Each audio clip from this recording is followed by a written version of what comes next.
Hachette Audio presents Long Road to Mercy, written by David Baldacci, read by Brittany Presley and Keith Brewer. To Kristen White, our right arm and left leg, I don't know what we'd do without you, and I hope we never find out. To a wonderful colleague and friend.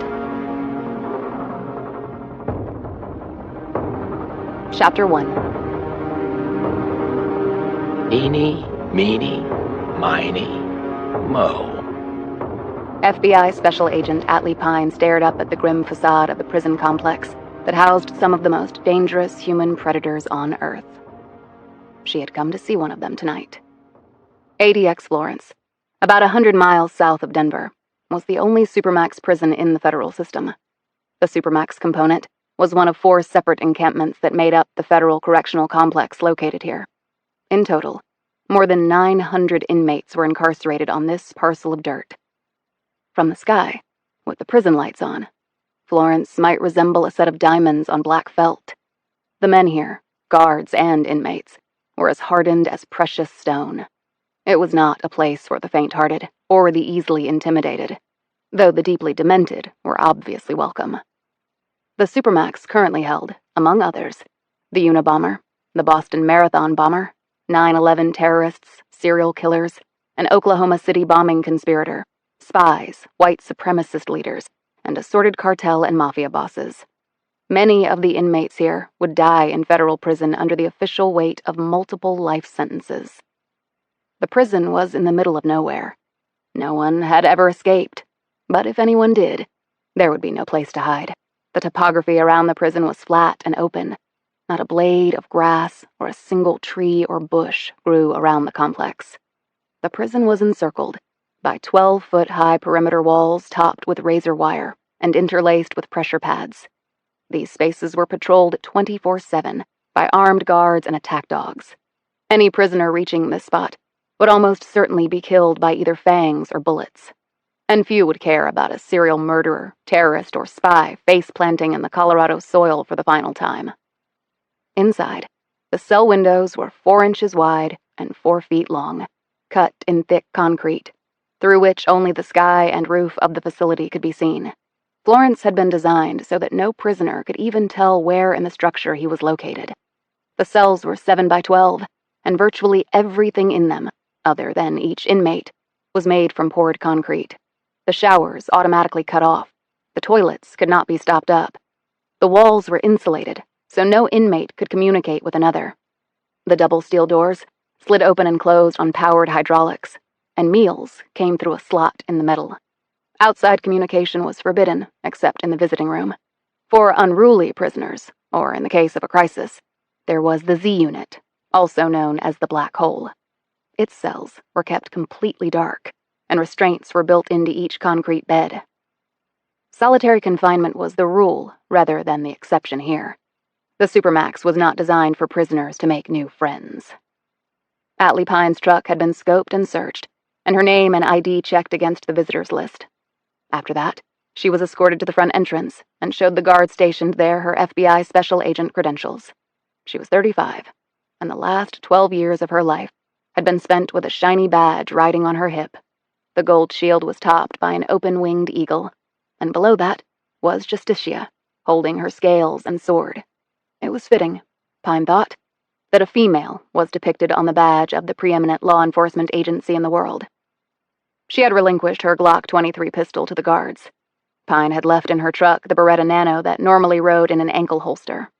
This was the only time she could remember voluntarily handing over her weapon.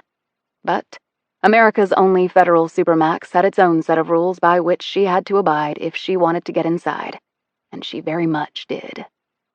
She was tall, over 5'11" in her bare feet. Her height had come from her mother, who was an even 6 feet. Despite her stature, Pine was hardly lithe or willowy. She would never grace a runway or magazine cover as a stick-thin model. She was solid and muscular, which had come from pumping iron religiously.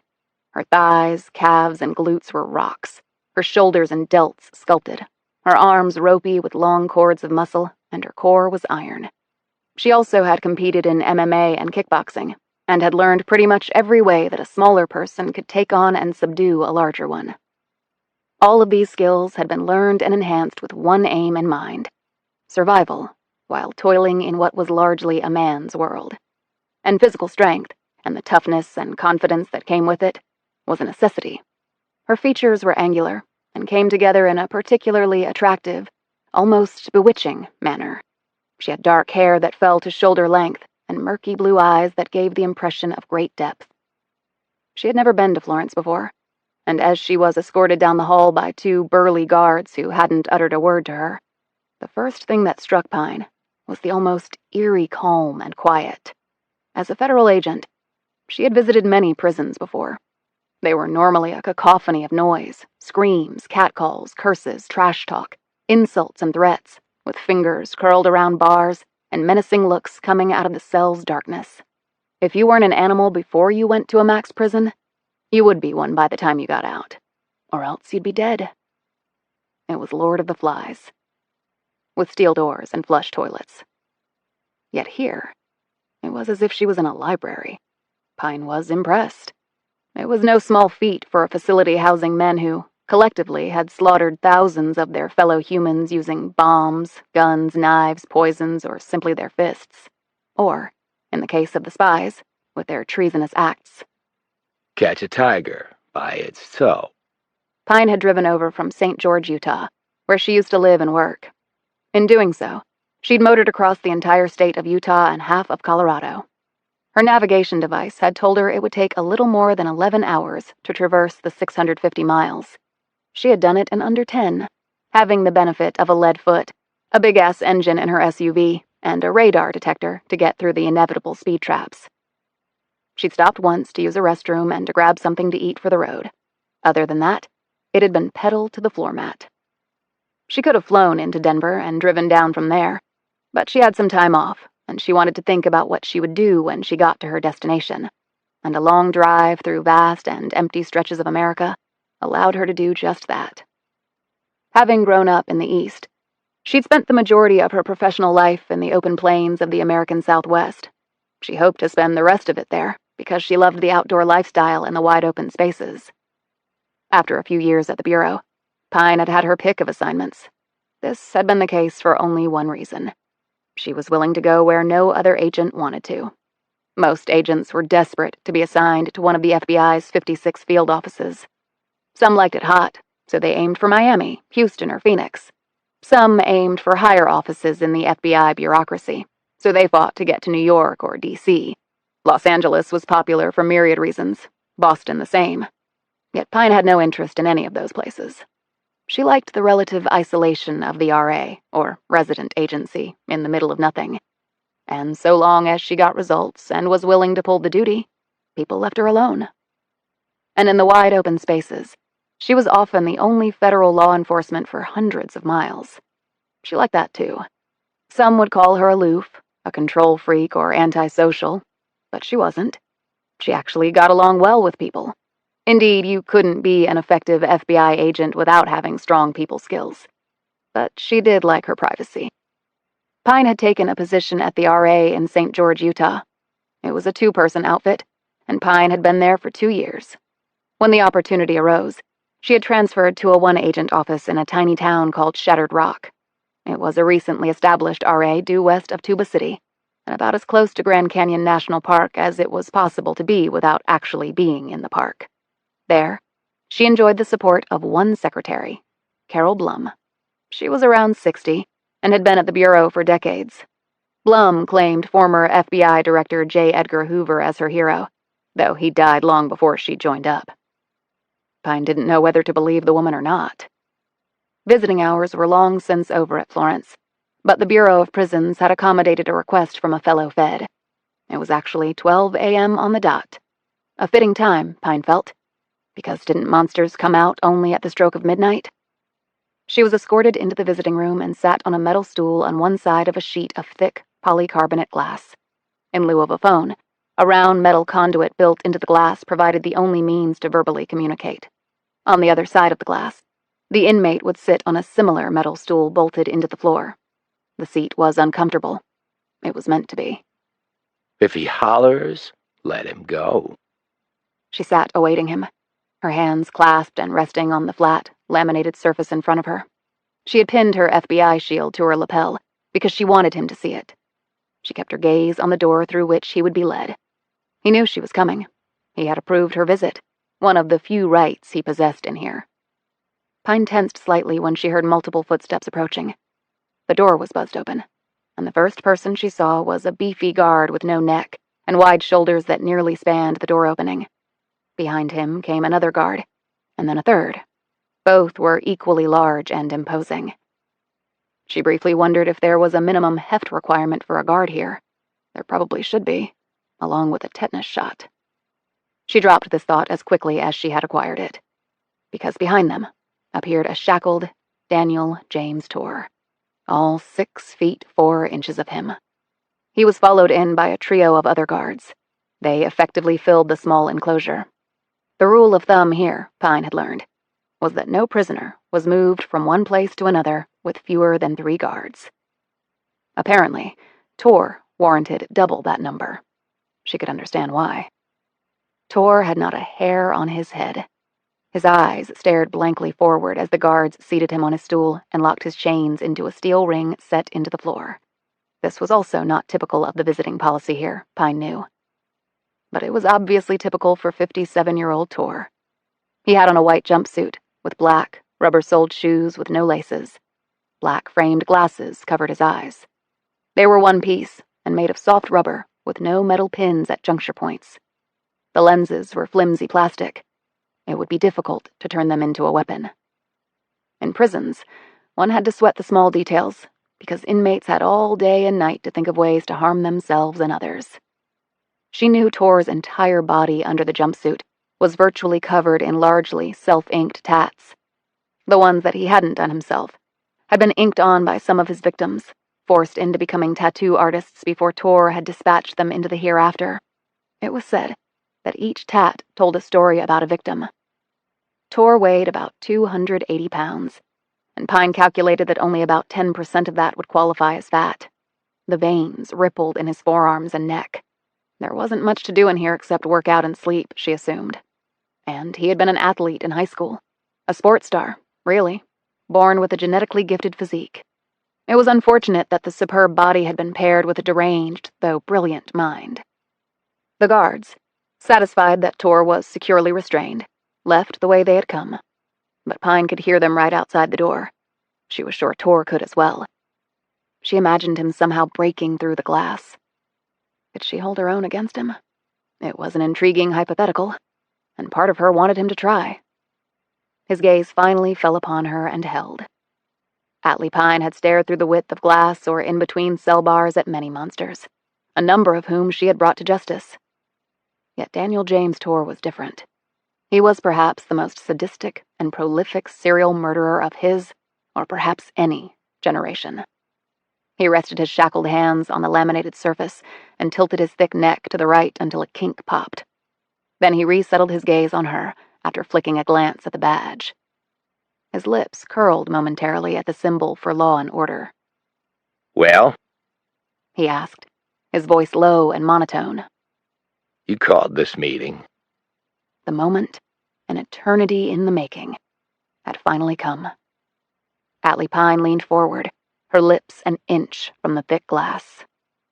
Where's my sister? Eeny, meeny, miny, mo. Chapter 2. The dead-eye stare from Torr didn't change in the face of Pine's question. On the other side of the door where the guards lurked, Pine could hear murmurings, the shuffling of feet, the occasional smack of palm against a metal baton. Just for practice, in case it needed to be wrapped around Torr's head at a moment's notice. From Torr's expression, she knew he could hear it too. He apparently missed nothing here, though he had eventually been caught because he had missed something. Pine leaned slightly back on her stool, folded her arms across her chest, and waited for his answer. He could go nowhere, and she had nowhere to go that was more important than this. Torr looked her up and down in a way that perhaps he had used in sizing up all his victims. There were 34 of them confirmed. Confirmed, not total. The actual number was feared to be triple the official count. She was here about an unconfirmed one. She was here about a single victim, not even in the running to be added to the tally of this man's zealous depravity.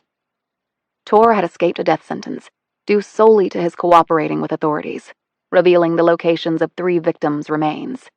This revelation had provided a trio of families some closure, and it had allowed Tor to live, albeit in a cage, for the rest of his life. In her mind, Pine could see him easily, perhaps smugly, striking that bargain, knowing that he had gotten the better end of the deal. His victims were dead. He wasn't. And this man was all about the death of others. He'd been arrested, convicted, and sentenced in the mid-90s. He'd killed 2 guards and another inmate at a prison in 1998. The state where this occurred did not have the death penalty, otherwise Tor would have been on death row or already executed.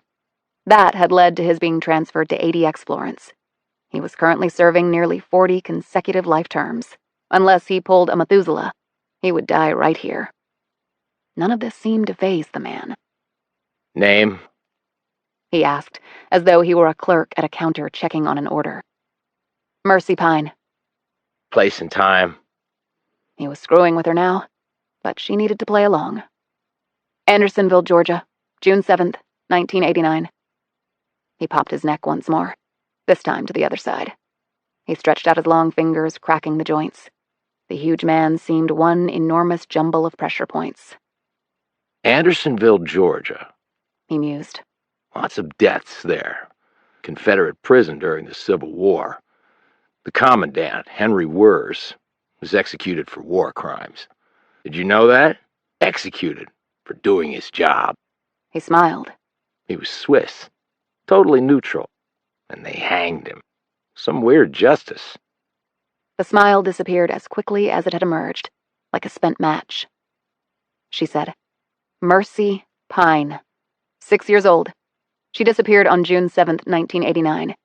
Andersonville, southwestern Macon County, Georgia. Do you need me to describe the house? I heard your memory for your victims was photographic, but maybe you need some help. It's been a while. What color was her hair?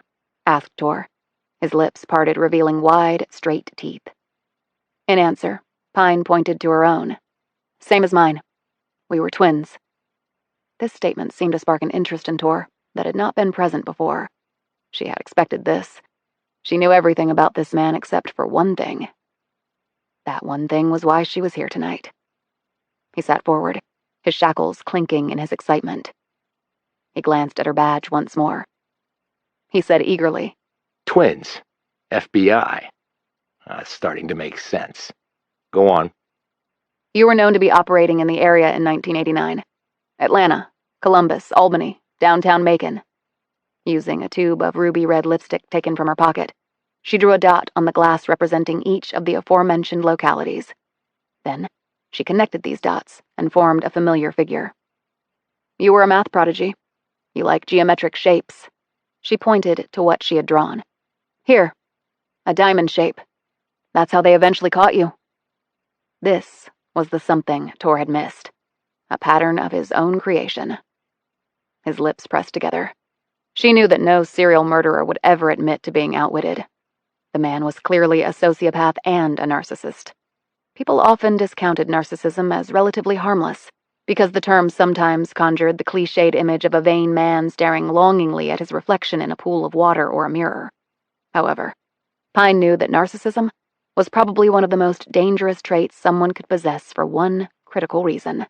The narcissist could not feel empathy toward others, which meant that the lives of others held no value to a narcissist. Killing could even be like a hit of fentanyl, instant euphoria from the domination and destruction of another. That was why virtually every serial murderer was also a narcissist. She said, but Andersonville was not part of that pattern. Was it a one-off? Were you freelancing? What made you come to my house?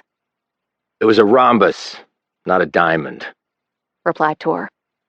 Pine didn't respond to this. He continued, as though lecturing to a class. My pattern was a rhombus, a lozenge if you prefer, a quadrilateral, a four-sided figure with 4 equal-length sides and unequal-length diagonals. For example, a kite is a parallelogram only when it's a rhombus. He gave a patronizing glance at what she had drawn. A diamond is not a true or precise mathematical term, so don't make that mistake again. It's embarrassing and unprofessional. Did you even prepare for this meeting? With his manacled hands, he gave a dismissive wave and disgusted look to the figure she'd drawn on the glass, as though she had imprinted something foul there. "Thank you. That makes it perfectly clear," said Pine, who couldn't give a shit about parallelograms specifically or math in general. "So why the one-off? You'd never broken a pattern before." You presume my pattern was broken. You presume I was in Andersonville on the night of June 7th, 1989. "I never said it was at night." The smile flickered back. Doesn't the boogeyman only come out at night? Pine reflected for a moment on her earlier thought about monsters only striking at midnight. To catch these killers, she had to think like them. It was, and always had been, a profoundly disturbing thought to her. Before she could respond, he said, 6 years old? A twin? Where exactly did it take place? "In our bedroom. You came in through the window. You taped our mouths shut so we couldn't call out. You held us down with your hands." She took out a piece of paper from her pocket and held it up to the glass so he could see the writing on that side. His gaze drifted down the page, his features unreadable, even to an experienced agent like Pine. A 4-line nursery rhyme? He said, tacking on a yawn. What next? Will you break into song? "You thumped our foreheads as you recited it," noted Pine, who leaned forward a notch. "Each word, a different forehead. You started with me and ended on Mercy. Then you took her, and you did this to me." She swept back her hair to reveal a scar behind her left temple. "Not sure what you used. It was a blur. Maybe just your fist? You cracked my skull," she added. "But you're a big man and I was just a little kid." She paused. "I'm not a little kid anymore." No, you're not. What, about 5'11"? "My sister was tall too, at age 6, but skinny. Big guy like you. You could have carried her easily. Where did you take her?" Presumption again. As you said, I'd never broken a pattern before. Why would you think that I had then? Pine leaned even closer to the glass. "Thing is, I remember seeing you." She looked him over. "You're pretty unforgettable." The lip curled again, like the string on a bow being pulled back, about to let loose a fatal arrow. You remember seeing me, and you only show up now, 29 years later. "I knew you weren't going anywhere." A weak quip, and hardly an answer. He glanced at her badge again. FBI. Where are you assigned? Somewhere near here?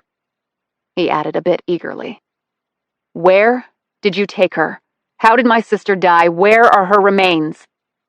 These queries were rapidly fired off, because Pine had practiced them on the long drive here.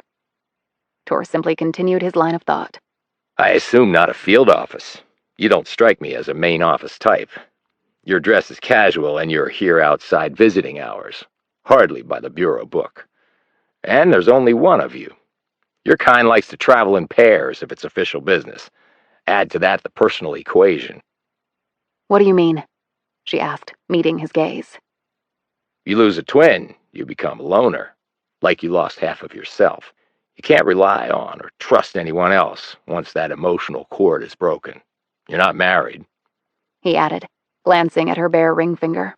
So you have no one to interrupt your lifelong sense of loss until one day you kick off, alone, frustrated, unhappy. He paused, looking mildly interested. Yet something happened to lead you here after nearly 3 decades. Did it take you that long to work up the courage to face me, an FBI agent? It does give one pause. "You have no reason not to tell me. They can take off another life sentence, it won't matter. Florence is it for you." His next response was surprising, but perhaps it shouldn't have been. You've tracked down and arrested at least a half-dozen people like me. The least talented among them had killed 4. The most talented had disposed of 10. Talented? Not the way I would describe it. But surely talent does come into play. It's not an easy business, regardless of what society thinks about it. The ones you arrested weren't in my league, of course, but you have to start somewhere. Now, you seem to have made a specialty of it, of going toe-to-toe with the likes of me. It's nice to aim high, but one can grow too ambitious or become overconfident. Flying too close to the sun with the wax betwixt the wings, that sort of thing. Death so often results. Now it can be a divine look, but not, I think, on you. However, I'd love to try. Pine shrugged off this deranged soliloquy, ending with the threat against her. If he was thinking of killing her, that meant she had his attention. She said, "They were all operating in the West. Here, you have wide open spaces without a policeman on every block. People coming and going, lots of runaways. Folks looking for something new. Long strips of isolated highways. A billion places to toss the remains. It encourages talent, like yours." He spread his hands as wide as he could with the restraints. Now see, that's better. "It would be far better if you answered my question." I also understand that you came within 1 pound of making the U.S. Olympic team as a weightlifter when you were in college. When she didn't respond, he said, Google has even reached Florence, Special Agent Atlee Pine from Andersonville, Georgia. I requested some background information on you as a condition for this meeting. You've also earned your own Wikipedia page. It's not nearly as long as mine, but then again, it's early days for you. But long careers are not guaranteed. "It was 1 kilo, not 1 pound. The snatch did me in. Never my best pull. I'm more of a clean and jerk girl." Kilos, yes, my mistake. So actually you're a bit weaker than I thought, and, of course, a failure. "You have no reason not to tell me," she repeated.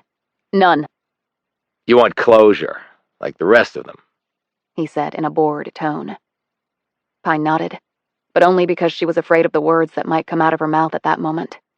Contrary to Tor's assertions, she had prepared for this meeting. Only, one could never fully prepare for a confrontation with this man. You know what I really, really like? Said Tor. Pine kept staring at him but didn't react. I really, really like that I have defined your entire pathetic life. Tor suddenly leaned forward. His wide shoulders and massive bald head seemed to fill the glass, like a man coming in through a little girl's bedroom window. For one terrifying moment, Pine was 6 again, and this demon was thumping her forehead with each word of the rhyme, with death to the one last touched. Mercy, not her. Mercy, not her. Then she let out a barely audible breath and involuntarily touched the badge on her jacket. Her touchstone, her lodestone. No, her rosary. The movement did not go unnoticed by Tor. He didn't smile in triumph. His look was not one of anger, but of disappointment. And then, a moment later, disinterest. His eyes hollowed out, and his features relaxed as he sat back. He slumped down, his energy, and with it his animation, gone. Pine felt every cell in her body start to shut down. She totally just screwed this up.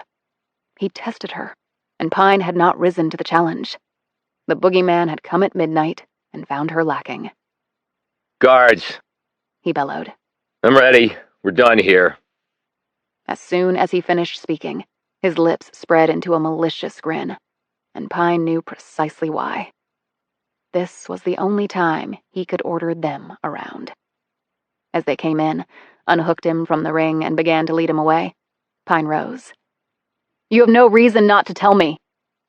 He didn't deign to look at her.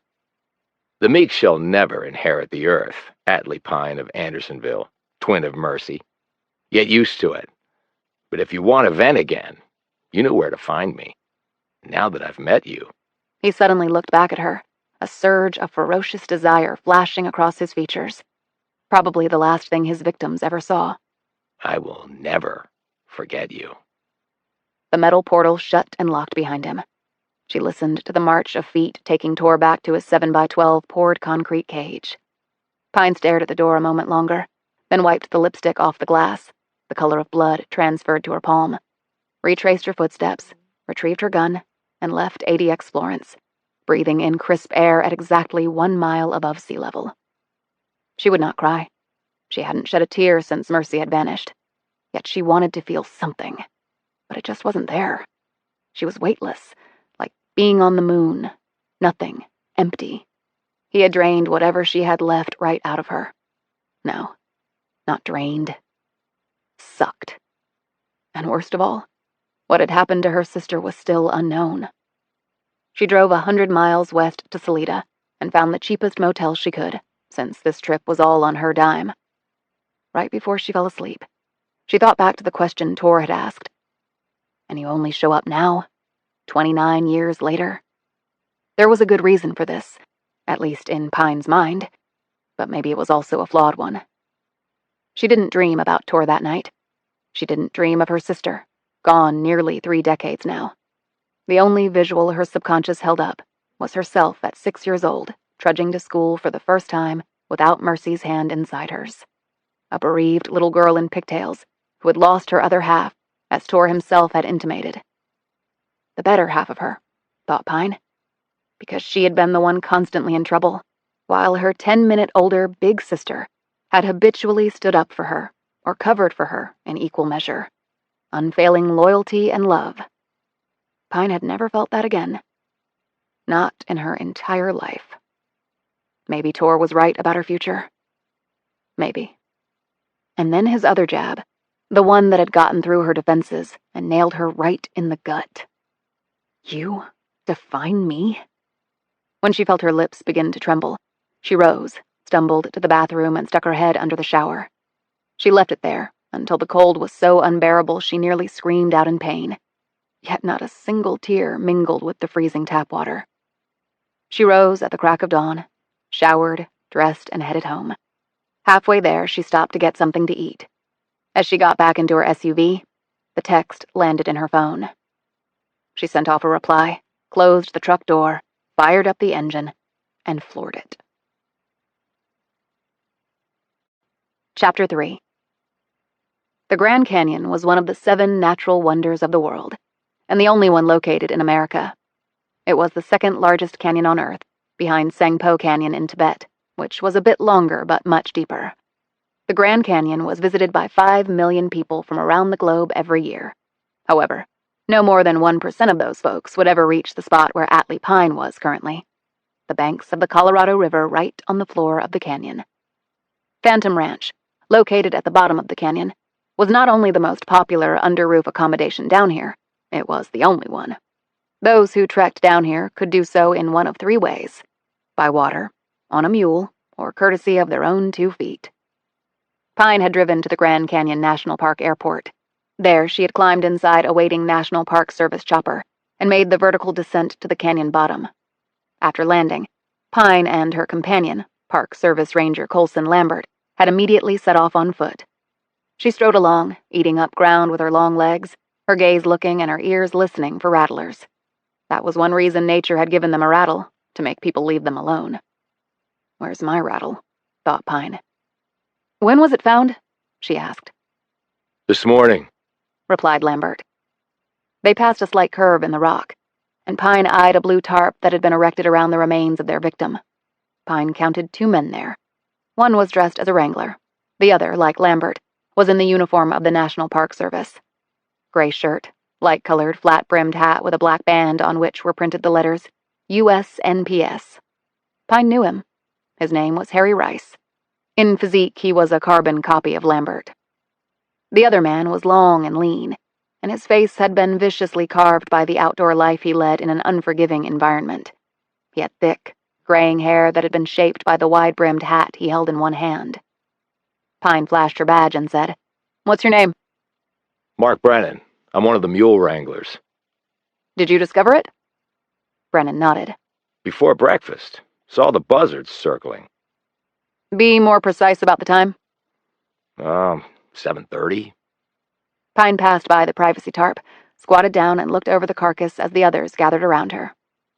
The mule weighed more than a half-ton, she figured, and would stand about 16 hands high. A mare bred with a donkey produced a mule.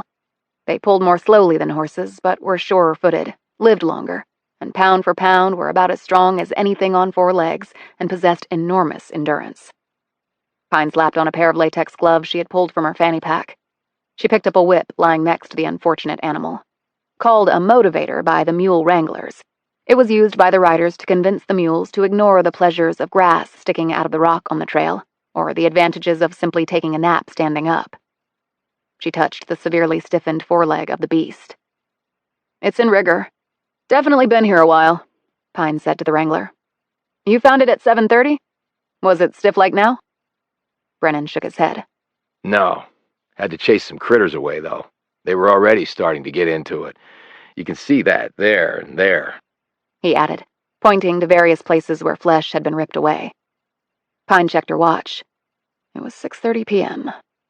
11 hours had passed since the mule had been found.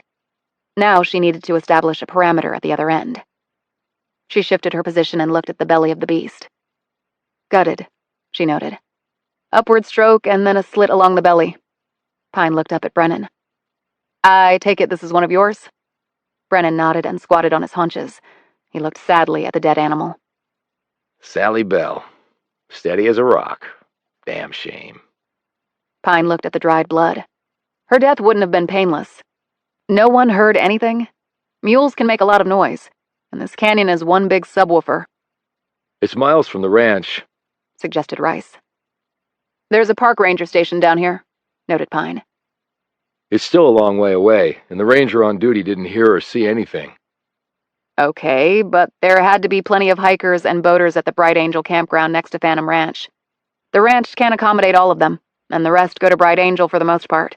And while I know it's a long way away, the mule had to get from the ranch corral to here, Lambert said. There were lots of people there, but no one we talked to saw or heard anything.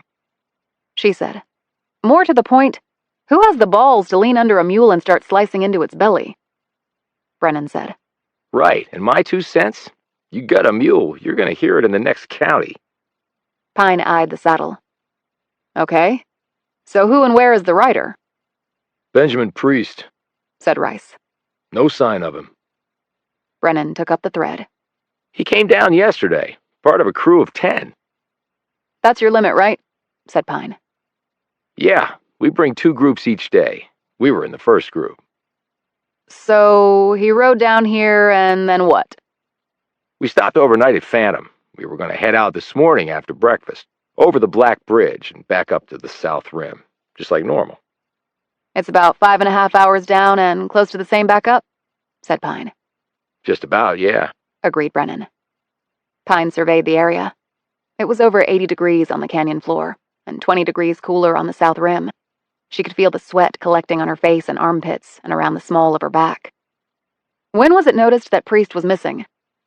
Rice said. This morning when folks came to the dining hall for breakfast. Where was Priest staying? In one of the dorms or a cabin? Brennan said. One of the cabins. Tell me about last night, Brennan said. They all had dinner in the dining hall. Some folks played cards, wrote postcards. Some sat on boulders and cooled their feet in the creek. Typical stuff. Then everyone went off to their sleeping quarters, including Priest. When was the last time anyone saw him? Rice answered. Best as we can tell, around 9 last night. But no one actually saw him get in his bunk or leave the cabin later? No. So how did Sally Bell get here? She asked, looking at Brennan. At first I just thought she had gotten out somehow.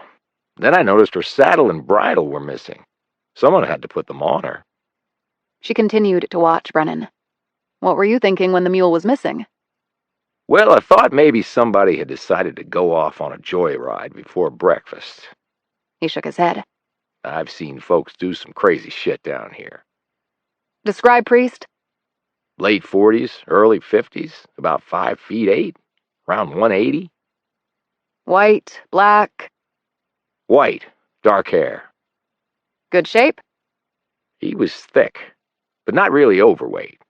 No marathon runner, though. You have a 200-pound limit for mule riders? Brennan nodded. That's right. Did you ever talk to him? Some coming down. Seem nervous? He looked a little green a few times. Mules have fused spines and they walk along the outside of the trail, so their torsos, and along with them the riders, are sometimes going to be over the edge. It can be unnerving at first, but he soldiered on. She looked at Lambert. What do you have on him? Lambert took out a notebook and unclipped the cover. He's from D.C., works at one of those Beltway government contractors. Capricorn Consultants. Family? Not married, no children. Has a brother who lives in Maryland. Parents are deceased. So you've notified him? He was listed as the emergency contact on Priest's paperwork. We let him know that his brother is missing. I'll need his contact info. I'll email it to you. How did his brother sound? Rice answered. Worried. He wanted to know if he should fly out. I told him to sit tight. Most people who go missing do turn up okay. But some don't, replied Pine. Where's his stuff? Lambert said. Gone. Must have taken it with him. Rice said. His brother phoned Priest after I talked to him. Also tried his email. He called me back and told me there was nothing. No response. Social media activity? I didn't think to ask about that, said Rice. I can follow up. How'd he get here? Car? Bus? I heard him say he came by the train, volunteered Brennan. Where was he staying? Rice said. We checked at El Tovar, Bright Angel, Thunderbird, and the rest of the possible places. He wasn't booked in any of them. He had to stay somewhere. It could have been at one of the campgrounds, either inside the park or nearby, noted Lambert. Okay, he took the train up here, but if he came from D.C., he probably first flew into Sky Harbor. He might have stayed somewhere there until he went to Williams, Arizona. That's where the train leaves from, right? Lambert nodded. There's a hotel at the train depot. He might have stayed there. Have you made a search down here? We covered as much ground as we could. No trace so far. And we're losing the light. Pine took all this in. In the distance came the sharp bark of a coyote, followed by the echoing rattle of a snake. There might be a standoff going on out there between predators as the lights of nature grew dim, thought Pine. The muscular walls of the canyon held a complex series of fragile ecosystems. It was the human factor that had intruded here. Nature always seemed to get on all right until people showed up. She turned her head to the left, where a long way away lay Lake Mead near Arizona's border with Nevada. To the right, and also a great distance away, was Lake Powell in Utah. In between these two bodies of water sat the Gargantuan Canyon, a deep gash on the surface of Arizona, visible not only from an airliner at 35,000 feet, but also from outer space. We'll need to bring in an organized search team tomorrow and go grid by grid, said Pine, as far as possible. What about the other mule riders with Priest, and the campers? Lambert said. They all headed out. Some before we even knew Priest was missing. I'll still need all their names and contact info, said Pine. And let's hope if something did happen to Priest, that we didn't let whoever did it hike or ride a mule or raft it out of here. Lambert looked uncomfortable with this and quickly glanced at his fellow ranger. Anybody keep watch over the mules during the night? Pine asked. Brennan shook his head. I checked on them around 11 last night. Everything was fine. We got some coyotes and mountain lions down here, but they're not going after a pack of mules in an enclosure. They'd get the shit stomped out of them. Right, like someone would have when they gutted her, said Pine pointedly, looking at the dead Sally Bell. So, at least at 11, Sally Bell was alive. The ranger on duty didn't hear anything. What's his name? Sam Kettler. How long's he been with NPS? 5 years. 2 here at the canyon. He's a good guy, ex-military. I'll need to talk to him, said Pine as she mentally cataloged all she had to do. Then her gaze ran over the dead animal. Something was not making sense. Why is the bleed out above the mule's withers? It should be below the belly. She looked up at the men who stared blankly back at her. The mule's been moved, Pine said. Help me, Turner. They each grabbed a leg and maneuvered the dead animal onto her other side. There, carved on the mule's hide, were 2 letters, J and K. What the hell does that mean? Said Lambert. What the hell does that mean? Thought Pine. Chapter 4. This is Sam Kettler, said Colson Lambert. Pine had been standing on the front porch of the Phantom Ranch dining hall when Lambert had approached with another man dressed in a ranger uniform. He was on duty when Priest and the mule went missing, Lambert added. Pine took Kettler in with one efficient sweep. He was nearly 6'2", his forearms tanned and heavily muscled. He took off his hat to wipe sweat from his forehead, revealing close-cropped, light blonde hair. He looked about her age. His eyes were light gray. He was an attractive man, she thought, the muscles of his lean jaw clenching and unclenching as he stood there. "Coulson said you didn't hear anything." Kettler shook his head. It was a pretty quiet night after the campers went to bed. I made rounds, did some paperwork, checked on a trash can that someone didn't secure properly. Critters got inside and made a mess. Shooed them away. Other than that, it was pretty routine. "Coulson's filled you in?" Kettler shifted his feet. A rider missing and a mule cut up. He grimaced. Sick stuff. Pine said, "My basic questions are, why take out the mule and why kill it? Now, we don't know for sure that Priest did any of that. Someone else could have done it, and maybe Priest stumbled onto it and the person had to shut him up." That's true, conceded Lambert. Pine shook her head. Her gut was telling her that this theory was not true. Too many coincidences. Too many things that had to go both right and wrong for it to happen. Life was not the movies or books. Sometimes the simplest answer was the right one. She flicked a glance at Kettler. "Think again. You see anything out of the ordinary?" He shook his head. If I had, I would have reported it. "No sounds of a mule being ridden away?" I'm pretty sure I would have heard that. What time do you think it happened? "Not sure. After 11, certainly." My rounds carry me pretty far from the corral. If the mule was taken out then, I wouldn't have heard it necessarily. "Okay. You think of anything else, let me know." Will do. Good luck. He walked off at a good pace, covering the ground easily and quickly. She noted the bulge of his shoulders as his shirt pulled tight against them. What now? Asked Coulson, drawing her attention away from the departing Kettler. "Considering we're going to be searching the canyon starting early tomorrow morning, I'm going to have some dinner and go to bed." Hours later, Pine was staring up at the ceiling of a 10 by 10 spare room at Phantom Ranch. The staff had found a mattress for her, and a sheet and a lumpy pillow. This was her home for the night. There was no hardship in this. She had spent much of her life staring up at ceilings in places that did not belong to her. Phantom Ranch was located in an area that had originally been called Roosevelt Camp, after President Theodore Roosevelt. He'd stayed there in 1913, after declaring the Grand Canyon a national monument. Pine had also learned that it had been Roosevelt who'd ordered the Havasupai Indian tribe to leave the area so that the park could be constructed, essentially evicting them from their home. The defiant Havasupai had taken 25 years to do so, long after Roosevelt's death. Pine didn't blame them.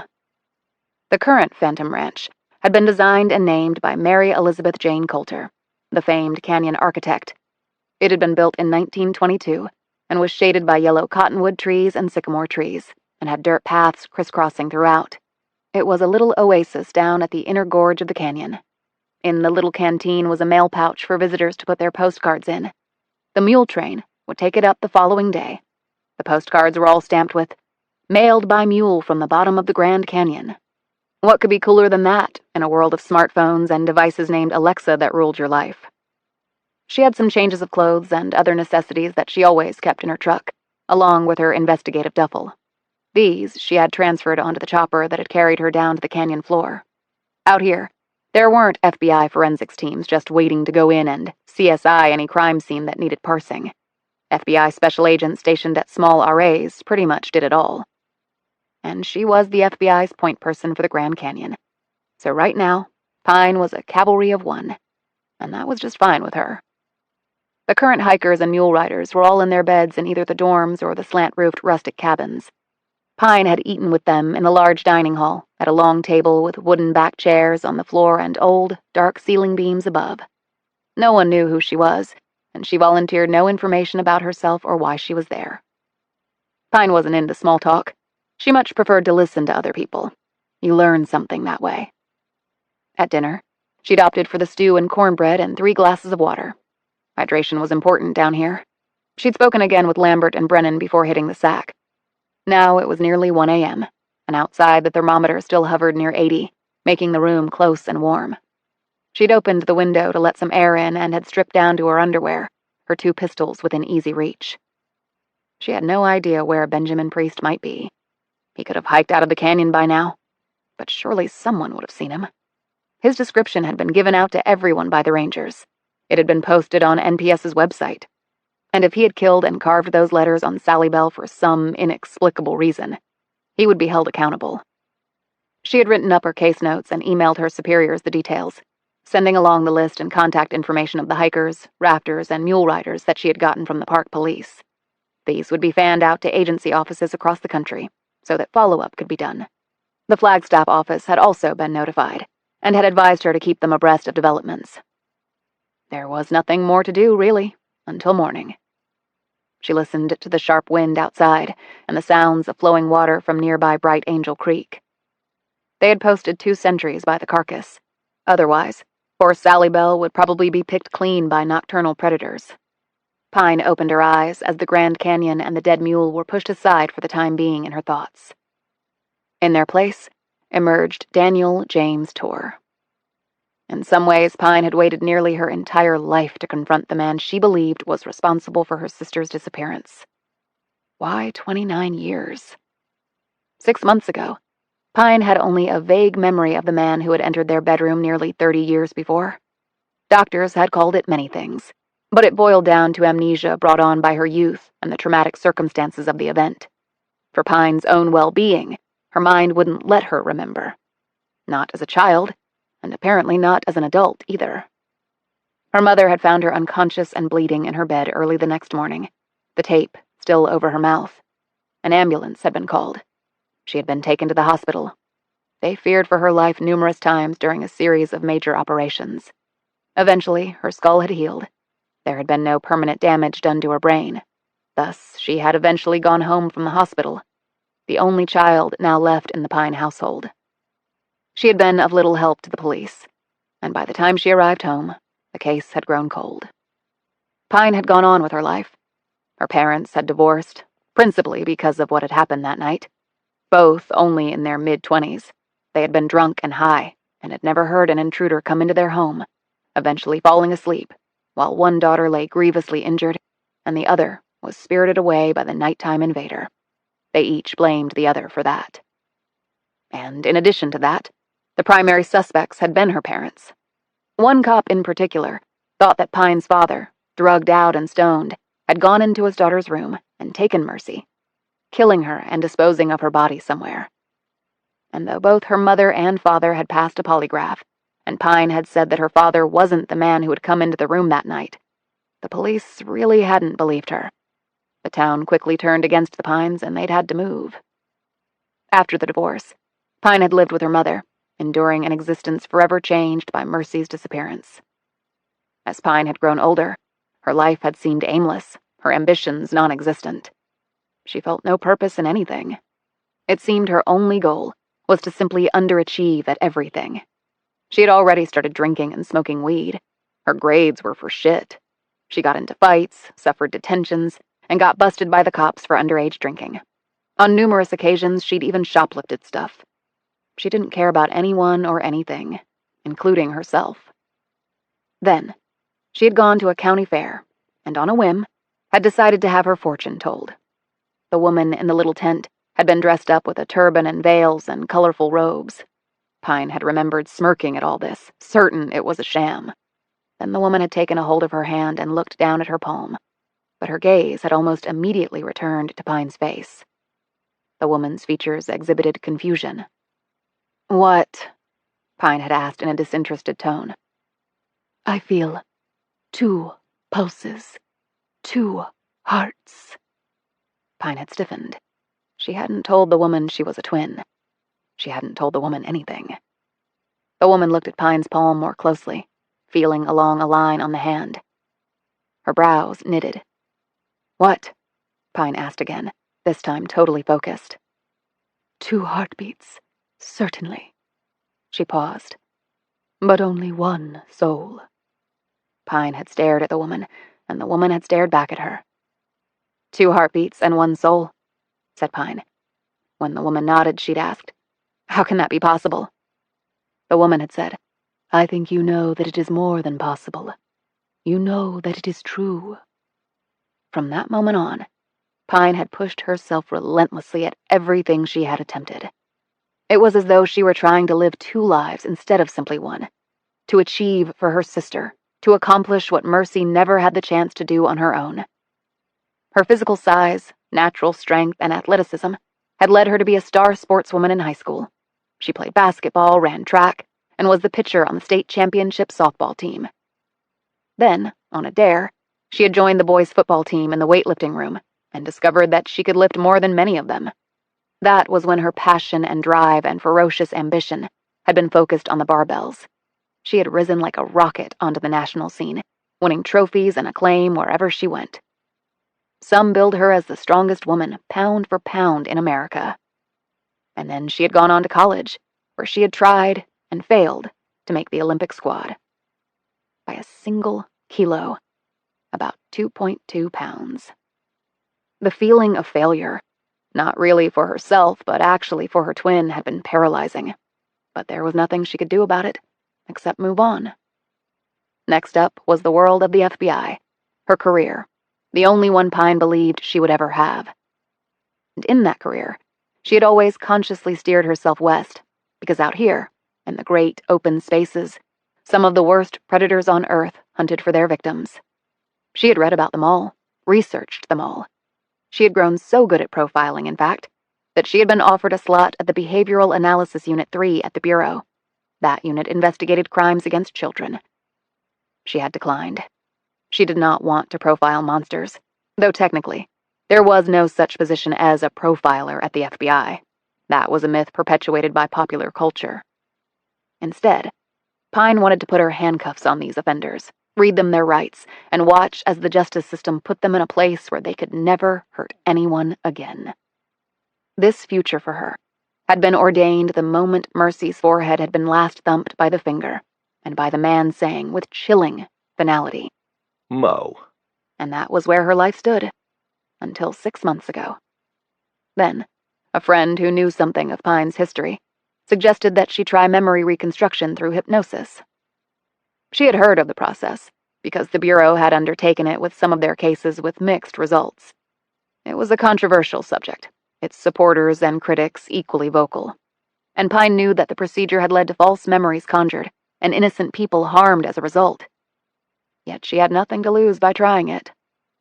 After Pine's multiple sessions with the hypnotherapist, Daniel James Torr had finally emerged from deep within her subconscious, like a sadistic beast climbing from its hellish hole into the blast of daylight. The problem was that prior to being hypnotized, Pine had known all about Torr for a long time. Anyone who studied serial murders would know the name of Daniel James Torr. He made the likes of Ted Bundy seem inefficient and inept. She had studied his career, the arc of his active periods, the backgrounds of his victims. Thus, the obvious questions had to be asked. Did she pull Torr out of her subconscious because he really did come through that window on the night of June 7th, 1989? Or did he fall out of her mind because she wanted him to? Because he had been in the area during that time? Would the man lead to closure for her, whether he actually did it or not? Pine's father was long dead. He had swallowed a round of double-aught buckshot after drinking and drugging in a crap-hole motel in Louisiana for a week, ending his life on his daughter's birthday. Pine did not consider that to be a coincidence. Her father had perhaps been trying to show her he felt guilty for what had happened.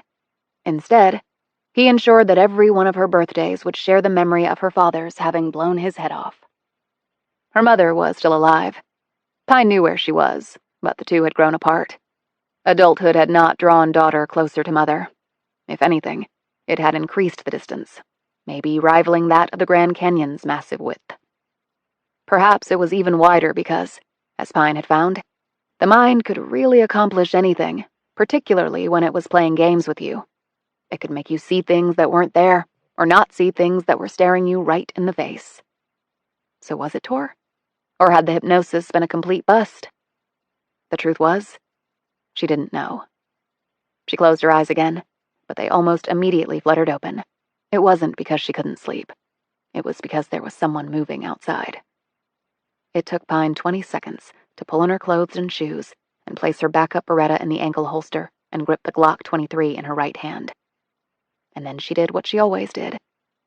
Atlee Pine charged straight toward the unknown. Chapter 5. In the wide open spaces of northern Arizona, with little competition from ambient light, the sky was littered with stars. Yet, in the depths of the Grand Canyon, While the sky was clearly visible, the stars seemed to have lost a bit of their luster when their light had to travel all the way down to the floor of the canyon, and that was when you realized how steep the walls were. They seemed to absorb every bit of light before it could get to the bottom. Pine crouched in the darkness and performed a 360-degree sightline, pivoting on her heels as she did so. No one was out that she could see. The darkness was not broken by someone sneaking a smoke, which was illegal in the canyon due to fire danger. There was no light from a phone. Depending on one's phone carrier, you either had spotty reception or none at all. There was no Wi-Fi. The ranch had a payphone that accepted credit cards. That was it in the technology department. Facebook, Instagram, and Twitter addicts would have to wait until they returned rimside to indulge their habit. Her gaze kept arching out farther and farther, taking in more darkened ground. There it was again. Stealth, not casual. She had experienced both and instinctively knew what separated one from the other. She made her way forward in a half-crouch, one hand firmly on her Glock. In her other hand was a maglite. Its beam would catch on a scorpion here and there, outlining the venomous creatures in a burst of startling white. Then came the whinny of a mule. There were 2 mule corrals down here, a commercial one for Phantom Ranch, and one farther away that was used by the Park Service. But that corral was on the other side of Bright Angel Creek, and near the banks of the Colorado. This whinny had to come from the nearer one, Pine knew. So maybe whoever was out there was looking to take out another mule and dispose of it, and maybe add more alphabet letters to its hide. Was it the AWOL Benjamin Priest in some fit of insanity against large animals? She made her way quickly and as quietly as possible to the corral. Pine continued to shine the light over the ground as she walked along. There were 6 species of rattlesnakes down here, and they all came out at night. She wasn't all that worried about stepping on a rattler. They could feel the vibrations of her feet against the dirt and it would move away. The corral was 100 feet ahead. The steps she had been hearing had stopped. A moment later, she heard another whinny, followed by a snort. And then on her left, she saw movement. The man came out of the darkness and showed himself to Pine. It was Sam Kettler. He put a finger to his lips and pointed in the direction of the mule corral. Pine nodded. Kettler skittered over to her. "Someone's down there," Pine said. I know. I've been following both of you, I guess. "See who it was?" No. "Well, let's go find out. You armed?" Kettler patted his holster. Hope I won't need it. I didn't join the Park Service to shoot people. I had enough of that in the Army. They moved forward together, with the least noise possible. Pine noted approvingly how Kettler moved, his silhouette kept to a minimum, each step carefully chosen. He seemed to glide, not walk, over the uneven ground. The corral was now in her sightline. She inserted her maglite on the rail on top of her Glock right as she reached the corral. Kettler took out his pistol and thumbed off the safety. The disturbance was coming from the far side. Kettler pointed to himself and then motioned to the left. Pine nodded and headed right. A few moments later, she started to sprint, turned the corner and stopped, her light and gun muzzle on the person in front of her. Kettler was already there, his weapon trained on the same target. The person screamed and jumped back. "FBI, hands up where I can see them or I will fire," Pine commanded. She relaxed just a tiny bit, because the person looked to be a teenage girl. "Oh, shit!" exclaimed the girl. She was dressed in shorts with crew socks and flip-flops and a short-sleeved t-shirt. She started to cry. "Please, don't hurt me. God, please don't shoot." Pine dropped her muzzle to 45 degrees.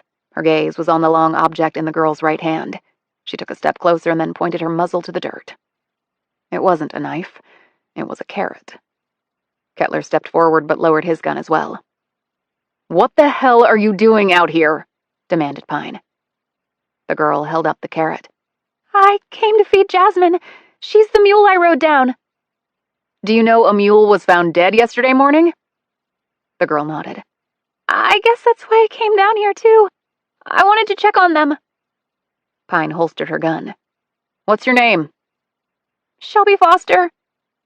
"Okay, Shelby. Are you here with your family?" "My dad and brother." "Where are you from?" "Wisconsin. There's nothing like this place there. It's so beautiful here." "Yeah, it is. Okay, Shelby, feed Jasmine her carrot, and then we're going to walk you back to where you're bunking." Kettler put his gun away, too, and looked down at the flimsy flip-flops. There are rattlers and scorpions around here, ma'am. That's hardly appropriate footwear. I have boots back at the cabin. I just didn't want to put them back on. My feet are all swollen from the ride down. Kettler smiled kindly. Yeah, that happens. But next time, think before you walk, okay? Later, as they walked back to one of the cabins, Shelby said to Pine, "So, you're an FBI agent?" "Yes, I am." "I thought they were mostly guys." "They are, but I'm not." "That's cool, actually." Yeah, it is. Kettler agreed, drawing a glance from Pine. "Did you find out who killed the mule?" Shelby asked. "Not yet, but we will." "Who could have done such a horrible thing?" "Unfortunately, there are horrible people out there, Shelby. So always be aware of your surroundings. Don't watch your phone screen 24/7, and don't have earbuds in all the time. That makes you an easy target. Be aware, okay?" When the teenager looked crushed, Pine tacked on a smile and added, "Girls have to look out for each other, right?" Shelby returned the smile and nodded, and Pine watched as she hurried into her cabin. Kettler said, Well, I better get back. "Thanks for the assist, Mr. Kettler." My old man is Mr. Kettler. I'm just Sam. "I'm Atlee." Kettler looked around. You know, I came down here for some peace and quiet. Never expected anything like this to happen. Everybody's on edge. "You've had missing persons down here before." Yeah, but we've never had a mule killed. For some reason, that's upset me more than the missing person. He nodded at her. Let me know if I can do anything to help. Pine took out a business card and handed it to him. "Cell phone's on the back of the card. You think of something or just want to talk, give me a ring." He tipped his hat. Maybe we can catch a beer sometime. Colson said you live up at Shattered Rock. "Yeah, been there about a year." Well, I'm in Tucson, not that far away. "No, it's not." He slipped the card into his shirt pocket. Well, see you around. He smiled and walked off. She watched him go, her thoughts settling on something she had just learned.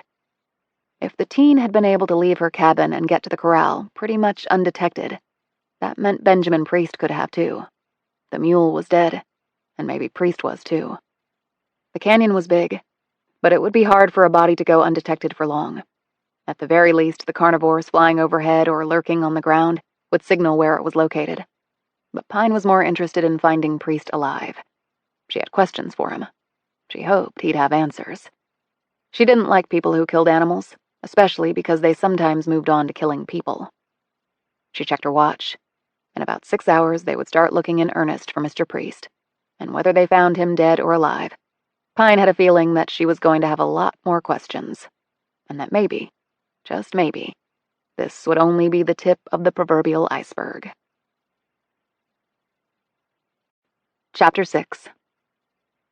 Pine wiped a bit of sweat from her forehead before it leached into her eyes. She was sitting on a boulder and looking out toward the Colorado River. They had been at it for nearly 8 hours, starting right after breakfast. 7 rangers and her, to cover a landmass that, with the park above, was larger than the state of Rhode Island. Even using a chopper, the odds were not in their favor, and there were no circling buzzards to help them out. So, they had found exactly nothing. No sign of Benjamin Priest, no sign of where or how he might have gotten out of the canyon. Pine gave another searching look around. If he had tried to climb out yesterday morning, it would have taken him hours. In fact, the rule of thumb was it would take twice as long to hike out as it took to hike down. Pine shook her head in confusion. But if the guy was going to hike out, why take a mule out of the corral? She knew from Brennan that Priest was not going to ride a mule up by himself in the dark. The guy had had a tough time coming down in the daylight with an experienced wrangler next to him. Sally Bell's corpse had been earlier helicoptered out using a winch and a harness designed for large animals. A post-mortem would be performed on her body. Pine had a hunch about something, and the post might be able to determine if she was right or not. She had used as many of the tools in her investigative duffel as seemed reasonable under the circumstances, and none of them had led to any clues, much less answers. Lambert came up to her. When I texted you about this, you said you were out of town on personal business. Everything okay? She glanced at him. "Just getting some R&R. The Bureau allows you to do that every once in a while." So were you on vacation? I wouldn't have called you in if I'd known that. Relax, Coulson. I was on vacation and now I'm not. She studied the ground in front of her. You hear anything back from Flagstaff yet? Lambert asked. Not yet, and I'm not sure how high we are on the priority list. Lambert looked out over the ground. I don't think we're going to find him down here. Maybe not alive, so we need to bring in the cadaver dogs. Will do. A teenager went out to the mule pen last night with a carrot for Jasmine, the mule she'd ridden down. To the mule pen? What happened? We escorted her back to her cabin, and I told her to be more careful in the future. We? Kettler was there, too. He'd hurt her as well. I'm not surprised. Sam doesn't miss much. He said he was in the Army. And you mentioned that, too. Lambert nodded. Special Forces.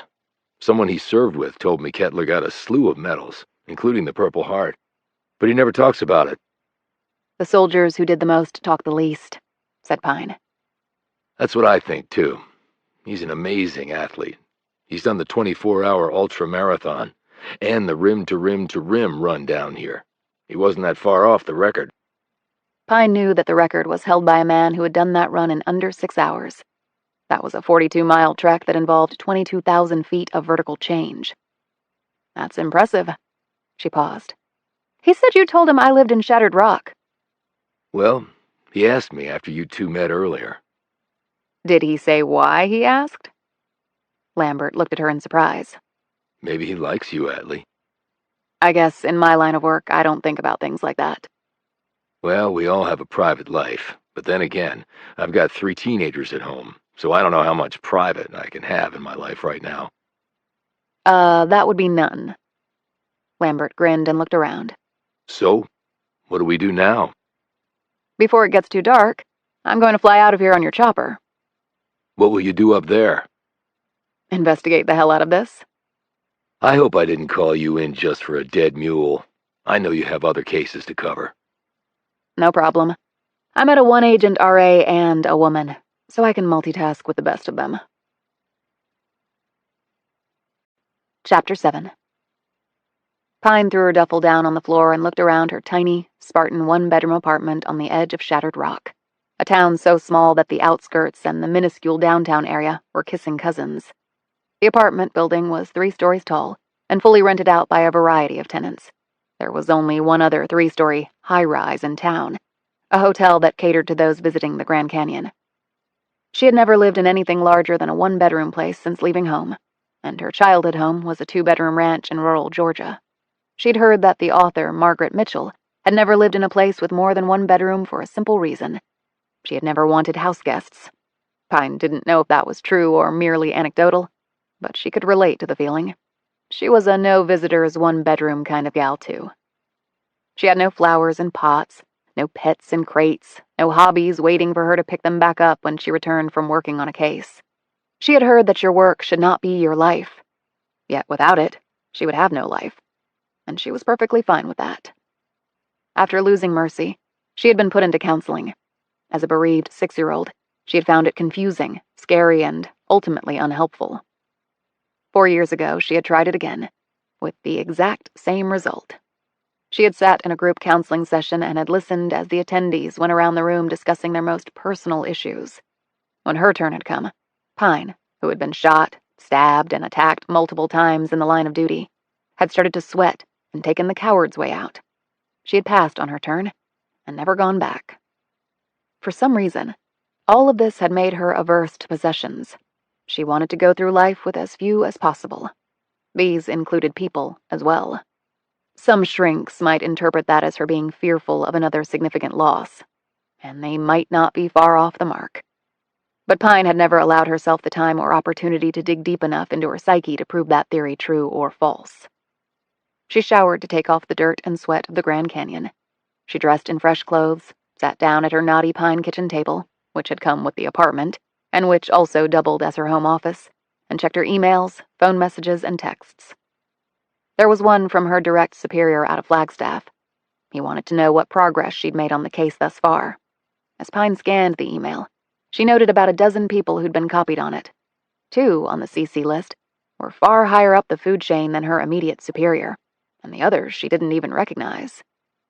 The only reason she was involved was that the Grand Canyon was federal property and carried a special cachet in the eyes of the U.S. government, and the Shattered Rock RA really was there for all things Grand Canyon. She had hit the ground running after being assigned to this job, and she had worked hard to build a good relationship with the National Park Service Office, local police, and Indian tribes in the area. It could be a tricky endeavor, but Pine had kept at it, and her sincerity and hard work had finally won the locals over. Pine made herself a cup of coffee, sat back down in front of her laptop, and typed in a search for Capricorn Consultants. Lots of things popped up, but none of them had anything to do with defense contracting. She texted Colson Lambert to confirm that was the name of the firm where he had gotten that information. Lambert texted back a few minutes later, telling her that Priest's brother had volunteered that business name and the field it was in. Pine looked at her watch. It would be after 11 p.m. on the East Coast. Probably too late to call the brother. She looked back at the email trail and had a sudden inspiration. She went on an FBI personnel database and looked up all the names on the CC list whom she didn't know. She blinked when the man's picture and background came up. This was a name buried in the CC list, but he shouldn't have been. Peter Steuben. He was the executive assistant director of the FBI's National Security Branch, which meant he was the top guy there. The NSB was one of the 6 FBI branches. It had been created in 2005 in the wake of 9/11 and the suddenly critical fight against terrorism. It was a vastly important branch. In some ways, the most important branch of the FBI right now, as it took on myriad global threats against the United States. And here was its head guy, dumped in a CC list on a case involving a dead mule. And maybe a missing person connected to a company that didn't seem to exist, although she supposed that some defense contractors didn't exactly want a public footprint or a fancy website. Pine had worked at the East Coast FBI before. She felt that the bureau personnel on the other side of the Mississippi were buttoned down, uptight, by-the-book types who did not understand why the same rules and procedures could not simply be lifted from New York or D.C. and plopped on top of the Southwest like a giant template of law enforcement cookie-cutter protocols. Pine clearly understood why those rules didn't necessarily apply, principally because there was a slew of different elements out here, all wanting, and some certainly deserving of a voice and respect. Out here, pretty much everybody had multiple guns, along with a healthy skepticism of the federal government. And here you could drive all day without seeing another human being across terrain that sometimes resembled that of an uninhabited planet. Yet, she had long since given up fighting that battle with the East Coast boys. She kept her head down, did her job, and never asked for help unless she really, really needed it.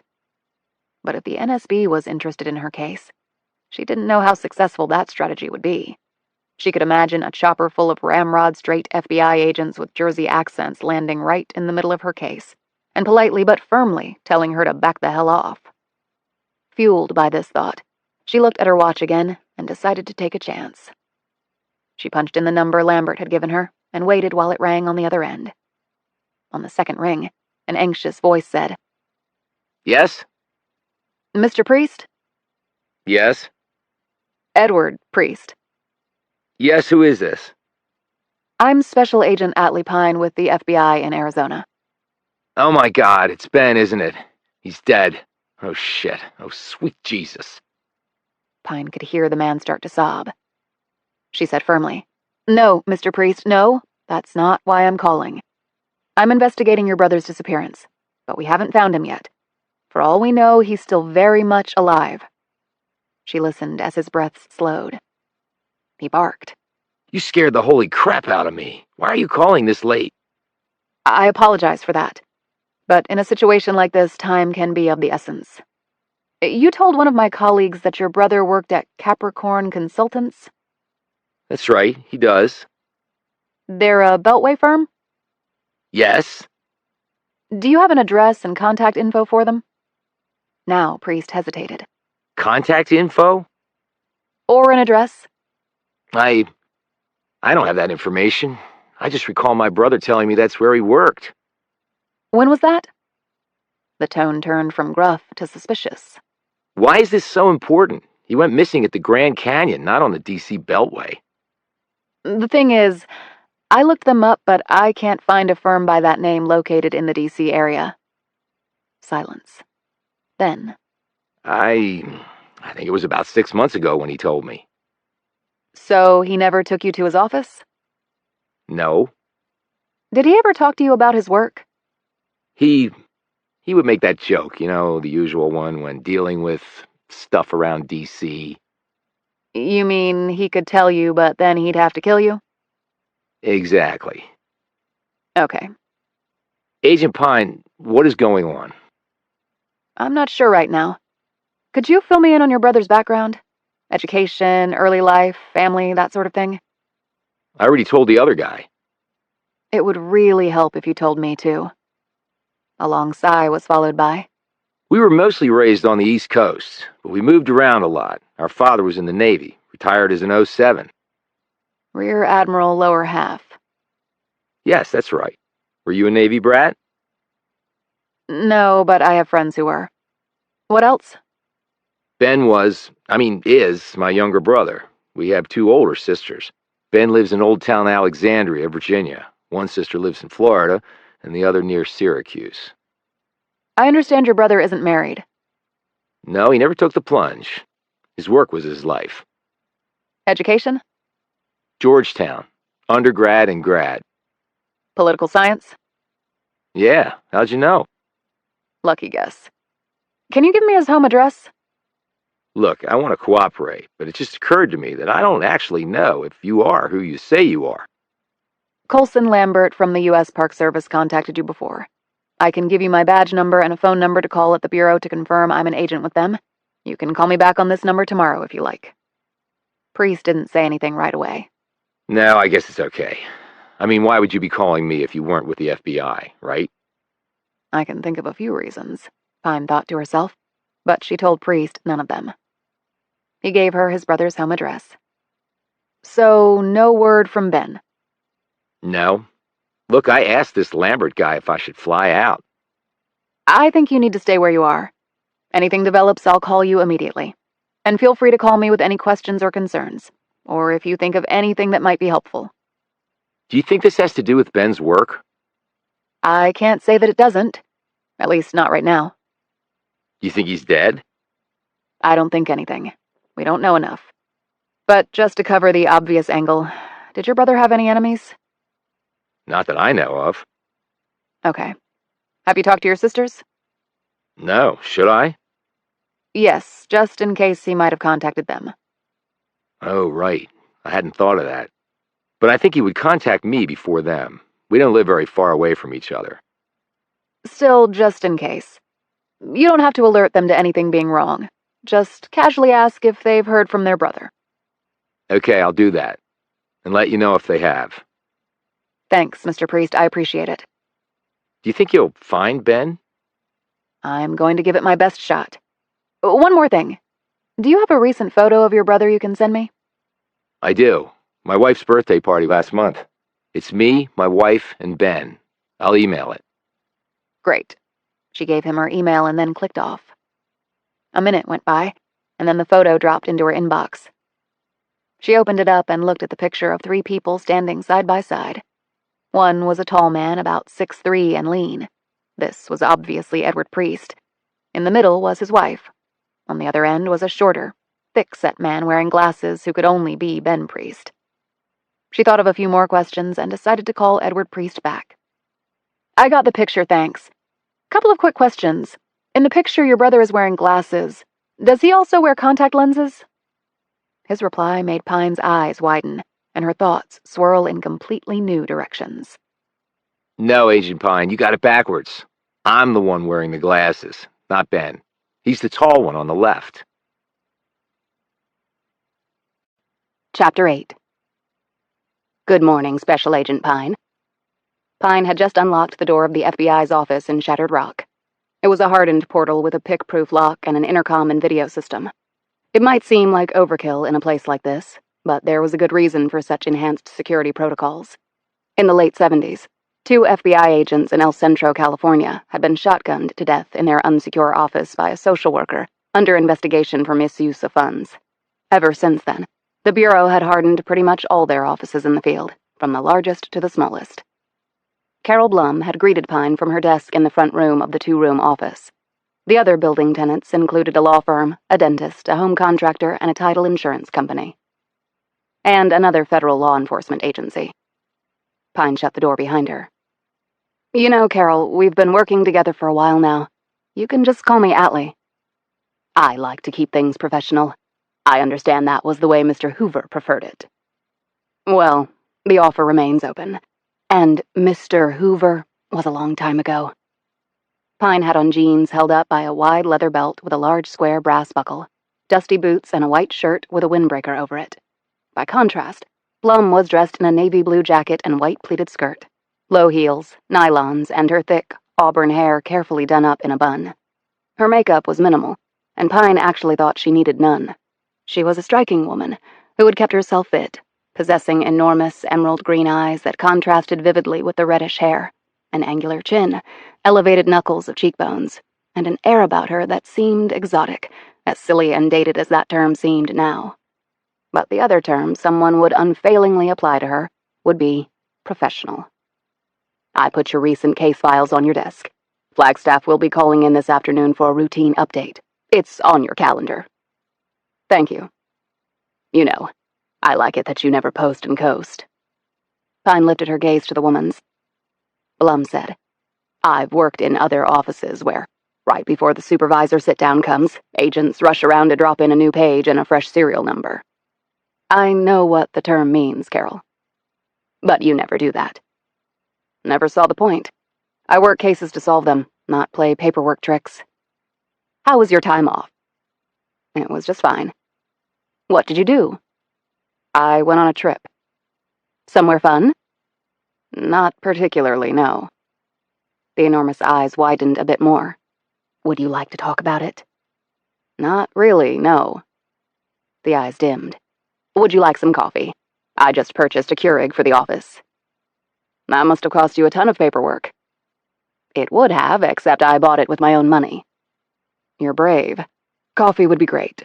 Thanks. Black. Just like always. Pine went into her office and closed the door. She found it puzzling and more than a bit hypocritical that Blum wanted to keep things strictly professional and was still eager to learn every facet of her boss's personal life. But then again, maybe she was just being friendly. Despite being together for about a year, Pine didn't think she knew Blum very well. She probably thinks the same thing about me, and maybe that's just fine. She hung up her windbreaker in a small closet, sat down behind the battered, standard-issue gunmetal gray desk, the kind that the FBI seemed to own by the boatload, and turned on her desktop computer. The Bureau was still behind the times on technology, and her computer was about 8 years old. When she really needed to crank out something, she just used her laptop or her phone. Some days, she was surprised she didn't still have a dial-up internet browser. Blum knocked and came in carrying a steaming cup of coffee with a saucer. Did you eat breakfast? She asked. No. Are you hungry? I can run to the bagel shop, it's no trouble. I'm good, thanks. Breakfast is the most important meal of the day. I have 6 kids, I know that for a fact. Pine glanced up from a file she had just opened. I'll keep that in mind. Anything else? Pine knew that Blum just wanted to keep busy, but the fact was, Pine could pretty much do everything by herself. It was only a matter of time before the Bureau figured that out too, and made her secretary expendable. But then again, the wheels of the FBI's bureaucracy could turn very slowly. Blum might actually retire before they caught on. No, She paused as Blum looked at her expectantly.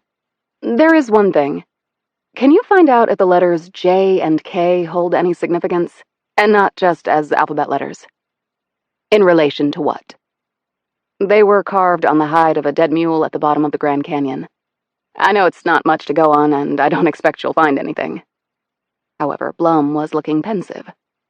Well, one thing does come to mind, but let me research it for a bit. She walked out. Pine stared after her in surprise for a moment, before spending the next hour going over her other case files in preparation for her monthly phone call with her supervisor. She had spent her time here getting to know all the law enforcement in the area. Pine had also visited the local Indian tribes who, collectively, had an enormous footprint here. They were not the sort you won over in a matter of weeks. It was baby steps, a little at a time. But during her time here, Pine had already captured a bank robber, broken up an opioid ring, and nailed a serial rapist preying on those living on tribal lands. And that had helped her gain the trust of those she needed to do her job. She moved her case files to the side and finished her coffee, which tasted strong and acidic going down. She glanced over at the far wall that still bore the indentation of a fist. It had not been thrown by Pine, but at Pine, by a suspect who had decided to turn violent. The second indentation in the wall below the first was larger. It marked where the suspect had been thrown headfirst into the wall after his fist had missed its mark, and Pine had brought the dispute to a swift resolution. She was cuffing the man with her knee firmly planted into the lower back of the nearly unconscious man, when Blum, who had certainly heard the scuffle, had calmly opened the door and asked Pine whether she needed the police to take the moron away. It had been her suggestion that Pine leave the marks on the wall. "Some people are visually stimulated," Blum had said, "and a picture is worth 1,000 words." It had been a brilliant suggestion, Pine had thought, and the marks had remained. The guy had filed a complaint against her, said that Pine had attacked him without cause. Ever since then, Pine had kept a hidden video camera in her office with audio capability. The button to activate it was in the knee well of her desk. It wasn't for her protection, at least not her physical protection. It was in case another moron tried to lie about who attacked whom. Her cell phone buzzed. She looked at the number and frowned. She took another sip of her coffee. Flagstaff was calling. Early. That was never a good thing. "Pine," she said. "Hold for Roger Avery, please," said a woman's voice. Roger Avery? He was not Pine's immediate supervisor, and thus she had not been expecting a call from him. He was 2 levels above her immediate boss. He'd been with the Bureau for only 6 years, less than half her time on the clock, but now agents were making supervisor in as little as 3 or 4 years. Pine had never filed the necessary paperwork to make supervisor, and indeed had fought against every effort to take her from the field and plop her permanently in an office. She had a distinct opinion of an FBI supervisor. They sat at desks all day and told other agents how to run their cases, playing Monday morning quarterback at every opportunity, while others did the heavy lifting. Pine could stomach her direct contact, but she never liked to talk to Avery. She'd rather undergo a colonoscopy without the propofol. The voice came on a moment later. Pine? "Yes, sir," said Pine. Surprised to hear from me? "Well, I was expecting the call to go over my cases, but not from you, sir." I like to keep my finger on the pulse, so I'm making the calls this week. Finger on the pulse? The man would have failed every polygraph given to him. "The call's on my calendar for this afternoon." I just thought I'd get it done earlier. I know you don't like to sit behind your desk, but if you're busy... Like any other supervisor, he didn't mean that. If she told him to take a flying leap, her ass was done. She said, "No, absolutely works for me." She reached for her case files, but his next words made her stop. I'm sure you're doing just fine on your regular caseload. I've never had to ding you on anything in that regard. His words were clear enough. He had had to ding her on sometimes too zealously pursuing her cases, yet she had never felt that hurt feelings or a broken limb should ever be cause for not discovering the truth. The moron she'd launched into the drywall had not just filed a complaint against her, he'd also filed a lawsuit. Both had been dismissed after it was learned that the man had attacked cops and ordinary citizens with regularity. "Okay," said Pine. "Is there something else you need then? Because I was actually just about to head out." Let's talk about the canyon. Now Pine eased forward in her cheap desk chair. It was a ratty piece of crap from a going-out-of-business office door and had no lumbar or any other sort of support. It was like sitting on Jell-O in the middle of an earthquake. She was pretty sure she'd end up just buying a new chair using agency funds and take the heat for not filing the necessary forms. If the Bureau's admin folks wanted to travel to Shattered Rock and smack her hand for buying something decent to sit on, so be it. "The canyon?" she said. The dead mule?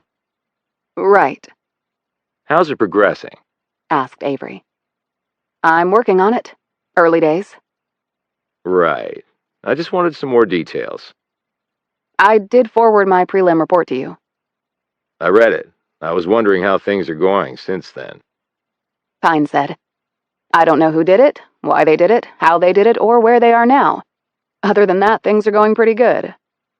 He ignored this sarcasm, which surprised her. Benjamin Priest? Pine had, as yet, told no one that the man calling himself Benjamin Priest was not in fact Benjamin Priest. "I talked to his brother late last night," And what were the results of that conversation? said Avery patiently. I think he knows the answer and he wants me to confirm it. Or not. His brother knew nothing about Capricorn Consultants. No address, no contact info. His brother had never really spoken about it to him, and I can find no evidence the place even exists. Before he could respond to this, Pine decided to turn the tables. "Have you been able to confirm otherwise, sir?" I'm not working the case, Pine. You are. "Yes, sir." What else? Pine decided to drop an H-bomb. "It seems that the National Security Branch is interested in this case. Maybe you've heard something?" Avery didn't say anything for a few seconds, which felt infinitely longer to Pine. All she could hear was her supervisor's breathing. It seemed to have quickened a bit. Did I just piss my whole career away? Keep working the case, Pine. He finally said. And if you need help, ask for it. "Yes, sir." And Atlee? Atlee, now? Curiouser and curiouser. "Yes?" Make sure you have eyes in the back of your head. The line went dead. Pine had been given that advice exactly one other time in her career, and it had come during a case when it turned out the Bureau had been watching her. A moment later, Blum opened the door. She must have heard the phone ring and at least the distant murmurings of her conversation. "Is everything all right, Agent Pine?" Pine looked up at her. "Everything's just fine, Ms. Blum." Chapter 9. The choo-choo train or the Hooterville Express. Pick your poison.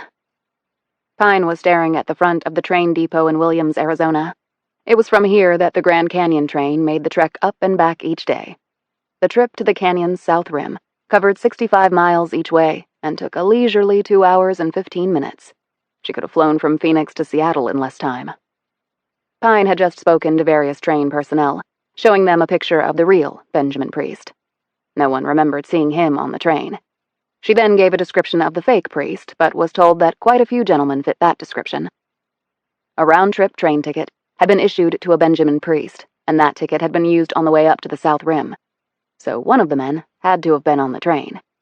The return ticket to Williams had not been used, though. The ticket had been bought with cash, so there was no credit card record. That was interesting, thought Pine, because the ticket hadn't been cheap. Had it been done to hide someone's identity? Probably. Next, Pine trudged over to the railway hotel and went inside.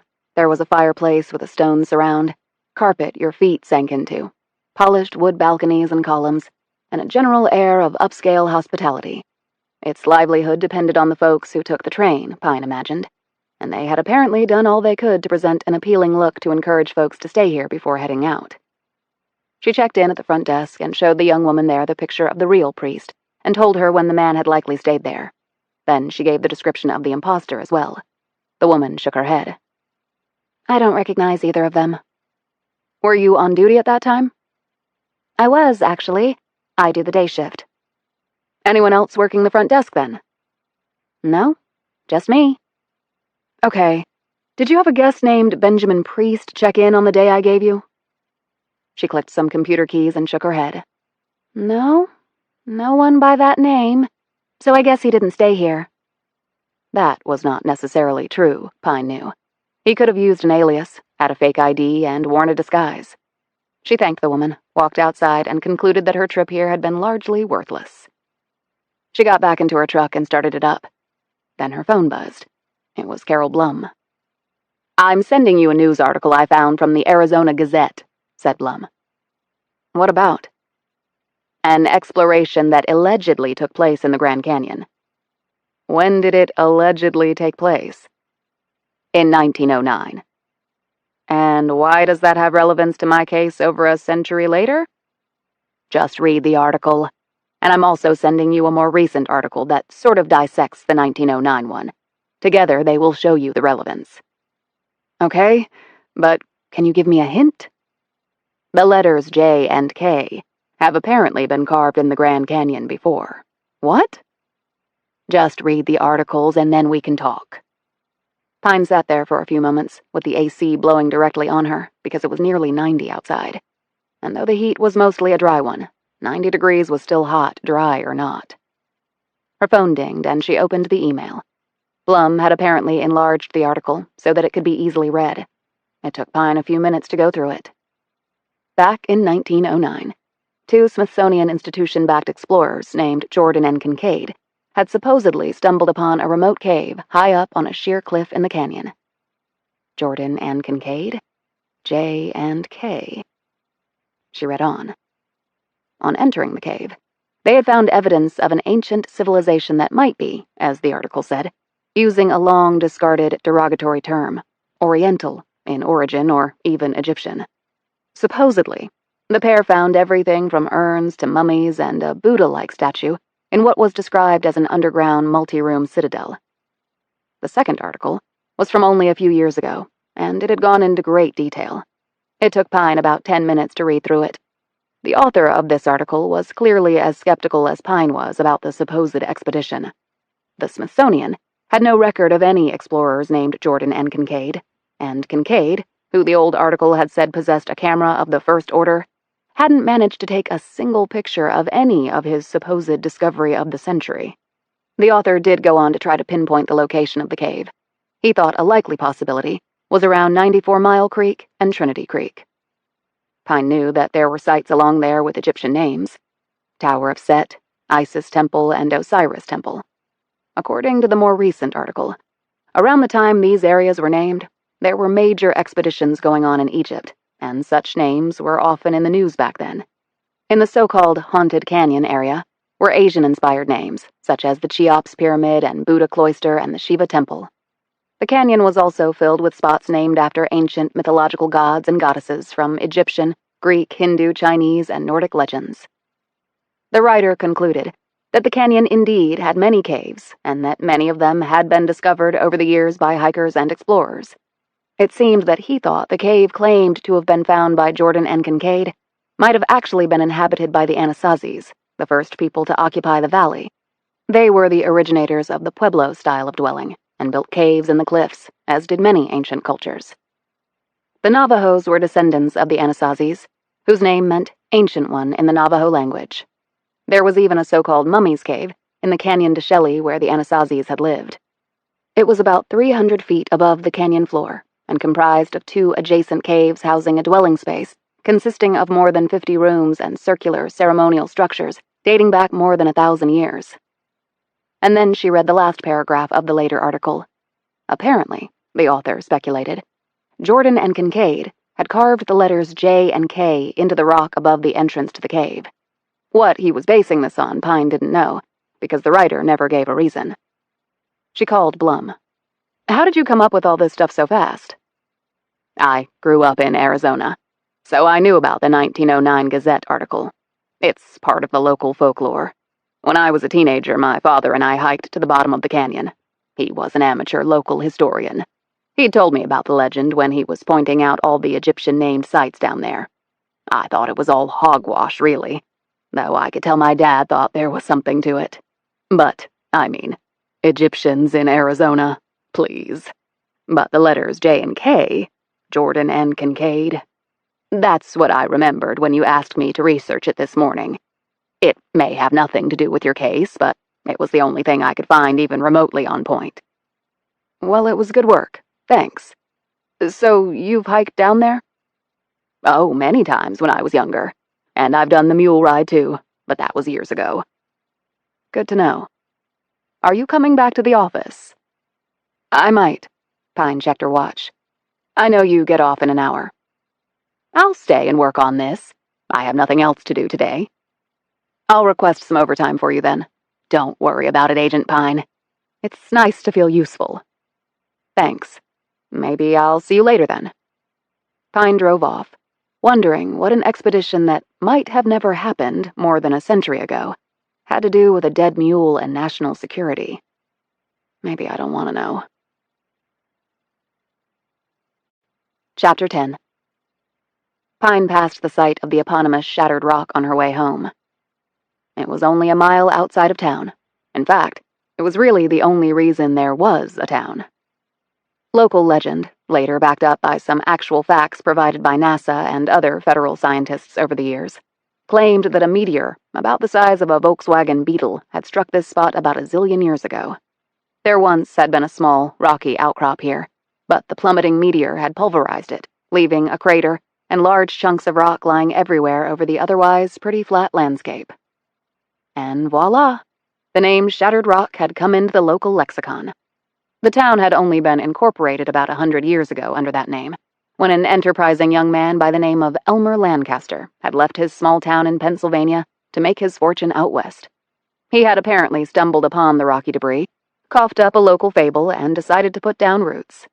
He had begun selling meteorites from a stand on the side of the only road running through the place, and had even hired some Native Americans to help him. Dressed in full tribal wear, they had danced across the road holding the rocks from the heavens, as they termed them, and the tidy sum of $5 would allow you to own one. It had actually been a profitable business, since there were literally millions of chunks of rock, and even if they ran out, they could always make more. Lancaster used some of his money to start laying out streets and subdivisions, and constructing buildings and necessary infrastructure. He also put out the call that his now-named town of Shattered Rock was the most important geological location on planet Earth, and open to families and businesses to move to.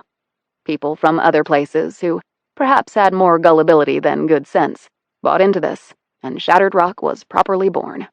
It had not, however, experienced enormous growth over the century, but still had a population of roughly 1,000 souls who did a variety of things to make a living, as folks did in every other small town.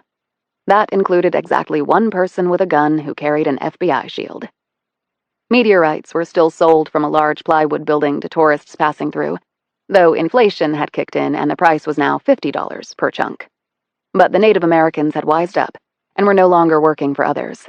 An enterprising Hopi and his Navajo partner had bought the meteorite franchise and were, by all accounts, doing fine. They also served coffee, cold beer, and wickedly delicious scones, and Pine had bought one of the rocks, but only to support the local economy. She pulled into the parking lot of her apartment building. It was stucco-sided with a red tile roof, very southwestern in style. The railings were wrought iron, and the stucco was painted a muted yellow. The flora and fauna planted around it were indigenous to the area, which meant they could survive without much water. The Southwest had many good things, but reliable rainfall was not one of them. When Pine's boots hit the asphalt, she could feel the heat from the tar wicking through her soles and into her socks, and from there into her feet. The sun was intense at this elevation, which was about the same as Denver's, and it was now beating down on Pine. She had run into some traffic because of an accident and gotten back too late to return to the office, but Blum had emailed her on the way with some more information. She was going to go over it while sipping a beer in her apartment. That was her idea of a night out without actually going out. On the way to the stairwell leading to her digs, Pine approached two men in their 20s in the parking lot. They were lounging against a cherry-red Ford F-150 with a jacked-up frame and double-wide rear tires. It looked ready for a duel at a monster truck smash-up. They were smoking weed and drinking beer. One was indigenous, with his long, dark hair clipped at the back with a leather thong. He had on dirty jeans, a colorful short-sleeved shirt, and a stained, wide-brimmed hat. A knife in a leather sheath rode on his belt. The other guy was white, with skin that was peeling from sunburn, a fact readily apparent since he was wearing a tank top. He also had a Sig Sauer in a hip holster. Arizona was open carry, concealed carry, any carry you wanted. No permit, training, or brain required. Pine glanced at the rifle rack in the cab of the Ford. Suspended there were a sleek Browning over-under 12-gauge shotgun and an AR-15 that could kill a whole lot of people in a very short amount of time. Pine recognized one of the men, but not the other. She nodded to them as she was passing by. I hear you're a Fed. This came from Sunburn. Who wants to know? Sunburn threw his empty beer can into the truck bed. I was a Fed once. Army. They screwed me over. He said quietly, his menacing gaze boring into her. Pine couldn't tell if he was stoned or just creepy, or both. Sorry to hear that. So are you a Fed or not? He said, drawing closer. Yeah, I'm a federal agent. We'll screw you over too. Not so far. He took a puff on his joint. She watched him and said, "And maybe you need to knock that off and clear your head, especially if you're driving. You don't want any more trouble with the authorities, right?" This is a free country, right? I fought for that shit. "You got your medical marijuana card? Otherwise, it's illegal to possess or use it in Arizona. And under federal law, you shouldn't be carrying a gun if you're using weed, though the state of Arizona sees it differently." Got PTSD. Left my card at home. You can arrest me if you want. "If you don't have a card, I could arrest you. It's a felony." Like I said, I got a card. Just forgot it. I was in Iraq, lady. You go to Iraq, you want to smoke weed too.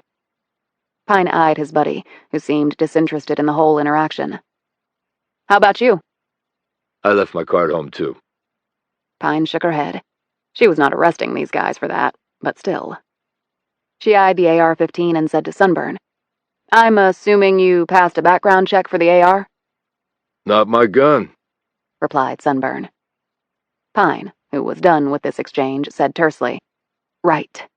Okay, you guys have a good evening. Just don't drug, drink, and drive, okay? And be careful with your weapons." She started to walk past him when Sunburn moved in front of her. I ain't done talking to you. "Yeah? Well, I'm done talking to you." As she moved past him, he roughly grabbed her arm. Pine gripped his wrist, bent it backward, drove it behind his back, and launched him headfirst into the side of the truck. His forehead punched into the sheet metal, and he slowly slid to the ground. With her free hand, Pine whipped out her Glock and pointed it in the direction of the other guy, whose hand had drifted to his knife. "Don't do it unless you want to die right here," barked Pine. "Put it on the ground and kick it away. Now!" The man quickly did as she ordered, laying the weapon in the dirt and then propelling it about 2 feet away with his boot. Sunburn slowly groaned and turned over on his back. She reached down and jerked his cig from the holster. Hey, you can't take my gun. He protested. She pointed her gun at his head. "You ever lay a hand on me again? You won't be waking up. You got that?" When he didn't answer, she nudged him with her boot. "I said, you got that." Yeah, I get it, okay. Shit. "And be thankful I don't want to waste another minute of my life dealing with you idiots. Now clear out of here." He struggled up and, with his buddy's help, climbed into the passenger seat of the Ford. When his friend went to get his knife, Pine placed her boot over it. "Don't think so." She paused and studied him. "I know you. Your old man is Joe Yazzie, isn't he? You're his oldest, Joe Jr. Does he know you're hanging out with dicks like that?" I'm 24. I can hang out with anybody I want. retorted Yazzie. In her periphery, Pine kept a visual on Sunburn, just in case he went for the Browning or AR. She said to Yazzie, "Then exercise better judgment. What are you doing here anyway?" Our buddy lives here, Kyle Chavez. Pine nodded. She knew the Chavez family. The parents were illegals, hardworking, never in any trouble, and went to Mass every Sunday at the only Catholic church in town. But their son, Kyle, was a piece of work, and giving them endless trouble. He had nearly come Pine's way a couple of times. "Like I said, exercise better judgment," You think you're a badass? screamed Sunburn from the truck. "Get him out of here before I change my mind about arresting you both," Pine said. Yazzie quickly climbed into the truck, started it up, put it in gear, and drove off. Pine watched them go until they were out of sight. Then she picked up the knife, shoved Sunburn's cig into her pocket, and walked up the stairs to her apartment. Now, she really, really wanted that beer. Chapter 11. Blum's email had contained more information about the website where she had originally found the 2 articles. If the letters carved on the mule were referring to Jordan and Kincaid, then the person who had carved them might have accessed this website, and whenever you accessed a digital space, you left behind your electronic prints in the form of an IP address. The Bureau had busted many a crook who didn't understand this. It was a long shot, Pine knew, but Blum had also told her that there weren't very many websites dealing with this subject, so they might just get lucky. Ordinarily, Pine would have forwarded this information to IT specialists at the Bureau who could check out web traffic to a site. Yet, she hesitated to do that now. Eyes in the back of my head. Avery had told her that, and yet he was no particular ally of hers. But she was under his chain of command, and maybe, He was giving her some subtle assistance for some reason as yet unknown. Or maybe he was setting her up to swing in the wind. She supposed only time would tell which possibility was correct. She finished her beer and took 2 pork sausages out of the fridge. She had already fired up her little hibachi that was out on the balcony. It had come with the apartment, having been left behind by the last renter. She only had to add a fresh bag of charcoal. Pine wasn't much of a cook, but eating out every night was not in her budget, or good for her physical well-being. She plopped the fat sausages on the hot grill, and her nostrils were instantly assailed with the smell of cooking spiced meat. She grabbed a bottle of water from her fridge, uncapped it, and took a long drink. Dehydration was a real problem here. People trying to hike the canyon failed all the time to take this into account, despite all the warning signs posted everywhere about how much water and salty foods to carry with you, and how much to consume during your trek. Becoming dehydrated was potentially deadly. Blood pressure dropped to dangerously low levels. The heart slowed, the organs could begin shutting down, and then you were gone, all from not imbibing enough H2O. She mixed a small salad, cutting up tomatoes, cucumbers, snap peas, and beets. She sprinkled a homemade lemon vinaigrette over it and set it on the kitchen table. A few minutes later, she checked on the sausages. They were plump and bursting and marked with the tines of the grill. Just how she liked them.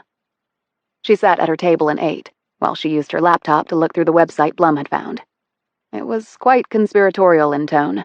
The whole country, maybe the whole world, was wallowing in paranoia. She thought it was still anyone's bet as to whether the internet would turn out to be more good or evil. She texted a friend of hers who worked for a satellite office of Google in Salt Lake City and gave him the information on the site, with a request that he track the IP addresses that had accessed the site within the last several weeks. Pine had no idea what sort of traffic this site experienced, so she felt it was practical to put in a time parameter, if just to see what sort of volume she'd be looking at. She finished her dinner and put her plate and utensils in the dishwasher. It was nearly 9 o'clock now, but she wasn't really tired. She received an answering text from her friend in Salt Lake. He had gotten the information and would try to have something for her tomorrow. Pine sat back and thought things through. It was quite a mishmash in her head. How did a carved-up mule, that might be tied to an old legend, square with the defense contractor gone missing, along with the man impersonating him? No, she was wrong about that. It was still unproven that Benjamin Priest was a defense contractor. He could be something else entirely. And Benjamin Priest wasn't even technically missing. The man pretending to be him was. And why the Bureau's national security interest? Pine couldn't even prove that the real Benjamin Priest had ever visited the Grand Canyon. The only concrete evidence she had was that someone calling himself Benjamin Priest had ridden Sally Bell down to the canyon floor and then vanished, leaving a mutilated mule in his wake. Had the impersonator hiked out at night? Hikers did make the trek from rim to rim at night, to avoid the heat of the day, which could feel like a sauna from May to September. Pine had made the nighttime journey numerous times, taking a quick nap on the banks of the Colorado at midnight before hiking up to the opposite rim to see the sunrise. But she was in excellent physical shape, knew the trails, and had the right equipment, including headlamps. Walking along rocky, uneven, narrow trails with sheer drops without lights was a suicidal endeavor. So, a guy who was nervous coming down on a mule would have had to hike up alone in the dark. Pine had no way to explain this seemingly incongruous possibility. And she certainly wouldn't figure it out tonight. She stripped off her clothes and took a shower, and put on a pair of gym shorts and a white tank top. She sat on the bed and looked at her heavily calloused hands. She had to scrub hard to get out the fine bits of weightlifting chalk embedded in her fingers. When she wasn't traveling for a case, she lifted 3 times a week at a gym in downtown Shattered Rock. It used to house a Chinese restaurant, but apparently the denizens of the Rock would rather push iron than eat kung pao. Next door to that was an MMA studio, where she practiced her kickboxing 3 days a week. On the 7th day, unlike God, she didn't rest. Instead, she put on her Nikes and ran along the flat, dry plains with an unforgiving sun beating down on her. The unincorporated town of Tuba City was to the east of Shattered Rock and hugged the westernmost edge of the Navajo Nation like a parenthesis. Shattered Rock lay just outside the boundaries of the Navajo's territory, sitting within the Painted Desert. The summers were hot and dry and the winters cold and equally dry because of the barrier mountains to the south. Her first winter here, Pine thought her skin was literally going to break off. She had gone through a ton of moisturizers and kept a humidifier in her apartment and office running from November to April. Even then, she'd had to buy lip balm and Aveeno by the crate. She lay back on her bed, one arm across her forehead as she stared up at the dark ceiling. It was a little after 10, and even with her windows shut, she could hear the baleful howl of a coyote coming from somewhere. They'd had coyotes back in rural Georgia. While she had watched, her father had shot one that had gone after their chickens. Her father wasn't the best shot, and the animal hadn't died right away. Pine could recall her eyes filling with tears as the poor beast writhed in pain. The bullet must have hit its spine and paralyzed its rear legs. Her father had walked over and calmly shot the coyote in the head, ending its misery. He had turned to his remaining daughter, taken the smoldering cigarette from his lips, and stuffed the still-smoking pistol inside his belt. You don't let things be in pain, Lee, you hear me? That's one of God's creatures, so you gotta put them out of their misery, okay? You hear me, girl? Pain ain't no good that way. Ain't right. You hear me now? This had occurred after Mercy had been taken from them. They were all changed, all on edge, all different from what they had once been. Pain, yes. They were all certain that Mercy had been in pain. She had wiped her eyes and nodded at her father, but her gaze had remained on the dead animal. Its lifeless eye seemed to be trained solely on her, as the blood pooled around its destroyed head. She would never forget the howl the beast had made when it had first been shot. Shot for simply hunting for something to eat. She would never forget its piteous writhing on the ground, its spine crushed by a bullet, unsure of what had just happened, but instinctively knowing that its life was just about over, even as it desperately tried to rise and flee. And survive. On this thought, Pine's memory lurched to her sister, and how Mercy must have felt something similar to this, as she was taken from the only home she had ever known. Her life forfeited by an unknown force, for no reason at all, other than a violent lunatic's whim. Did someone put you out of your misery? Did someone take the pain away, Mercy? I hope he did. I pray he did. At that exact moment, Pine wanted to finally let something out of her that had been inside far too long.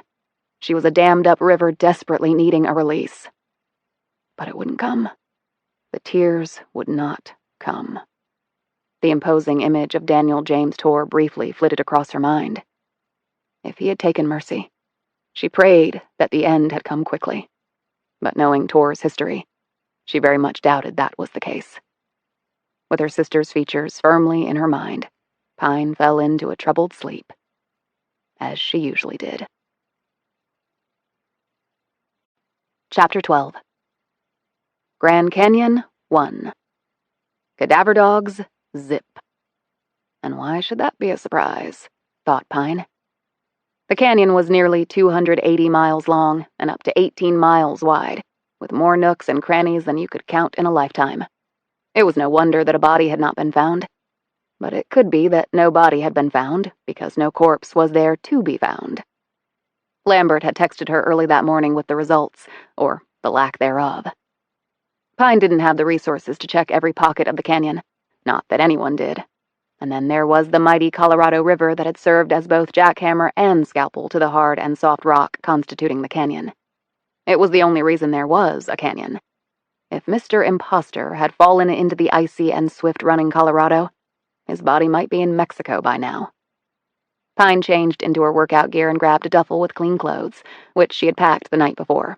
She climbed into her truck and drove off. It was a 10-minute trip to her gym. It was pretty much a 10-minute drive to everywhere in Shattered Rock. You knew you were in rush hour if you saw more than one car at the same time. She parked on the empty street. It was early, and the heat had not yet built, but the sun had already started its rise, and the warmth would follow with it, until sweat would sprout on anyone who happened to be outside moving at anything faster than a slow walk. It would be 2 more months before the weather would approach anything that could be called cool or refreshing. And right now, Pine was going to sweat inside. She nodded to the owner of the place as she walked in. His name was Kenny Cooney, a transplant from Maui. He was about 5'8" and a massively ripped 240 pounds. He was on the squat rack, with enough stacked plates to make the barbell bend at the ends. Cooney nodded back and then did another set. His shirt was soaked through from his battle with the barbells, and his shorts were stretched tight over his monster-veined and tanned thighs. His gym was old school, hardcore, with no fancy bells and whistles, just the basic tools for the seriously inclined pusher of iron. And another thing, Kenny didn't believe in AC when one was working out. The only thing you got were 2 floor fans moving warm air from the left to the right and back again with every feeble oscillation. If you didn't sweat in here, you needed to have your glands and pores checked. There were 2 other people in the gym. Both were regulars. One was a tall black guy in his 50s who had washboard abs. The other, a stocky white guy in his 40s working hard to come back from a scoped knee. Pine didn't know their names, and in fact had never asked. She just knew them by their routines. The same was probably true of them toward her. The regulars didn't come here to chat. They came here to push as much weight as they could.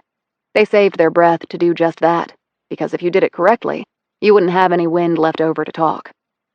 She took off her sweatshirt, revealing the tank top underneath. This also showed off 4 tats Pine had.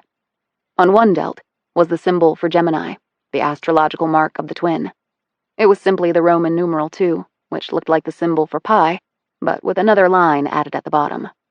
On the other delt was the astrological symbol for the planet Mercury, which ruled the world of the Geminis. It was comprised of a cross on the bottom, a circle on top of the cross, and an upward crescent on top of the circle.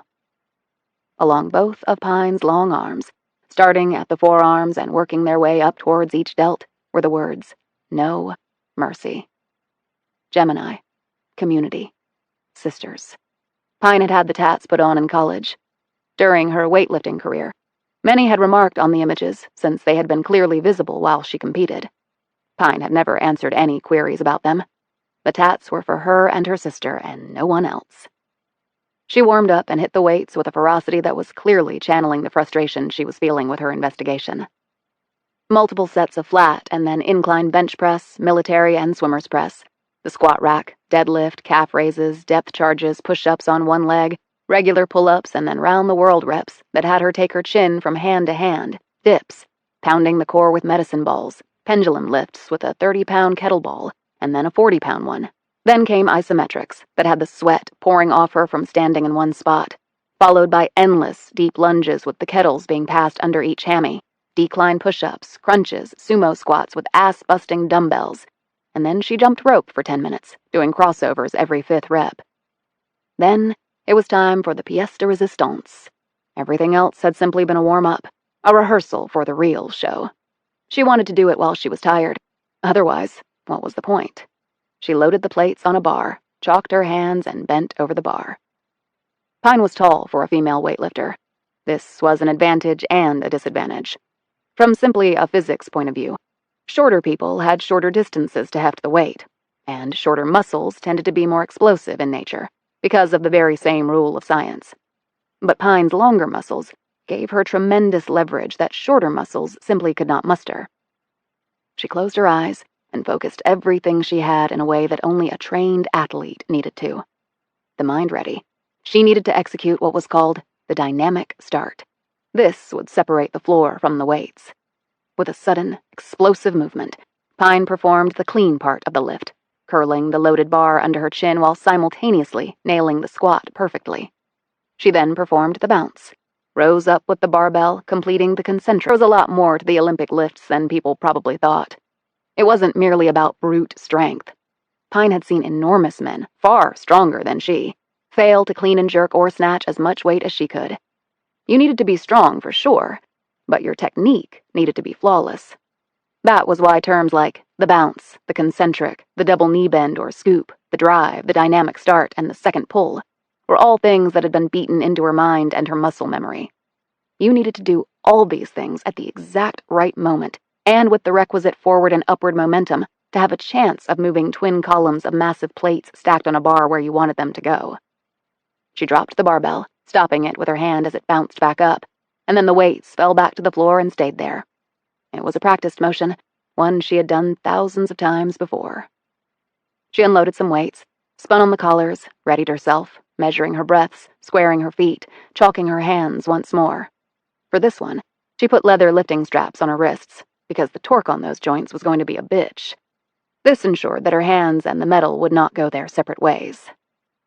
Okay, this is for the gold, or at least a spot on the damn team, in my dreams.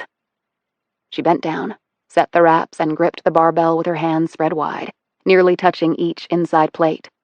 She got her mind straight, because it was just as much mental as physical, maybe more mental. She imagined the burst of force and the precise movement required to take this weight from the floor to over her head in one nearly seamless motion. The bar would initially come up to about her waist for less than a beat, and then, with a powerful flick, be cast over her head, her arms straight, her butt a few inches from the floor. It was not a natural movement, and it required immense core strength and concentration. There was no margin for error. That was the essence of the snatch. Whoever had devised this lift, Pine thought, was one sick bastard. This lift was and always had been her nemesis, her Waterloo, the reason she had not gone to the Athens Olympics in '04. Athens, where it had all started way back in 1896. How special would that have been? Well, she'd never found out. Pine steadied her breathing, going longer and longer on the inhales and exhales. She was building up to the exact right timing of her last inhalation and exhalation, where the snatch phase would come. It was all timing, technique, and a level of explosive strength most people couldn't comprehend, male or female. She performed the first part flawlessly, squatting there with her arms in the shape of a V and the weight directly above her head, her butt nearly touching the rubberized floor. Her pull, power, scoop, and second pull execution had been one of her best ever. Only she wasn't done. Okay, Atlee, this is for the money. Just stand up. Couldn't be simpler. Just stand up. 1, 2, 3. But when she tried to rise, things started to unravel. A tremble of thigh, a twitch of hamstring, the slightest giving way of her left triceps, and she had to drop the bar, falling back on her ass in the process. She sat there, breathing hard, the sweat dripping down her face and onto her chest, her gaze pointed at the floor. Defeated. Six-pack and knee rehab had long since gone. But Kenny Cooney was still there. You good? He called out in a casual tone as he did some paperwork at the front counter. She nodded and gave him a thumbs up. Not the first time this had happened. He went back to his paperwork. Shit, she muttered. She was not good. Despite her excellence in the first half of the lift, her form had sucked in the final stage, which was all that mattered. Her mental mechanics had completely broken down. She had been intimidated, afraid. Shit. She finally rose and performed the yoga and Pilates regimen that constituted her cooldown. Her muscles felt good stretching out, the tendons, ligaments, and cartilage all thanking her for the relief after the merciless pounding of iron. She hit the shower, changed into her work clothes, and walked out, hair still wet. This had been her time. Now, the FBI owned her for the rest of the day. Chapter 13. Pine drove to her office and entered the underground parking garage. There was a guy on duty there, and after hours the overhead door would come down, requiring keycard access. This level of security was not because of Pine's presence. It was because of the other law enforcement agency located here. ICE, Immigration and Customs Enforcement. Today, it was more known for immigration enforcement, and they were very active in Arizona, rounding up and deporting masses of people. It had become a political football, really. Because of that, there had been threats made, and the building might be a target, hence the security guy and the overhead door with keycard access. Pine routinely saw some of the ICE guys in and around the building. She knew all the agents there, but didn't really hang with them very often because they kept to themselves. She was FBI, under the Justice Department. ICE was under the Department of Homeland Security. There was a bit of a federal rivalry there, but their work almost never overlapped. But they were fellow feds, and she would always have their backs if they needed it. The underground garage kept the sun off the cars during the day. It was actually a necessity here, especially during the summer. Otherwise, she would have let her truck run without her in it for a few minutes with the AC cranked to max, and she'd still sweat when she got in. She parked next to a vehicle with a cover over it. This car had once belonged to a veteran FBI agent named Frank Stark, who had been a mentor of hers during Pine's second field assignment. Every FBI agent got their creds, badge, and first assignment upon graduating from Quantico. The first-year assignment was done as a probationary agent to see if you could cut it in the field. After a year's time, you were no longer a probie and were transferred to your next assignment. Pines had been Cleveland, sometimes referred to in FBI circles as the mistake on the lake. It was there that she had met Stark. She lifted the cover off and stared down at the 1967 Ford Mustang convertible, with parchment interior and matching top, and an iconic frost turquoise exterior. It had been meticulously restored by Stark, with the aid of the junior Phoebe Pine.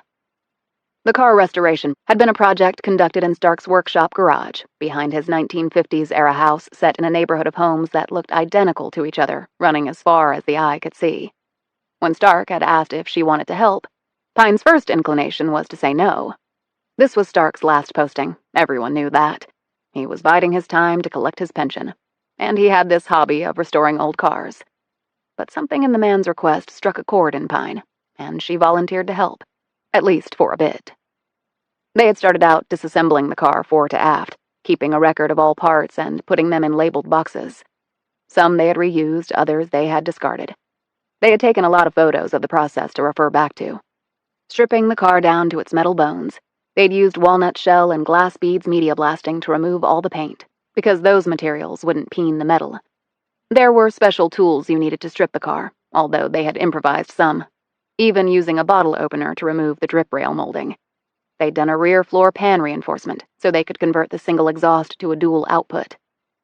The chassis had been fully refinished and painted with a specialized silver undercoating. The exterior had been reinstalled after having been sanded down and repaired, or, where restoration was impossible, new metal panels had been precisely tooled to the car's original specs by a local company that Stark had found. Then the exterior had been painted the exact same shade of frost turquoise as the original. They'd also reworked all the electrical, and either purchased new screws and bolts or restored what they had. After all the painting was complete, they'd installed Dynamat, which kept the noise and exhaust heat under the car, where it should remain. The original engine had been the 289 V8, of which only a few hundred were put in this model. But 1967 also had brought the first major redesign of the Mustang and had offered a larger engine option. So they dropped in a big block 390, which had been in the vast majority of the Mustangs built that year. That had necessitated the dual exhaust, since the 390 couldn't efficiently run off the single pipe. The 390 V8 mustered 320 horsepower, plenty of muscle for a car that size. The convertible top was beyond repair, but Stark had located a company that did replacements, and Pine had worked side by side with Stark to install it.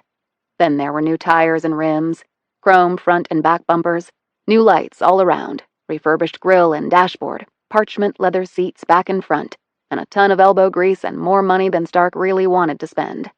However, Pine felt that the vet agent, a widower and childless, just wanted to do something to fill in a life that had become permanently lonely, and would become infinitely more so once he handed in his badge. Since Pine had been equally lonely, it had been a good match.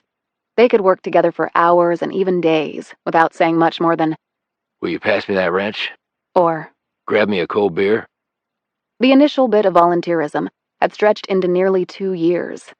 Stark had retired a month after they completed the project, and Pine was being reassigned at the same time. But before she left, they had taken a long ride in the fully restored Mustang. Stark had let her take the wheel on the way back, and she had opened it up on the highway, letting the 4 carbs of the big block ooze power all over the asphalt as they shot like a rocket down the road. They had already decided that if they were stopped by the cops, they would use their FBI badges to get off. The federal agents decided they were entitled to one get-out-of-jail-free card. With the top down and the wind ripping through her hair and the speedometer at nearly 120, it had been the best feeling Pine had had in years. She truly felt wonderful. If Stark hadn't been 30 years her senior and crotchety as hell, she might have, in her euphoria, planted a kiss on him. Unfortunately, a month after Pine had left for her new assignment, Stark had died from a heart attack. He'd been found in his garage, slumped over in a chair, a socket wrench on the floor, apparently where it had dropped from his hand when he died. Pine had been stunned to learn that in his will, Stark had left her the title to the car. She had gone to retrieve it, and the Mustang had traveled with her to every assignment thereafter. When she'd relocated, she'd driven it out west. Rather than keep it at her apartment when she transferred to Shattered Rock, she'd kept it here, where it was protected from the sun and certain predators on 2 legs. She still had nightmares about somebody carjacking the vintage ride and then rolling it. It was the only thing, really, that she had ever owned. Every time she drove it, she realized how much work had gone into restoring it. This represented 2 years of her life. It was the longest personal commitment she had ever made, far longer than she had ever committed to a personal relationship. She ran her hand along one fender and thought back to Stark, who was wise beyond his years, no doubt yearning for a daughter he would never have, until Pine had shown up for work one day, only a year removed from busting her butt at Quantico. He'd been a good friend, maybe the only true one she'd made at the Bureau, or maybe anywhere else. He'd told her once, as they were installing the single Holly 4-barrel carburetor, that the Bureau had really been his life, except for restoring old cars. He'd wiped his hands on an old rag, taken a sip of beer from a plastic cup, and eyed her from under tufted white brows. Don't make that mistake, Pine. He'd growled. Don't let this be it for you. She'd ratcheted down the last bolt on the carb and glanced up at him. How do you know it was a mistake? She'd asked. If you have to ask, you haven't learned shit from this whole thing. As if restoring the Mustang was a whole thing, other than simply putting an old car back together. And maybe it was. And maybe Pine had gotten it. But that didn't mean she would ever do anything about it. She put the cover back on the car and was heading up the stairs to her office when her phone buzzed. It was her IT buddy in Salt Lake City. You got anything? She asked as she emerged in the hallway leading to her office. I do, but it's strange. This whole case is strange. What do you have? There have been lots of people who accessed that website over the last few months. I couldn't track them all down, but there was one that stood out. Which one? I recognized one of the IP addresses, Was his surprising reply. How could you have done that? She asked. because it was yours, Atlee. I know that, she said impatiently. I went on the site recently to check it out. So did my assistant. She's the one who told me about it. I knew that was your address from when you contacted me, but when I checked out things further, I noticed some funny lines of code in the mix, so you might want to have the FBI Geek Squad check your computers. Why? Because I think you might have been hacked. Chapter 14. Coffee, Agent Pine? Pine had just entered her office when Blum greeted her. The older woman was dressed, as always, in a highly professional manner. Skirt, jacket, pumps, hose, minimal jewelry, and a bit less makeup than normal. Pine absent-mindedly nodded and walked on to her office. She closed the door, sat at her desk, and stared at her computer. Hacked? By who? And why? Her friend had told her something else, that whoever had done this could have easily done it remotely, in essence, taking control of her computer and making it do things the hacker wanted without ever entering the premises. If he's infiltrated your computer, he can see every keystroke you perform, her friend had told her. Pine yanked the power cord off the computer at the same moment Blum opened the door with her cup of coffee. Problem? Asked Blum. I've been hacked. Blum raised an eyebrow and then set the coffee down in front of Pine. Should I pull my cord too? Probably. I'll call the support services folks in Flagstaff straight away. They'll send somebody up. Thanks. Does this have to do with the website I showed you? I don't know. Maybe. Blum closed the door behind her as she left. Pine took out her phone and studied it. Was this compromised too? She looked at the landline on her desk. To bug that, they would have had to break into her office, or at least the telecommunications box. But that was in the underground garage in a locked room with video surveillance, courtesy of ICE's presence here. She doubted they had accomplished that. When the IT people came from Flagstaff, she would have them check everything. Until then, Pine decided to just not call or email or text anybody from her office or her personal phone. She left her coffee sitting on her desk and exited her office, rushing past Blum so fast the woman could only say, "Agent Pot," before she was out the door. She took the steps 2 at a time to the garage, got into her truck, and sped out into the sunshine. There was a convenience store about 3 blocks away. It had something she really needed, something that was almost impossible to find anymore. Pine pulled into a free space in front, hopped out, and made a beeline for the payphone hanging on the outside wall next to the machine containing bags of ice. Shattered Rock actually had several public payphones for 2 reasons. As hard as it was to believe, not everyone here had a mobile phone, and cell reception here could be really crappy. She dropped in some coins and made the call. Park Ranger Lambert picked up on the second ring. Hello? Coulson, it's Atlee. What number are you calling from? Never mind. Look, has anything weird been happening on your end with respect to the priest disappearance? Pine had still not told Lambert, or anyone else, that the man calling himself Benjamin Priest was not, in fact, Benjamin Priest. What do you mean, weird? Out of the ordinary. Like, have you gotten any inquiries from further up the food chain? No, nothing like that. So, any progress on the case? Cadavers turned up nothing, like I already reported. We've searched everywhere we can think to. Will agents from your investigative services branch become involved now? Above my pay grade. Pine frowned into the phone receiver. This did not sound like the Coulson Lambert she knew. Did Edward Priest ever send you a picture of his brother? Look, Atlee, I don't mean to be rude, but I gotta go. Stuff at the office. Talk soon. And he clicked off. Pine slowly hung up the receiver. Well, he had indirectly answered her question. There was weird stuff going on his end. She stuffed more change into the machine and punched in the numbers. The phone rang, and then Edward Priest's voicemail came on. The mailbox was full, so she was unable to leave a message. Frustrated, she hung up the phone, got back into her truck, and drove off. She checked her rear and side mirrors to see if any stealth vehicle was taking an overt interest in her SUV. On the way back to the office, she pondered what to do. Lambert was obviously stonewalling her. Edward Priest's mailbox was full. Her computer and possibly her phone had been compromised.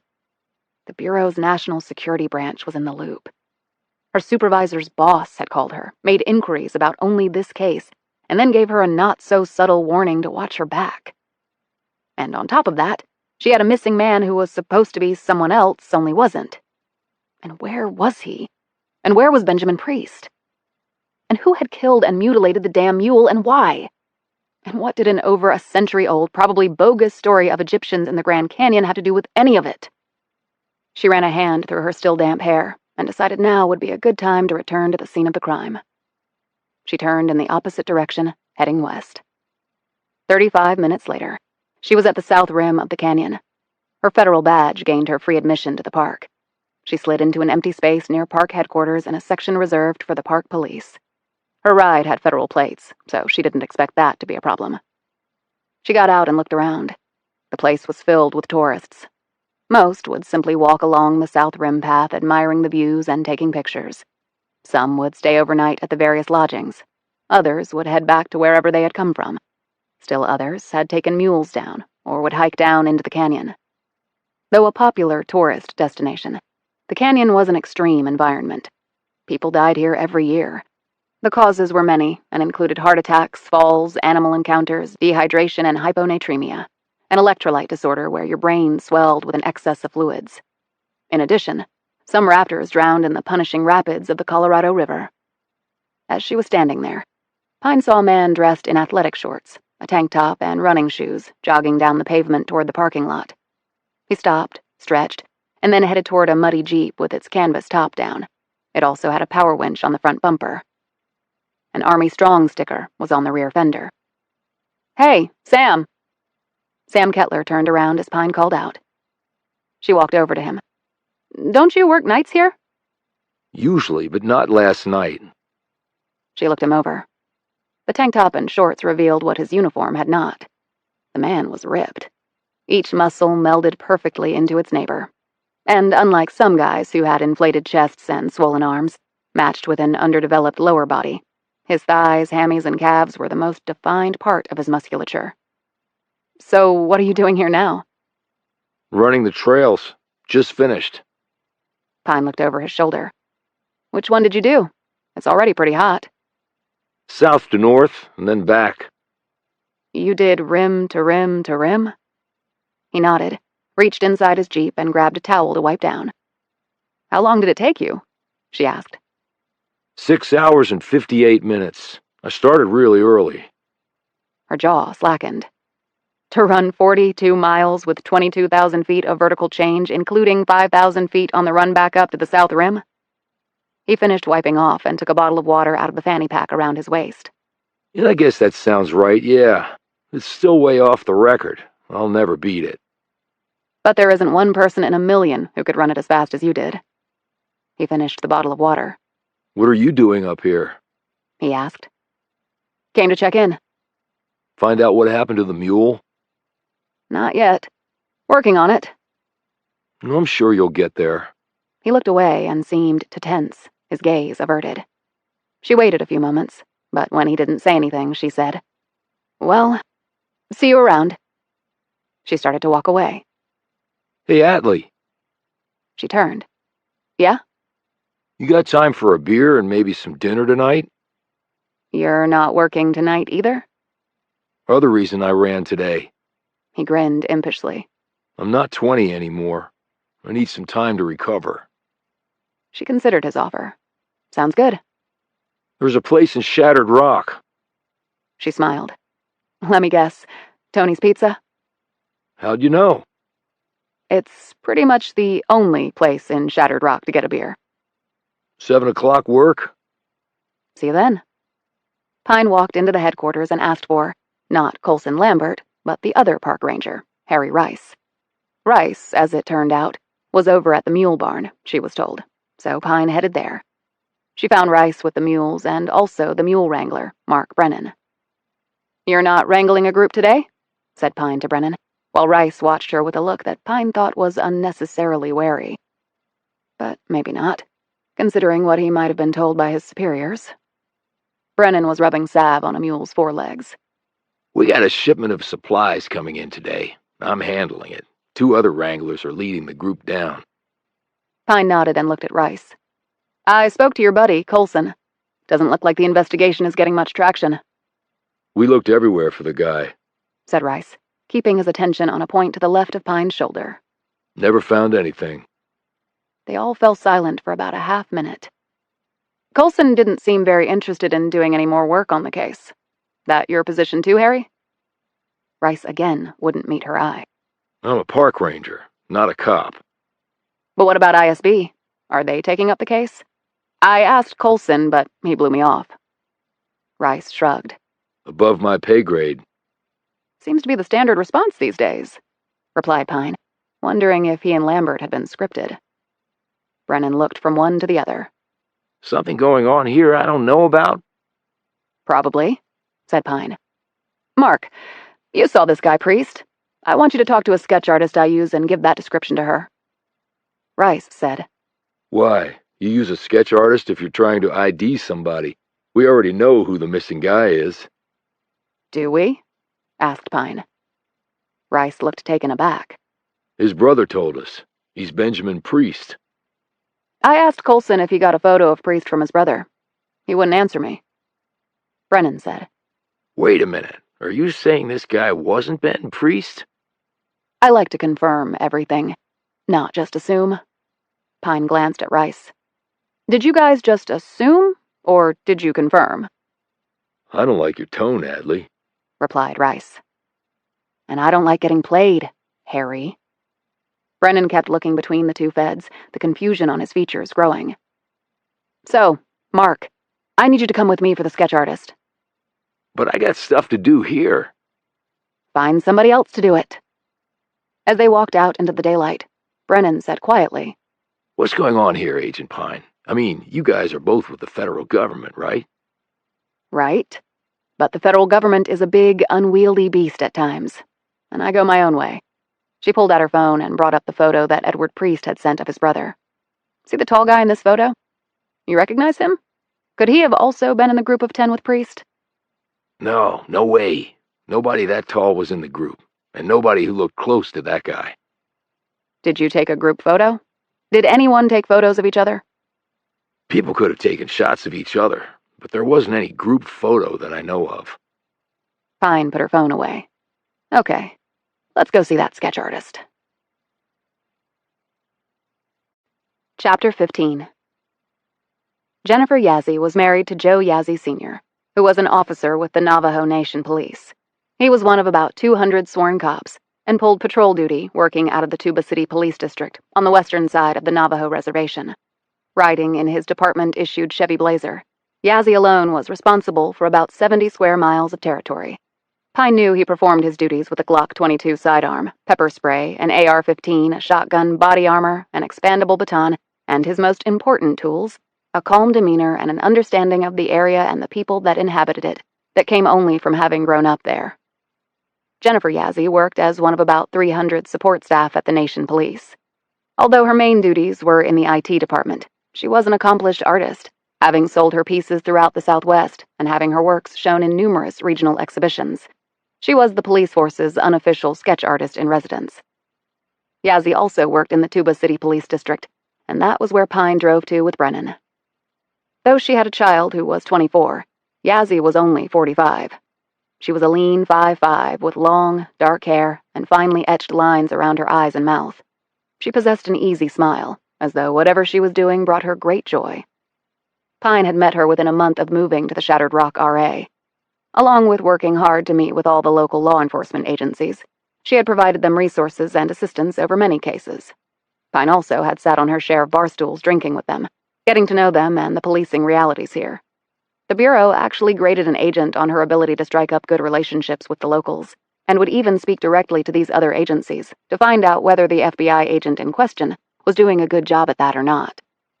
During one of those times, Yazzie had joked with Pine that women in law enforcement were still rare enough that they all needed to keep up the professional sisterhood. Pine had agreed. The representation of women in law enforcement was still appallingly low in most parts of the country. Here, in the wild and woolly Southwest, Pine thought it was negligible. After Pine had introduced Brennan and discussed what she needed, Yazzie led them to a small conference room where she had not paper and brushes or pens, but a laptop computer. Yazzie smiled and said, "Like just about everything else, sketch art has gone digital." Pine and Brennan sat down across from her, while Yazzie punched in some keys and brought up a computer program. She looked over at Brennan. "You ready?" He nodded. To Pine, the man looked nervous and uncertain, as though he were about to undergo a painful medical exam or polygraph, instead of feeding a memory of a certain person to Yazzie, so she could recreate the image on the computer screen. Yazzie asked a series of questions, each one a little more detailed than the last. From the basic, male or female, to the shape of a nose, the curve of a chin, the wrinkles on a neck and around the eyes, to the texture of the person's hair along with the color. After about an hour of this back and forth, Yazzie swung the computer around so they could see the finished results. "How'd I do?" she asked. Pine watched as Brennan's jaw dropped. Damn, ma'am.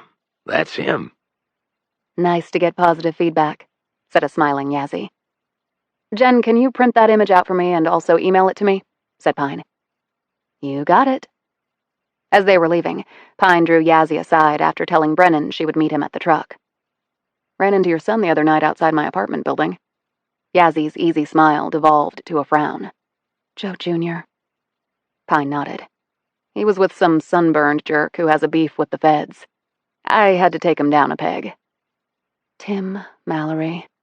He got kicked out of the Army for drinking and drugs. He moved here last year from Philadelphia. Joe's been hanging out with him. He's not a good influence. And Joe said he was there to meet up with Kyle Chavez. Also not a good influence."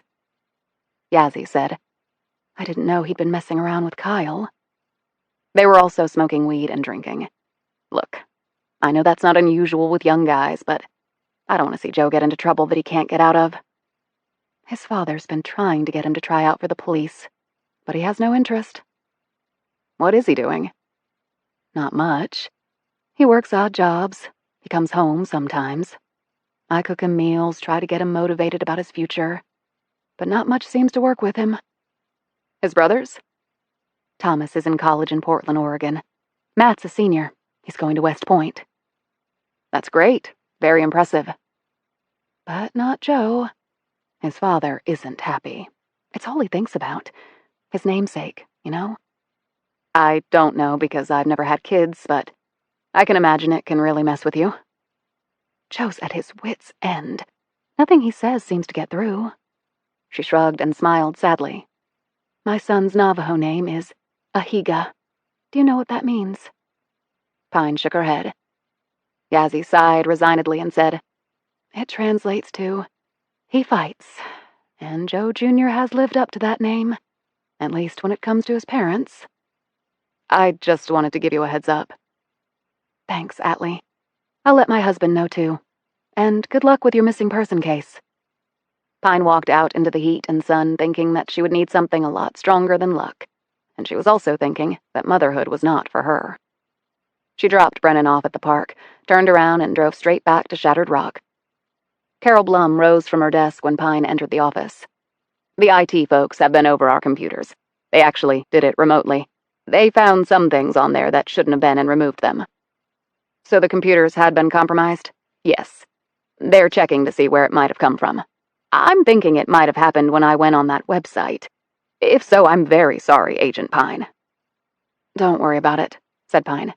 I think it might have happened regardless. They also checked out our phones, both our cell and landlines. They're fine. Good, because I'm out of quarters. You did have a message from the forensics lab at Flagstaff. They wanted you to call. I have the number. Pine took this information into her office and closed the door. She called the number. On the second ring, a person picked up. She was Marjorie Parks, an assistant medical examiner with the FBI. Pine had worked with her before. Well, Atlee, I have to admit, I've never done a post-mortem on a mule before. Well, technically, with an animal, it's referred to as a necropsy. I guess I have you to thank for that. Yeah, it was a first for me, too. What'd you find out?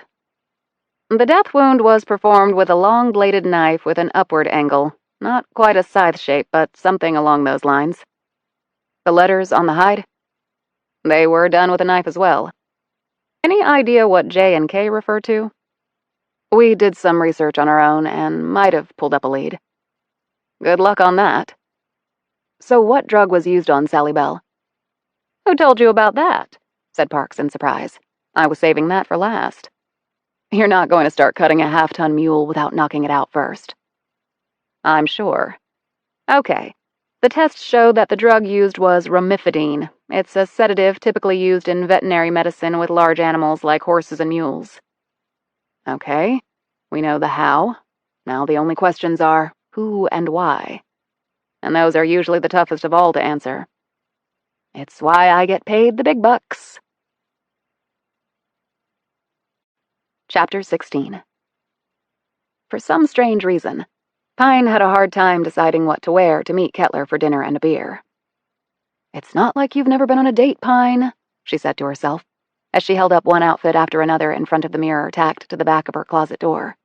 Though it has been a while. In the end, she settled on a sundress with a sweater on over it, and sandals. She'd carry her Glock in her purse, and leave the Beretta home. She hoped the date wouldn't warrant a backup weapon.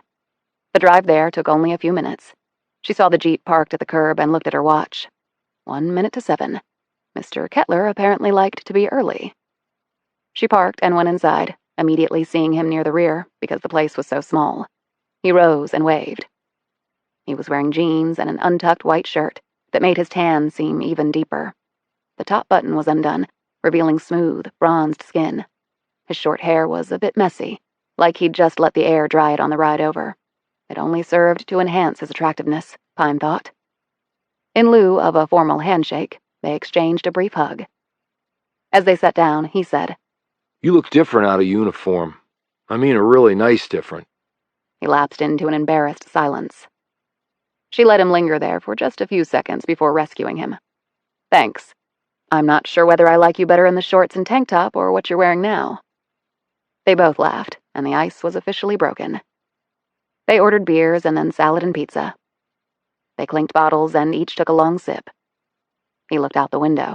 You like living here? She shrugged. It's close to work. My office is right down the street. Same building as ICE, right? How'd you know? They've been coming around the park a lot more, rounding up illegals. I had to go over to their office a couple times to provide some information, and a bunch of us rangers have had to attend some conferences there. Conferences? What about? The best way I can say it is recognizing our duty as federal officers to notify them about illegals so they can come get them. You don't have any illegals working for the Park Service. They couldn't pass the background check. No, but we have contractors, landscapers, people working in the gift shops and restaurants, driving delivery trucks, that sort of thing. Do you turn in many? None so far. Hey, if they do something criminal, I'd be all over them. But if they work hard and keep their noses clean, I'm not getting in their business. Sounds like a good philosophy to me. So how long did you sleep after your run today? She tacked on an impish grin. About as long as it took me to run the trails. I'm not getting any younger. Special Forces to Park Service. Quite a segue. Who told you about Special Forces? Coulson.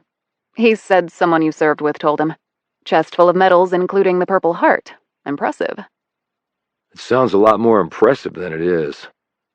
How so? You were serving your country fighting in a war.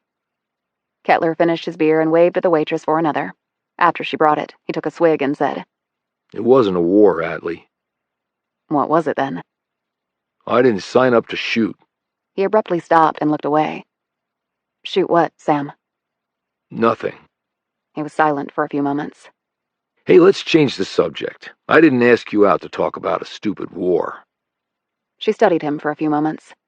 You did your job, Sam. You did what you were supposed to. No more, no less. That's all we can do. He looked up. To answer your question, I joined the Park Service because it was all about protecting something worth protecting right here, in this country. I don't pull my gun. I help people enjoy the canyon. I wake up every day with that one purpose in mind, and it's a great place. Puts a smile on my face every day. And in your free time, you play Superman and run the trails, she said, smiling. He grinned back. I'm sure you've done it too. I've hiked a lot of the trails. Never ran them. At least, not like you. It's pretty damn exhilarating. Makes you feel great to be alive to experience it. I'd love to share that feeling with you. Well, you might get what you wish for, she replied warmly. Their pizza and salad came, and they took a few minutes to eat while they chatted on topics ranging from local politics and relations with the Indian tribes to how a big hole in the ground was among the most dazzling sights on Earth. Finished with their meal, they drained their second beers and then went for a walk. An ice cream truck rambled by with its bell tinkling, and on impulse, Pine bought them both vanilla cones. They strolled along, licking at their dessert while the night's heat enveloped them. It was hot enough, in fact, for Pine to take off her sweater and wrap it around her waist. Didn't figure you for tats, said Kettler, looking over her arms and delts. I like to surprise, Gemini and Mercury. he said. You know astrology? Just when I read my horoscope. What do the no mercy ones mean? Just something personal, she said tersely. Oh, okay, He said quickly, noting her uncomfortable look. Sorry, I get funny about stuff like that, No worries. I get funny about stuff too. she said. I didn't see any tats on you the other day.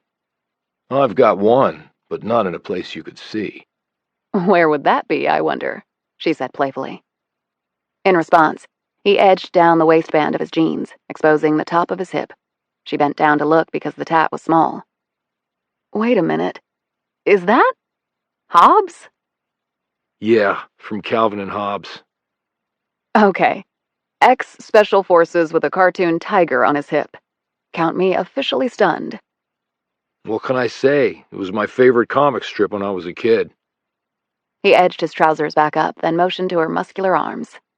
Olympic caliber lifter, right? Okay, for the record, I had nothing to do with that Wikipedia page, replied Pine. She shot him a curious glance. So, you checked me out before tonight? The question was asked in a mildly flirtatious way. I actually checked you out from the moment I saw you. She laughed. I guess your career doesn't lend itself to much free time. He said. Not usually, no. Well, I'm glad you made time tonight. She touched his shoulder. Yeah, me too. It was fun. He glanced down at her exposed calf. What were you shot with? Most people think it's a mole.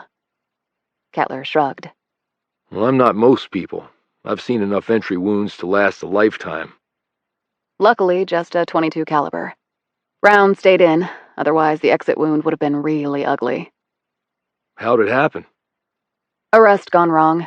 I made a mistake, learned my lesson, never to be repeated. She paused. Okay, that's my story.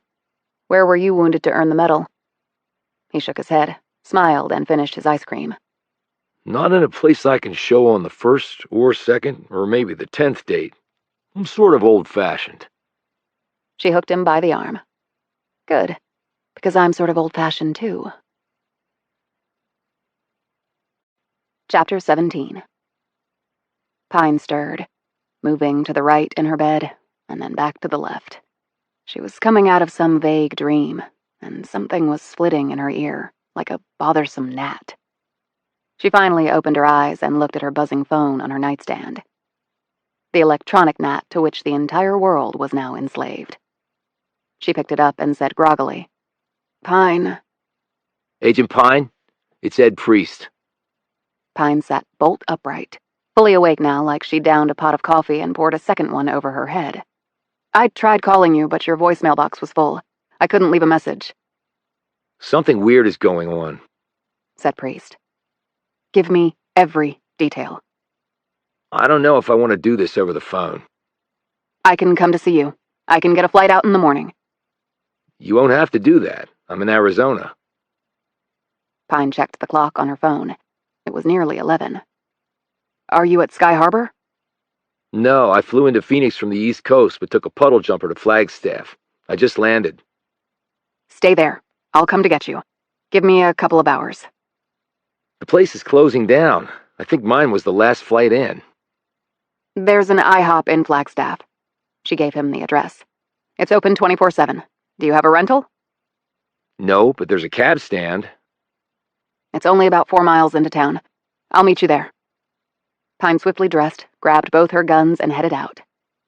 It was a lonely drive at this time of night, under a sky thick with stars and the occasional whizzing by satellite. That was one of the main differences for Pine between the ambient light-filled eastern U.S. and here. The sky. You could see every millimeter of it.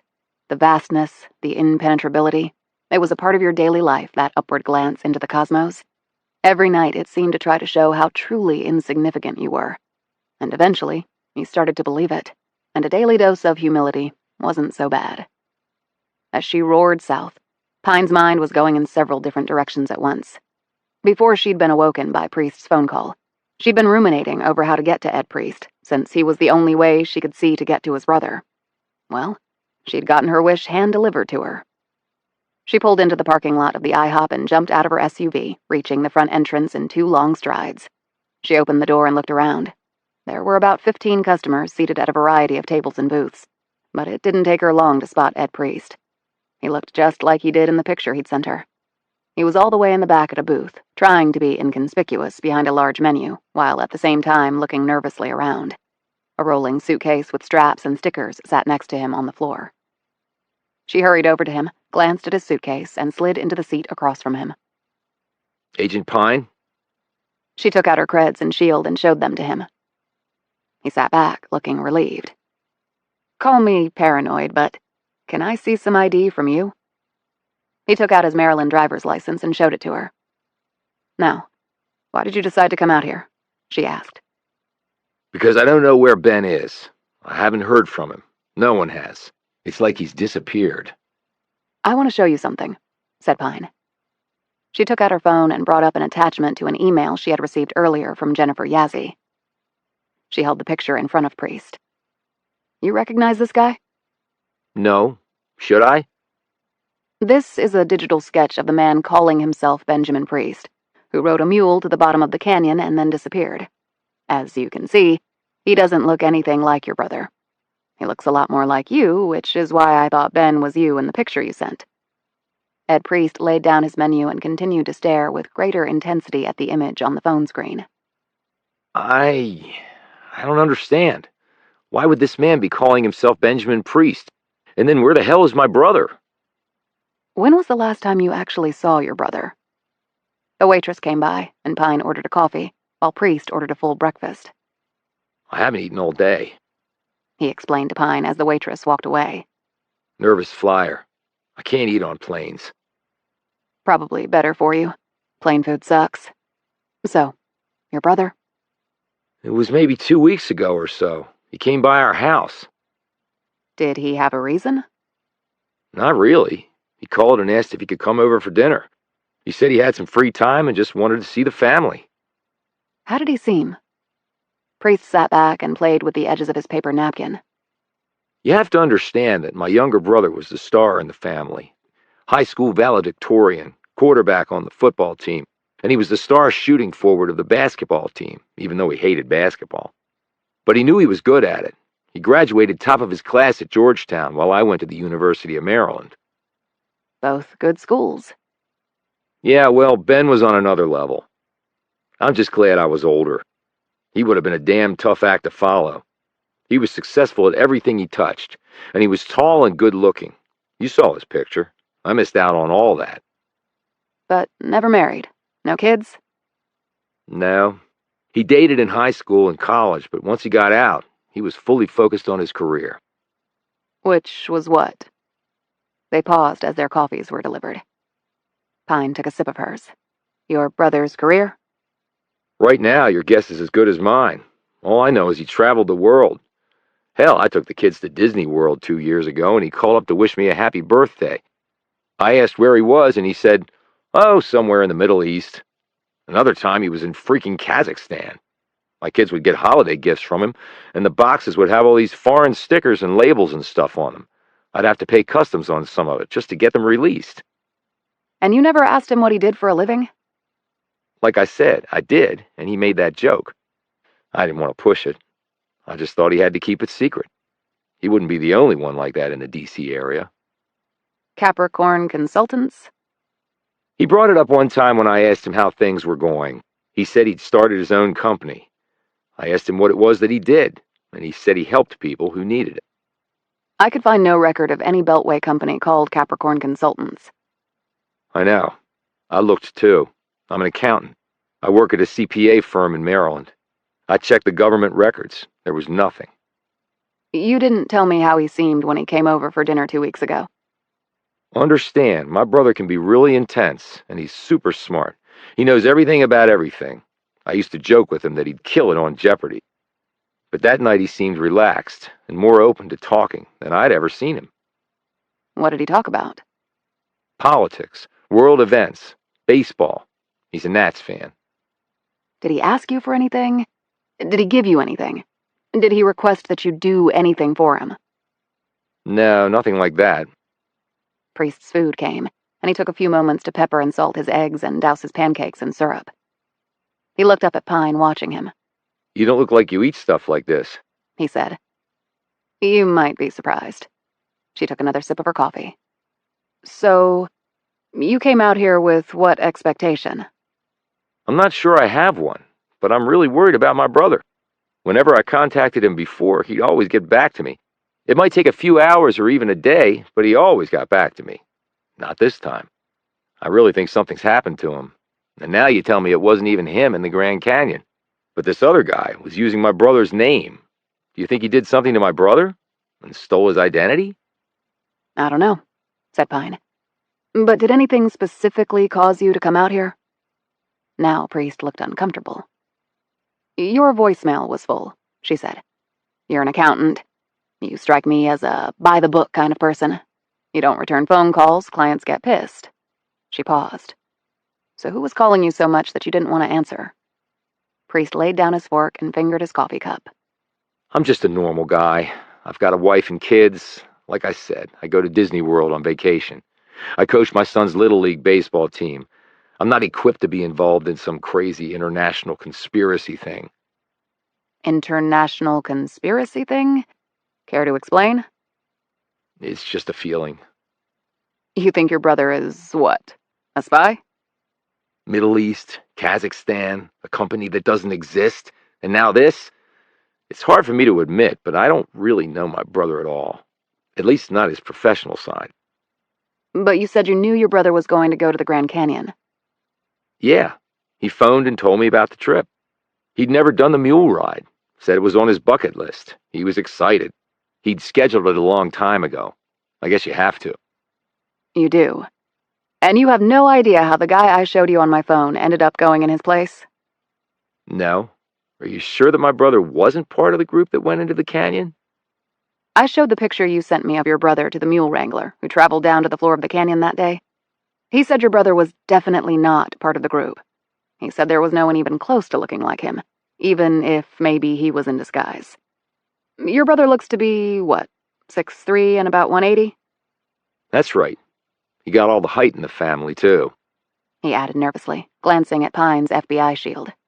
But my brother is a good guy. He wouldn't be involved in anything bad, that I know. You just told me you didn't really know your brother at all, at least his professional side. Priest slumped back. Yeah, I guess I did say that. So, what were all the voicemails on your phone? Hang-ups. I finally checked them. They were all from the same number. When I called the number back, no one answered. Can you give me the number? I can check it out. Priest took out his phone and read out the number, and Pine added it to her phone contacts. What are your plans while you're out here? She asked. I don't have any. I flew out here really in a panic.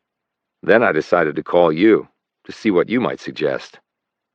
I'm not sure I have a good answer for you.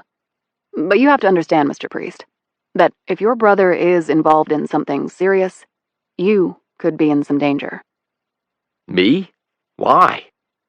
Certain people may assume your brother told you something important. Or, by your coming out here, they may think your brother communicated with you, and that you flew out here to meet with him. But no one knows I'm here except you. Did you book your flight with a credit card? Well, yes, of course I did. Then you're in the system, and people who can access the system could know your movements. They could be watching us right now. Priest looked around the restaurant before staring back at her. Shit, are you serious? Very serious. I feel like I'm in a freaking movie. So what do I do now? Should I get a hotel somewhere? Or maybe I can stay with you? Pine pondered this for a few moments. You can stay at my place at least for tonight. Or what's left of it until we think of other arrangements. Are you sure? I don't want to be an imposition.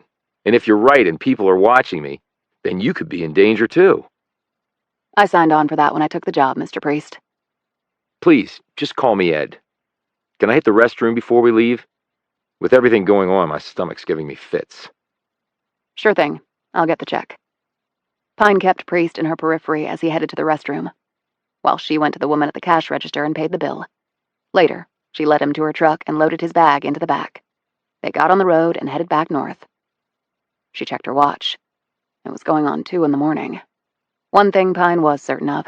She wasn't going to get a lot of sleep this night. Chapter 18. Pine gave Priest her bedroom, and she took the couch in the front room. She had insisted on this. She lay down on the couch and closed her eyes. The dawn was not that far off. She estimated it was about 30 minutes later when she heard the noise for the first time. A bump, a footstep, a squeak of door or window, or something else. Her fingers closed around her pistol as she blinked rapidly to adjust her eyes to the low levels of light. The tick-tock of the kitchen clock echoed in her head as she listened for the sounds to resume. When they did, she rolled quietly off the couch and laid the 2 pillows out lengthwise, covering them with the blanket she'd had over her. She next slid along the hardwood floor to a far corner of the room, crouched there, and took aim with her pistol. With her free hand, she reached to her left. Tick-tock, tick-tock. Then squeak, then steps. She kept her gun trained on a certain spot across the room. The figure appeared in the doorway and then hurried over to the couch. The silhouette of a gun was pointed at the couch. It remained there for a few seconds, the hand holding it shaking precipitously. Then the gun was lowered, and the figure stepped back and started to turn away. With her free hand, Pine hit the light switch. The figure jumped back. "Put the gun down and lie on the floor face down with your hands over your head, fingers interlaced and your feet spread. Do it now or I will shoot you." Ed Priest did exactly as Pine had ordered. His every limb quaking, he set the pistol down, got on the floor and put his hands behind his head, his legs spread-eagled. He started to quietly sob. Pine rose and walked over to him, picked up the pistol and set it down on the coffee table. She sat on the couch and looked down at the man.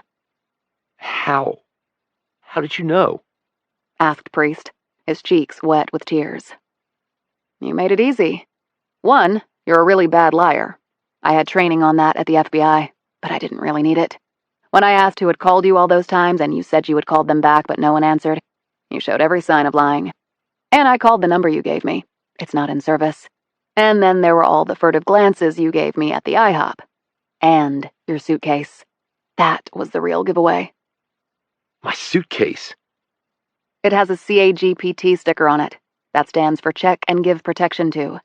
It's what they do with valuable or fragile instruments. And also, it's what they sticker a case with that has a gun inside. But I knew for certain you had a gun in there, because the airline had zip-tied it. Probably at the point of destination. It's a procedure they started to use after the Fort Lauderdale shooting. 1 zip tie for a pistol, 2 for a rifle. Yours has 1, hence a pistol.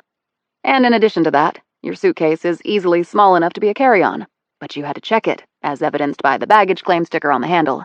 Again, because you can't carry a gun on a plane. So why would a seemingly mild-mannered CPA be carrying a gun with him, except maybe to use on the first person he called when he landed in Arizona? When you quickly suggested that you might stay with me, that sort of sealed it. If you knew all that, why didn't you just arrest me? Simple. You hadn't done anything illegal. You can carry a gun in a suitcase. You can carry a concealed weapon in Arizona. I needed to see what you were going to do with it. When you made your intentions clear, so did I. She paused. The question is why? You are Ed Priest with the accounting practice and family and Disney World vacations and all that. You're not some government assassin or mafia hitman. So you checked on me? Of course I checked on you. I don't believe anyone unless I can verify it. Now, do you want to get off the floor, sit in that chair, and tell me why you just tried to kill me? Priest gingerly got to his feet and plopped heavily into the chair across from her. He was still dressed in his traveling clothes. I was telling you the truth when I said I called the number back, but I was lying when I said no one had answered. They must have taken it out of service after they talked to me last. What did they tell you? That if I didn't fly out here and kill you, my wife and my kids were dead. And you believed them? They also sent me photos of my wife out shopping, my kids at school. They were obviously watching them. Pine thought about this. Why send this guy to do the dirty deed? Whoever was behind this couldn't come up with a pro to do the hit on me? Why did they say I had to die? Because you were investigating my brother's disappearance. And did they say why your brother had disappeared? Priest hesitated. No, not really, but I knew it was serious. As serious as murdering a federal agent? That can get you the death penalty. My family means more to me than my own life. Barked Priest. He slowly calmed. But I couldn't pull the trigger. I guess I'm not a killer. Clearly not. I was watching you. So what happens to me now? Am I going to prison? I saw you weren't going to actually kill me. But when they find out you didn't pull the trigger, they're not going to be happy with you. Priest buried his face in his hands and started sobbing heavily. Oh my God, my family! I've killed my family! That we can take care of. I'll have them placed in protective custody until we figure out what the hell is going on. Priest stopped crying and looked up at her. You can do that? But, in return, you need to help me. But how? I don't know anything. You may know more than you think. And right now, you're the best lead I have. So how do we proceed? I make the call to take care of your family. And though it's nearly morning, I suggest we get some sleep. We've got a lot of work ahead of us. I'm really sorry about all this, Agent Pine. It wouldn't be the first time someone wanted to murder me. He let out a sharp breath. Jesus, I don't know how you do a job like that. Funny. It's the only job I've ever wanted to do. Chapter 19. Your family is in an FBI safe house back in Maryland, Pine told Priest over coffee in her kitchen later that morning. How did you explain that to them? You mean, how did I explain your involvement in all this? Yes, I guess I do. I know how to word these things, Ed. You can breathe a little easier, at least for right now. So what do we do? We need to find your brother, for starters. But how? You have his contact info? Of course, and I've left dozens of messages. He hasn't returned any of them. Maybe we need to rephrase your messages. Priest's jaw slid lower. What do you mean? Call him, and leave a message that says your family has been threatened, and that you're being blackmailed into attempting to murder a federal agent. You desperately need his help because you don't know what to do, but you're seriously thinking of pulling the trigger. Tell him he has a half hour to get back to you before you do the deed." Priest simply stared at Pine for a few moments. You can't be serious. "I'm so serious that if you don't do it right now while I'm sitting here, I'm going to arrest you for the attempted murder of me." I thought you were trying to help me. Pine shook her head. "I never said that. My job is to find the truth. I will go over and through anybody to get there, including you and your brother." Priest closed his eyes and rubbed his brow with a shaky hand, covering his face. Pine pulled his hand away. "You've got to step up now, Ed. No time to hide. Take out your phone and make the call." Priest punched in the number. "Put it on speakerphone." You don't trust me? Do I really need to answer that question? You came here to put a bullet in my head. Priest put the phone on speaker. A voice came on. "This is Ben. Leave me a message. I'll do my best to get back to you." Pine nodded at Priest, who left his message, following her instructions to the letter. Then she hit the end button and looked across at him. "And now?" He said. "And now we wait for 30 minutes. And if he doesn't call back? Then you cross the Rubicon. I'll have to take you in." Priest frowned. Look, it's just my word against yours that I came here to kill you. Pine took out her phone and hit some keys. Priest's voice came on, explaining why he had come there to kill Pine. You recorded it all? Said Priest. "Of course I did. This is the big leagues, Ed. You want to survive this? You need to up your game." I didn't ask for any of this shit to be dropped in my lap. He replied testily. "Don't blame me, blame your brother. If he calls back in 30 minutes, you're going to arrange to meet him, and I'll be going along for the ride." But we have no idea where he is. "Which is why we're waiting for him to tell us." Pine fell silent and sat back. Priest looked immensely anxious, but he too didn't speak. Until 28 minutes later, when his phone rang. Priest glanced at Pine, who nodded. She said, "Don't put it on speaker. He might get suspicious." What do I say? "Act natural. You're pissed, confused, and you want to hear the truth." Priest answered the phone and held it to his ear while Pine leaned in close to listen. Hello? Eddie? Priest blurted out. Ben, where the hell have you been? What is going on? My whole life just came crashing down around me. Just calm down, big brother. It'll be okay. But please tell me you haven't killed a federal agent. Not yet, but Mary and the kids. They'll be okay. You don't know that. Pine tapped Priest on the arm and put a finger to her lips. She mouthed the words, "Let him talk." Priest fell silent. A moment later, his brother started speaking. You were never supposed to be involved in any of this, Eddie. I'm sorry. It got out of hand. What did? I can't talk about it. Not over the phone. Pine touched Priest on the shoulder again, pointed at him and then at the phone. Priest said, Then we have to meet. You can tell it to me face to face. Where are you now? Arizona, near the Grand Canyon, where you were supposed to have disappeared. That's why I flew out. Where are you? Not that far away, actually. Where do you want to meet? There's a hotel at the Grand Canyon on the South Rim, El Tovar. Pine looked at Priest and nodded. Okay, I'm sure I can find it. We can meet there tonight for dinner. You can make the reservation under your name. Make it for later, 9 o'clock. Just so you know, I won't look like myself. Have you been hurt? No, I mean, I'll be in disguise. Oh, okay. Does anyone know you're here? No, I told no one. 9 o'clock then, at El Tovar. I'll explain what I can then. Before Priest could say anything, the line went dead. He clicked off the phone and set it down, as though he'd been holding his breath. Priest blew air out of his mouth and slumped back in the chair. Pine rose from her chair and poured another cup of coffee. So, we do nothing until tonight? He said. You do nothing until tonight. I have things to accomplish. Do I just stay here then? You do, but not by yourself. I'm having a local buddy of mine come over to look after you. You mean to make sure I don't hightail it out of here? That's one way of looking at it. He's a retired cop, a Hopi police ranger. The Hopis are traditionally known as respectful of the earth and peace-loving.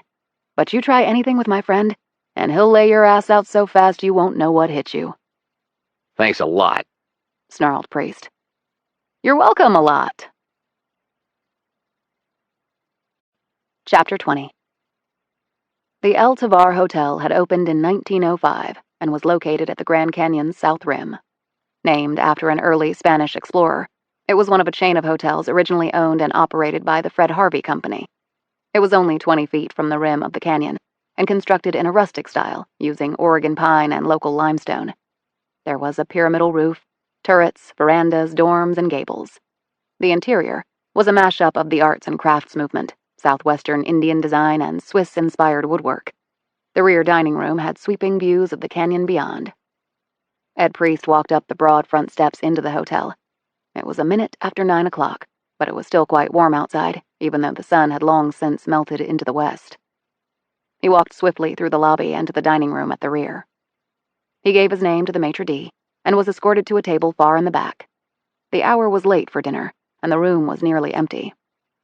There was no one at the table, which was set for 2 people. Priest sat down and looked around. He checked his watch and fiddled with his napkin. The waitress came over to take his drink order, but he deferred until his guest arrived. Another 10 minutes went by, and Priest's anxiety grew. He bit his nails, constantly surveyed the dining area, and absent-mindedly clicked his fork against his knife. Eddie? Priest looked up to see the tall woman staring down at him. At first, he looked confused, but when he gazed more closely at the woman, his jaw slackened. Ben? Keep it down, Eddie. I have excellent hearing. Benjamin Priest was dressed in blue slacks, a long-sleeved white blouse, a beige linen jacket, and low pumps. A dark wig covered his head, and his face was modestly covered with makeup. Tinted glasses covered his eyes. He sat down and placed his purse in the seat next to him. When you said a disguise, I didn't know you meant this. Hissed Ed. That's the point, to be unpredictable. "I was hoping you'd say that," said Pine as she slid into a seat across from Ben. He jerked and started to rise, until Pine set her FBI shield on the table and slid open her jacket, revealing her holstered pistol. "Let's not create a scene, Ben," said Pine, and he slowly resumed his seat. Who the hell are you? "Your friendly neighborhood FBI agent. So, now that we're past that, you need to tell me what the hell is going on." I can't. You're not cleared for it. "If I'm not cleared for it, then I doubt your brother is. So if you can't tell him, why are you here?" It's complicated. "I never doubted that." Look, I can't get into all this here. "Then where? You were the one who arranged to meet here." Ben looked around nervously. Outside, I have a truck. But you need to understand that you don't know what you're involved in. "I completely agree. That's why I'm here, to understand." You're really with the FBI? She held up her badge with one hand and slipped her ID pack out with the other. Ben scrutinized both and said, Outside. As they headed toward the front entrance, Ben's and Pine's gazes were constantly swiveling. Pine was looking for anyone who seemed to be paying them even a bit of attention. But there were only a few guests coming and going, and a handful of hotel workers. Ed Priest, by contrast, kept his gaze straight ahead. They reached the front doors and Pine took the lead. She opened the door, stepped out, took a sweep of the area, and nodded to the 2 men. "Where's your ride?" she asked Ben Priest. In the parking lot, over there. The light green Explorer. "We'll take your truck, and come back later for mine. Give me the keys. I'll drive." Where are we going? Asked Ben. "For a little ride and a lot of talk. From you." Ben rode shotgun and Ed was in the back. "Start from the beginning," said Pine as she steered them out of the parking lot and onto the road heading out of the park. "Capricorn Consultants?" It doesn't exist. Ed said. But you told me that's where you worked, Ben. Ben swiveled around to look at his older brother. I'm sorry, Eddie. It comes with the territory. "Which is what exactly?" said Pine. "Are you in the intelligence field?" I used to be. Replied Ben. "For our side?" It's not that simple. Pine said. "It is for me. If you're a spy for another country, we're going to have a big problem." Shit, Ben. Please tell me that's not true. Exclaimed Ed. I can work for interests outside this country without working against this country. But allies are allies until they become enemies. And sometimes our enemies can be allies. It's a fluid situation. So do you work for one of our allies or one of our enemies? I work for myself after working for Uncle Sam and others, and doing it well and honorably. Okay, go on, prompted Pine. I put out my own shingle. Doing what? I help arrange things. Like what? The guy on the mule pretending to be you? You've no doubt heard of money laundering. Pine said. Not only have I heard of it, I've investigated cases dealing with it. Well, money is not the only thing that can be laundered. You can launder people, too. You mean switching their identities? Making them disappear? Something like that. Answered Priest. Pine could sense he was lying, but decided to move on. She said, Talk about the guy on the mule. He disappeared and left behind a dead animal with the letters J and K carved on it. Then let out a long breath. I don't know what that means. Pine thought he might be telling the truth on that one. Was it part of the plan that the guy would head out at night on a mule? Yes. Okay. What was the plan? Ben shook his head. I can't get into that. Do you know where he is now? Ben shook his head again. I haven't heard from him. Does our government know about whatever he's doing? No answer. Pine said, The FBI's National Security Division is very interested in all this. Did you know that? Ben took off his glasses and wiped at his eyes. I'm not unaware of it. Spoken in true doublespeak, said Pine sharply. You've told me basically zip, and I'm rapidly losing my patience. Ben, you need to work with Agent Pine, implored Ed. She has my family in a safe place. We were threatened. I know, Eddie, you told me, but there's nothing I can do. Bullshit! You were the one who got us into this. Ben snapped. No, you got yourself into it. You should have stayed out of it. Then they never would have come after you. All I did was try to contact you when you disappeared. What did you expect me to do? Ben pointed at Pine. You spoke with her. You talked to the FBI. They know that. Who does? Said Pine quickly. Again, Ben would not answer. She called me, said Ed. What was I supposed to do? Look, this is getting us nowhere, said Ben. I need to get back. You're not going anywhere, said Pine. You either work with me or I'm going to arrest you. On what charge? Obstruction of justice and wasting police time. The search for you cost thousands of dollars and wasted the time of a lot of first responders who could have been helping other people.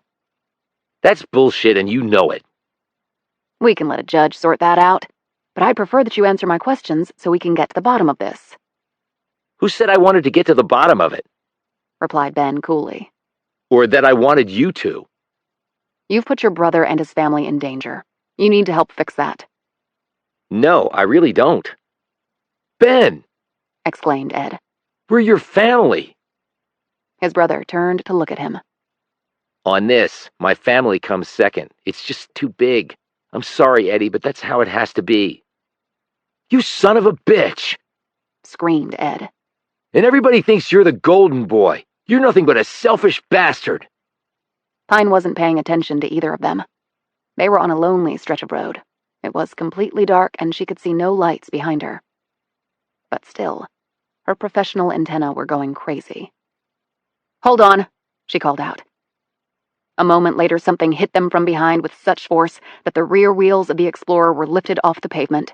The truck came back down so hard that they were propelled toward the ceiling, only kept in check by their harnesses engaging.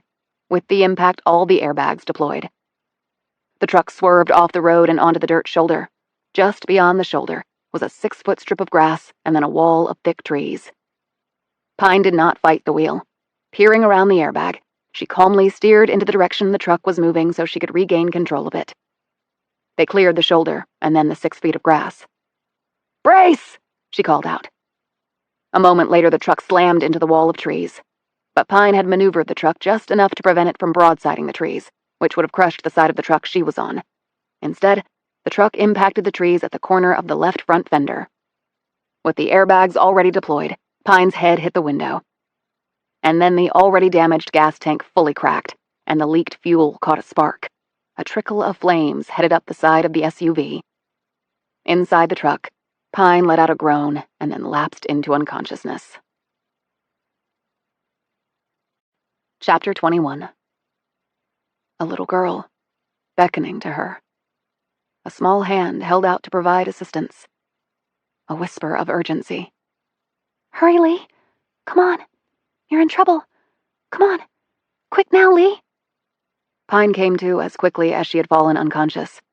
She pushed the deflated airbag and side curtains out of the way and saw in the rearview mirror flames creeping her way. The commingled scents of burning plastic and upholstery were nauseating. She could smell escaped fuel and knew that the impact had cracked the gas tank. The image of her sister calling to her slowly faded. Lee, instead of Atlee. That was what Mercy had always called her. The truncated name had stuck growing up. She was Lee Pine until she went to college. For some reason, she had not minded the change back to Atlee. The name Lee represented her past, and right now Pine wasn't sure she had much of a future. She undid her harness and looked across at the passenger seat. Ben Priest was slumped against the door, a thin trickle of blood running down his forehead. In the back seat, Ed Priest was moaning and holding his shoulder. Pine tried to open the door, but it wouldn't budge. The impact had jammed it. She slid into the back seat, reached across Ed and opened the door. She unharnessed him and pushed the injured man out of the truck as the flames crept closer. She could feel the heat over every inch of her. It was fierce and made her skin tingle. Any second and the fumes in the cracked gas tank could ignite. And then, in a flash of flames and vapor ignition, it would be all over. They would collect her scattered remains in a trash bag. Her boots hit the dirt and she pulled Ed away from the truck. Ignoring the danger, she ran back to the flaming truck, yanked open the passenger seat door, unharnessed Ben, and pulled him free. She lifted the tall man over her shoulder and fast-walked him away from the truck before laying him next to his brother. Next, she crouched, pulled her gun, and looked around. Whatever had hit them must still be out there. She wiped away blood from the side of her face, and with her free hand, she called 911 and requested assistance, giving her location as specifically as she could. She looked at her watch. It was nearly 10 o'clock. She had no idea how long it would take for the local cops to show. The explosion lit the night, and Pine ducked down as debris from the Ford sailed through the air. Parts of the truck crashed down all around them. Ed Priest suddenly cried out. She scuttled over to him and saw a piece of metal sticking out of his upper arm. It was a part of the trim from the Explorer. It had pierced his skin like a fired arrow, and the wound was bleeding heavily. She took off her jacket and wrapped it tightly around the wound. She didn't attempt to take out the piece of metal. That might cause a gusher of blood if it had grazed an artery. "Help's coming," she said. He nodded and lay back on the ground, groaning. And then Pine saw the headlights. Not from the ground, but in the air. The chopper swiftly shed altitude, its searchlight delicately probing the ground like a snake's tongue before coming to rest first on Pine and Ed. Then it found the still unconscious Ben Priest and held there. It landed barely 50 feet away, its prop wash pummeling them and providing more oxygen to the burning truck, fanning the flames and smoke all over the road. Another mini explosion occurred, causing Pine to momentarily duck before returning her attention to the chopper. She studied its silhouette and its blade configuration. "What's happening?" groaned Ed. "Just keep still and quiet," she whispered back, her gaze steady on the chopper. Pine reached into a small compartment attached to her shoulder holster and pulled out her laser sight. She clipped it to the top of her gun's pick rail and lined up her shot on the aircraft's main prop assembly. And then her target changed, as the chopper doors on the left opened and two figures in body armor and combat helmets climbed out. Both carried M16s with laser sights. These guys were ready for war. Seeing this, Pine lowered herself to the ground, spread-eagled, making her target silhouette as small as possible. But she knew this was no longer a fight on equal terms, if it ever was. Her Glock and backup Beretta had no chance against a weapon that was designed for max firepower and resulting death on a battlefield. A torso or headshot from a combat weapon was pretty much not survivable. It didn't wound, it made organs disappear. She decided she might as well give it a shot. She called out, "FBI! Identify yourselves or I will open fire!" Neither of them made any indication that identification would be forthcoming. Instead, one of them threw something toward her. She put her head down and told herself it would be over in a second. No pain, just nothing. Another part of Pine kissed her ass goodbye. Still, another part of her cursed that she was going to die without even knowing why. The thrown object hit the ground. There was a flash of light and an explosion. And once more, Atlee Pine's world went dark. Chapter 22. Special Agent Pine? Pine drew in a long breath, and an antiseptic odor filled her nostrils. She wondered if heaven was super clean. She doubted hell would bother. Special Agent Pine. Her eyelids fluttered open and then closed. Then they opened again and remained that way. Carol Blum was staring anxiously down at her. The older woman breathed a sigh of relief as her boss's gaze fixed and then held on her. Pine rocked her head from side to side and saw that she was lying on a gurney. "Where am I?" "Emergency room." Pine touched her forehead. There was a gauze bandage wrapped around her head. "How did I get here?" "Ambulance." "What about the others?" "Others?" Pine tried to sit up, but Blum put a hand on her shoulder and gently nudged her back down. "I was with 2 men, said Pine. "I don't know anything about that. I got a call that you had been in an accident and had been brought here." "Who called you?" "The hospital." "Why would they call you?" "They actually called the office. They must have seen your badge. I got the message from there. I called them back and then drove straight here."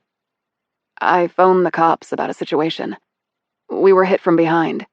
Someone tried to kill us." Blum shook her head. "Again, no one told me anything about that." At that moment, a doctor in a white coat and light blue scrubs came in with an iPad in hand. He was in his late 40s, with thinning hair and a calm, almost bored look. How are we doing, ma'am? He asked in a cheery tone. "I'm fine," said Pine. "What about the 2 people with me? They were injured too. One of them badly." The doctor's casual demeanor evaporated. Other people? There were no other people. You've had a concussion. I don't believe you're thinking clearly. "I'm thinking very clearly," said Pine. "There were 2 men in the vehicle with me." He shook his head. Look, I'm the only doctor on duty in the emergency room. 1 ambulance came in last night. With you. Automobile accident. You ran off the road and were injured.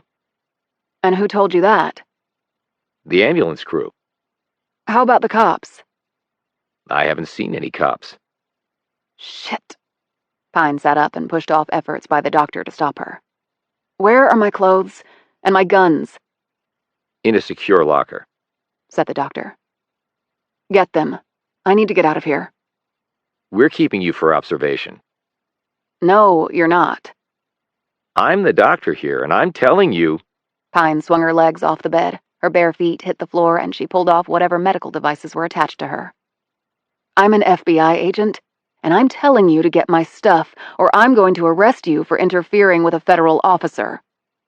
The doctor looked at Blum as Pine stood there in a flimsy hospital gown. Even in her bare feet, she towered over him, and the look on her face, with the bloody bandage wrapped around her head, was of a woman who was not to be denied. The doctor said to Blum, Is she serious? "Well, I've never known her not to be. So it's a safe bet that you're going to jail if you don't do as she says, which I highly recommend that you do." 20 minutes later, Pine, fully clothed and gunned up, was striding out of the hospital with Blum next to her. The sun was just starting to rise. "How did you get the message from the office?" asked Pine. "I didn't until I checked the line early this morning." "How early do you check it?" 4 o'clock every morning. Just in case. I wish I had checked it before." "There were 2 men," said Pine, as she took off the head bandage and dropped it into a trash can. "We were intentionally run off the road, and then a chopper landed. There were 2 guys in body armor with combat weapons. One of them threw a flashbang or concussion grenade and knocked me out. I'd already been hurt in the crash, so that accounts for what happened." She looked at the sky, checking the status of the rising sun. Her watch had been damaged in the crash, and her phone had run out of juice. "I must have been out for about 8 hours." She looked over at Blum. "Do you believe me?" "I would hope you wouldn't have to ask that, Special Agent Pine. Of course I believe you. So the people in the chopper must have taken the 2 men. Or else the car that hit us came back for them. But yes, they were taken." Does this involve the dead mule case and the missing person, Ben Priest?" Pine nodded as they reached Blum's light green Prius in the parking lot. Only the Ben Priest that went missing wasn't the real Ben Priest. They climbed into the car and Blum started it up. "So where is the real Ben Priest?" Blum asked. "He was one of the men with me last night. He and his brother, Ed. Ed flew in from the East Coast and called me. I picked him up at an IHOP in Flagstaff and took him to my place. He tried to kill me while he thought I was sleeping." Blum took this startling information in stride. "Did he indeed? How badly did you beat him up?" "I didn't have to. He chickened out. He's actually not a bad guy. His family was threatened. It was them or me. So he came out here to do the deed, then got cold feet. But through him, I was able to connect with the real Ben Priest. We met last night at El Tavar. Then we got in Ben Priest's Explorer and drove off heading south. That's when we were attacked. That qualifies as a busy night. We need to go to the site of the crash. I need to check some things." She gave Blum the directions, and about an hour later, they arrived at the spot. There was nothing there. The burned-out carcass of the Explorer was gone. The tire marks on the shoulder had been tidied up, and the debris field policed. Blum pulled off to the side of the road and they got out. They walked the site together. "They did a good job cleansing the site," said Pine, "but not good enough." She pointed to a felled tree. "Somebody cut this tree down last night with a chainsaw. You can see the teeth marks on the wood. Then they used the chainsaw to tear up the spot where the Explorer hit the trunk. But if you dig in there, you're going to find the green paint and other residue from the truck." Next, she pointed to patches of dirt along the grass shoulder. "They had to cut those out because the grass there was burned. And I'm betting that if you brought a metal detector out here, you'd find a shitload of tiny pieces from the Explorer. And when it blew up, I'm certain there are parts of it that ended up far away and in the woods over there." "Still, someone went to a lot of trouble to clean this up," said Blum. "I pulled both guys from the truck. When it blew, Ed got hit with a piece of shrapnel in the arm. That's why my jacket is missing. I used it to wrap his wound." She pointed at her shirt sleeve where there were traces of blood. "And they missed this. It's his blood. Some got on me when I was tending his injury." "You said you called the police?" Pine nodded. "And I imagine they would have gotten here at some point. But there was no way they could have gotten rid of all the evidence before then." "I can check on that," said Blum, "and see what happened." She paused as she stared around at where the attack had taken place. "You didn't tell anyone about the imposter, Ben Priest?" Pine glanced at her. "No, I didn't." "Because you felt something was out of sorts?" "Yes."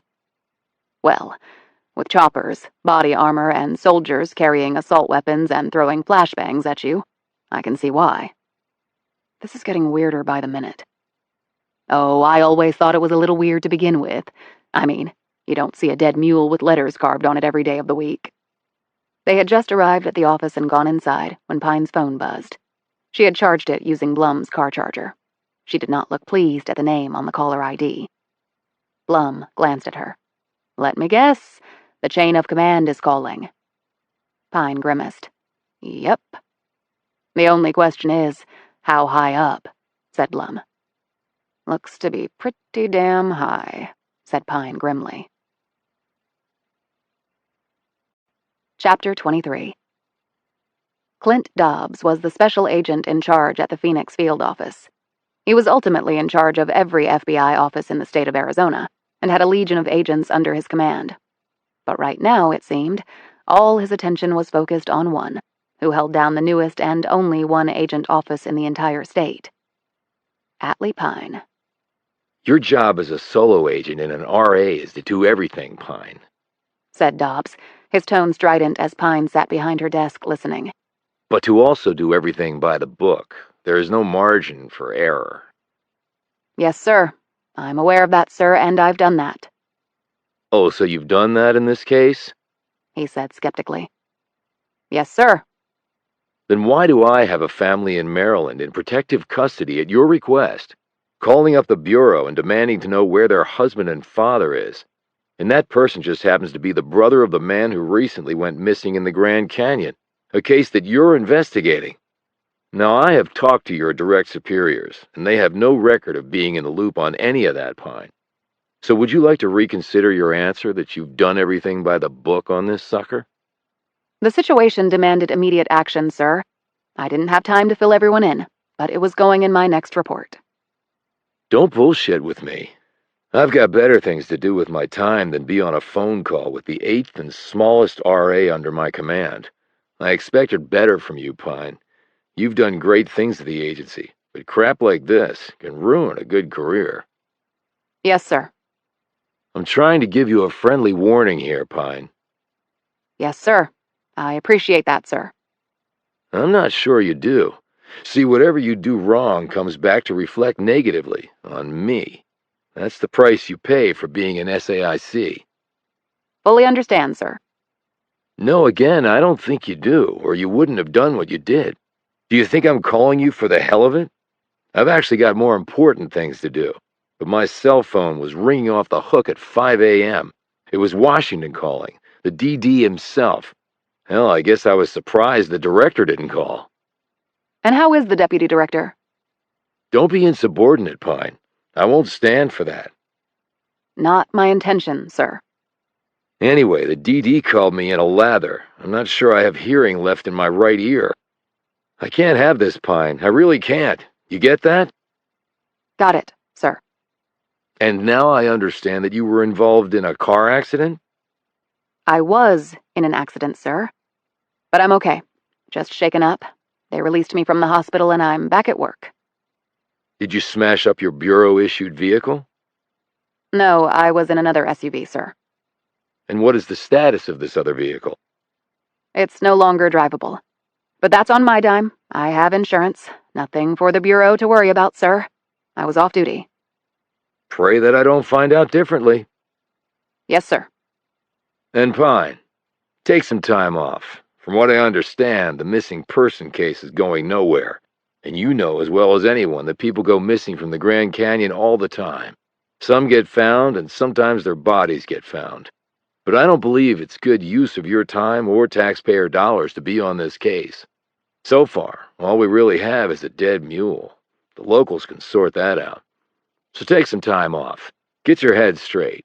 File your insurance paperwork, and stay the hell out of trouble. Am I clear? Could not be clearer, sir. But Dobbs had already clicked off. Pine put down the phone and looked up when someone knocked on her door. Blum poked her head in. Is the coast clear? Pine nodded.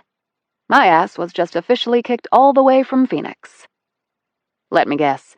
Clint Dobbs, said Blum. Pine nodded. The one and only. I worked for him once, way back, when he was fighting his way up the ladder. It was clear he wanted to be an SAIC, even back then.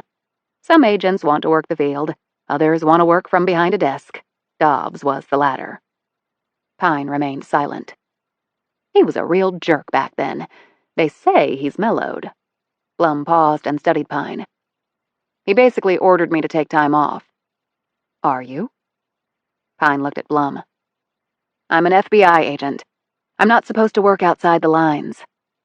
But you're not satisfied? I was almost killed by what appeared to be my own government. The guy in charge of the National Security Branch is on the case's email thread. My Uber boss just told me the DD called up and chewed him out, with the result that I've been told to go take a vacation. So the question is, do you work outside the lines or follow lockstep? Pine didn't answer right away. When she started speaking, her words came out slowly. They could have easily killed me last night. I was incapacitated. But they took Ben and Ed Priest. They could have taken me, too. Why do you think they didn't? You kill an FBI agent. You poke a hole in a hornet's nest. Blum nodded. I found some things out while you were on the phone with Dobbs. First, the local police received your phone call, but had been called off before they got to the scene. They said it was you calling back and saying it was all a mistake. What else? The stretch of road you said you were on? What about it? I called a friend of mine who's a state trooper. Part of his beat is that area. A buddy of his was on duty last night. He saw a road crew blocking off a section of that highway. A road crew? Repeated Pine. Yeah, but I know for a fact they just finished repaving that road. So what would they have been working on? They were working on getting Ben Priest away from me, and that would account for why I didn't see any other cars. She had screwed up. Meeting Priest in public had seemed the safest route, but she had underestimated whomever they were up against. Her mistake might have cost both men their lives. Blum interrupted her thoughts. It takes some juice to get a road shut down, Agent Pine. Yes, it does. Are you thinking that the FBI knows what's going on? I mean, that they know what happened last night and they're calling you off the case before you get hurt? Or before I discover the truth? Blum shook her head, her features angry. I've always been able to rely on the Bureau, even if I didn't agree with everything it did. I mean, we're the good guys. I joined the FBI to do two things: protect good people and punish bad people. Pretty simple, but that makes things black and white. And this situation is obviously not black and white, said Blum. So where does that leave us? I can't work this case within normal parameters. Options are limited then. What are we going to do? We? Pine shot her a glance. No, that won't be happening. If I do this and get canned and they find out you helped me, it's over for you, too. But I'm your secretary. It's my job to assist you. Carol, this is not in the normal course of your job. I'm talking about going off the grid. I can't let you go down that road with me. Why not? I'm certainly old enough to make my own decisions. But it could be career suicide for you. Well, I've actually been thinking about a job change. My husband divorced me so he could be with some floozy. My kids are all grown and living all over the place except near me. I'm not really sure what to think about that, but I guess I'm at the age where I don't let it bother me too much. What were you thinking about doing? Well, becoming a private detective. I mean, after all these decades at the Bureau, I've seen it all, from case files to post-mortem and forensic reports. I've observed cases investigated well and cases investigated deplorably. And hell, I've written enough reports that agents were supposed to write to understand how things are put together, and held enough newbie agents' hands while they tried to understand the Bureau's eccentricities. And I listened to everything and remembered everything. And physically, I'm perfect for the role. I mean, look at me. No one would see me as threatening, and I can just listen and observe all I want. I'm seeing a side of you I didn't know existed, Ms. Blum. Blum gave her an incredulous look. Well, it's about time, Special Agent Pine. Frankly, I expected you to be a little faster on the uptake. Chapter 24. Pine was combing out her hair and staring in the mirror of her bathroom. She had showered and washed the blood off the wound near her temple. Her head still throbbed from the impact with the truck window and the effects of the concussive device. She had covered the wound with a Band-Aid, and then let her dark hair cover it and the bruising there. But on the other side, she lifted her hair and stared at the scar from her other wound. The one from long ago. The permanent one, courtesy of the man who had taken her sister. It was dark outside now. Blum had driven Pine up to the Grand Canyon to pick up her truck, and both women had returned to the office and worked there for the rest of the day. Pine glanced away from the reflection of the scar on her temple, took out her phone, and studied the image on the small screen. This was the digital sketch that Jennifer Yazzie had done for her. This was the image of the missing man, the imposter, Ben Priest, at least according to the recollection of Mark Brennan. There were facial recognition databases that the image could be run through, but if Pine accessed those platforms using her FBI passwords, they would know what she was doing. And if Clint Dobbs was true to his word, she might no longer be an FBI agent. So right now, this image, this lead, was no use to her until she found a workaround, which she intended to do as soon as possible. She put her phone down and traced the scar with her finger. A cracked skull had once lurked under this fissure. A 6-year-old with a cracked skull. That was a serious thing indeed. More so since she had lain all night, bloodied, battered, and unconscious, with the cracked bone and bruised brain. Yet Pine had never once complained about that. She had been the lucky one. Mercy had not. She wanted to know, for absolute certain, that Daniel James Torr had been the one who had taken her sister. Pine needed to know this. because it was apt to be the only closure on her sister's disappearance that she would ever receive. She had just undressed to get into bed when her phone rang. It was Sam Kettler. Sorry to call so late. He said. No, it's fine. What's up? Just wondering if you had time for a beer. I don't think Tony's is open now, she said. I know, but I'm only about 20 minutes from your place, and well, I thought you might like to hang out for a bit. It's a nice night. Pine didn't answer. She was about to embark on a journey that might possibly be the beginning of the end of her career at the FBI. Talk about lousy timing. He said. Hey, Atlee, it's okay. Look, I was a knucklehead for calling out of the blue, and so late, too. Don't know what I was thinking. I'll just... No, it's okay. Come on over. A beer sounds good right now. It actually does. And who knows when I'm going to get another chance. Hey, are you sure? I don't want to pressure you into anything, and I sort of feel that I am. You'll come to find out that I'm sort of immune to pressure like that. But let's drink in your Jeep. My place is sort of messy. Oh, absolutely. I wasn't thinking of inviting myself over like that. I thought we could just sit on the steps or something. She smiled. Old-fashioned. I know. She gave him her address and put on shorts and a t-shirt. She kept watch out her window, and when she saw him drive in, she went downstairs without bothering to put shoes on. That turned out to have been a bad choice, since she had to hop across the asphalt because of the day's heat retained there.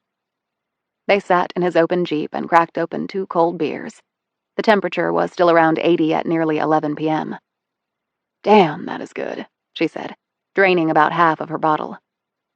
He grinned and stared out the windshield. Simple things in life, right? Then he looked at her and frowned. What happened there? He was pointing to the side of her face, near her temple where her hair had fallen away when she turned. She touched the Band-Aid there. Just me being clumsy. You don't strike me as the clumsy type. Yeah, well, you might be surprised. But really, it's nothing, Sam. He nodded and fidgeted. She noted this and said, What? His gaze on the steering wheel, he said. There's a concert tomorrow night in Phoenix. I switched to the day shift for it. It's Santana. You interested? He looked over at her. Pine felt very uncomfortable. Thanks for the invitation, but I can't make it. I'm sorry. He quickly looked away. Hey, no sweat. Short notice. Don't know what I was thinking. He chuckled. Always wanted to play guitar like Carlos. Me and a million other guys. Only problem is I can't even hum without being off key. Rain check? Sure, you bet. They were both silent for a few moments, staring off through the windshield. Pine was feeling awkward and off-kilter. Part of her was thinking about the man next to her, and the other half was going through all the details of her upcoming journey. For his part, Kettler seemed to have withdrawn into a shell after she had turned down his invitation. Pine cleared her throat and said, So, what made you come to work at the Grand Canyon? He perked up at the question. Hell, it's a fascinating place. It's not just the geological formations and the terrain and the hiking and all that. It's got this unbelievable history. So much started right here. Like what? Ever heard of Massa? No. He's the Hopi god of death. He's said to actually live in the canyon. And you have the ancestral Puebloan granaries at Nankoweap Creek, and Eagle Rock at Eagle Point on the west rim. It's considered sacred by the Wallapai, and some in the Hopi tribe believe the canyon is the site of the Sipapu, the portal through which they climbed a reed cast into the sky and used it to reach the fourth world. You believe all that? Asked Pine, hiking her eyebrows. He looked sheepish. Well, I'd like to believe some of it. For me, the canyon isn't just a tourist destination. It's a living, breathing place. It has a dozen plants that live nowhere else, and the place is constantly evolving. The algae in the river brought in crustaceans, which brought in trout, which brought in the bald eagle. It's one of the only bird species that uses the river corridor as its winter habitat. Kettler tapped his temple. You see, it's smart. It's a living thing. How cool is that? Pine smiled. The way you explained it? Pretty cool, actually. I'm seeing another side of you, Mr. Kettler. I keep a go pack at work. Sometimes when I'm off duty, I go hiking or running, or even do some climbing. Climbing? Yeah, I was an Army Ranger. To qualify for that status, you had to do a lot of mountain climbing. You do that down in Georgia. It's sort of a hobby of mine now. I keep climbing ropes and D-links and other equipment in my go pack, and I've climbed mountains all over. He glanced at her. You might like it. I might, with the right company. She smiled and punched him lightly on the arm. Kettler's brow furrowed. Something wrong? Look, full disclosure, there was another reason I came over tonight. Pine sat up straighter. What? Colson Lambert and Harry Rice, What about them? they've been reassigned. What? Where? Zion National Park in Utah, effective immediately. Pretty damn inconvenient since both of them have families with kids in the local schools. Harry and Colson are going up and leaving their families behind until things can get straightened out. He glanced at her. I take it from your reaction that you didn't know. I had no idea at all. Does this have something to do with the mule? I mean, how could it? But that's the only thing out of the ordinary. I mean... His voice trailed off. It might, Sam. It probably does, in fact. Okay, I guess you can't tell me about it? No, I really can't. Good enough for me, but I thought you needed to know about Lambert and Rice. I did, and I appreciate the heads up. I really do. They remained silent until Pine said, If you ever want to talk about stuff. Like what? Your time in the Army? Well, I'm not in the Army anymore. That's in my past. I want to look ahead. Pine thought about her own personal situation. Sometimes you can't move ahead until you deal with stuff in your past. Well, that's true, I guess. But I was a soldier, just like a lot of guys. I'm good. I really am. No problems. Okay. They said their goodbyes, which included a hug that lasted a bit longer than the one at Tony's Pizza. Pine could feel the strength of Kettler's fingers as they gently sank into her skin through the flimsy fabric of her t-shirt. She fully took in his scent, sweat mingling with soap and shampoo. She felt herself a little lightheaded, but then what she was going to do the next day came crashing down on her like a chunk of concrete. She pulled back and then gave him a quick kiss on the cheek. Thanks for the beer. And the Santana invite. It meant a lot. Anytime. He replied, his hand grazing her bare arm. Look forward to hanging out some more. She headed back to her apartment, having once more to hop on the asphalt until she got to the cooler pavement. She turned around to find Kettler grinning at her. She looked down at her bare feet. I know. Goofy, right? Nothing wrong with Goofy from where I'm standing. Looks pretty damn beautiful, in fact. 2 minutes later, after she had watched Kettler drive off in his Jeep, Pine collapsed on her bed. Pretty damn beautiful, huh? She kept catching herself smiling as she relived the time spent with Kettler, but then the reality of what lay ahead took over, and her smile faded. What were the odds that she would finally find someone she enjoyed being with, only to have her job pop up between them like the Grand Canyon? And that's what you signed up for, Atlee, when you put on the badge. She got up the next morning at 7 a.m., picked up the phone and called Carol Blum. I'll meet you at the office in an hour. I'll be there. You're right. Before you start your vacation, we might as well take some time to get all your old case files in order. Roger that. Where are you going? I'm going to hike and camp at Mount Nebo in Utah. Need to clear my head. I've got all my stuff. I'm leaving from the office to drive there. Be gone a couple weeks. Flagstaff is covering for me. I've fixed it all up. The office is officially closed while I'm out, so you're getting some time off too. Well, then I'm going to see my daughter in Los Angeles. I've got a new grandbaby I haven't spoiled yet. Pine put on her sunglasses, drove to her office, parked in the underground garage, and took the stairs to the elevator. Blum was there ahead of her, with coffee. At 8 that night, the garage door went up, and Pine's black SUV pulled out, turned right, and headed to the highway north. Blum's Prius was right behind her. It drove off in the opposite direction. 2 SUVs started up. One followed Pine's truck, and the other tailed Blum's Prius. At midnight, the garage door opened once more.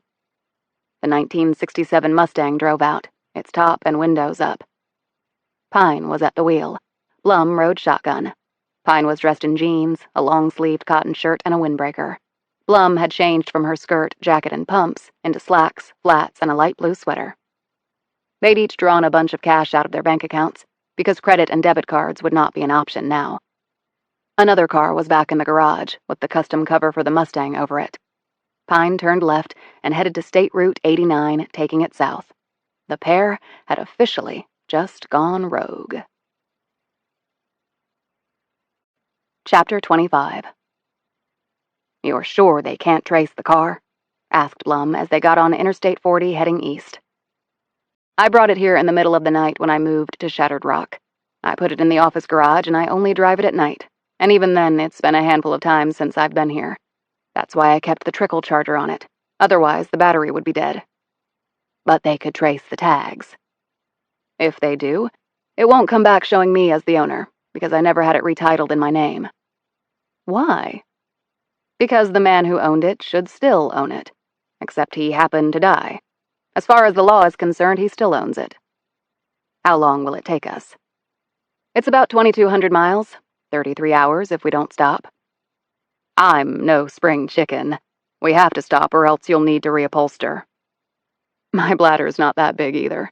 But it's Interstate 40 pretty much the whole way, and west of the Mississippi we can really fly. I figure 2 days. That is, if you drive too." "That's ambitious, but I'm game. Talking about flying, I suppose a plane was out of the question."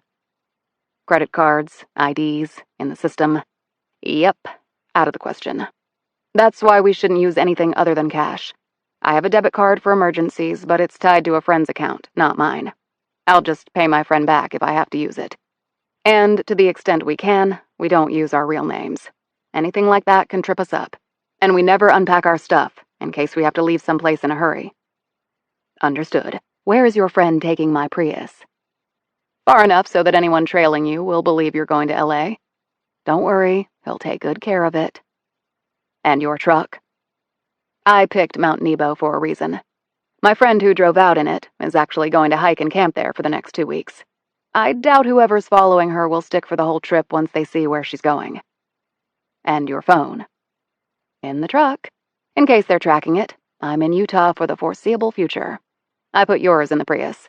I have a bunch of burner phones for us to use. They're in my bag behind your seat. And I loaded my contact list on each one, along with the digital sketch of the fake Ben Priest." "Can't they trace the purchase of burner phones and then track the SIM card?" "They could if I had bought them. I didn't. Someone did it for me as a favor. And this was about 6 months ago." "Before you even knew we would be doing this?" "I like to prepare for pretty much anything. And being able to go off-grid at any time but still communicate is a necessity." Pine glanced over at her companion. "We need to be on our A-game, okay? We're playing in the big leagues." "I knew that as soon as I joined the FBI." Blum checked her watch. "It's nearly 1 in the morning. Are you good to drive?" "I slept on the floor in my office for 8 hours. I'm good until at least Oklahoma City." "Isn't that far away?" "About 13 hours, pedal to the metal. We can stop for a late lunch." "I'm impressed with your stamina." "I drove from the East Coast in this car to Utah in 2.5 days. I only stopped to use the bathroom, catnap, and parking lots, and I ate on the road." Pine patted the car's dash. "There's just something about this ride. You want to keep driving." As they drove along, Pine said, "You don't believe that this Jordan N. Kincaid found a secret cave in the canyon full of Egyptian artifacts?" "No." "Did your father?" Blum took her time answering. "I think my father wanted to believe it. He went down there enough times looking for it. Never found it, of course." "Even with a helpful J&K carved over the front door?" Blum smiled. "My father spent his whole life working a job he hated. What he really wanted to be was an adventurer. You know, sort of like Indiana Jones." "Is he still alive?" "No, neither of my parents are. How about you?" "My mother's still around." "Where does she live?" "You better get some sleep so you're ready to take over when I'm burned out." Pine drove on. They ate barbecue for lunch in Oklahoma City. Then Blum, who had slept most of the way and was perfectly fresh, took over the wheel, while Pine put the passenger seat back as far as it would go, stretched out her long legs, and immediately fell asleep. Blum drove with only brief stops to use the restroom and to stretch her legs, and once to doze in a parking lot for an hour. As they neared Nashville, she pulled off at another rest stop and nudged Pine awake. "Bathroom break," said Blum, "and Tag, you're it on the driving. I'm beat." Pine nodded. It was pitch black now, though the crack of dawn was only a few hours away. The rest area only had one operating light, and it was a feeble one at that. At this hour, there were no other vehicles here. Pine yawned, stretched, and popped her neck as she followed Blum into the ladies' room. As soon as the door closed behind them, it was pushed open again. 3 men came in. They were all tall and lean and good-looking, and appeared to be in their very early 20s. They were all fashionably dressed in clothes that were expensive, but made to look like they weren't. 2 wore khaki shorts, revealing tanned, muscular legs, and colorful Robert Graham short-sleeved shirts and docksiders. The third wore soft, baggy, faded jeans, a white long-sleeved shirt untucked, and Gucci loafers. One of them crumpled up a beer and threw it into an empty stall. Then they stood there, staring at the 2 women. Blum turned around and eyed them. "You have the wrong restroom. Men's is the other door." The man in the jeans stepped forward. He glanced at his friends and grinned, flashing perfect white teeth. No, this is definitely the place we want, because you're here. "You have got to be shitting me," said an incredulous Pine. "Did you guys just come from a frat party or what?" The man smiled at her and produced a bottle of Maker's Mark from his back pocket. Operative word being party, ladies.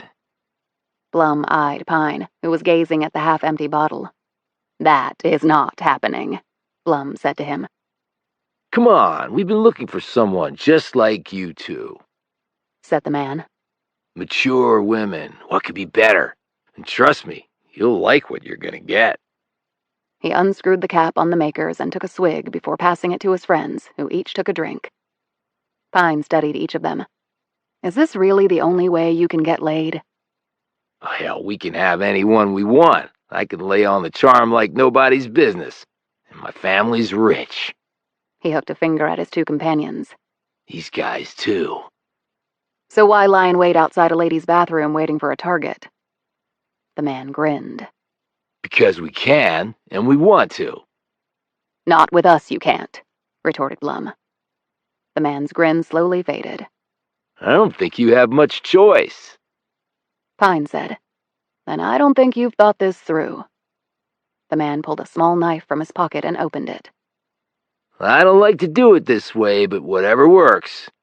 Now you just do what we say, and nobody gets hurt. "Oh, somebody's definitely going to get hurt," replied Pine. She marched forward and disarmed the man by breaking his wrist. When he howled in pain and doubled over, she grabbed the back of his neck, jerked him downward, and knocked out his 2 perfect front teeth with a vicious uppercut delivered with her knee. Then, using his bulk against him, Pine flipped him into the mirrored wall over the sinks, shattering it. He fell onto the porcelain, caught his face on a faucet, rolled off, and hit the floor. He lay there bloody and stunned, groaning in pain. Hey! Hey! Yelled one of the other men. He launched himself at Pine before reeling backward after Pine planted the bottom of her boot into his throat. He slammed against the wall and fell to his butt, gagging for breath. She walked over and finished him off by bouncing his head off the tiled wall with a forearm strike. He slumped to the floor unconscious. The last man snarled, Well, you're dead, bitch. I've got a black belt. He stopped snarling and leapt back when Pine pulled out her gun and pointed it at him. With her other hand, she took out her FBI shield. "And I've got this, Mr. Moron," Oh, shit! exclaimed the man. Son of a bitch! "Get on the floor, face down," ordered Pine. "Do it!" The man did as he was told and then blurted out, Hey, if you had a damn gun, why didn't you just pull it? Why'd you have to kick their asses? Blum said, "Because she can, and she wanted to." Pine took out zip ties from her jacket pocket and bound all 3 men together, legs and hands back to back, so they were totally immobile.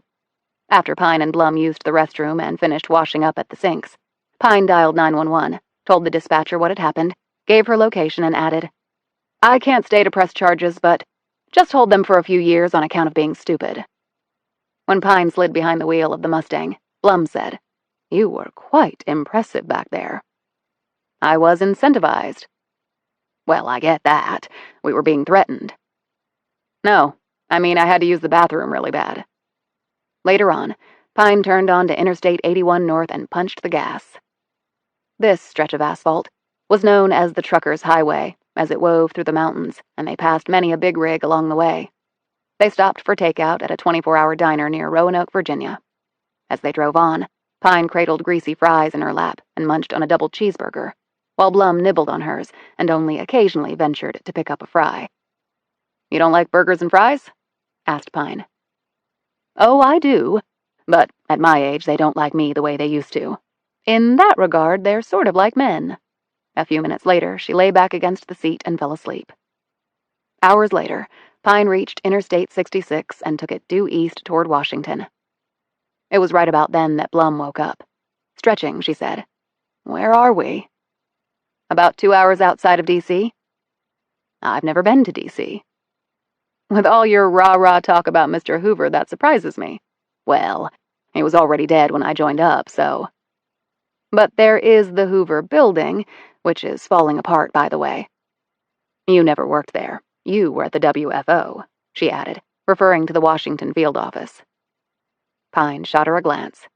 "You checked up on me?" "Well, of course I did. Did you want an idiot for a secretary?" "I visited Hoover quite frequently. They were looking for another home, but apparently Congress won't give them the money. Well, it's about time someone stopped wasting taxpayer dollars." "Right, so the Pentagon can spend it on more $10,000 toilets." "Where are we staying once we get there?" "I've got a buddy. He's on overseas assignment. We're staying at his place in Northern Virginia." "For a loner, you certainly have a lot of buddies." "So long as they keep their distance, I'm good." They drove on, the ride nearing its end. Chapter 26. The Buddies' condo was in Arlington, Virginia, in an area known as Ballston. Kurt Ferris was a CID investigator in the Army and had been recently deployed overseas for 6 months to investigate crimes involving those who wore Army green in other countries. Pine had met him when they'd done a joint case together, involving a smuggling ring operating out of Fort Belvoir that had international implications. They'd solved the case and ended on good terms, which had prompted her to contact him about a place to stay in Virginia. Instead, he had offered his apartment up to her, since he wasn't using it. He swore he would not mention the arrangement to anyone after Pine told him she was working undercover on a bureau case. The condo was near the Ballston Mall. The area had been widely renovated and was one of the most popular residential areas for well-educated and well-heeled millennials who would come here to work and play. Initially, Pine had been surprised that Ferris could afford a place here on his Army pay, but then remembered that his parents had left their only child a fairly substantial inheritance when they died in a car accident. The condos were new, and all doors were operated not by keys, but by passcodes. Ferris had given the necessary ones to Pine. That was good, because she didn't want to have to give her name or show ID to the building personnel. Blum stowed her bag in her room, keeping everything in the bag in case they had to get away fast, as Pine had advised. She took a stroll around the 3-bedroom condo. It had high ceilings and a small balcony overlooking a rectangle of park. The furnishings were tasteful and plush, and the kitchen was well-stocked and equipped with Wolf and Sub-Zero appliances. After Blum checked out this and the pantry and the various cooking utensils, Pine emerged from her bedroom. Blum said, "Beautiful place. Is your friend single?" "Yeah, he is." Blum picked up a picture from a credenza. It showed a tall, handsome man in his Army dress blues with 2 older people. "This him?" "Yeah, that's Kurt and his mom and dad." "Quite the looker. And definitely a good friend to let you stay here. You two must have a close relationship." She looked at Pine expectantly. "I'm not into girl talk," said Pine. "Neither am I, considering neither one of us are girls." Pine sighed. "I think Kurt wants to be more than friends. No, he does want to be more than friends. But I don't think he and I being together would be a good idea. Career in the way. He's in the East, you're in the West." "That's partly it, yes." "What's the other part?" Maybe I haven't figured that out yet. Fair enough. Men can be simple, but relationships are not, at least from the woman's perspective. I did meet, there's this park ranger. Really? What's his name? Why? You know a lot of park rangers? Actually, I do. Sam Kettler. Don't know him. He's only been at the canyon a couple years. He was on duty at Phantom when the guy went missing. So that's how you met and then started dating? Pretty quick. I wouldn't exactly call it dating. We went out for pizza and beer one time, and then he brought some beers over to my place the night before we left town. We sat out in his Jeep and drank them. You must be intrigued with him. Why do you say that? You just said you went down to his Jeep and drank beer with him right before you were leaving on this trip. You had a lot on your mind. You could have easily declined the offer, only you didn't. Pretty simple deduction. Well, I guess I am intrigued with him. Nice guy? Yeah. Where'd you leave it with him? Nowhere, really. I think he'd like to see me again. And you? Pine took a breath and rubbed at her mouth. It's complicated. And you might be more complicated than most. Why do you say that? Pine said sharply. I know about your past, Agent Pine. When you were a child. That has nothing to do with anything. Are you sure about that? It would have traumatized anyone. I'm not traumatized. I wouldn't be in the FBI if I were. I would have punted on the psychological testing. Blum nodded. Okay. In the interests of getting it all out there, I also know that you went to ADX Florence to find out some things. Pine gazed stonily at the woman. I told no one about my trip. But you had to get special permission to visit after hours. That request came through the FBI bureaucracy. I saw the trail. Did you find what you needed to? No, I didn't, Pine said, in a tone that clearly indicated this conversation was over. Blum put the picture down. Now what? She said. I'm taking a shower. I still have residue of the 3 creeps in a woman's toilet on me.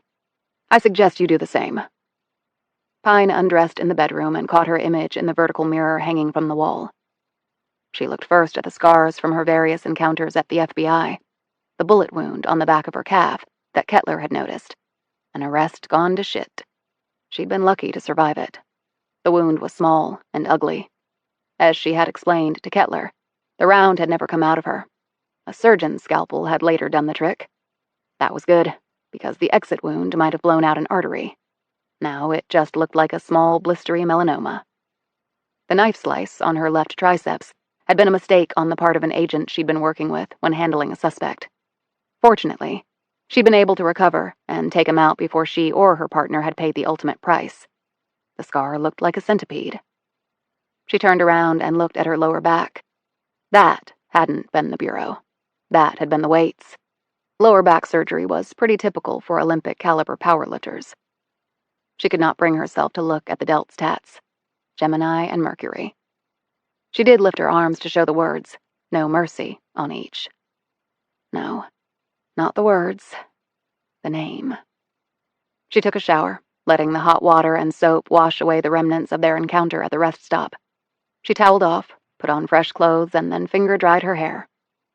She walked into the kitchen to see Blum sautéing some vegetables on the cooktop. What are you doing? We both need a home-cooked meal, and your buddy left a well-stocked fridge. I'm assuming it's okay if we use it?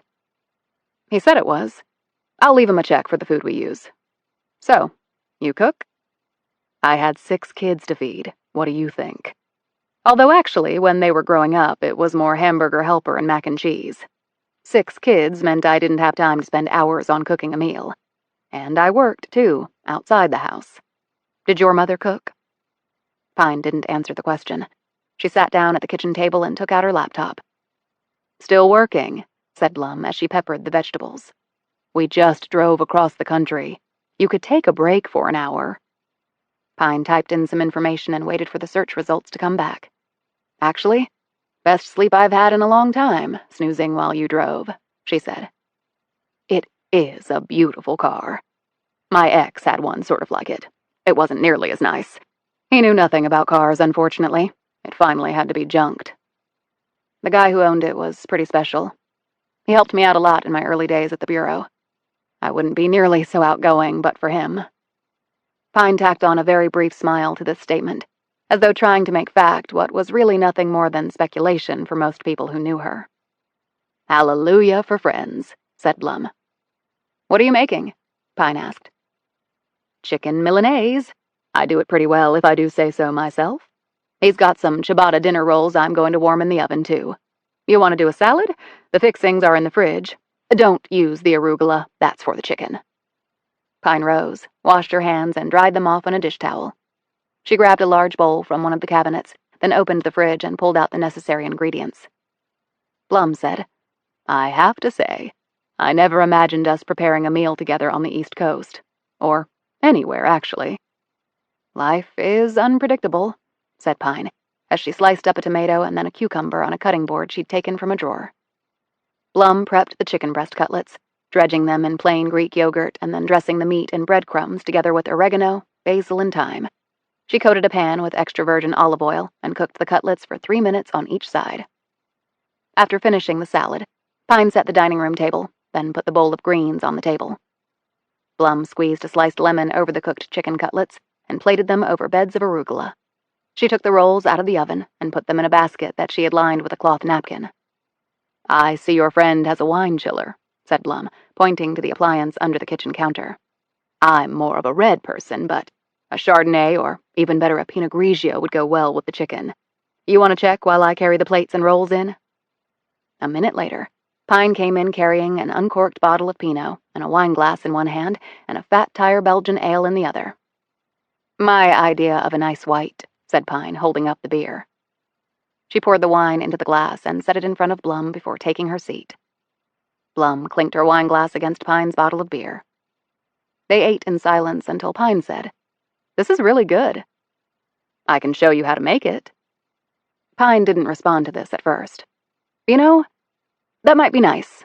I'm not that much of a cook. Simple is best, and fresh ingredients. Right. So, maybe you can teach me a few dishes. She glanced away and took a quick swig of her beer. Blum looked at Pine closely. For Sam Kettler? What are you talking about? Oh, come on, Agent Pine. I'm too old to be manipulated. Pine smiled. Okay, I do like him. We seem to connect. Well, thank God there's no law against that. You said he likes you, and after what you told me, I agree. And whether you think it's complicated or not, I think you should see him when we get back. If we get back, said Pine, turning serious once more. I stand corrected. So what's our next step? Pine put her fork and knife down and picked up her beer. His brother gave me Ben Priest's home address. It's in Old Town Alexandria. I would expect the place is being watched. So we're going to watch the watchers and do some recon at the same time. Okay.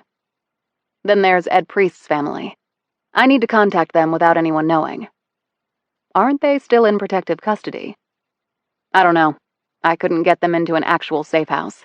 But I had uniformed FBI looking after them. That might have been pulled after the call Dobbs got from the DD. And then we have the men in the chopper who took away the Priest brothers. Any idea who they might be? I can make some deductions. Blum took a sip of her wine and looked across the table thoughtfully at her boss. What are they? And more importantly, what are they based on? I recognized the type of chopper. What was it? A UH-72A Lakota. I've actually ridden on them. Who uses it? Mostly, the United States Army. Chapter 27. Kurt Ferris had also left his 2-year-old Kia Soul for Pine to use. She knew he'd owned a decked-out Dodge Ram pickup with double rear wheels before coming to D.C. from the wilds of Fort Bragg, Texas.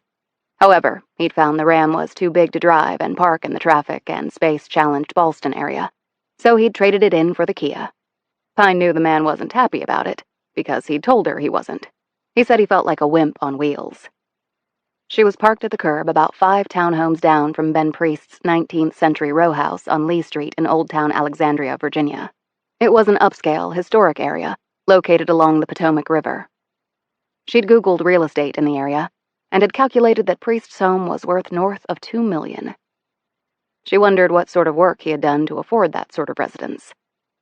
Like allowing a man to take his place on a mule ride down to the floor of the Grand Canyon and then disappear? Priest had mentioned laundering people, but she hadn't believed him. Yet, maybe she needed to think about that some more. Priest had told her that he'd worked for American intelligence before hanging out his own shingle. If Pine could have used normal Bureau resources, she might have been able to do a far deeper dig on the man, finding out perhaps what agency he'd worked at and what sort of work he did there. Yet Pine was doing something she should not be doing, so those official resources were not available. She had watched the home for a while and was convinced that Priest's home was not under surveillance by anyone else.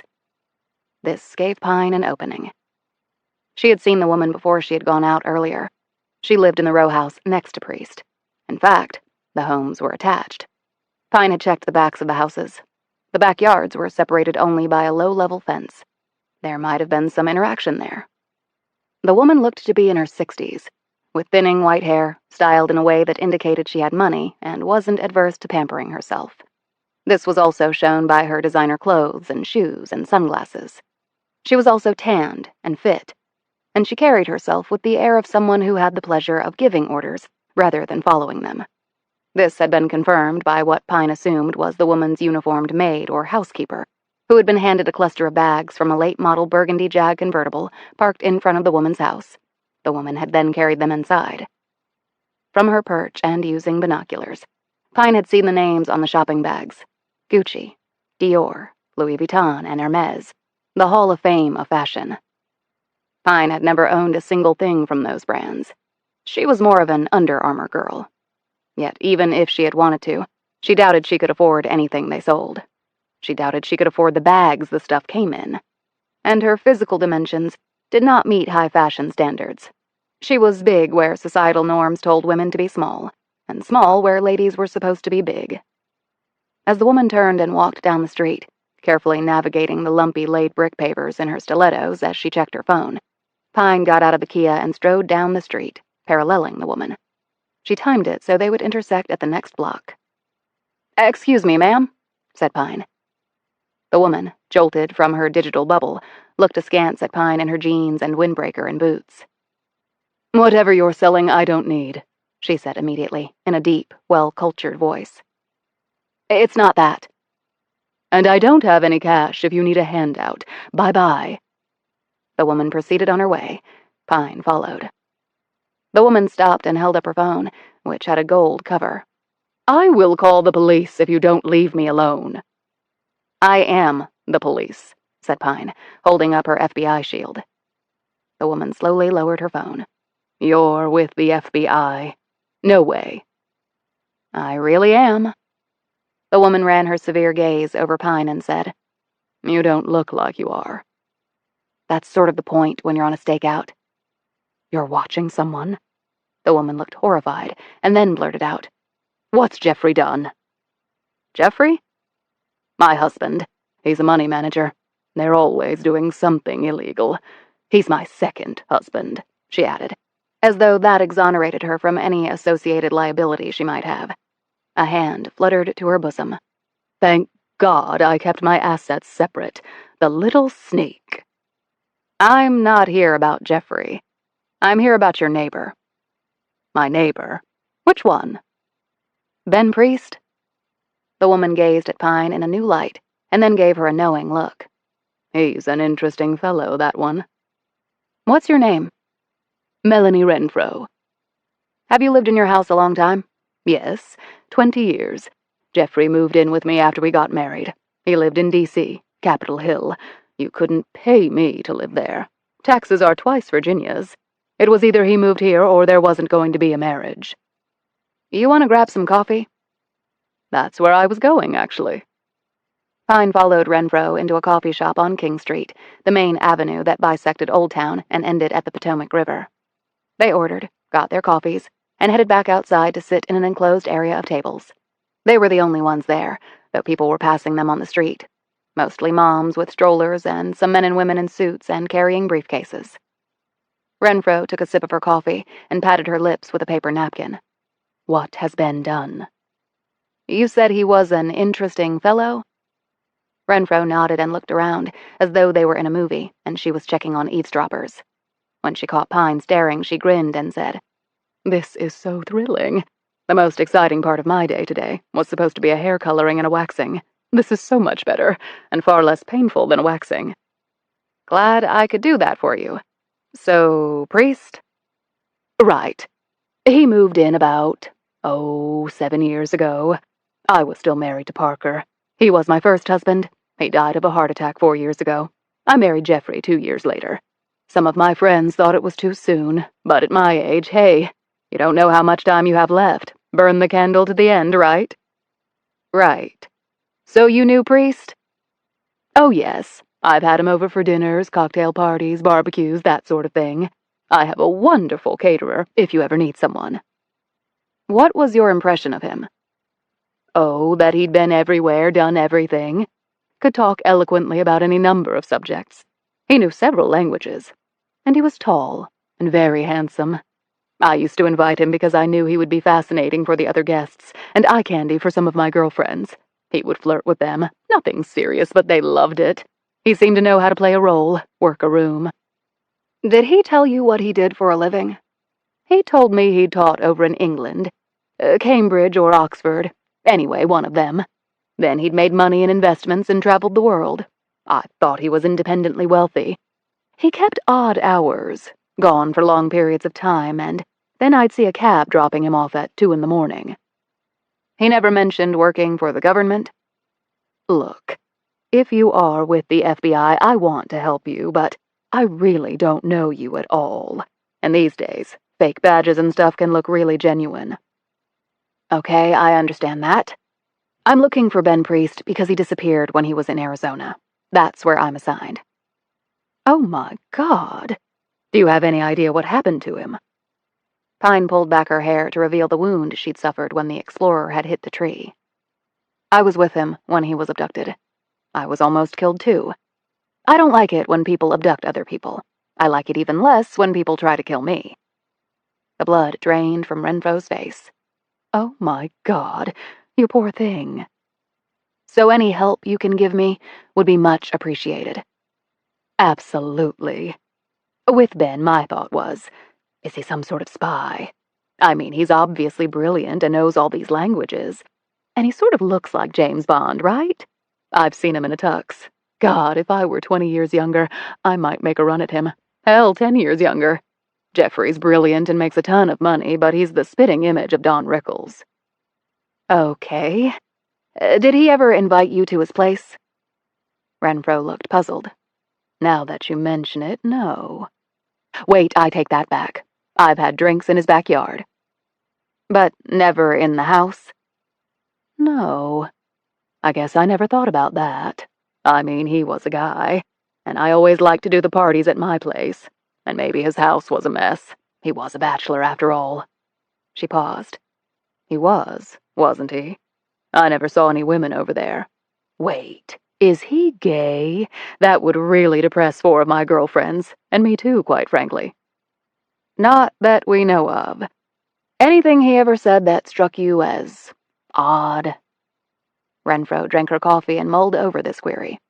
"Odd how?" "No particular way. Just your impression." "Well, there was something. I was having a dinner party outside. This was not that long ago." "Okay, what happened?" "Well, Ben was his charming self, regaling the guests with some story about traveling overseas." "Did you catch where?" "Not exactly. Let me think. He said something about inadvertently crossing a border and that he was lucky to get back unscathed." "Go on." "Now I remember. He said one of the Stans. I wasn't sure what he was talking about. Stan who?" "One of the Stans. Uzbekistan, Kazakhstan. Used to be part of the Soviet Union, Central Asia." "Oh, right. I guess that does make sense. Hey, what can I say? I went to college to find a husband. Well, he said that the world really was unpredictable and you just never knew what was going to happen. I asked him if he was talking about anything specifically. What did he say? He said I would have to wait and see. How did you take that? Well, then he laughed and drank down his wine, pinched my arm in a playful way, and told me not to listen to him. That he was just kidding around. Too much booze. But the thing was, the party hadn't been going on that long. That was only his second glass. Did you ever know him to do that before? No, not really. I mean, not in that way. He seemed, well, anxious. I remember catching a glimpse of him just staring off into space. He never did that before at my parties. He was always right in the center of things, regaling people. It was odd. Pine next took out her phone and showed her the digital sketch that Jennifer Yazzie had done. Have you seen this man around before? With Priest? Renfro studied the picture. You know, he does look familiar. How? Renfro leaned back in her chair and let the sunlight hit her face. I'm not a good sleeper.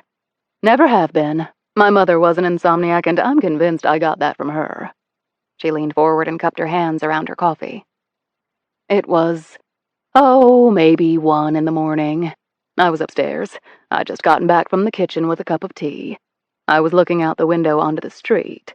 The moon was out, and it was really clear as day. A car pulled down the street and stopped in front of Ben's house. What kind of car? A cab? No, it was a regular car. I guess these days it could have been an Uber or something like that. Anyway, a guy gets out. He goes around to the rear of the car. The driver had popped the trunk. He pulled out his bag, and when he did that, he sort of reflexively gazed up, and I got a real good look at him. She tapped Pine's phone, and he looked a lot like that guy. Did he go into Priest's home? The door opened. Someone was there. The man passed through and the door closed. You think it was Priest? I couldn't see the person, really. But who else would it have been? Did you ever see the man again? No. And when was this? I can tell you exactly, because Jeffrey was gone on a business trip. It was 10 days ago. The woman glanced up at Pine, who was staring off. Does that help you? Asked Renfro. Yeah, it does. If he is a spy, maybe, I don't know, our enemies have him, she said breathlessly. Or we might have him, thought Pine. Chapter 28. Carol Blum adjusted the mirror on Pine's Mustang so she could see better. It appeared to her that Ed Priest had done well for himself. He and his family lived in an upscale community in Bethesda, Maryland. Their home was a 2-story brick painted white, with a 3-car side-load garage. The landscape was nicely done, all water-loving flowers and sweeping lawns, which was quite foreign to Blum. And all that mulch, she shuddered. She stiffened a bit when the car pulled out of the garage and headed down to the street. Mary Priest was driving, and 2 young boys were in the back seat. As the Lexus SUV passed by, Blum caught a glance at Priest's profile through the open car window. The face was pale, the features pinched, the cheeks reddened. The woman had obviously experienced a hellish time, and was probably continuing to do so, although it appeared that Mary Priest and her sons had been released from the protective custody that Pine had arranged. Blum fell in behind Priest, and the 2 cars made their way out to one of the main arteries leading into downtown Bethesda. The children were clearly school-age, but it was possible that after what had happened, Mary had decided to keep them home from classes. She followed at a discreet distance in light traffic. The Mustang did tend to stand out. The Lexus pulled to a stop in front of a building on a side street in Bethesda. The sign out front proclaimed it to be one of those educational centers where kids went to bone up on math and English and other subjects. Priest got out and led her sons into the building, while Blum found an open space across the street. 5 minutes later, Priest came back out, but she didn't get into her car. She started walking down the street. Blum got out of her car and followed. It was nearly noon, and Blum wondered if the woman was going to do some shopping while waiting for her kids. And then Priest swerved into a building. Blum quickly followed. It was a movie theater. Priest bought a ticket and Blum purchased one for the same movie. She trailed Priest down the hall and into the theater. It was empty. Priest took a seat in the middle, while Blum took the same seat several rows behind. She settled down and waited. Her first thought was that Priest was waiting for someone, but the woman was not checking her phone or watch or looking toward the entrance. She just stared down at her hands. As the previews came on, Blum decided to risk it. She got up from her seat and moved to Priest's row, taking the chair one over from the woman. Priest didn't even look up. She seemed lost in thought. This gave Blum a chance to study the woman. She looked to be no more than 40, petite, with dirty blonde hair that fell to her shoulders. Trim and fit-looking, she was dressed in cream-colored slacks, flat shoes, and a light blue short-sleeved shirt that showed off defined, tanned arms. Her Kate Spade handbag sat in the chair next to her. She dabbed at her eyes with her hand. Then the tears came more fiercely, and she put her head in her hands. Blum opened her purse, took out a packet of tissues, and handed them across. Priest saw them, jerked up, and looked over at Blum. But when she focused on the older woman next to her, she instantly relaxed, smiled briefly, and thanked her. She took out a few tissues and handed the packet back. She wiped her eyes clear and then blew her nose. I think it's allergies, said Priest, not meeting Blum's eye. I think it might just be life, said Blum. I've sat in my share of theaters with allergy problems. Priest laughed lightly and looked embarrassed. I didn't even want to see this movie. I just picked it because it was playing now. I did the same thing, said Blum. Just wanted to get out and about. I'm Mary. Carol, said Blum. They shook hands. It's nearly lunchtime, if you'd prefer that. At my age, I look forward to meals, and you look like you could use something to eat. I can't remember the last time I ate. Do you live around here? No, I'm visiting from another part of the country. I have friends here, but they're working today. Do you know a good place to eat? I do. Shall we? Priest laughed. I've got some time to kill. So what the hell? They walked outside, and Priest led Blum over to another street. It's a French-style cafe. The menu's good, though a little rich. And I could use some wine, actually. Blum nodded appreciatively. Sounds fine to me. I long ago stopped counting calories and restricting my alcohol consumption. I look forward to those days, said Priest wistfully. They were led to a table in the back by the greeter. As they settled in and looked over their menus, Blum said, I know this sounds like a cliché, but I'm a good listener. I have 6 kids and I'm divorced. And no, it wasn't amicable. I've got lots of grandkids. Some I still haven't seen. I've traveled widely and experienced pretty much everything. So if you want to talk, I can give you an excellent armchair quarterback analysis. Priest smiled and rubbed at her eyes. God, it was like you were dropped from heaven right when I needed you. Sometimes the world works in mysterious ways.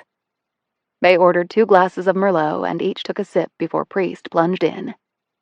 This is going to sound crazy, even to someone like you. Okay. It's my husband. That doesn't sound crazy at all. No, you don't understand. He's not cheating on me or anything. Ed's a good guy. So what's the issue, Mary? Priest shook her head. You're not going to believe me. I assure you that I will. My husband. Well, it started with his brother. What did? His brother is into something. I'm not sure what. And now we're sucked into it too. Into something? Do you mean criminal? That's just it. I don't know. What I can tell you is that my husband left on a trip without telling me where he was going. He's never done that. He's as vanilla as they come. He's a CPA, for God's sake. Is he back yet? No. And here's the other thing. The frigging FBI came to our house and said they were there to protect us. Good Lord. And you think it was connected to your brother-in-law? It has to be. I mean, none of this stuff ever happened before.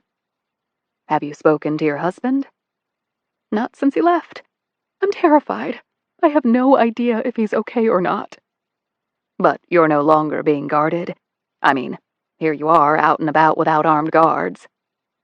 That's the other strange thing. They just upped and left. They said everything was fine. False alarm. What did you do? I did what any wife would do. I blew a fucking gasket, pardon my language. I would have too. I was screaming at these guys. Where's my husband? What's going on? Why are you involved? And what did they tell you? Absolutely nothing. They just left. I got on my phone and started calling around to all of Ed's friends and business associates, but none of them had heard a thing. And his brother? I called him too, but he didn't answer. I left a bunch of messages. Nothing. The jerk. He has little enough to do with us, really. And now this. But you don't know for sure that he is involved in all this. Then why hasn't he called me back? Does he live nearby? In Old Town, Alexandria. It's in Northern Virginia, just across the river. Have you been to see him? I drove over there the same day the FBI left. I knocked and knocked. No answer.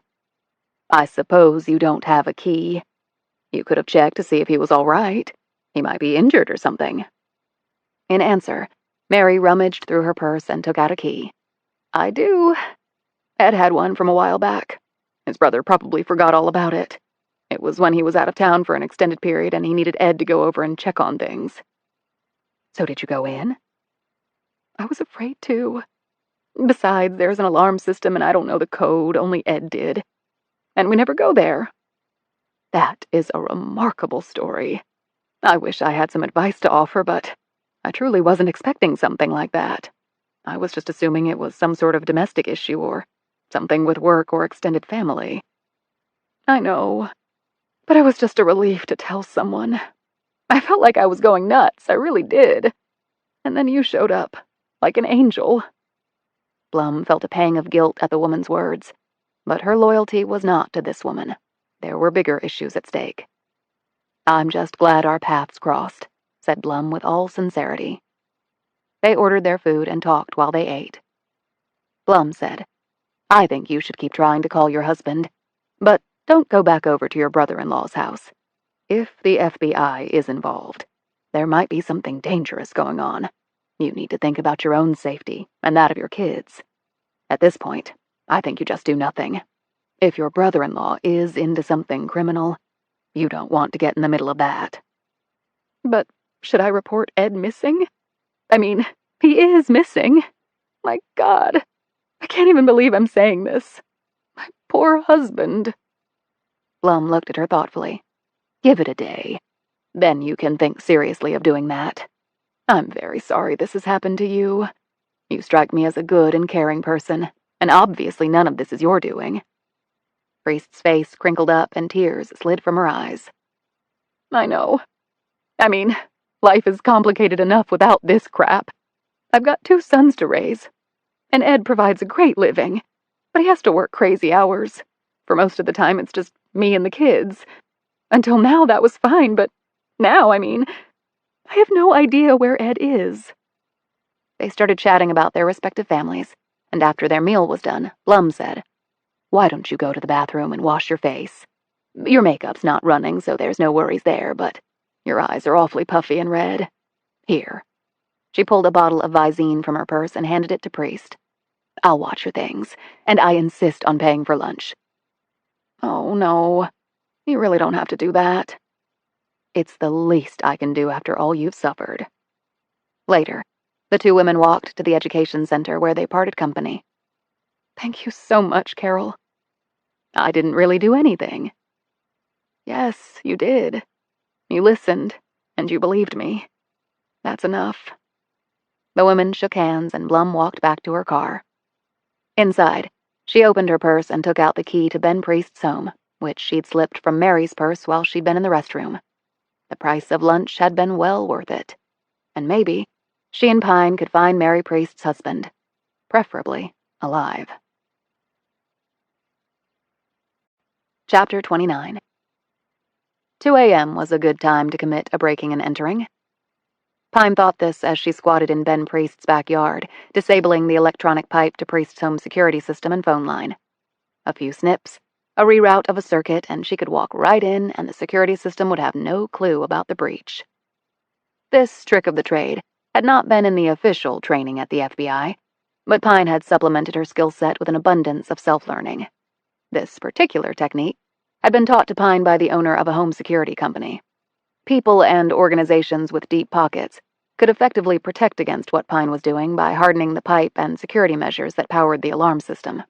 Most homeowners, even ones like Ben Priest, typically could not, or at least couldn't do it well enough. Pine rose, did a 360-degree check, and then hurried up to the back door. She kept to the shadows, because she knew that Melanie Renfro suffered from insomnia, and a window in her home looked out over Priest's rear yard. She inserted the key Blum had given her in the lock and turned it, and a few moments later, she was inside the house and closing the door behind her, right as the wind picked up and the first few sprinkles of rain landed on the rear brick stoop. Pine listened, but heard no beeping, showing that her security workaround had been effective. She took out her mag light and shone it around. The house had a bit of a musty smell to it. Not unexpected in a place this old, no matter how well it had been maintained. The back door opened onto a mudroom with built-in shelves and rain boots standing up in one corner. She moved past this and into the adjacent kitchen. It was small and not particularly well laid out. As she viewed it under the beam of her light, she could see that the appliances were old, the cabinetry was several decades old, and the flooring looked and felt like linoleum. She opened the fridge. It was empty and not particularly clean. She checked each of the drawers and cabinets. They were mostly empty. A few plates, a few utensils. Pine got the feeling they were either just for show or had come with the place when Priest purchased it. The rain was really pouring down now. She could hear it smacking the roof and pelting the windows. Then a gash of lightning illuminated the interior of the house and was followed almost immediately by a loud crack of thunder. She left the kitchen and entered the small dining room. It was a dining room in name only, since it was unfurnished. The elaborate chair rail and moldings on the walls were dusty and in desperate need of fresh paint. An old-fashioned chandelier hung from a ceiling medallion shaped like a pineapple. She hoped that Priest would have an office in his home, and that wish was granted when she opened the door to the room opposite the dining room and on the other side of the front foyer. Inside, she shone her light around to reveal a large, square partner's desk with a leather chair, a wall of books, a desktop computer, and a small wooden file cabinet. This place definitely looked to have been used. She searched everything. The file cabinet was empty. The desk drawers the same. She opened each book and shook it to see if anything fluttered out. Nothing. She sat down at the computer, certain that it would be password protected.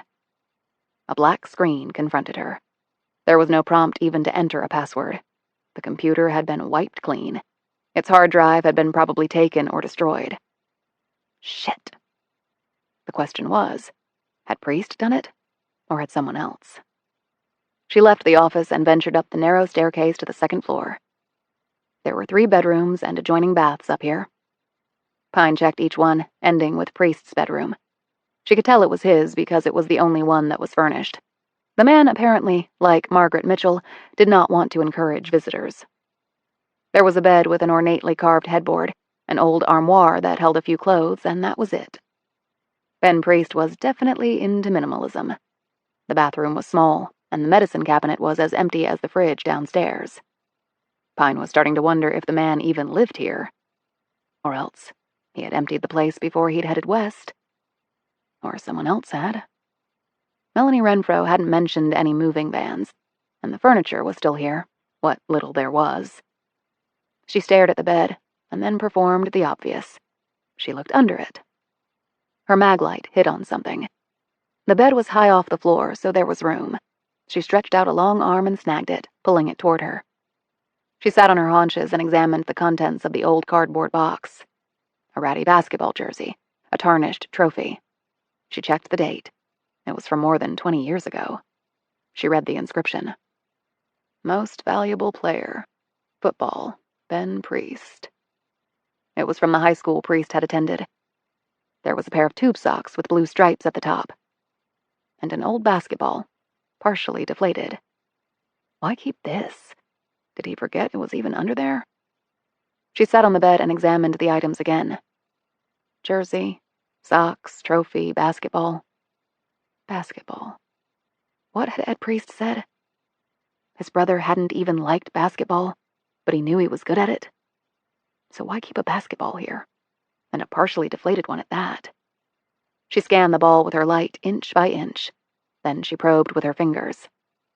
Because of her height, Pine had been recruited to play basketball in high school and had also competed in the AAU program. She had held thousands of basketballs. Her fingers instinctively knew what the surface felt like, though each ball was slightly different. Then she found it. There was a faint, short seam, one that did not really line up with the others. She hit this spot with her mag light. It ran along one of the black stripes on the ball, barely perceptible. She wouldn't have even seen it if she hadn't felt the anomaly. It was only about 2 inches long. She felt with her fingers along this line and sensed a bit of a bump. Hardened glue. The manufacturer hadn't done that. It was an add-on. Pine pulled out the Swiss knife she always carried with her and made the cut right along the seam. The leather opened up easily under her blade, and the remaining air quickly escaped as she cut the ball open and separated the two halves. There was no interior bladder, just a black lining under the leather exterior. She wasn't focused on that. She was riveted on the flash drive that was glued to the interior liner. Glued, not just pushed through the hole, because otherwise it would rattle around if someone picked it up, giving the secret away. She used her knife to gently free the device from the liner. She put it in her pocket, put the cut-up basketball back in the box, and slid it under the bed. She had risen to her feet when she heard a door downstairs open. Chapter 30. Pine slipped out her pistol. She knew if she moved, the old plank floor was going to creak, alerting whoever was down there to her presence. She looked at the window, a foot away. Could she make it without treading on the floor? She didn't think so. Consequently, she didn't move at all. But that status was going to quickly become unsustainable. Normally, in this situation, she would announce herself and tell whoever it was to identify themselves. But she had broken into the house, and she was acting outside her duties as a federal agent. If it were the police down there, she was potentially in a world of trouble. If it weren't the police, she was potentially still in a world of trouble. So she stood there, not moving, and waiting. If they were cops, they should call out a warning to anyone in here to show themselves. She pivoted her head to the side of the house facing the street. Through the window, she didn't see any light shining through it, so there was no cop car out there with its rack lights ablaze. She heard footsteps move across the planks downstairs and then stop. She could imagine the thought process. Move, stop, process. Move again, stop, process. The footsteps reached the stairs, and she heard them coming up. Okay, this was going to get very dicey, because the spot where she was standing would leave her totally exposed as soon as they opened the door to the bedroom. Suddenly, outside, a slash of lightning lit the sky. Wait for it. Wait for it. The resulting pop of thunder was so loud it shook the house. Pine took advantage of this to slide across the floor and behind the door. The footsteps started up again. Then, she thought she caught words spoken back and forth. She couldn't hear what, but that meant there was definitely more than one person down there. She still liked the odds, so long as she could take them by surprise. If not, then the odds would quickly turn against her. The sounds of the footsteps mingled with hushed voices, reached the top landing. They moved, as she had, from one bedroom to another, until there was only this one left. She followed their progress by listening to the creaks and squeaks of the planks. Pine didn't move as the sound of the steps came toward the door. She saw the door move an inch, and then it was pushed open, until the bottom of the door caught on the uneven floor and halted before it hit her. 2 figures came in. Pine cautiously peered around the door. They weren't cops, unless the police had started wearing black ski masks. Both men were armed. Both men were in a crouch and looking around the space. Pine was hoping that they would not turn her way. Her hope turned out to be a false one. As soon as the man saw her, Pine kicked the door and the edge caught the guy smack in the face. He grunted, fell backward, and slammed into the other man as he went down. As he fell, his gun arced upward. A single shot blasted into the ceiling as his finger reflexively pulled the trigger. The impact of the round into the ceiling sent plaster chips and dust down on them. The first guy landed on his butt, and before he could fully right himself, Pine put him down for good with a roundhouse kick to his head, putting all her weight and substantial leg strength behind it. He slumped back down without making a sound. The second man scrambled to his feet, but before he could line up a shot, Pine's fist crushed his jaw with an overhand left that she delivered from a semi-squat position, maxing her kinetic leverage. She heard the bone crack on impact. As he dropped his gun and slumped over in pain, she followed that blow with a sweep kick, cutting out his legs and sending him back to the floor. Hovering over him, she performed an eye strike with her index finger. When he howled in pain and grabbed his face with both hands, she bounced his head off the floor with the heel of her boot. He groaned once and then joined his buddy in unconsciousness. Pine quickly searched them, but they were carrying no IDs. She stripped off their masks and took pictures of them both with her phone. She took a moment to examine their weapons and took photos of them, too. The next moment, she was hurtling down the stairs. She left the way she had come. Pine cleared the brick wall at the back of the rear garden area and dropped onto the street on the next block over. She walked swiftly to the next intersection, then turned left and made her way over to Priest Street. She peered cautiously down it to see if there was anyone else lurking around the man's house. There was no one she could see. They might be in one of the cars parked on both sides of the street, but it was far too dark to make out anyone inside any of the vehicles. She rubbed her knuckles where she had clocked the guy. She would have to ice that later. They weren't cops. They weren't federal agents. They were two guys in ski masks with guns. Who were they? More to the point, who were they working for? And why was Priest a subject of interest for them? She had to assume that they weren't there because of her. If they'd seen her break into the house, they would have been far more cautious about entering the only room where she could have been hiding. One guy would have gone in and flushed her, and the second guy would have taken her out. At least, that's how she would have played it. Her mind was working so rapidly that she had barely registered the fact that it was raining hard. That is, until another streak of lightning made her realize she was standing under one of the many, very large trees that dotted the streets of Old Town, their aged roots laying havoc to the laid brick sidewalks. She turned in the direction opposite from Priest's and made her way back to the Kia. It was after 3, and in another few hours the dawn would be breaking. She wanted to get back to her place and see what was on the flash drive. As she was approaching her car, Pine noticed a movement to her left. It wasn't stealth. The person wasn't intending to sneak up on her. Can we speak? She turned to face the person. He was a small, trim man of Asian descent, maybe in his early 40s. He was wearing a raincoat, spectacles, and a slouch hat. He had an umbrella in one hand, but curiously was holding it by the wrong end. Pine answered his request by pointing her gun at him. He didn't flinch at the sight of the weapon. He said, I sincerely believe you are an intelligent person. I think a meeting might be in both of our best interests. His speech was slightly accented, but his English was perfect, if a bit awkwardly formal. Who are you? Perhaps a person who can at least partially explain the, delicate situation you presently find yourself in. I'm listening. Not here. We shall be more comfortable somewhere else. I'm not going anywhere with you. I really must insist upon this. Pine indicated her weapon. I think I have the upper hand. He moved so fast, she never really saw his umbrella hook her gun and rip it out of her hand. Pine simply realized she was suddenly weaponless, something she never liked to be. Pine squatted down and feigned assuming a fighting stance. Then she lifted her pants leg and grabbed her Beretta. Before she could bring it up, he leapt forward and neatly kicked it out of her hand. She stood and faced him. Who are you? The man set his umbrella on the hood of a car parked on the street. I must insist upon your accompanying me. I have a vehicle at hand. I'm not going. Again, he moved so fast Pine barely had time to attempt to block his kick. She was knocked backward and flipped over the car hood. She landed on the sidewalk on the other side. She rose quickly, but not quickly enough. The next blow lifted her off her feet, and she slammed back into a tree growing through the brick sidewalk. She rose, wiped the blood from her mouth, and set her hands and feet in a defensive posture.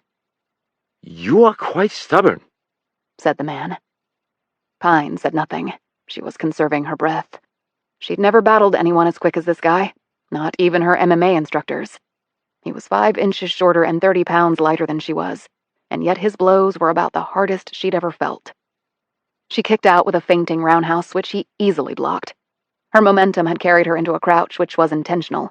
She exploded out of this position with an elbow strike aimed at his throat. It was a clever move, yet he simply edged away and kicked her in the backside, sending her sprawling into the wet street. Pine slowly rose and brushed off her pants and blew on her scraped palms. The man said, I think we can agree that this situation is becoming a trifle ridiculous. Pine could see only one way out of this. She launched herself forward and took a vicious kick to the head, followed by one to her oblique. Both blows were staggering, but Pine's skull was pretty damn hard, and a lifetime of lifting phenomenally heavy weights had made her core iron.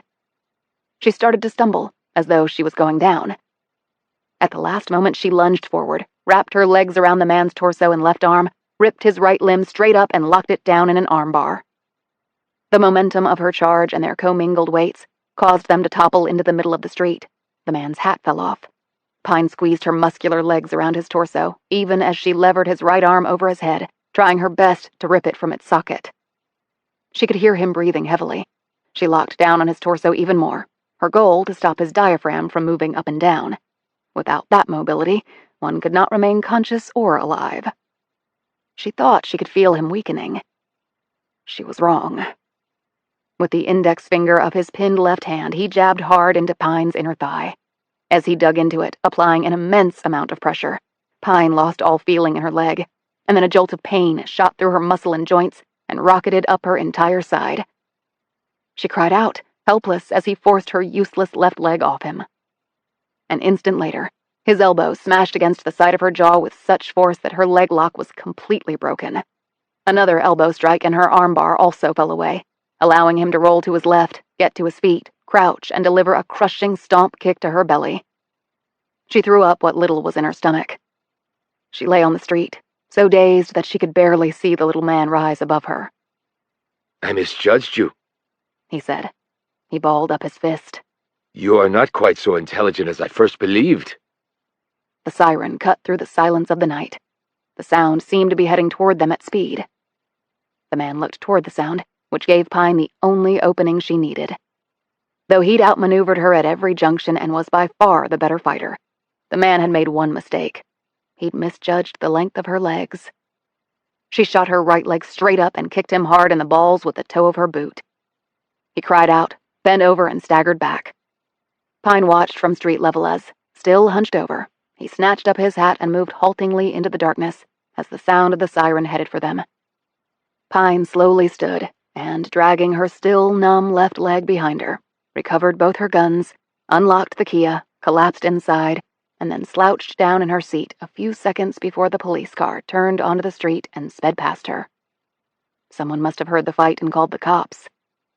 Pine rolled down the window, spit blood along with part of a tooth out of her mouth, started the car, put it in gear, and slowly drove off. The fucking flash drive better be worth it. Chapter 31. Do you need any more ice, Agent Pine? Blum was at the door to the bathroom. Inside, Pine was sitting naked in the bathtub, which she had partially filled with ice from the under-the-counter ice maker, as well as the fridge's ice maker. No, I'm good, Pine called out. You still didn't tell me what happened. Pine moved her arms and legs gingerly in the ice bath. I will. Just give me a little time. The feeling had come back to her left leg, but it still throbbed like hell. Can I get you something to eat or drink? I'll take a beer. It's 7 a.m. Make it 2 beers then, thanks. Pine heard Blum walk away, and she slumped back into the ice. She could sit in here for only a few minutes more. She'd been in and out of the ice several times for the better part of 3 hours. While she needed the ice to take the pain and swelling away, any person's tolerance for this was limited. By the time Blum came back and knocked on the door, Pine was slowly lifting herself out of the ice bed. She wrapped a towel around herself, opened the door, and accepted one of the beers from Blum. You look like hell, said Blum. Your jaw is swollen, your lip is cracked, and your left eye is puffy, and you're moving like you're 100 years old. Were you in a fight, or did you fall off a building? Sort of feels like both, mumbled Pine, as she sat down on the toilet lid and took a long drink of the beer. Then she wrapped some of the ice from the tub into a washcloth and held it against her face. I'll trade the second beer for the whole story, said Blum, holding up the can. Pine glanced up at her and finally nodded. Sit down. It might take a while. Blum sat primly on the edge of the tub and looked at her expectantly. Pine laid out for her what had taken place, from the moment she'd stepped inside Priest's home to getting the crap kicked out of her and driving away afterward. "He was the best I've ever seen," said Pine. "Fought some pretty good ones. This guy was way out of my league." "But in the end, you bested him," pointed out Blum. Pine coughed, winced, put her beer down, and clutched at her side. "Doesn't really feel like victory." She got up, opened the medicine cabinet, took out a bottle of Advil, downed 4 with a swallow of sink water, and resumed her seat. Blum said, "This flash drive, have you opened it yet?" Pine shook her head. "I'm just hoping there's something in there that will help us." "Priest must have thought it pretty important if he hid it away like that." "That's what I'm counting on. Otherwise, there was Zip at his house." "Can I make you something to eat?" "I'm good. I just need to check the flash drive, and then I need some sleep. The ice is working. I can feel the swelling going down." Pine rose and gingerly walked into her bedroom after running hot water in the tub to empty out the ice. She dressed in sweats and ankle socks and walked into the kitchen carrying her laptop and the flash drive. She still held the ice pack against her face. Blum put a cup of hot tea down in front of her. "Peppermint. It's good for anything that ails you. You don't get a buzz from peppermint. It's a different kind of buzz. Drink." Pine set down the ice pack, took a few sips from the cup, then opened her laptop and inserted the flash drive into the USB port. She hit the requisite keys, and what was on the USB started to load on the screen. They both stared at the writing and blank box there. "Shit," exclaimed Pine. "Of course. It's password protected." She shook her head. "I got my ass kicked for this." "Can you figure out the password?" "Maybe. If it's something personal to Priest. But if it's a random computer-generated password, you need a lot of computing power to break it." "Well, something will occur to us. Now, any idea who the 2 men at the house were?" "No, but I have a way of checking." She took out her phone and dialed up the pictures she had taken of their weapons. "They don't look like any pistols I've seen before. Hang on, I'm going to check this out online." Blum said warningly, "They already hacked us once. Can't they track us through your computer?" "They could if I weren't using a variation of a VPN." VPN? Virtual Privacy Network. It's like allowing your online footprint to be hidden in secure tunnels. The one I'm using is really top grade. It allows me to use the web virtually anonymously." Pine brought up a database of pistols. She scrolled down page by page, all the time glancing at the photos she'd taken. She stopped on one. "Damn." "What?" "Hold on." Pine kept scrolling, and then stopped when she got to a photo that matched the other pistol. She looked up at Blum. "It's no wonder I didn't recognize them." "What do you mean?" "One's an MP443 Grotch, and the other's a GSH-18. Those surely aren't American pistols. I've never heard of them." "No, they're Russian. The Grotch is carried by the police and the GSH by the military."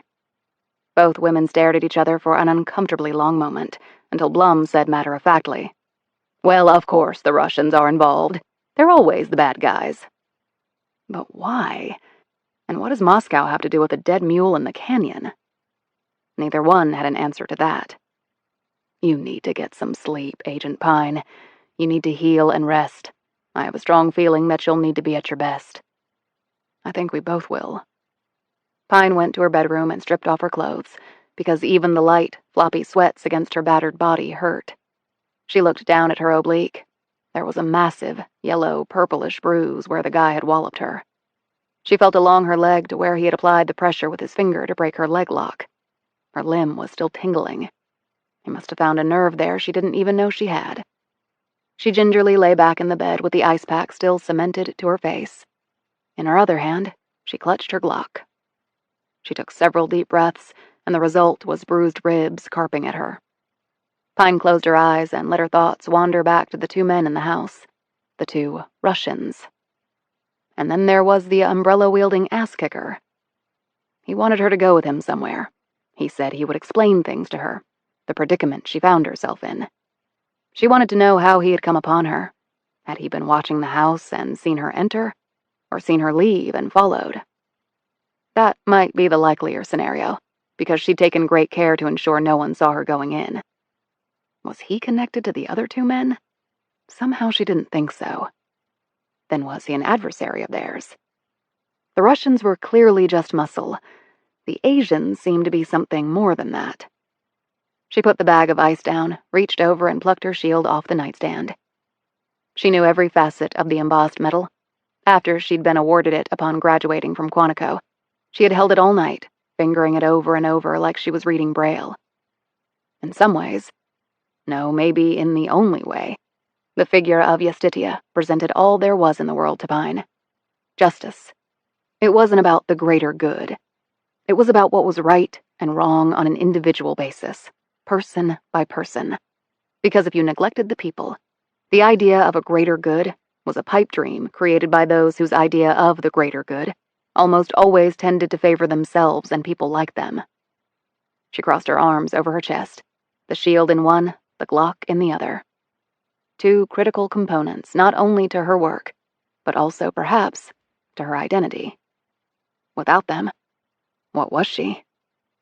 The lost, bereaved little girl from Andersonville, Georgia? She closed her eyes and, as she went to sleep, mouthed the same words she had for nearly 30 years. I will never forget you, Mercy. Never. Chapter 32. It was still storming outside when Pine awoke early that evening. She rolled over and let out a groan as soon as all the aches and pains hit her. She shuffled into the bathroom and took a steaming hot shower, letting the water sink into her soreness. She toweled off, dressed, and walked out into the kitchen, where Blum was sitting with Pine's laptop and a cup of coffee in front of her. Your face looks a lot better, noted Blum. Looks can be deceiving. You want coffee? I just made a fresh pot. I'm good. Do you want something to eat? I got it. Pine opened the fridge and grabbed some yogurt. She took a spoon from a drawer, sat down at the table, and started slowly spooning the yogurt into her mouth. That's not a lot of nourishment, said Blum. For someone who got kicked in the face with a sledgehammer made of flesh and bone, it's just fine. I'm not up to chewing yet. Or hot beverages. The tea you gave me earlier did a number on the inside of my mouth. Oh, right. Pine looked at the laptop screen. Figured out the password? Not even close. And without bureau resources, how do we crack it? Pine set her yogurt and spoon down. Let's put this into some context. I found the flash drive in a basketball, along with an old football trophy. There were also some gym socks and a basketball jersey. Pine paused and thought back. On the jersey was printed, Catholic Church League. Catholic churches have basketball leagues? Said Blum. Apparently so. What's your friend's Wi-Fi password? Pine said, Semper Primus. When Blum glanced at her, she explained. Latin for always first. It's the army motto. Blum went online and typed in a search for Catholic churches near Priest's home. There's the Basilica of St. Mary Catholic Church in Old Town Alexandria. It's only a short walk from Priest's house. Pine rose and grabbed her jacket off the back of the chair. Where are you going? To church. You want company? No. You better stay here. Since you're going to a place of worship, I'll say a prayer for you. Can't hurt, said Pine over her shoulder. The Basilica of St. Mary was the oldest Catholic church in Virginia.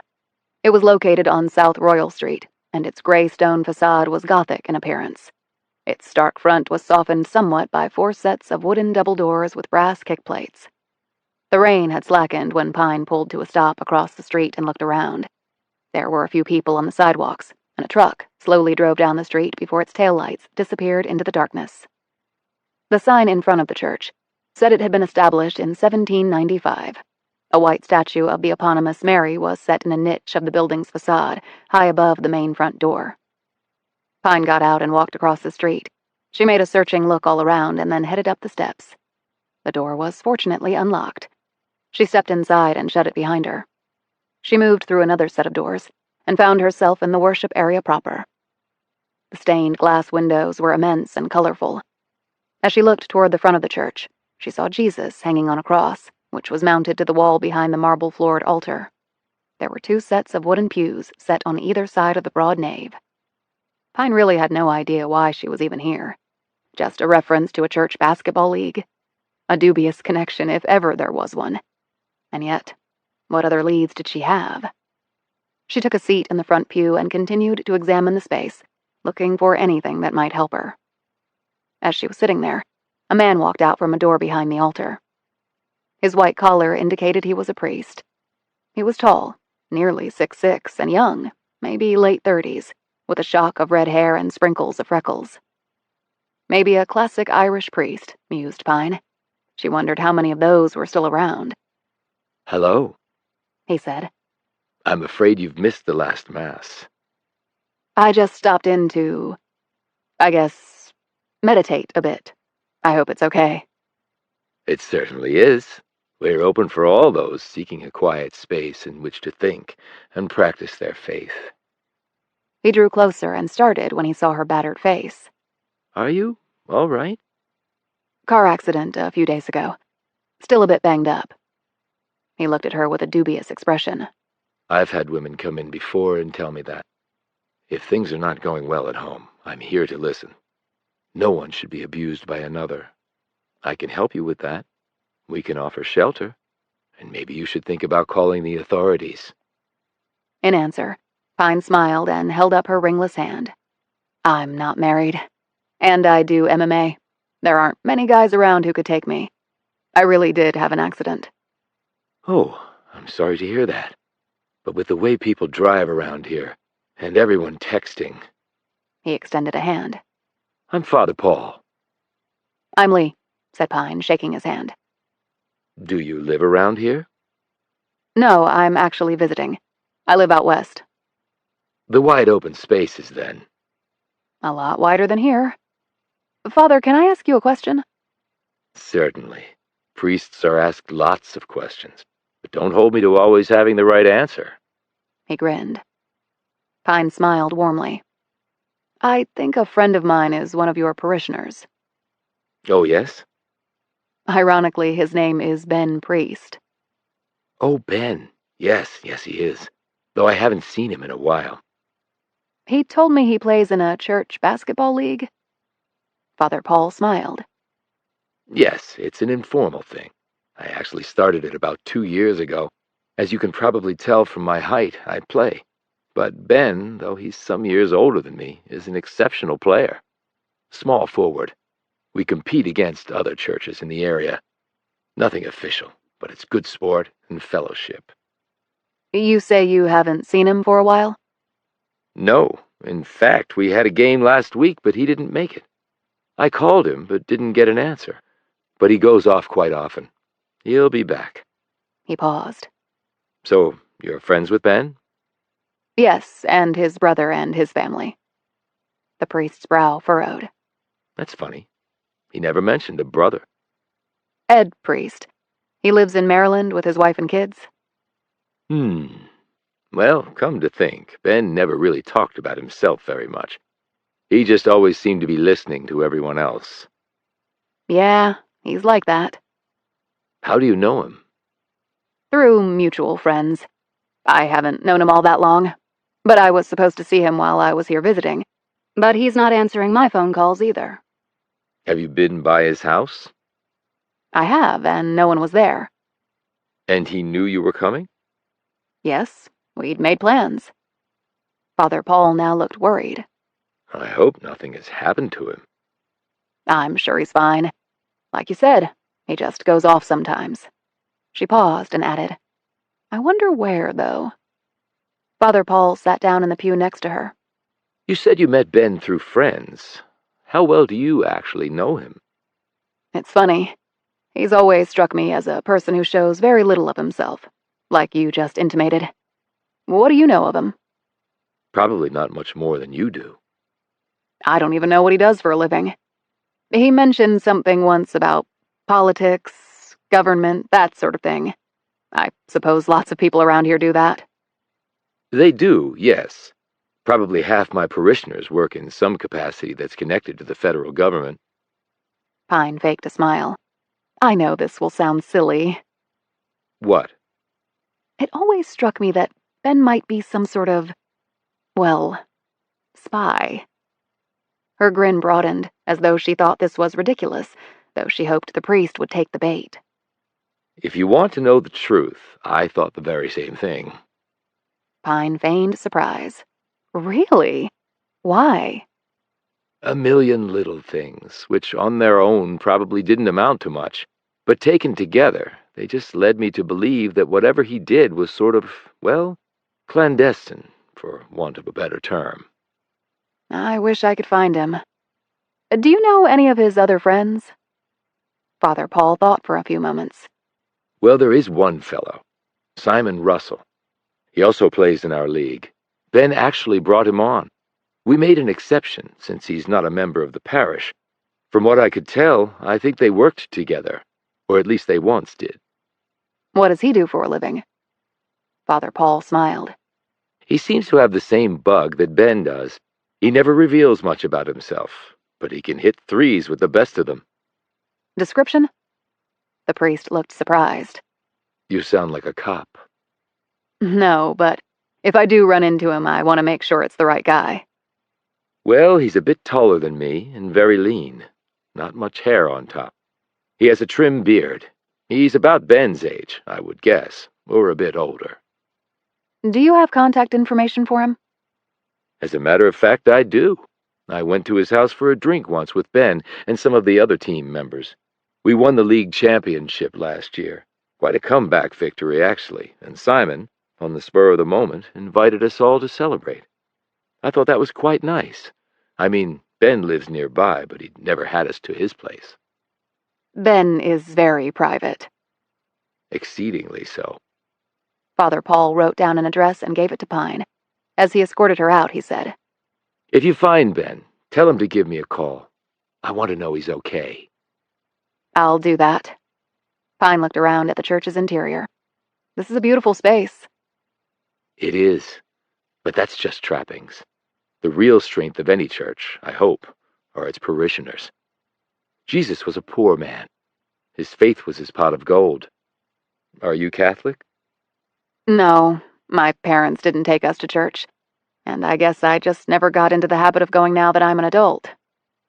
Well, it's never too late. She gave him a sad look. You'd think so, wouldn't you? Chapter 33.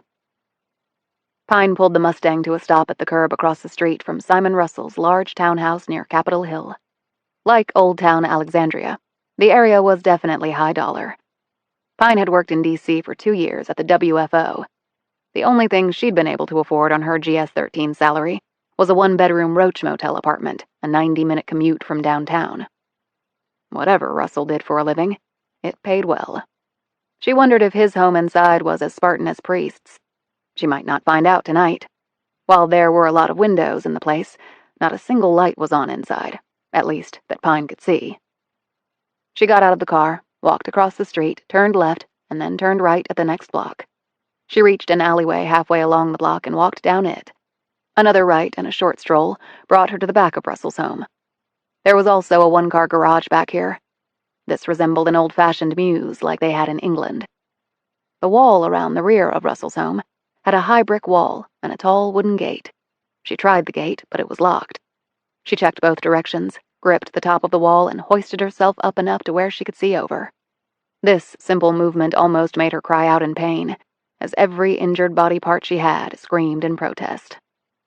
As she clung to the rim of the wall, she observed a small garden with a stone wall water fountain emblazoned with the figure of a lion, some chairs and a matching wrought iron table, a few flower pots with well-tended plants, and a solid wood back door.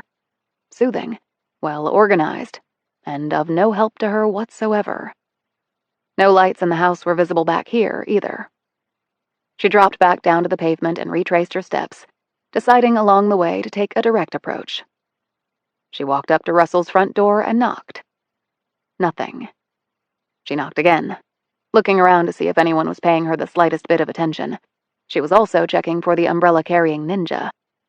She knocked again. No one came to the door. She peered through the side lights. It was too dark to see much. Okay. What was Plan B? She didn't relish breaking into another home. Her luck had almost run out on the last one. She walked back to her car and got in. She decided to perform that most tedious and sometimes most valuable of all police work: the stakeout. She settled down in her seat and kept her eyes peeled on the house.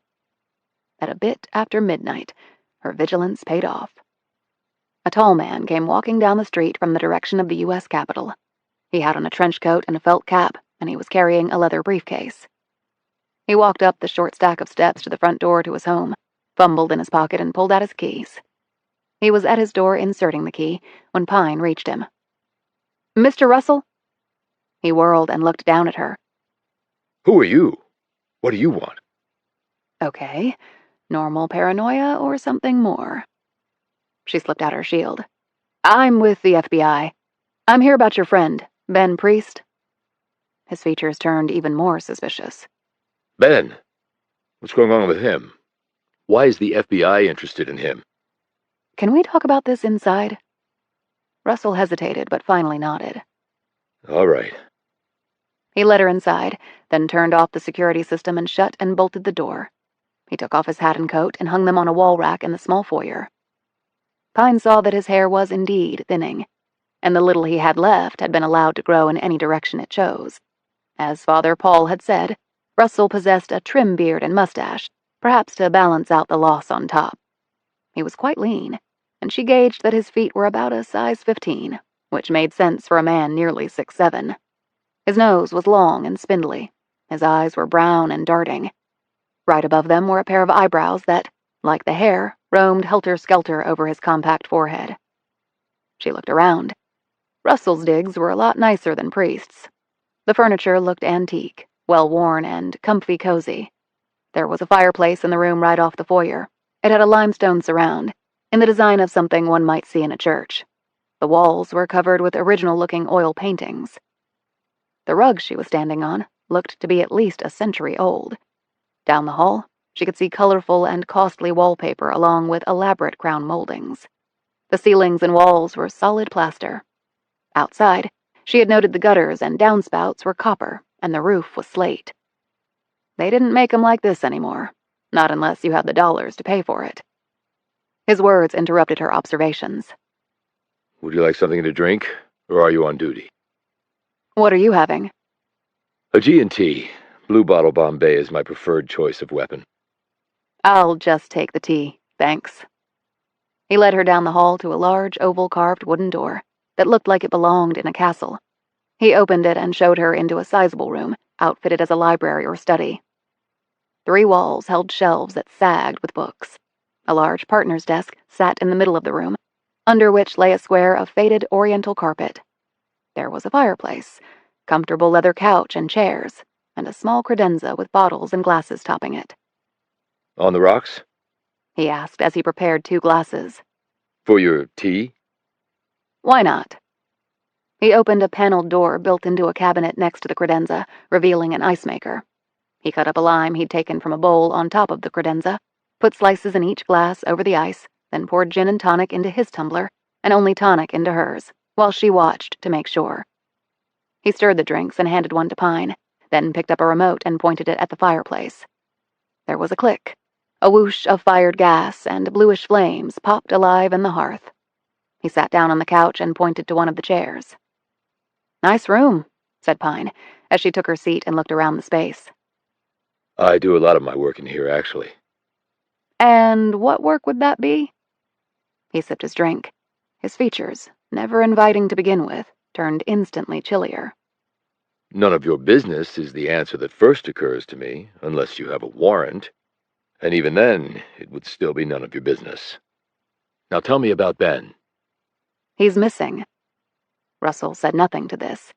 He slightly turned his head and studied the gas flames. "You don't seem surprised by that." He shrugged. Ben routinely goes missing. Pine decided to take a chance in order to get the man to open up. "Does he routinely get kidnapped and taken away in a chopper?" This got Russell's attention. He looked at Pine. Is this a mere hypothetical, or are you being factual? "He's in trouble. Big trouble. Let's leave it at that for now." I'm prepared to leave it right here. Pine looked around the room. "If I were to profile you from what I've seen in your home, I'd say you came from money. were well-traveled, had an interest in geopolitics, were security conscious, and cared about what happened to your country. I won't extend this talk by asking how you came by those deductions. However, Pine plunged ahead. The silver set on the table over there is a Tiffany original. The monogram shows it was probably a family heirloom. I'd wager that set is older than your grandparents. That means you inherited it. People who get handed down things like that are usually well cared for in other respects. The rest of my deductions come from your books, the multiple locks and security system, and those detailed maps of China and the Middle East on the walls over there. And my caring about my country? The framed letter over there from a past president thanking you for your service. Russell seemed to appraise her in a new light. He sipped his drink and nodded. All right. I may be all of those things. What do you want from me tonight?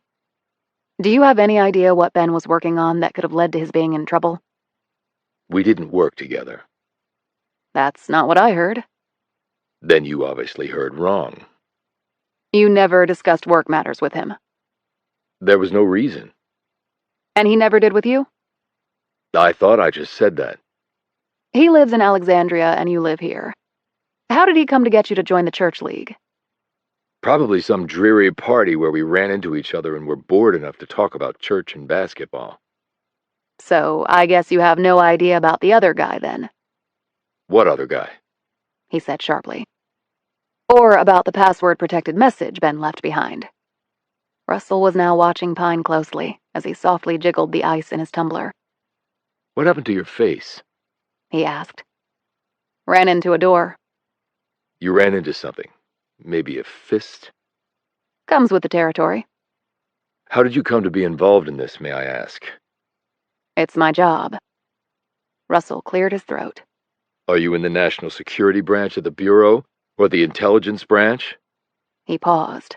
But if I can make a deduction, you don't strike me as the type. I mean, national security or intelligence. So you know those types, and you're aware of those branches within the Bureau. At least that's some information you've shared. When he said nothing to this, she added, What type do I strike you as? Rogue, He said immediately. Pine pointed to the bookshelves. You've got books there written in Russian, Chinese, Korean, and Arabic. Do you speak all of them? as do many people in this town. I came to you as a shortcut. I take those when they present themselves. Sorry to disappoint. So you're just casual b-ball teammates? Russell took a long drink before answering. Wiping his mouth with the back of his hand, he said, He's a good small forward. Can pass effectively off the dribble and create his own shots. Mid-range jumper is like clockwork, I'll give him that. With my height, I live in the paint. Turnaround jumpers, hooks, pound the boards, and grab the rebounds. I used to be able to dunk. Now my knees no longer cooperate. Pine put her drink down and rose. Well, thanks for the tonic. Russell looked up at her. Are you even really with the FBI? She took out a piece of paper and wrote something down on it. Here's where you can reach me, if you have a change of heart. Russell took the paper without looking at it and set it down on a table next to the couch. You've actually given me a lot to think about, He said, once more jiggling the ice in his glass while the gas flames threw his sharp-edged features into stark relief. I wish I could say the same. I'll see myself out. She didn't walk back to her car, because she knew he would be watching her from the window. Instead, she turned left and walked briskly down the street and turned right at the next corner. Then she took up a position by a tree that allowed a sightline of his front door.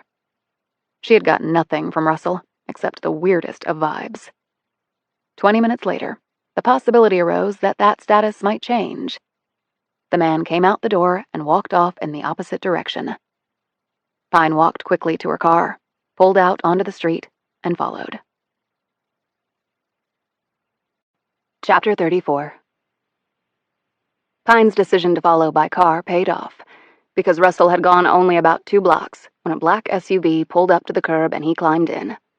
They quickly left the Capitol Hill area and proceeded north through the city. Pine knew D.C. well because of her time there. They headed west, passing through the business district, and then arced farther north into some of the most affluent areas of the city. When they entered Cleveland Park in upper northwest, the SUV slowed.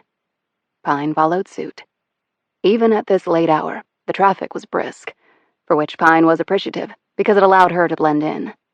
But she also knew how to tail a suspect, and she was confident no one in the SUV was aware of her surveillance. When they turned onto International Place, Pine stiffened. She thought she knew where they were going. When the SUV slowed and then stopped at a checkpoint, her hunch was confirmed. Though the famed architect I.M. Pei had consulted on the facility's design, Pine had always thought it looked like a fortress. But then again, what did you expect from the Embassy for the People's Republic of China? The SUV pulled through the entrance and disappeared from sight. Pine couldn't follow, so she drove down the street, hit a U-turn, and found a spot on the street to park. She cut her lights, hunkered down, and waited. The Chinese. Could the guy who had beaten her up have been Chinese? And what did Simon Russell, and presumably Ben Priest, have to do with the Chinese? Pine had no jurisdiction to enter the embassy, even if she had been officially working as an FBI agent. That building might as well be in Beijing. It was Chinese land underneath it as far as international protocols were concerned. And if the Chinese were involved, how did that tie into the 2 Russians she had knocked out at Priest's home? Despite the late hour, she called Blum and told her what had happened. Blum said, "Why do you think this Simon Russell is there? It can't be a coincidence that he came here right after talking with me. So that means that whatever Ben Priest was involved in, it had to do at least partly with the Chinese. What are you going to do now? Wait until Russell comes out and follow him." Pine clicked off and slouched down further in her seat as a car came down the road and its lights cut across her. Her car clock hit 2 a.m. when the same black SUV pulled out. Pine knew it was the same SUV because of the plates. The only problem was she had no way of knowing if Russell was inside. She had no choice but to follow. There was hardly any traffic now, so Pine took a chance, shot ahead of the SUV, glancing toward it as she passed. But the windows were tinted and she couldn't see inside. She drove back to Russell's place, parked, and waited. Sure enough, he came walking up to his house a few minutes later, the SUV obviously having dropped him off some distance away.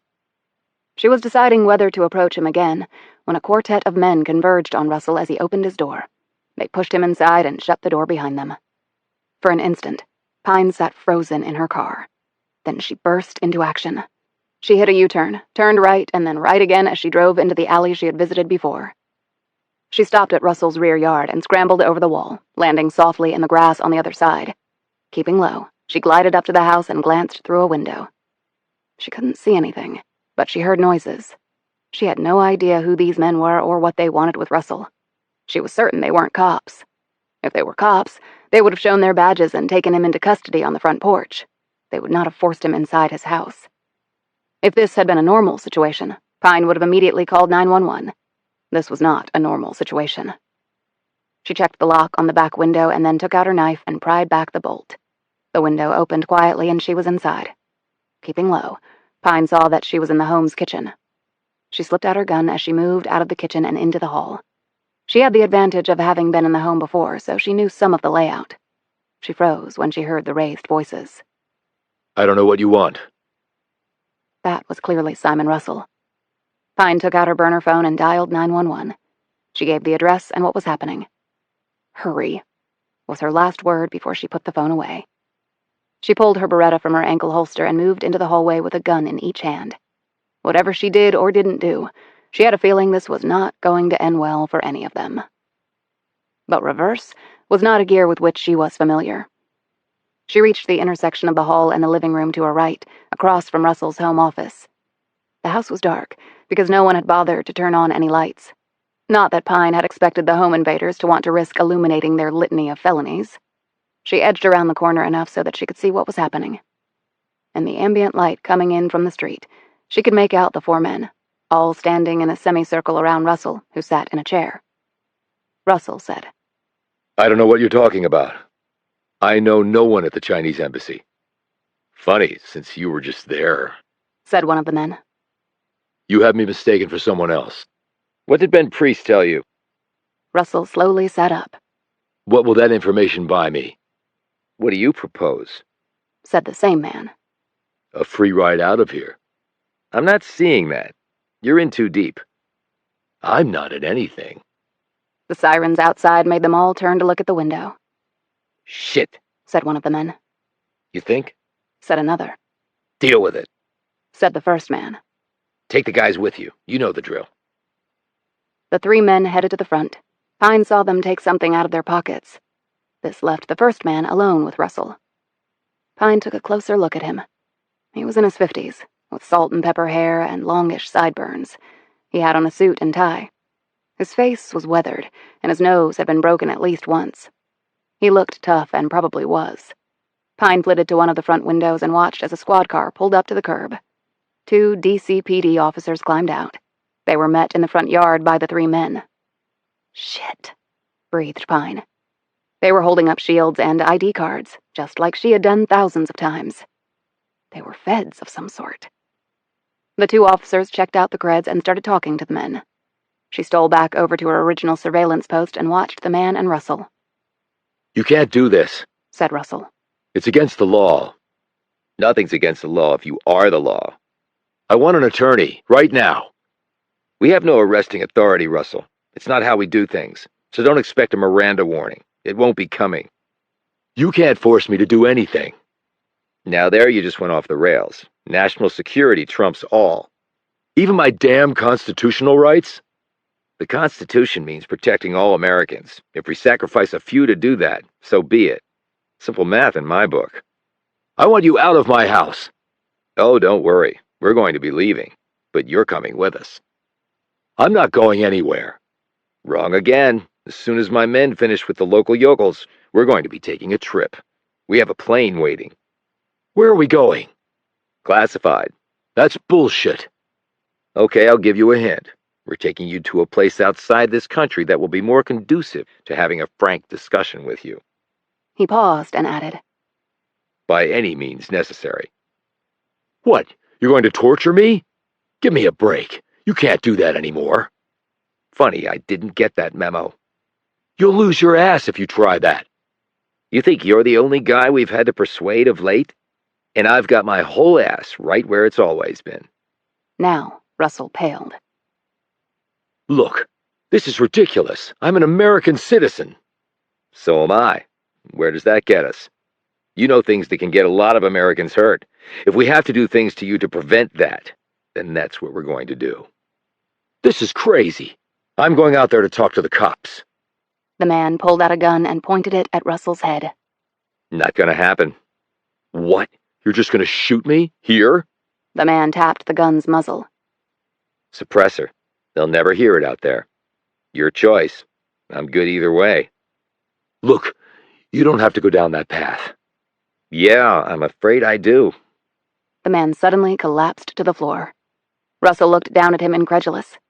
When he looked up, there was Pine holding her pistol muzzle first. She'd used the butt of the weapon to clock the guy. She beckoned to Russell. Move your ass, now! Chapter 35. Thanks. Pine looked over at the passenger seat of her Mustang. They had left Russell's neighborhood far behind. She turned onto a side road, pulled to the curb, and cut the engine.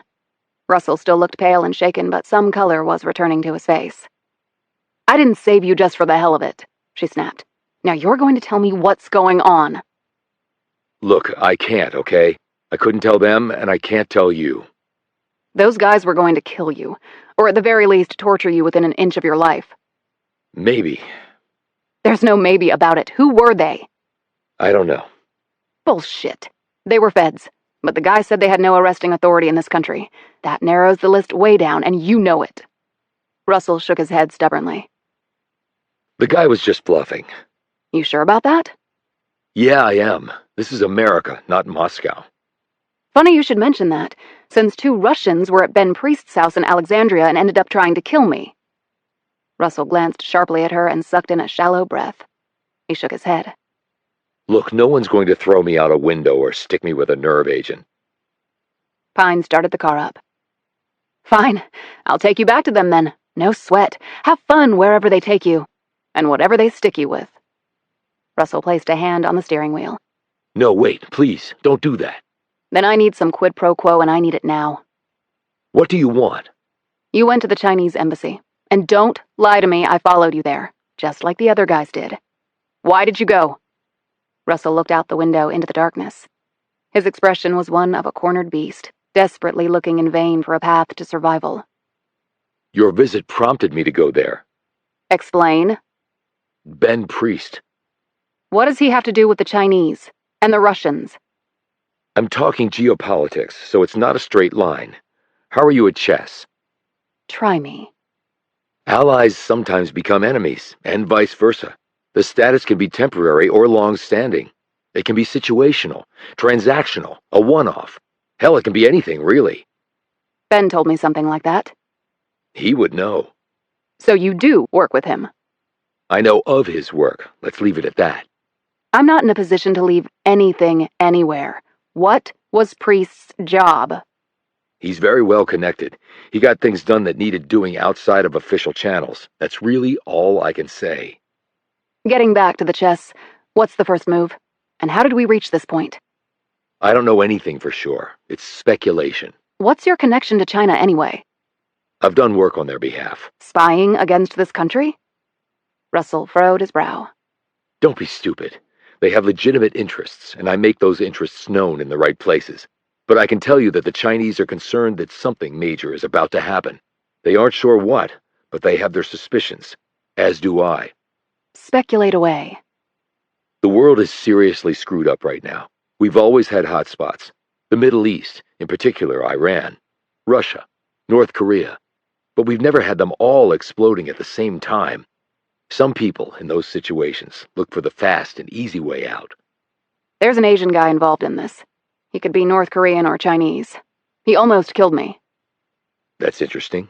I'm sure you know that this country is in peace talks with North Korea, aimed at them giving up their nukes. Yeah, I know. And I know the Chinese have a great deal of interest in how it turns out. Well, those talks aren't going well. In fact, they may collapse any minute. So, what would be the reason why a North Korean would be over here? How about a change in government leadership?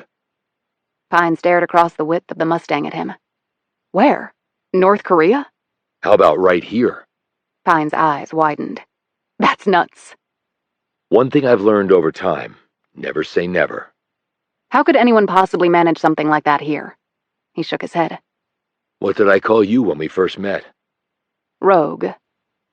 Wait. Are you saying that people within our government are plotting to overthrow it? It's certainly possible.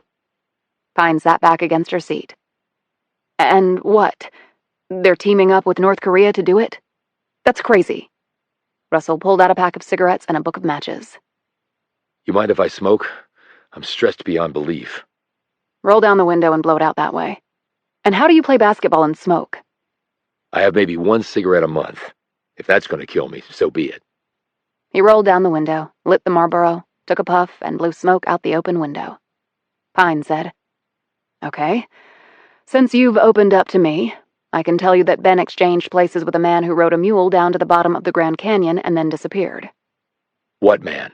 Pine showed him the digital sketch on her phone. "Do you know him?" Russell studied the image closely, then shook his head. If I had to speculate, I'd say that this person might have known what was going on and came to Ben for help. What would he do? The guy might want to bring that information to the right quarters, but was unsure how to do that effectively. You mentioned helicopters and Ben being snatched. How do you know that? Because I was there and the chopper was one used by the army.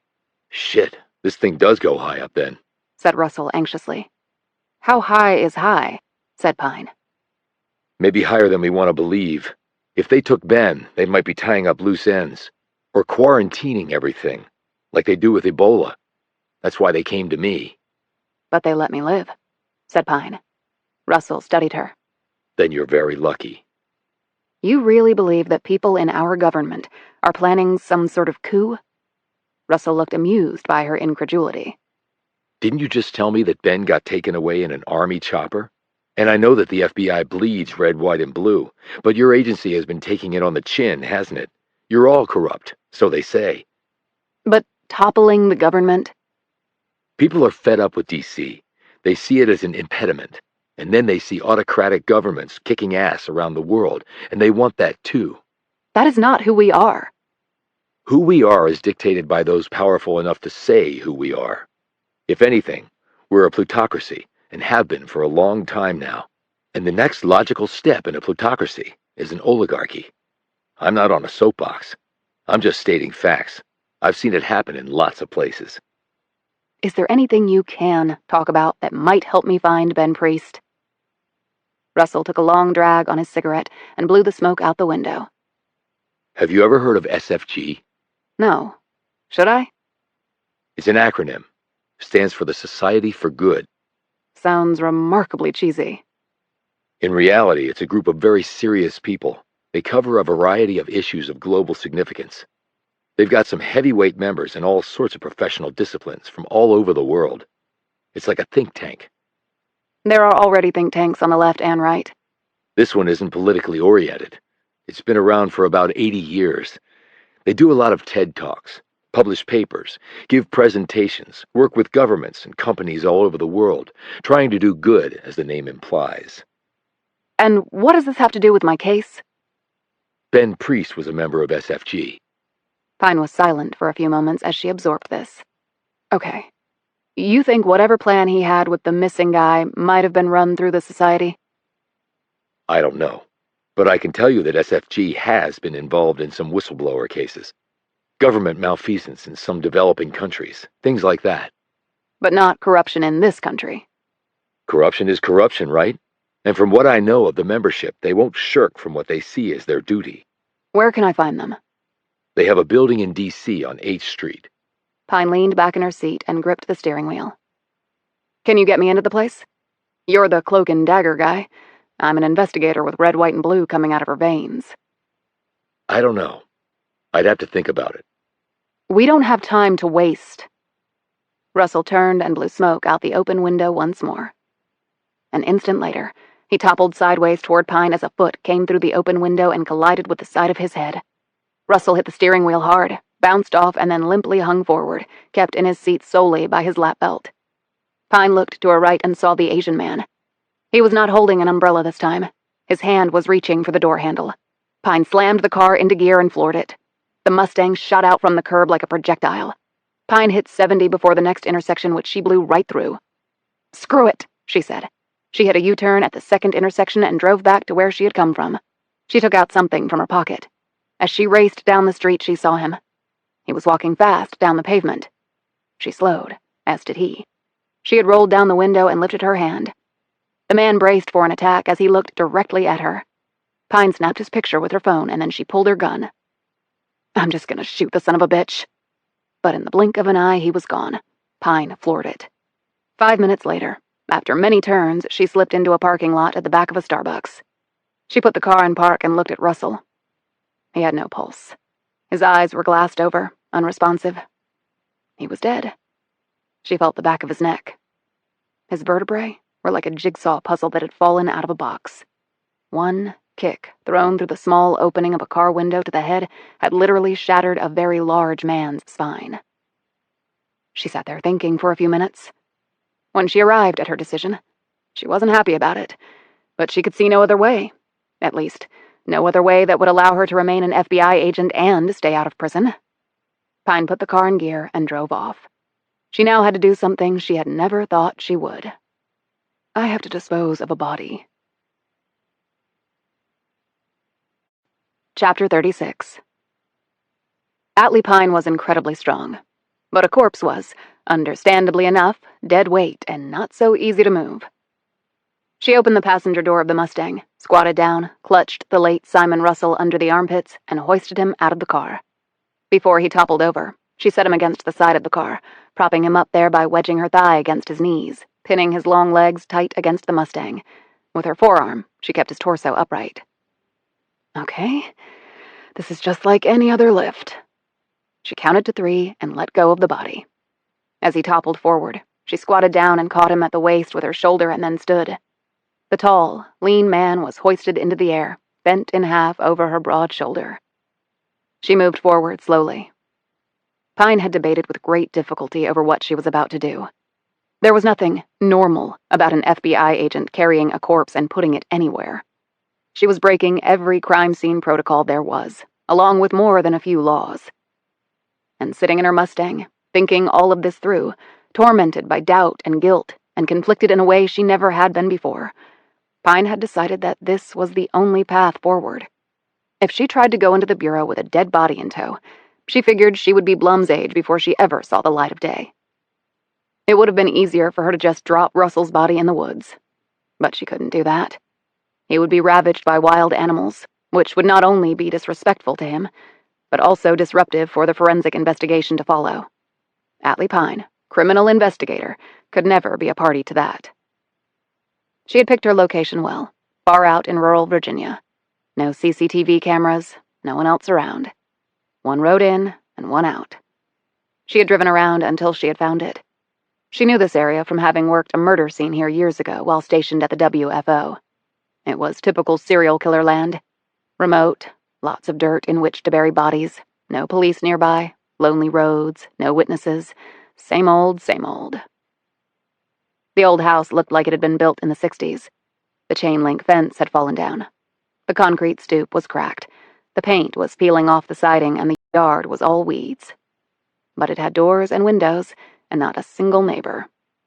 She had no idea who had once owned it or why someone had built it here. It smelled of rot and mildew and all the traces the years left on everything. She pushed open the front door with her boot, carried Russell inside, and set him down on the plank floor. She took a note she had written from her pocket and stuck it in his shirt. It provided details about what had happened to Russell for the police to find and use.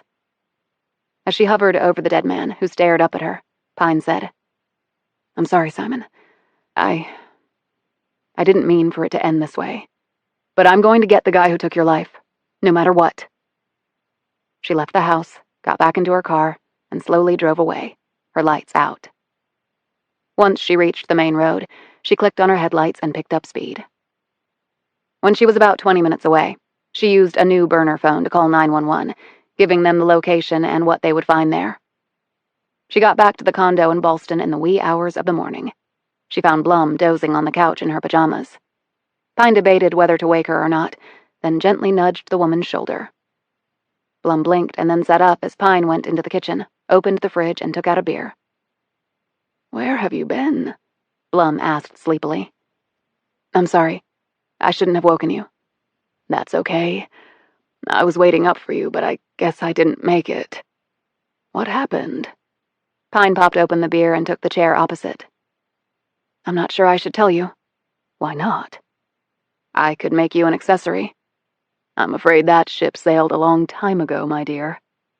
And if it makes you feel any better, I was an extremely willing participant."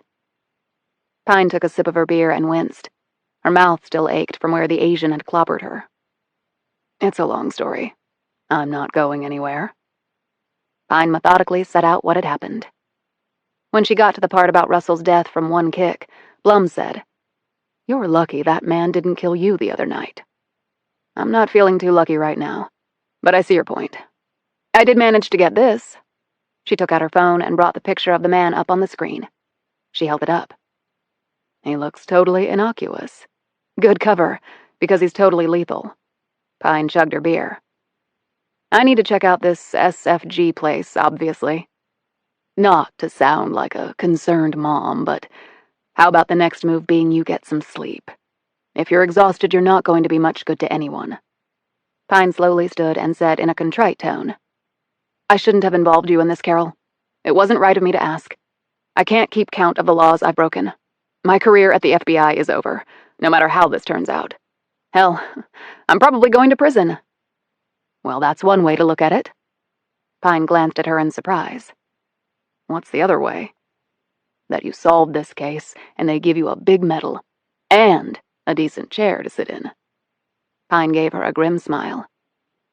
"Is that J. Edgar Hoover talking?" "No, Special Agent Pine. That's pure Carol Blum." Chapter 37.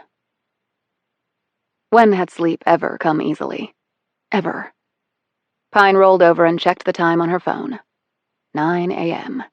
She could hear people walking down the hall from other condos, the hum of the elevator, and outside, cars driving down the street. All normal noises, nothing that should have unduly interrupted her sleep. The drapes were closed tight, so no sunlight could get in. She was exhausted, and yet here she was, awake. She got out of bed, padded over to the dresser, and picked up her cred pack. Stuck behind her official ID card was her most cherished possession. It meant more to her than her second most prized possession, her FBI shield. She slid the old photo out and held it in her palm. It was small, just like the subjects captured in it. It was the last photo of her and Mercy together. In fact, it was the only photo that Pine could remember of them together. It had been taken 3 days before her sister vanished. It was one of those instant color Polaroids that had once been so popular. Pine could remember the moment clearly. She and her sister were out with their mother at the strip mall near where they lived. Their mother had gotten them ice cream and had plunked them down on a scratchy bench while she smoked and gossiped with 2 of her friends. Then one of her mother's friends had pulled out her camera to take a photo of a dress that she liked hanging in the store window. The woman couldn't afford to buy it, Pine had heard her say, but she thought she could get the materials and make one similar to it. After she'd taken the photo, Pine's mother had asked to borrow the camera to take a picture of her girls together. The Pines did not own a camera, which was why Pine didn't know of another picture of the sisters existing. Despite being often stoned, Pine's mom had her good moments as a mother. Pine had no doubt the woman loved her daughters, in her own somewhat muddled and misguided way. She just had no idea what to do with them most of the time. She had had her girls at 19, still more of a child herself than an adult. She had taken the photo, and it had automatically ejected from the Polaroid camera. Their mother's girlfriend had shown the twins how to carefully hold the edges of the photo, while their images slowly and, to them miraculously, appeared on the paper. Their mom had later bought a cheap wooden frame and put it in the girls' room. It was there when the intruder had come in and left with Mercy. It had stood silent witness to a crime of heinous proportion. With her finger, Pine traced her sister's hair in the photo. It was identical in color and cut to her own. The only way to tell them apart was that Mercy's hair was slightly curly, while Pine's was flagpole straight. Symbolic, maybe. She had often wondered what Mercy would be like as a grown woman. She had no doubt that the kind-hearted little girl would have grown up to be an adult with an outsized capacity for caring, for empathy for others, and that she would have chosen a career that would have helped people who needed it. Yes, that surely would have been Mercy's calling. Atlee had been the helter-skelter hellion. Mercy had been the angel. The angel had vanished. The hellion had become a cop. Life was funny that way. She opened the drapes, slid back the patio door, and stepped out onto the balcony that oversaw the plot of green space, rare in the congested area. The air was crisp, the sky cloudless, the sun well into its ascent, though she couldn't feel its warmth yet because she was currently facing west. It looked to be the beginning of a pretty day in the capital region, and she had disposed of a body last night.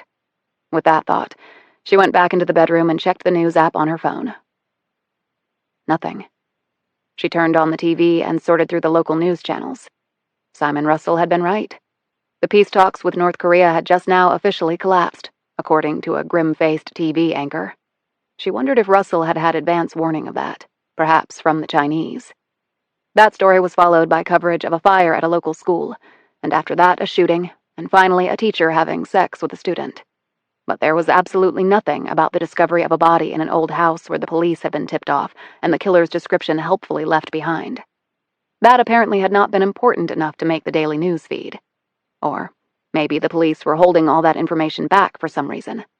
Or perhaps they had been ordered to do so by the same forces that had taken the Priest brothers. She put the photo away, slept fitfully for another few hours, then gave it up and showered for 20 minutes, letting the hot water burn into her skin in a futile attempt to erase the memory of last night.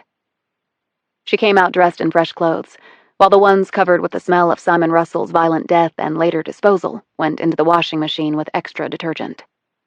"I made lunch and some fresh coffee if you're interested," said Blum, who appeared from the kitchen holding a cup in her hand. "That would be great, thanks. My mouth feels a lot better. Your whole face looks better. The healing power of ice, Advil, and some rest." They ate sandwiches and drank their coffee in the small dining area off the kitchen. The window here overlooked the street, which was packed with people at this time of day. Blum observed this and said, "I think there are more people walking down that street than live in all of Shattered Rock." "There are," said Pine, swallowing her last bite of sandwich and then picking at a few potato chips on her plate. "I forgot how populated the East Coast is. One reason I left. Too many people. And maybe too many bureaucrats trying to tell you how to do your job." That too. Pine cleared the table and put the rinsed dishes in the dishwasher. When she came back into the room, Blum had the laptop out. I looked up this Society for Good organization while you were sleeping. It really seems quite interesting. They don't have much of a website, but I listened to some of their TED Talks. That's a Colt Mustang. Yes, it is. Chambered in 380 ACP. It's okay as a backup piece, but its stopping power is nothing to write home about. But it's compact, lightweight, and damn accurate at close range. Didn't know you knew about guns. I'm from Arizona. It's in our DNA. Rumor has it, I came out of the womb with a full head of hair and a jewel-encrusted, nickel-plated Derringer clutched in my adorably dimpled fist. But the Colt only has a max 6-shot mag. If I ever need more than 6 bullets to do the job, I'm in the wrong line of work. Pine could only smile as they walked out the door together. Chapter 38. They took the Kia. The Mustang had been seen several times now, and Pine was worried that it stood out too much. If she hadn't had to use her SUV as a decoy, she would have brought that instead. Hindsight held a level of perfection that real-time decision-making could not provide. The building they found was of an ornate, classical Greek design, with Ionic pillars topped by elaborately carved capitals bracketing the front entrance. It was incongruously sandwiched in between 2 8-story glass and metal box office buildings. They parked in a nearby underground garage and came back out to street level. Men and women in suits and carrying knapsacks and briefcases scooted to and fro. All were checking their phones and looking important as they strode along, ostensibly doing the people's business in the shadow of the halls of government. Quite an energetic town, remarked Blum. One way of describing it, replied Pine. Capital of bullshit is another. They made their way to the headquarters of SFG. The towering double doors were solid oak and looked strong enough to withstand an RPG round. There was a buzzer built into the wall with a voice box next to it. A brass sign said to ring it. So Pine did. A voice immediately came on. Can I help you? We're with the FBI. We're here to speak to someone about Benjamin Priest. Can you hold up your IDs to the camera, please? Pine noted the lens staring down at her. Shit. She held up her badge, but not her ID. Thank you. One moment. Soon they could hear footsteps approaching. The door opened and there stood a large, goateed man in a gray suit with a blue tie. Follow me, please. They followed. Both women looked around at the spacious rooms off the hall they were traversing. Comfortable furnishings, elegant paintings, a sculpture here and there, and enough chair rail, crown moldings, pilasters, columns, medallions, balustrades, friezes, and frescoes to satisfy any architectural junkie's most outrageous wish list. They were escorted into a large office, book-lined and cluttered. The smell of sweet pipe smoke seemed to rise from every inch of the place. The goateed man left, closing the door behind him without saying another word. Pine looked around and said, Why do I feel like I just stepped into a spy novel from the 60s? Where are you, George Smiley, when I need you? Blum noted a stack of books on a side table. Is that Arabic? Pine looked over her shoulder. Yes. Simon Russell had books in Arabic, too. Did he indeed? Pine and Blum started and looked over at a high wing-back chair that had been turned away from them. It was now swiveled around, and perched in it was a small man with thick, white hair. He wore a 3-piece suit with a dash of collar at the neck and a kerchief sprouting from the chest pocket. When he stood, it revealed that he was probably barely over 5 feet tall. Please, sit, he said, waving them to 2 chairs in front of the massive desk, which was heaped with opened books.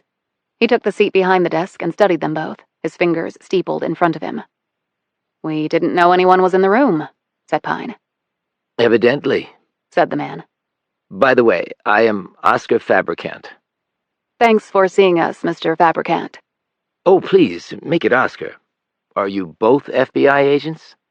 Pine held out her shield. I'm the agent. She's my assistant. Pine really wanted to get through this without revealing their identities. Fabricant nodded.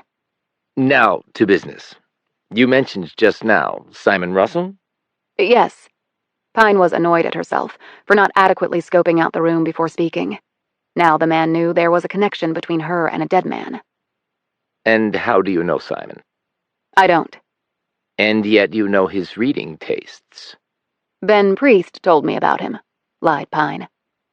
I see. And you've come here about something having to do with Ben? Yes. She looked around the office. Do you run the society? I'm not sure that anyone runs this place. It's far more democratic, some might say chaotic, than hierarchical. He smiled at his remark. And yet they brought us in to see you. Well, I have been here longer than most, and it seems that many of the administrative duties fall into my lap. I don't mind. He settled farther back in his chair. I saw some of the TED Talks the society did, said Blum. Very interesting stuff. Thank you, replied Fabricant. Pine interjected. Any idea where Ben might be? Why would you think I would know that? Doesn't he work here? No one really works here. We volunteer our time and skills. And what sort of work do you do here? We analyze, we read, we discuss, we talk, we listen, we travel, we write papers, we give lectures. We're advocates on the policy front. We lobby those in power on important issues. He motioned to Blum. And we give TED Talks, which provide us with a global platform. I think our latest cumulative view count is north of 1 billion on various social media sites. Truly remarkable. What will we do without social media? Well, it certainly has its pros and cons, noted Pine. Fabricant leaned back in his chair and studied them for a few moments. So how can I help you? What can you tell us about Ben Priest?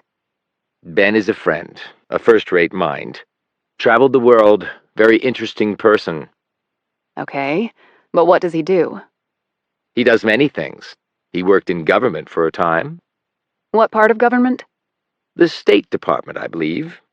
Isn't that what everyone says when they don't want to tell you what they really do? You take me out of my depth there, said Fabricant. Okay, we understand that Priest helps people who need it, and that he was helping someone specifically at the moment. Who? I don't have a name, but I have a picture. Pine showed him the digital sketch on her phone. She watched him closely for any hint that Fabricant recognized the person. Can't say that I know him, said Fabricant tersely. Either he was an exceptional poker player, or he genuinely did not know the man, concluded Pine. Were you aware of anything that Priest was working on recently? Not really, no. Pine looked around. This is quite a place. I think it's a bit gaudy, actually. It used to be a robber baron's mansion. He wasn't from here, but he built it when he realized having a place close to the people in government he was bribing was smart. Some things never change, noted Blum. Fabricant nodded his head. So I believe. Pine said. All this talking and traveling and analyzing, it must cost a lot. As I mentioned, our members work without compensation. We pay for their travel and other related expenses, of course, but no salaries. But you still have some form of funding, persisted Pine. We have benefactors. And who are they? They are private, and will remain so. Are you concerned about Ben's safety? Probably. That is unfortunate. It certainly is for him. She studied him. May I be blunt? I thought you were being blunt. I haven't reached my personal DEFCON 1 yet. Fabricant spread his hands. Please. I have come to understand that there may be international implications with this case. Such as? Look, I'm going to take a chance that you actually are a society for good and tell you something that ordinarily I wouldn't at this stage because, frankly, I don't know you. But I sense I'm running out of time and I have to get some traction on this sucker. I'm listening. I'm talking about a clusterfuck of epic proportion that will strike right at the heart of this country and perhaps destroy it. Fabricant's amused look faded. I hope that is your DEFCON 1. I would not like to think there is another level to be reached. He paused. What exactly are you talking about? Pine glanced at Blum and said, Maybe a coup directed at our government. Fabricant's jaw dropped slightly. A coup? This is America, not some banana republic. This country began with a revolution? Yes, well, that was a long time ago. So history never repeats itself? Actually, it does, all the time. Okay, then. You're serious about this? People who know about these things are serious about it. You mean like Ben Priest and Simon Russell? And perhaps the Chinese are involved as well. Why do you say that? Pine took out her phone and held it up. Fabricant leaned forward and stared at the photo there. And who is this? This is a man who has now tried to kill me twice. I would like to know his name and background. Let me call someone in who might be of assistance. He lifted his phone, spoke into it, and replaced the receiver. After Pine counted off 10 clicks in her head, there came a knock at the door. Enter, said Fabricant. The door opened, and a man dressed in a suit and nearly as small as Fabricant walked in. Show Philip the photo, directed Fabricant. Philip looked at the picture for only a second, and then glanced at Fabricant and nodded. You can tell her, said Fabricant. His name is Sung-Nam Chung. And who is he? Your worst nightmare. As bad as he is, he will never be my worst nightmare, replied Pine brusquely. Is he Chinese? asked Blum. Philip looked at her. No. What is he then? said Pine. Korean. Korean? North or south? asked Pine. From what I have learned, he was born in the south. He traveled to the north as a child and was detained there, in a camp. He came out of it alive and now works for whoever pays him. He is quite an accomplished operative, and very lethal when he has to be. So Sung is his surname, then, said Pine. The man shook his head. Chung is. He has been in this country for a while now and has westernized his name. He is very careful, and the authorities can prove nothing against him. How does a person like that get into the U.S. in the first place? Said Blum. If you have the resources, there are ways, said Philip.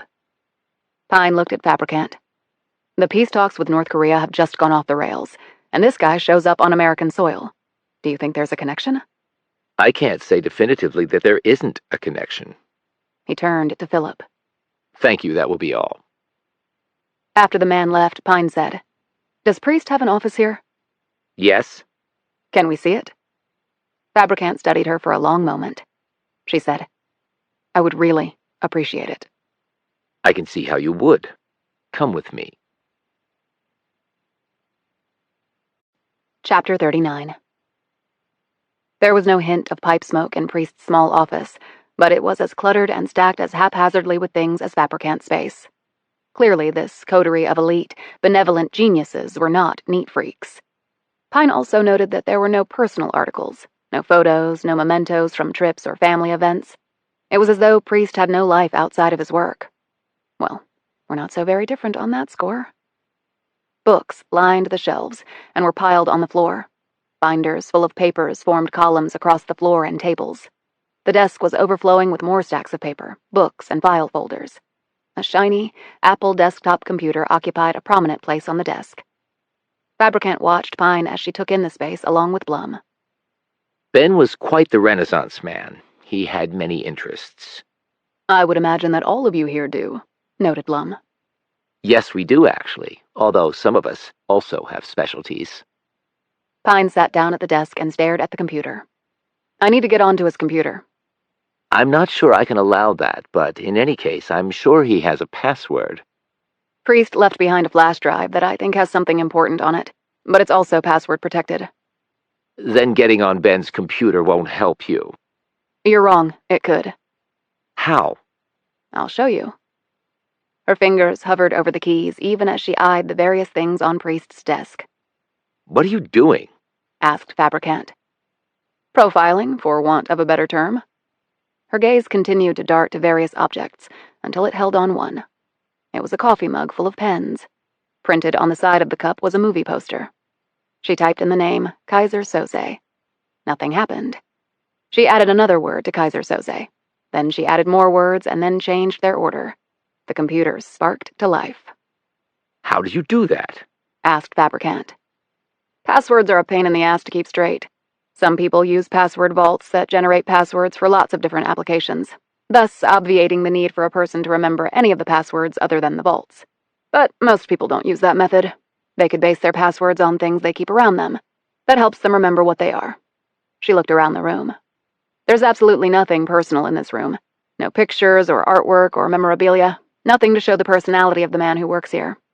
Except for that. She pointed to the mug. The usual suspects. Kevin Spacey played the character of Verbal.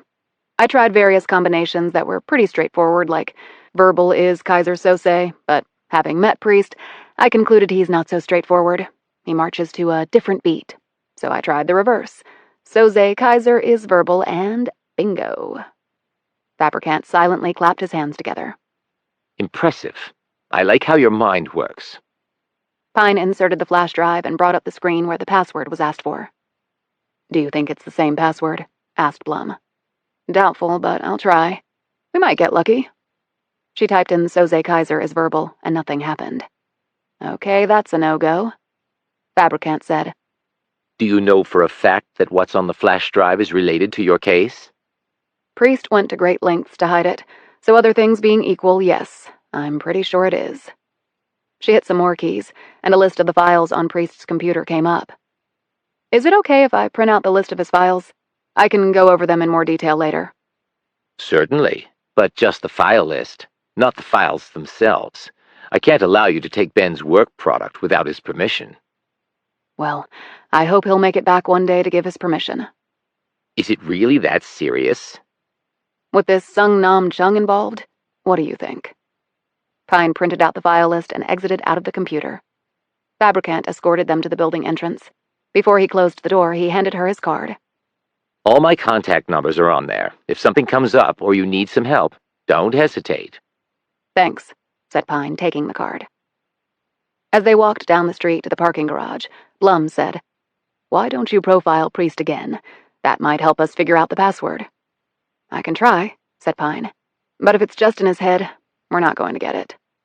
Glass half full. Right. What did you think of the people back there?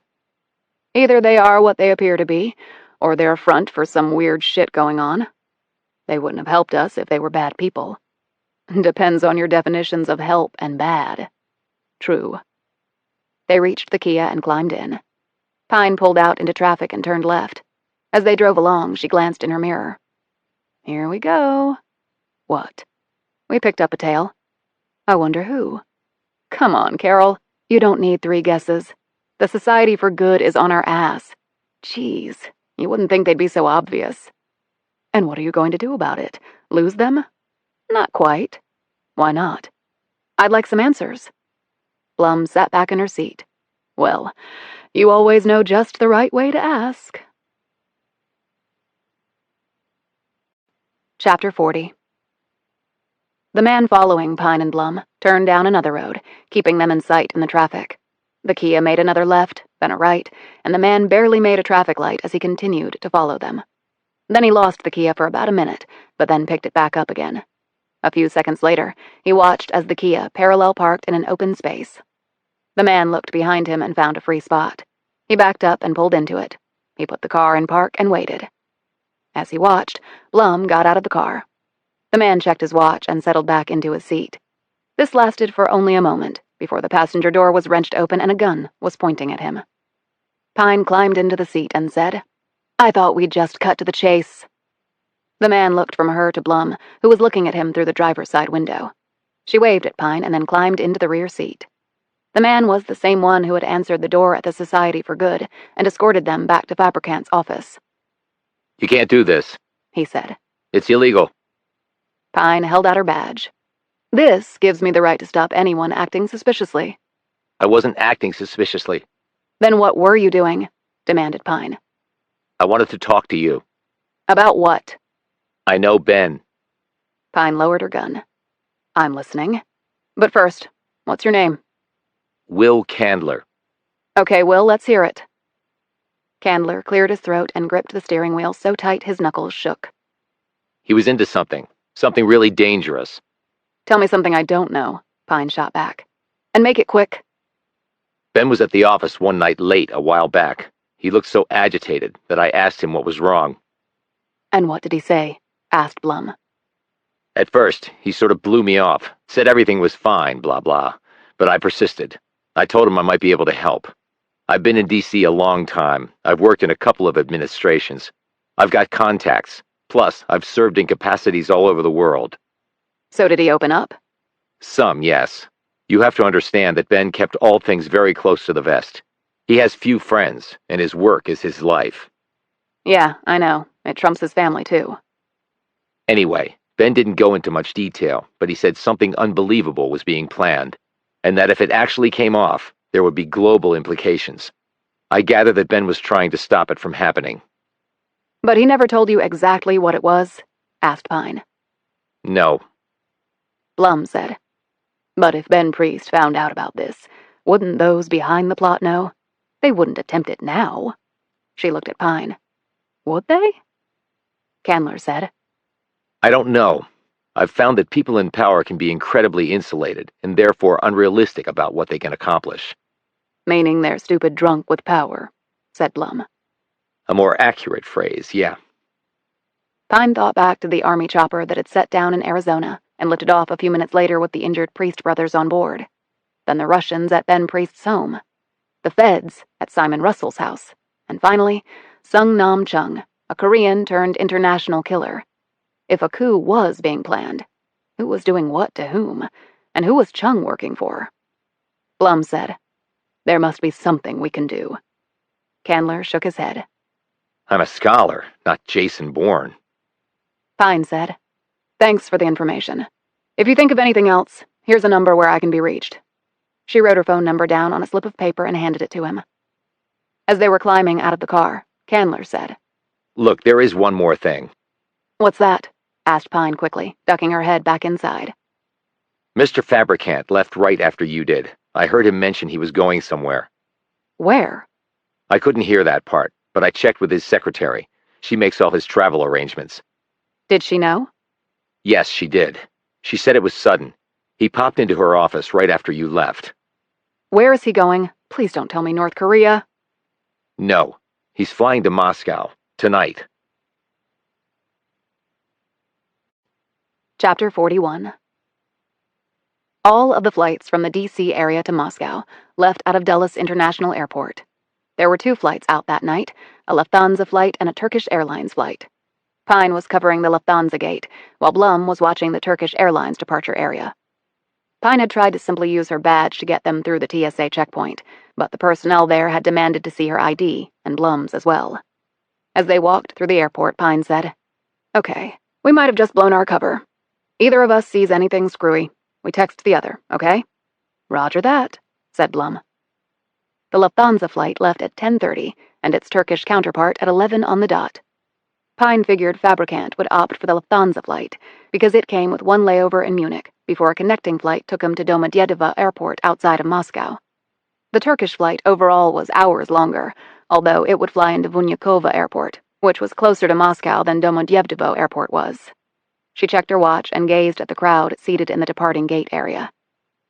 For a disguise, she had on a ball cap and a pair of reading glasses she'd bought at one of the airport shops. Blum had gotten a hat and glasses too. Pine was pretending to read a book that she had also purchased at the shop.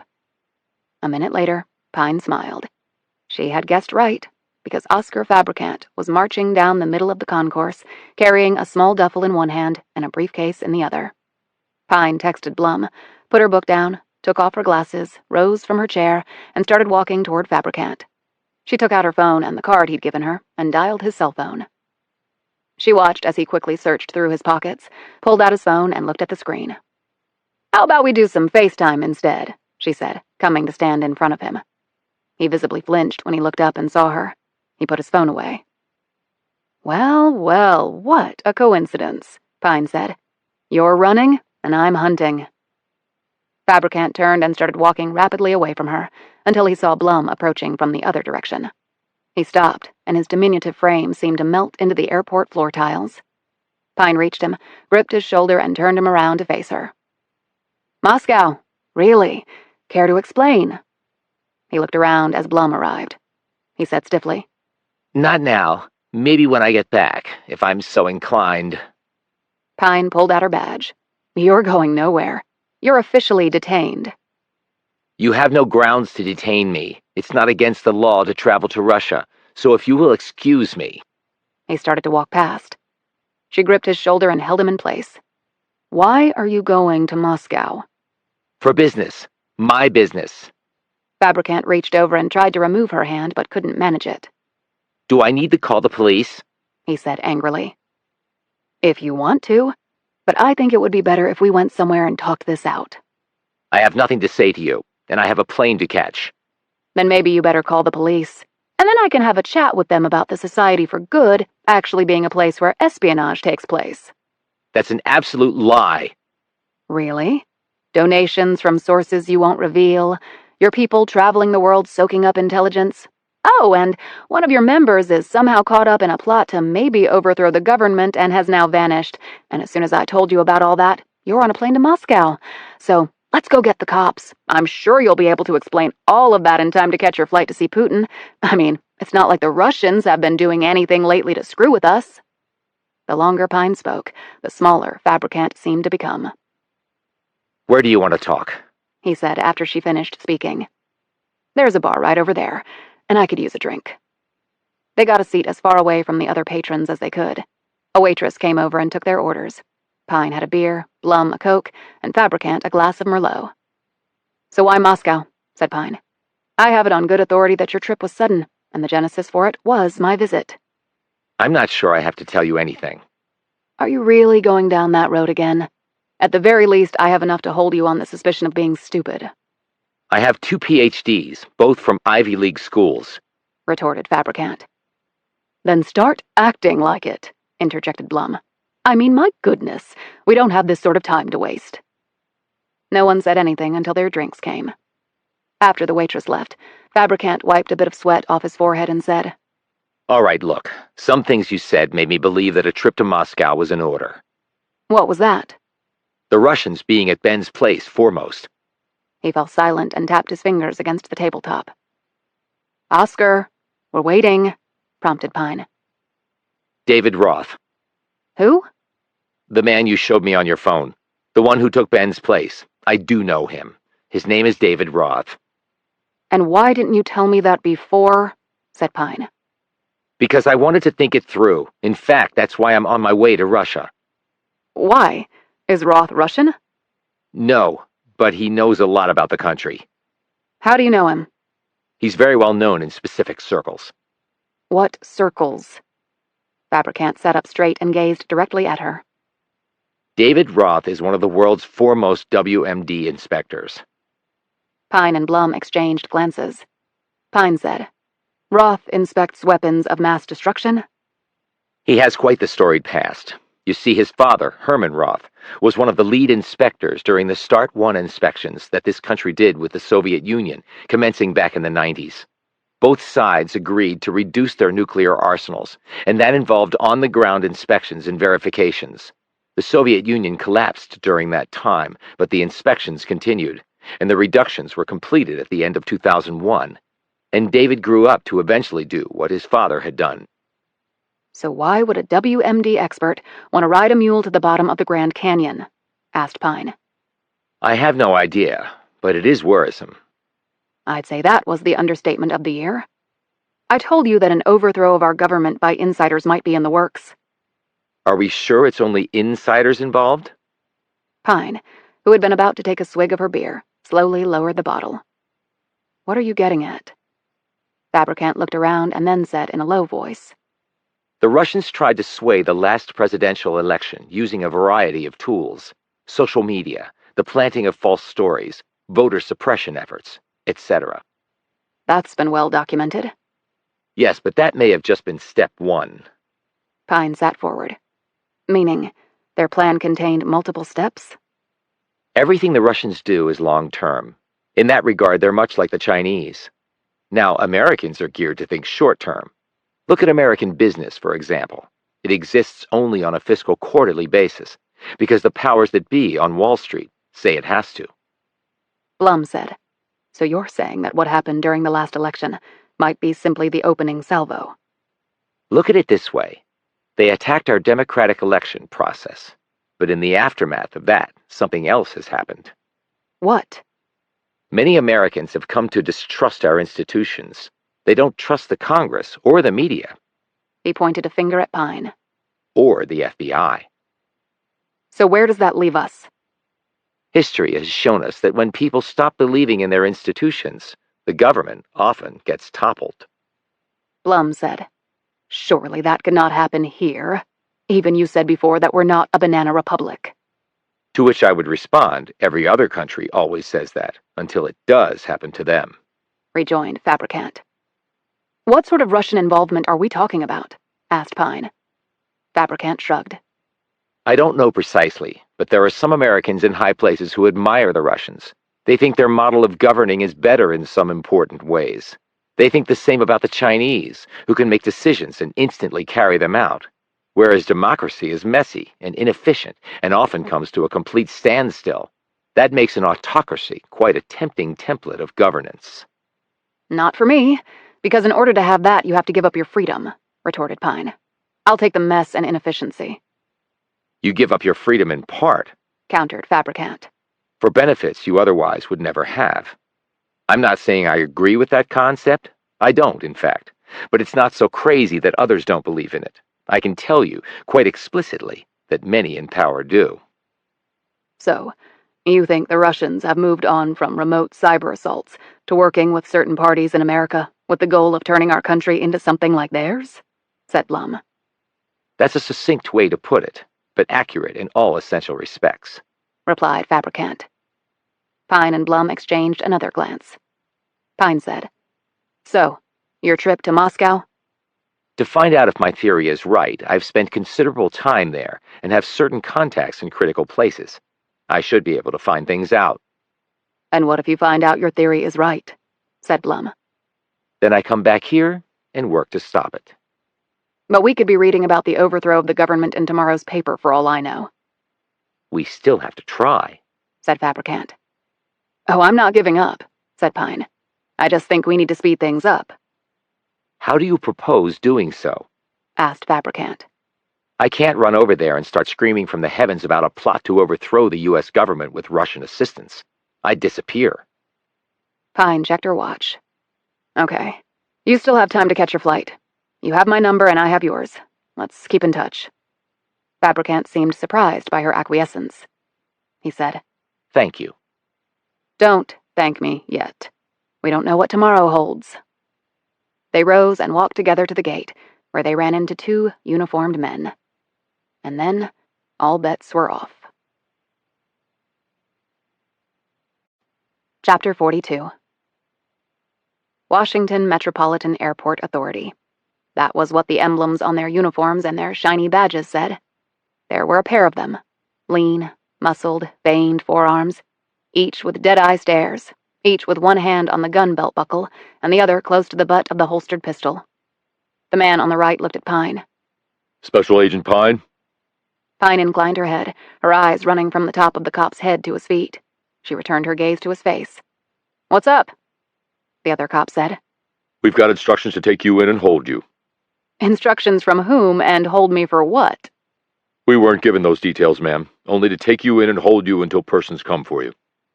Where do you intend to hold me? We have a facility here.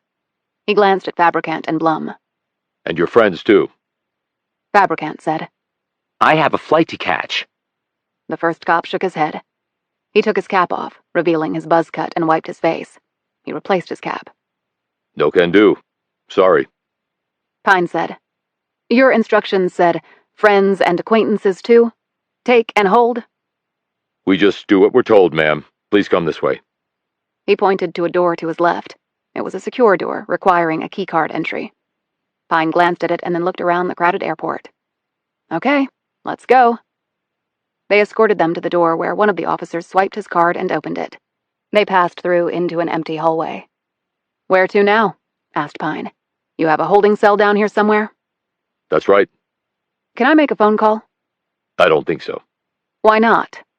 Just following instructions. You say that a lot. I say it because it's true. Can I talk to a superior then? Why? You have a complaint? Yeah, I do. But on second thought, I'll just deliver it directly to you. Pine landed a roundhouse kick to his head that dropped him on the spot. When he tried to get up, she put him down for good with a brutal elbow jab to the back of his head. He fell heavily to the floor and didn't move. When his partner reached for his gun, Blum already had hers out and pointed at his head. Just keep your hands right where I can see them, and we don't have a problem. You make a grab for that gun, I will shoot you very, very dead. She had assumed a classic weaver's shooting stance that demonstrated quite clearly that she could easily execute on her threat. "You're making a big mistake," growled the man. "Christ!" exclaimed Fabricant. "You just attacked a cop." "That's right, she did. Now put the gun down," the man said to Blum. "That won't be happening," said Blum. Fabricant said, "Please do as he says. We could get shot." "If I put down my gun, we will get shot," replied Blum. Pine pulled her weapon and said to the man, "On your knees, now." The man exclaimed, "You're in a world of trouble, lady." Pine flicked her pistol. "On your knees. I won't ask again." The man got on his knees. As soon as he did, Pine clipped him on the back of the head with the butt of her pistol. He grunted in pain and fell forward unconscious. With Blum's assistance, she pulled the men together and zip-tied them. "Brings back fond memories of that rest stop in Tennessee," noted Blum. "Men doing stupid things.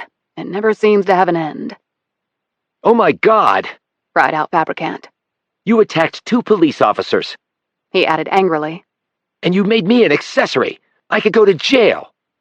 "I wouldn't worry about that," said Pine. "But I saw you do it. You can't deny that." "That's not her point," said Blum. Fabricant snapped. "Then please elucidate the point, because it is not obvious to me." "Her point is that they're not real police officers," said Blum. Fabricant retorted. "What are you talking about?" He pointed down at the men. "They're in uniform, for God's sake. They were taking us into custody." "Doesn't matter," said Pine. "They're fakes." "How do you know that?" Blum pointed to the chest of one of the men. "No name tags. Big mistake number 1. No cop forgets their name tag. In fact, you don't get cleared to go on duty without it. Have to have a face with a name for lots of reasons." "And they've got on the wrong shoes," said Pine, pointing at the men's loafers. "Those are no-nos for active duty time." She next pointed to one of the holsters, where the muzzle of the weapon was sticking out of the bottom. "Not to mention, real police officers do not keep suppressor cans on their pistols." "3 strikes and you're out," opined Blum. Fabricant looked down at the men. "You're saying that these men are imposters?" Pine nodded. "Seems to be a recurring theme in this case." Fabricant looked at her, stunned. "Then they were going to—" "Shoot us in the head with suppressed rounds, I imagine," said Blum calmly. Pine said to Fabricant, "Okay, go get on your flight and find out what you can and let me know ASAP."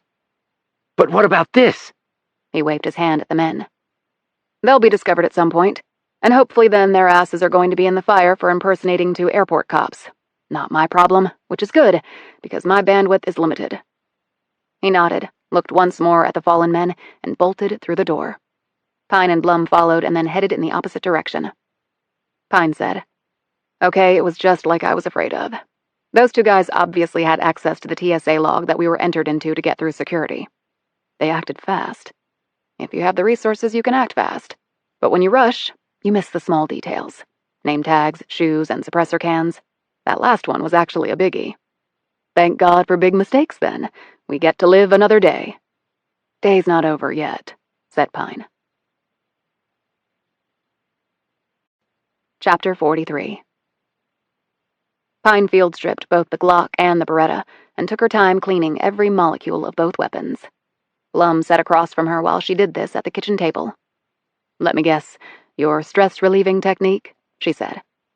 Pine didn't look up. She ran a bristle down the muzzle of the Glock. "Focus enhancer, which also relieves stress," she conceded. "You screw up on maintaining your weapon, it could cost you your life." Blum sipped a cup of tea and looked around the confines of the kitchen. It was early the next morning, not long after dawn had broken, and light had started to seep in through the windows. Both women looked tired and disheveled. Sleep evidently had not come easily to either. Blum said, "When I was young, I could have seen myself happily cooking in a kitchen like this with 6 rugrats running around underfoot." Now Pine looked up. "But you did that, right?" "Oh, I had the kids, but I didn't have anything like this. We lived in a trailer that was about as big as this kitchen. Scott, my ex, couldn't even afford a double-wide. He was too busy drinking his paycheck away. When he had a paycheck, that is." "How did you make it, then?" "I was a good seamstress. My grandmother taught me. I made dresses for this shop in the town where we lived. I also baked cakes, and I cleaned houses when the kids were in school. I even drove a cab in my free hours. I did whatever I could to make things work and support my kids. But you joined the FBI when you were still young. I was married at 19, Special Agent Pine. I had all my kids by the time I was 28. For that span, I was considered permanently pregnant. Before Pine could ask how that many children were possible in that period of time, Blum added, with one set of twins. When Blum said the word twins, Pine returned to her weapon cleaning. But Blum was clearly not done. Then the time came when my kids were all in school, and I answered an ad for an office position with the FBI. I'd never worked in an office before, or with the government, but I wanted that job so badly. Why? It was prestigious. It was the FBI, but I didn't know if I would get it. I had taken college courses. I had a 2-year associate degree. I read voraciously. I kept up on the news, world affairs. I considered myself bright with a strong work ethic, but just lacking in opportunity. Why didn't you think you'd get the job? I was certain there would be lots of women vying for it who were far better qualified than me. And yes, back then it was all women. Men did the investigating, and women filed the papers and made the coffee. She paused. And the other problem was, Scott was into some stuff. I mean, right on the edge of the criminal side. I knew the Bureau would do a background check on me. I'd never done anything that was even close to the edge. But if they looked at Scott's background, well, they could either conclude guilt by association or just take the path of least resistance and go with one of 100 other women who had no such issues. But you got the job, and they had to have talked to your husband. They did, and Scott did the honorable thing. He told them I had nothing to do with whatever he was involved in, and he gave me a great endorsement, as did everyone else they talked to, apparently. You know, the usual adjectives. Hard-working, honest, patriotic. So your ex came through in the end. Not exactly. Pine put down her cleaning tools and gazed at the woman. How so? A week after I got the job, he filed for divorce. Seems that on the side he was seeing this rich floozy 30 years his senior. He fed her a load of garbage, and like a lot of women, unfortunately, she fell for him hook, line, and sinker. He was handsome, I'll give him that. And charming. And an asshole, especially when he was hitting the bottle. Anyway, he went off with her and moved into her big house and drove her Jag. But because none of the money was his, I got nothing in alimony. And he could afford pennies for child support, which she was always late with, even when he bothered to pay it. During the divorce, Scott told me that he gave that great recommendation to the Bureau and took responsibilities for his actions, just so I could get the job and have the money to support the kiddies on my own, because he was out of there. How'd you resist the urge to shoot him? Seriously. It was a close call at times, conceded Blum. But I couldn't leave the kids to be raised by him. They would have been seriously messed up. But with all that, you said your kids aren't close to you now, when you sacrificed everything for them. The Bureau was a great job that didn't pay very well, though the benefits were solid. So I had to work another job to make ends meet, sometimes 2 other jobs. That meant I wasn't home much with the kids. I missed important events, proms, homecoming, sports, and 1 graduation. They resented that. I know that for a fact because they often told it to my face.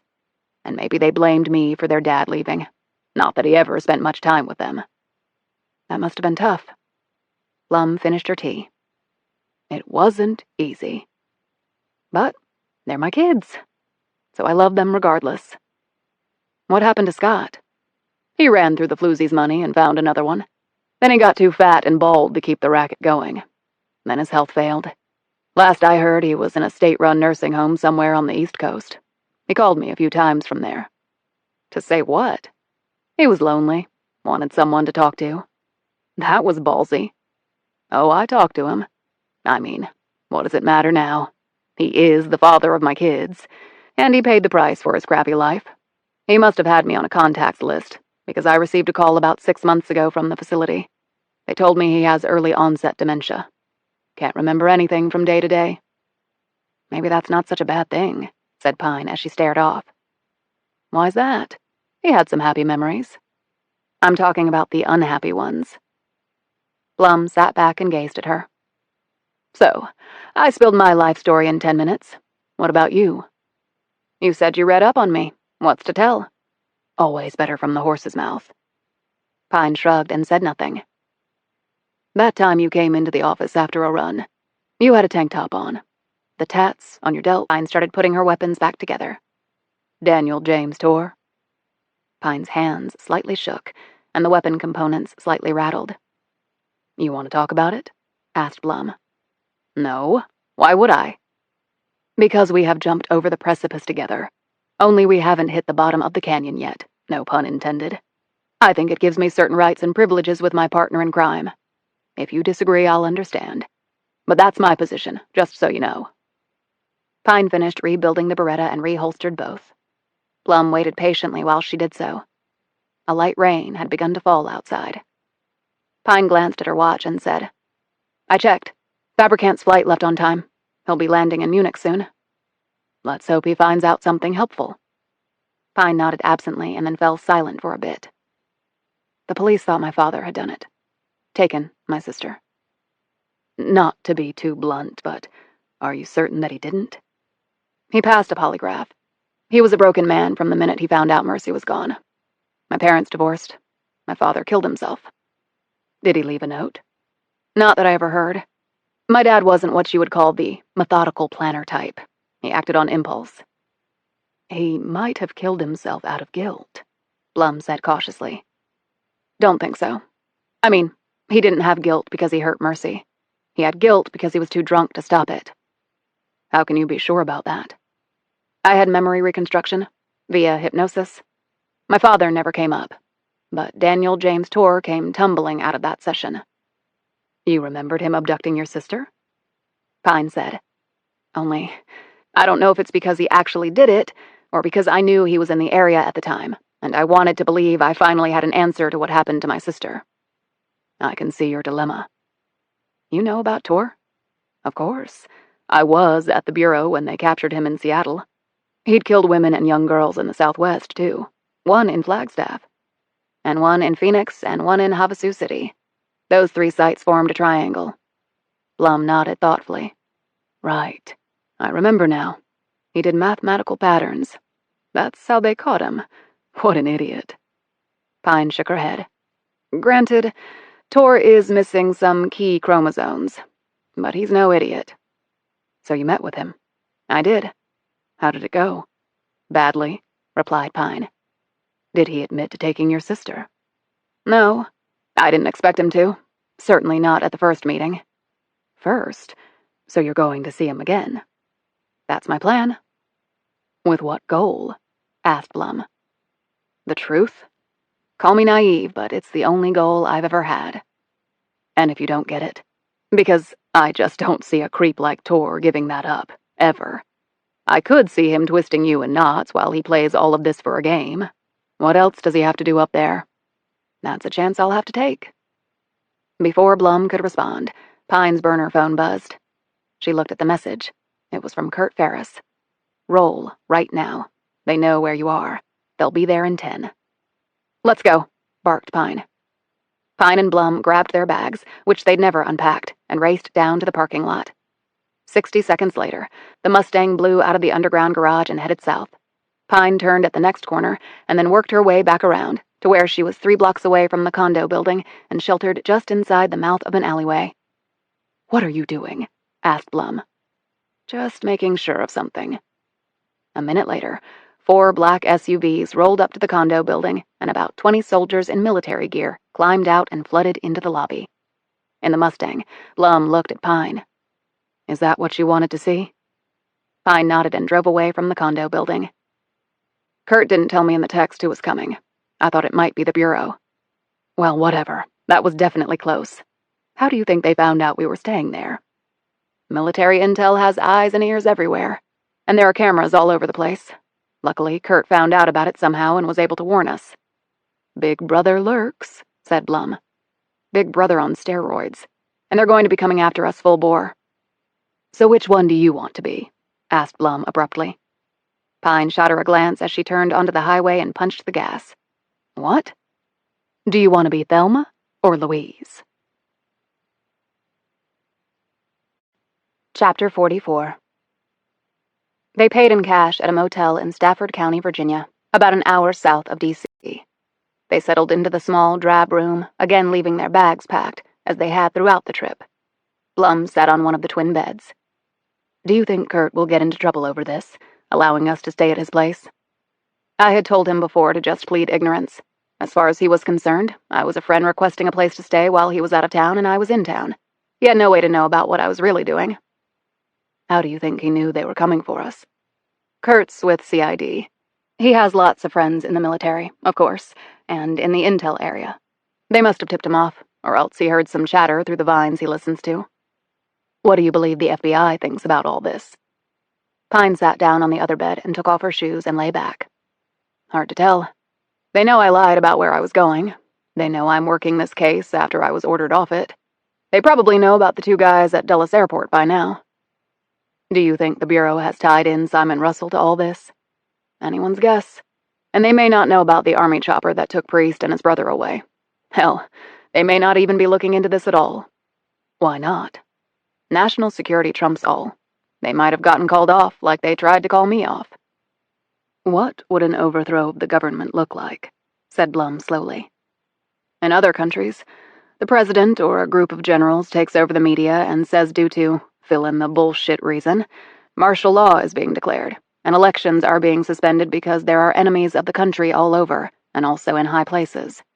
That justifies them snubbing their noses at democratic norms. Then the president says he's going to serve for life. I mean, look at what happened in China. Or the generals could drive tanks to the capital and tell everyone that they're in charge and will save them.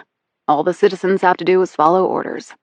Or it could be a group of top-level advisors pulling off a junta. Or a bunch of billionaires tired of simply throwing money at the problem through their super PACs and opting for a more direct route to get what they want." Blum stared at her. "What can we do about it? Really?" "This is new territory for me, Carol. At Quantico, they didn't have a course on countering a coup of the U.S. government. Maybe they need to rethink that. What's our next move?" In answer, Pine took out the pages with Ben Priest's files on them.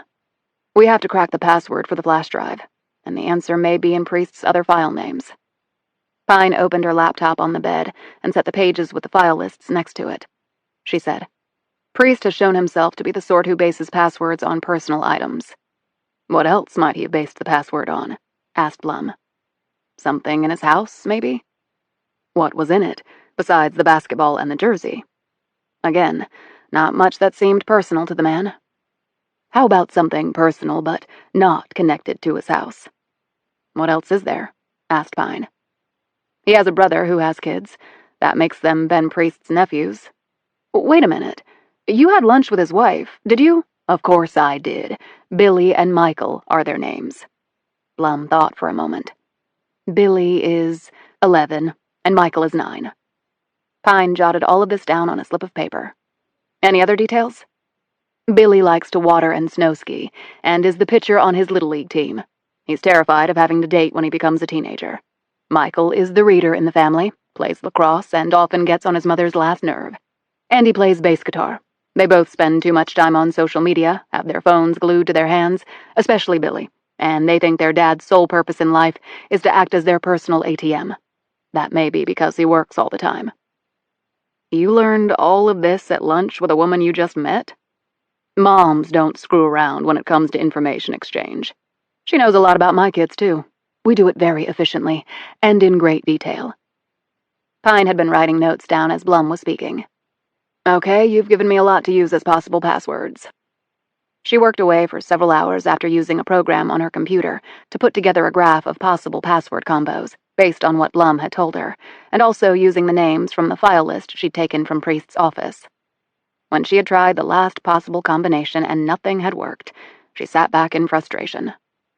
Blum, who had dozed off on her bed, awoke a minute later. Rain was drumming down on the roof of the one-story motel. "No luck, I take it," Blum said groggily. "Apparently, his brother's family wasn't important enough to warrant being the basis for his all-important password. Nor did his list of files have any clues that worked. Well, I'm starving. I saw a diner down the street when we were coming here." They drove over, parked behind the building, and went inside. They ordered their food and sipped their coffees as the rain continued to pour. Blum looked out at the gloom. "My God, is it always like this here? I'd get suicidal. I need sun." "They get rain and then they get sun. And then they get fall, and then they get snow. Blum shivered. No, thank you. Is that why you moved to the Southwest? For the weather? I almost moved to Montana or Wyoming. My God, do you know how much snow they get? The weather wasn't the deciding factor. What was then? I already told you. The people, or lack thereof. She glanced over at Blum, who had her coffee cup halfway to her lips. Pine explained further. I don't like crowds. How would you define a crowd? Pretty much anyone other than myself. Well, I'm sorry if I'm crowding you then, said Blum, sounding a bit hurt. Actually, Carol, I sort of consider us one unit. So when I say me, I include you, and vice versa. You know, when I had 6 kids at home, and several of them still in diapers, I longed to be by myself for just a few minutes even. It seemed like every second of my life, someone was calling my name, demanding that I do something for them. And now? Asked Pine curiously. Now I live by myself. I wake up alone, I eat alone, I go to bed alone. She glanced at Pine over her coffee cup. I wouldn't recommend it. I really wouldn't. Crowd or no crowd. Sometimes it's as simple as another human being keeping your feet warm in bed, or fetching you some aspirin because your head is splitting. I mean, really. Their food arrived and they ate in silence, each lost in her own thoughts. As they finished up, Blum said, What are you thinking about? The case? My career? Whether either or both are over? You ever think about a career outside the Bureau? No? I'm a Leo, the lion. We're stubborn control freaks with a streak of kindness. But we adapt. I think you can too.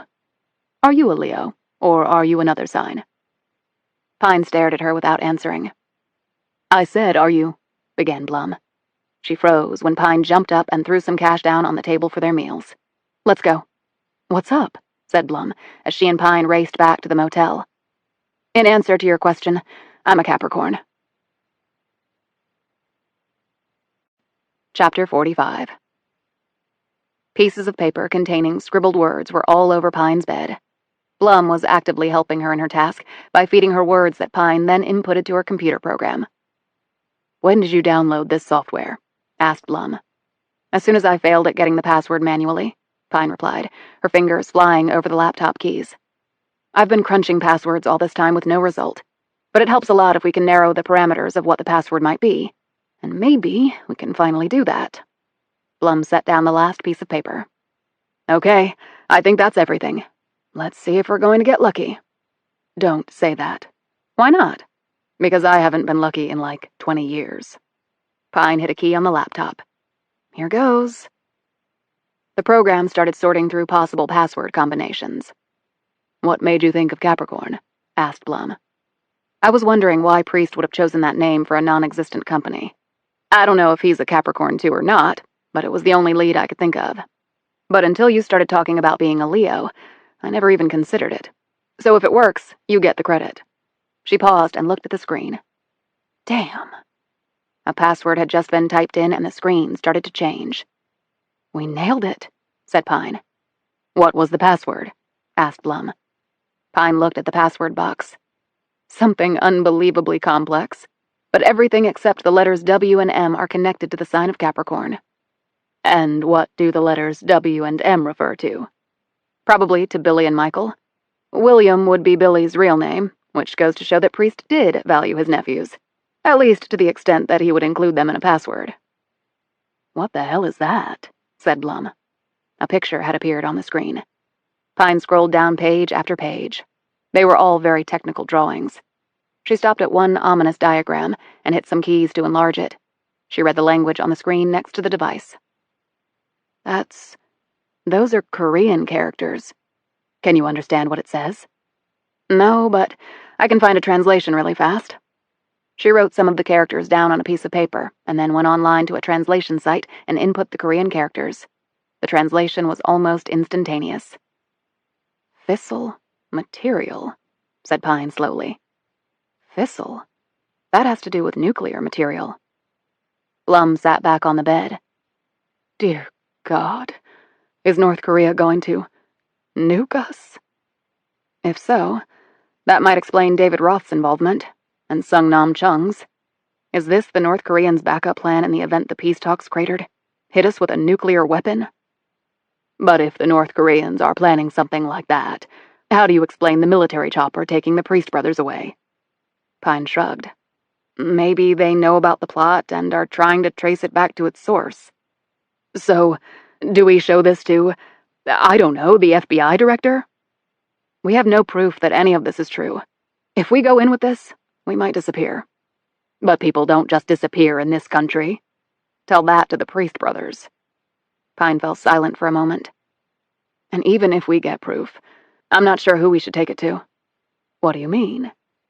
The DD did his best to have me called off this case, and he never would have done that without the approval of his boss and his boss's boss. In fact, this might go all the way to the top, Carol. She stared pointedly at the woman. And I mean all the way to the very top. Neither woman said anything for a few seconds, as they both seemed to let the enormity of this possibility sink in. But we have to do something, Blum finally said. Pine nodded in agreement. We have to find David Roth, for starters. How? Pine said. He was last seen in the Grand Canyon. Wait a minute. There's more to the file. She scrolled down some more pages until she came to something different. That looks like a map, she said. It has latitude and longitude markers. Agent Pine, that looks like the Grand Canyon. She paled. Shit. It is. Pine turned a shade whiter as she stared at the map. Do you think the North Koreans somehow planted a nuke in the Grand Canyon? And Priest and Roth found out about it, said Blum. Pine nodded. That must be why Roth wanted to get into the canyon, to find the bomb. Her phone buzzed. It was a text. It's from Oscar Fabricant. He's in Russia. What does it say? Pine read the text.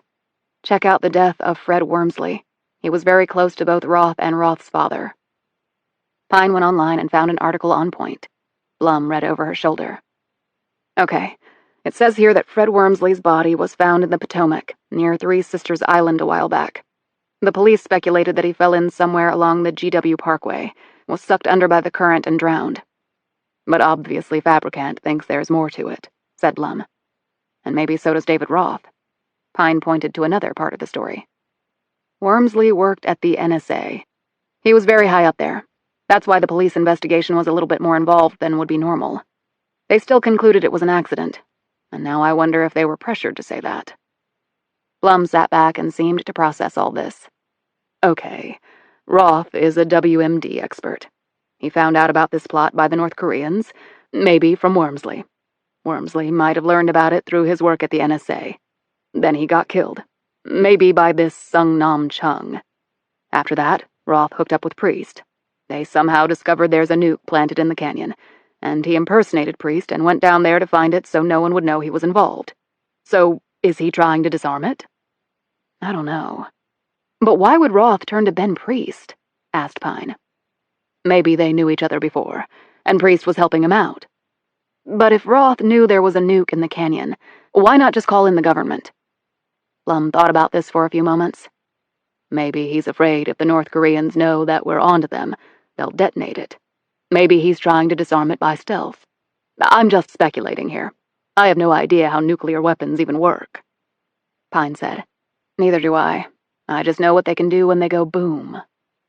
Okay, now what do we do? I think it's time to head back west. Thank goodness. I can already feel my tan fading. She smiled embarrassedly.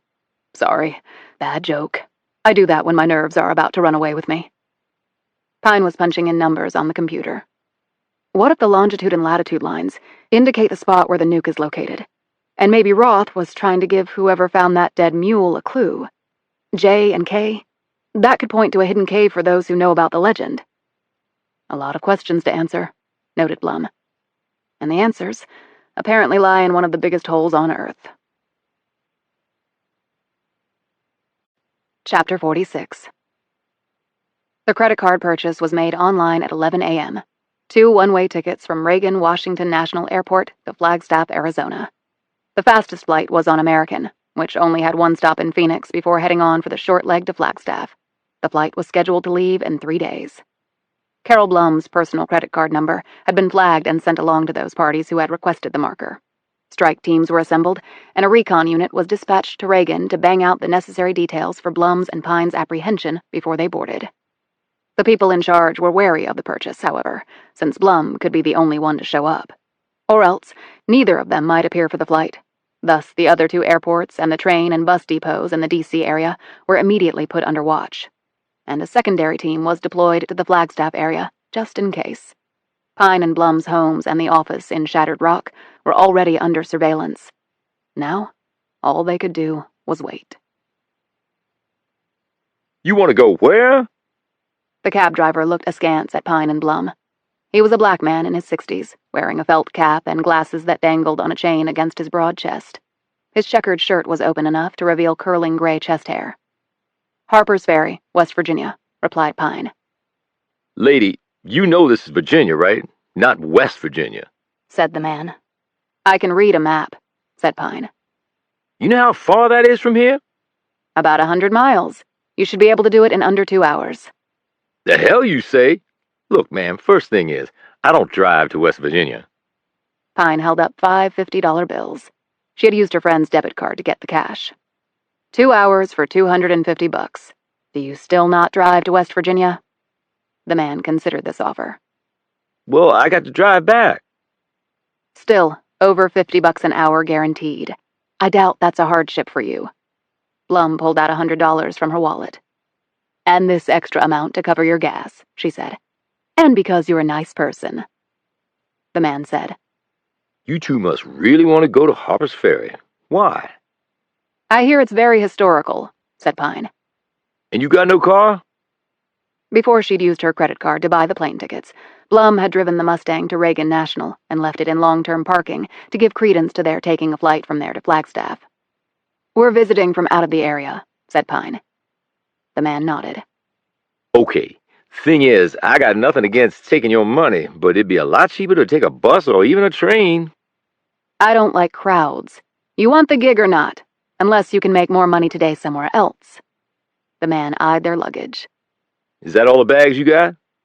That's it. He shrugged and slipped on his glasses. Okay, ladies, let's go. They made it to the Harper's Ferry train station in a little more than 2 hours. It was right on the border between the two Virginias. The building was wood-sided, stained a dull red, and was Victorian in style. It rested on the buried foundations of old armory buildings. They paid the promised money, and the cabbie handed out their bags from the trunk. Hope you gals enjoy the history, he said, patting the cash in his pocket. Maybe we'll make some of our own while we're here, said Blum. The man cracked a grin and knuckle-smacked her. Now there you go. He drove off, and 30 minutes later, Amtrak's Capital Limited train roared into town. They had previously purchased their tickets at another train station, paying in cash. When the woman at the ticket window had asked for ID, Pine had pulled her badge and said in a low voice, FBI, undercover, escorting a valuable witness for the government, hoping to nail some really bad guys. Do not say anything to anyone about this. The woman, a matronly type in her 60s, glanced at Blum and smiled. Good for you, honey. I won't breathe a word to anyone. Blum smiled. We all have to do our part. The train pulled away only a couple of minutes late. They had reserved a superliner bedroom compartment with its own bath, which also doubled as a shower. They stowed their bags and sat on the blue couch, staring out the window as the West Virginia scenery passed by.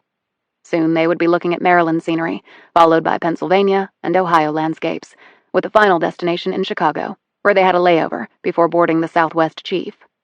They would arrive in Arizona before the flight they'd booked for Flagstaff ever left the ground. Pine looked around the compartment. I've never taken the train before. How about you? Once, along the California coast. I was 16. First time I'd been away from home. I went to visit an aunt. I really enjoyed it. Felt free as a bird. 3 years later, I was a mom learning to live on a couple hours of sleep a night. They ate dinner in the dining car. Blum had a glass of wine while Pine stuck to beer. Both women went to sleep in their clothes, Pine in the top berth and Blum in the bottom. The swaying of the train allowed Pine to fall asleep fast and not wake up until around 6.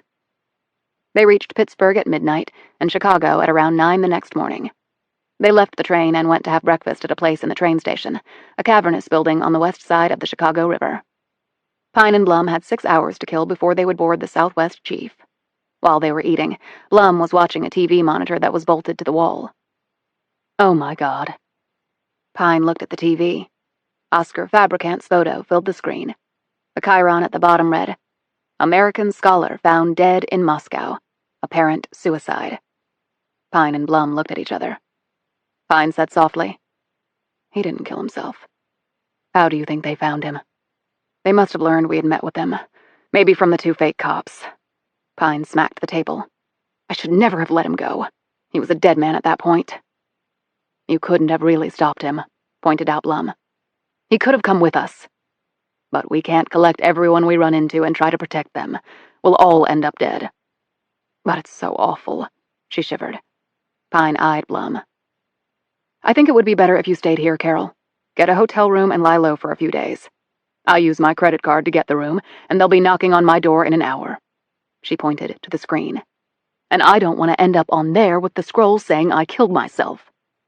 But you could find a place that would take cash. Blum shook her head obstinately. I'm not leaving you to do this alone, Agent Pine. Like you said, we're a unit, a team. I think we work well together. Pine eyed her. You don't think so? Said Blum, frowning. I took an oath. You didn't. I signed up for the danger part. You didn't. Blum waved this off. No, don't worry about that. I know I'm not a special agent like you, but I did join the FBI, and I promised to do my job the best that I could, and I'm going to live up to my promise. Besides, I shepherded 6 kids to adulthood without losing any of them, so I can help you too. Pine smiled. You already saved my life once, back at the airport. Blum leaned across the table and tapped Pine's hand. And if the need arises again, I will do so once more.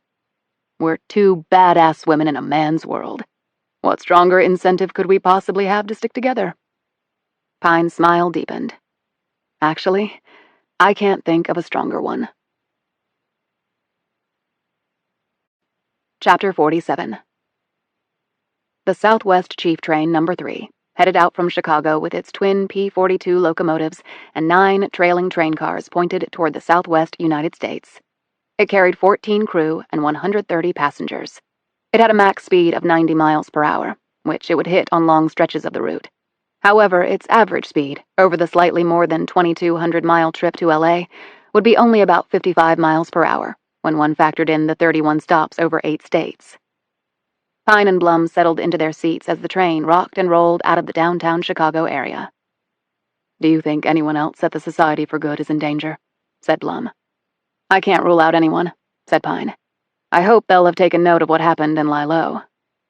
Do you think it makes sense for you to call anyone at the FBI? Anyone you might trust? I mean, if there is a nuke in the Grand Canyon, they would want to know about it. Pine didn't answer right away. This whole thing doesn't make sense, Carol. If Roth is a weapons inspector, and he found out about a nuke in the Grand Canyon, what would be the first thing he would do? Or Ben Priest, for that matter. I mean, I don't think either of them are traitors. Blum looked puzzled. They should have gone right to the authorities. Only they didn't, and an army chopper carries away the Priest brothers, and what looked to me to be feds were going to take Simon Russell somewhere and torture him. Then we were nearly killed by 2 guys at the airport, and what looked to be our military raided Kurt Ferris's home. You think our people were the bad guys? I don't know if they know about the nuke and are just trying to contain any leaks so as not to panic the public. But right now, our government is snatching people right and left and doing some really weird shit. The rule of law has apparently gone out the window. My God, we might as well be in North Korea or Iran. Or Russia, added Pine, because they're involved as well. She paused, looking puzzled. I didn't think the Russians and the North Koreans were such great allies that they'd maybe work together to place a nuke on American soil. Are they looking to start World War III? If so, they're not going to win. Not that anyone would against us. But how in the world could the North Koreans or the Russians have gotten a nuke down there with no one aware of it? I mean, really. I guess they could have taken it down there in parts, over time, and assembled it in a cave off the beaten path that no one knows about. It's not like you have to go through a security checkpoint and magnetometer to hike down. Do you think the latitude and longitude lines mark where this cave is? Yes, What are we going to do when we get back to Arizona? I'm not sure, but we have a long train ride to figure it out. Pine left the compartment and walked down to the train car that sold snacks and drinks. She bought a beer and some chips and sat by herself in the observation car. She fingered her phone and then decided to make the call. Hello? Hey, Sam, it's Atlee. Atlee, I didn't recognize the number. Yeah, I'm traveling, using another phone. How are things? Fine, good. You coming back soon? Yeah, I'm on my way, actually. How was the concert? What? Carlos Santana? Oh, right. Hey, it was great. The dude can still bring it, that's for damn sure. I took a buddy. Wasn't as much fun as if you had gone instead. Now that's what I like to hear. Hey, Sam, you hear anything else about Lambert or Rice? No, just that they went to Utah. Any replacements for them yet? No, not yet. We're having to pick up the slack for them until the new guys arrive. How's your investigation going? I'm making progress. Turned out to be a little more complicated than I thought. Well, I hope you catch whoever killed the mule. I still can't believe somebody could be that cruel. I mean, what did that mule ever do to anybody? Yeah, I know. You on duty the next few nights? Yeah, I am. Hey, if you wanted to go out somewhere when you get back, I can see if I can switch with someone. It might not be possible because we're short-handed. No, it's not that. I thought I might hike the canyon one night. Okay, let me know when. I'll make sure we hook up down there. He laughed. I'll bring you a beer. Right. Sounds good, You're not hiking alone, are you? he said suddenly. Well, I'm a big girl, and I've done it solo before. Doesn't make it smart. I never said I was smart, Sam. Later, Pine and Blum went to the dining car to eat. They had to sit with two other people and didn't get a chance to talk during their meal. At midnight, the train stopped in Lawrence, Kansas. 2 passengers got on and none got off. The train headed out 5 minutes later. Barely 5 minutes after that, the train began to slow. Another stop? Mumbled Blum, who had been dozing in her bunk. Pine sat up and snagged her phone, where she'd downloaded the train schedule. Not until Topeka, about 30 minutes from now. Then why are we slowing down? Pine already had her gun out. Good question. A minute later, there was a screech of brakes, and the train decelerated so swiftly that they were flung against the wall. That was followed by a jolt, and then the mighty Southwest Chief came to a dead stop. Chapter 48. What happened? Said Blum, rubbing her shoulder where it had struck the wall. I think we hit something, said Pine. She climbed down from her bunk and slipped on her shoes. You got your gun out? She whispered to Blum. No. Then get it out. You don't think. I don't know for sure, so the answer is yes. Pine pulled the curtain aside and looked out the window. It was too dark to see anything out there. She heard the sounds of footsteps rushing down the train corridor. She slid open their compartment door and saw a train attendant hustling by. What happened? She asked. Not sure, miss. Stay in your compartment. They'll give everyone an update over the PA when they know for sure. He rushed on and disappeared from her sight. Pine heard the whoosh of exterior doors opening. A few moments later, the train's interior lights blinked twice and then went out, plunging them into darkness. Pine heard several screams coming from other compartments. She snagged her mag light from her duffel, told Blum to stay put, and went back out into the corridor. While it was true that trains occasionally hit things, she didn't like the odds here. It was too much of a coincidence. She moved down the corridor slowly, shining her light around and occasionally pointing it out the window into the Kansas night. She could see nothing, however, and no announcement came over the PA, and the lights stayed out and the train did not move. Other than that, things were great. Pine stiffened when she heard it, the sounds of a child crying. The train suddenly gave a jerk, but then almost immediately stopped once more. The movement nearly knocked Pine off her feet. The cries picked up again. Pine ran toward them, reached a door and hit the open button. The door slid to the side with a hydraulic hiss, and she moved into the next sleeper car. She shone her mag light down the corridor. At first, Pine saw nothing. Then the beam caught and held on a small figure. It was a little girl, no more than 6 years old, who was standing in the middle of the aisle holding a tattered doll. She looked stricken and was crying. Pine put her gun away, moved the light away from the girl's face, and hustled toward the child. Are you okay? She asked, kneeling down by the child. Where are your parents? The little girl shook her head, snuffled, and wiped her nose with her doll. I don't know. My mommy went to the bathroom, and then it got all dark. I went to find Mommy, but I don't know where she is. Okay, we'll find her. What's your name? Debbie? Okay, Debbie, we'll go find your mom. Do you know which way she went? Debbie looked around. I don't know. It's so dark. She began to cry again. Pine took her hand. Okay. I came from this way and I didn't see anyone, so I think your mom must be down this way. Let's go see. They walked down the passage to the end. There was a restroom here. What's your mom's name? Nancy? Pine knocked on the door. Nancy? Are you in there? I have your daughter, Debbie. Mommy! Mommy! Cried out Debbie. She pounded on the door. Pine opened the door and glanced inside. It was empty. She looked down at Debbie. You're sure she went to the bathroom? Debbie nodded. That's what she said. We didn't have one in our room. She told me to stay there and she'd be right back. And then it got dark. Let's keep looking, Debbie. I'm sure she's nearby. They passed through into the next train car, where they saw two elderly couples groping around in the dark. Do you know what's happening? One of the men asked as he clutched the hand of the woman Pine assumed was his wife. The train might have hit something, said Pine. Have you seen a young woman pass through here? I have her daughter here. They got separated. One of the women said sympathetically, Oh, you poor thing. But we've seen no one. We just came out of our compartment. The other man said, I did hear someone pass by a bit ago, but I didn't see who it was. Thanks. You should go back to your compartment. You don't want to fall down and hurt yourself out here. Pine and Debbie continued on into the next train car. Now Pine was getting worried. What if the mother had gone the other way and had come back only to find her daughter gone? She would be panicking by now. There came a sound behind them. Pine whirled around, her hand going to her holster, but then relaxed as Blum stepped out of the darkness.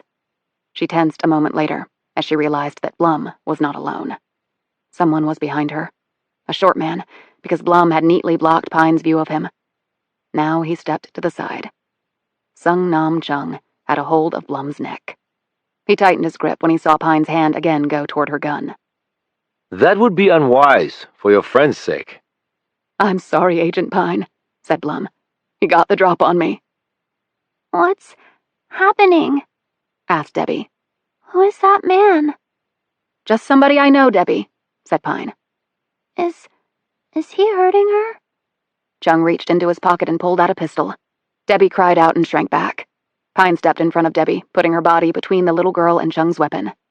She's just looking for her mother. She's not part of this. We'll come with you, but she needs to stay here. Chung did not seem amenable to this.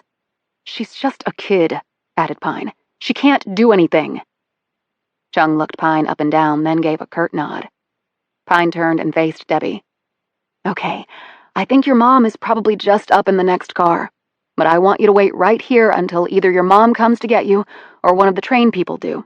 They'll be in uniform. You know what they look like, right? Debbie stared up at Pine and nodded. You're going to leave me? She clutched at Pine's arm. Just for a little bit. We need to go somewhere with this man. Is he a bad man? Debbie, I just want you to stay right here, okay? Will you be brave and do that for me? Debbie finally gave a tearful nod. Pine glanced down at the doll in Debbie's hand. What's your doll's name? Hermione. Like from Harry Potter? Debbie nodded. Pine knelt down and gave her a hug. I'll be back to check on you. Promise? Said Debbie. Promise. Then Pine stood and faced Chung. Let's go. Chapter 49. They walked back to their compartment without seeing anyone else, though they did hear people talking in their rooms as they passed by. Pine went in first, followed by Blum and Chung. He closed the door behind him. Sit, he said. Pine and Blum sat on the lower bunk. Take your gun out and put it on the floor, ordered Chung as he kept his weapon pointed at Pine's head. Pine did as he said. Kick it over to me, he said. She did so. He bent down and picked it up, placing it on a small metal desk behind him. Next to it was Blum's pistol, Pine saw. Your other pistol too, please, said Chung. I know that you carry a spare. Pine took off her ankle holster and slid it across the floor. Chung pushed it behind him. How did you know we were on the train? Asked Pine. This is the only train that goes to Arizona, and you two are the only passengers who paid cash for your tickets. And apparently, you did not provide names to the ticketing person. So, she simply named you Jane and Judy Doe. Quite the red flag. Pine grimaced at this. You had the train stop somehow. Did you put a car on the track or something? Completely irrelevant. Okay. Then what do you want? Chung reached into his pocket and held up something. This man... He tossed the piece of paper over to Pine, who caught it. She used her mag light to look at the object. It was a photograph of David Roth. Pine and Blum looked up at Chung. I don't know where he is. Again, the Korean moved so fast, Pine had no time to even try to block his blow. She went heels over ass against the wall. When Blum stood and tried to lash out at Chung, he merely grabbed her wrist and twisted it until Blum cried out in pain and collapsed to the floor, holding her hand and gasping for breath. Pine slowly sat up, rubbing blood off her mouth. I did not come all this way for you to tell me that you do not know things that you do know, Chung said. I'm looking for Roth, it's true, said Pine, spitting blood out of her mouth. But I haven't found him. Yet. But you have an idea where he is? Said Chung. I think I do. Where? Pine looked down at Blum. If I agree to tell you, will you let her go? Chung shook his head. She is not a little girl. Blum struggled up and plopped down next to Pine. Well, good, 'cause I'm not going anywhere. Blum brushed off her clothes, set her hands in her lap, and said pleasantly, Now, tell the nice man where you think Mr. Roth is, Agent Pine. Pine said nothing. Well, then I guess I'll have to do the honors. She looked at Chung. We believe that Mr. Roth is in Flagstaff. That's where we're headed. You already know that because you checked on our tickets. Why this Flagstaff?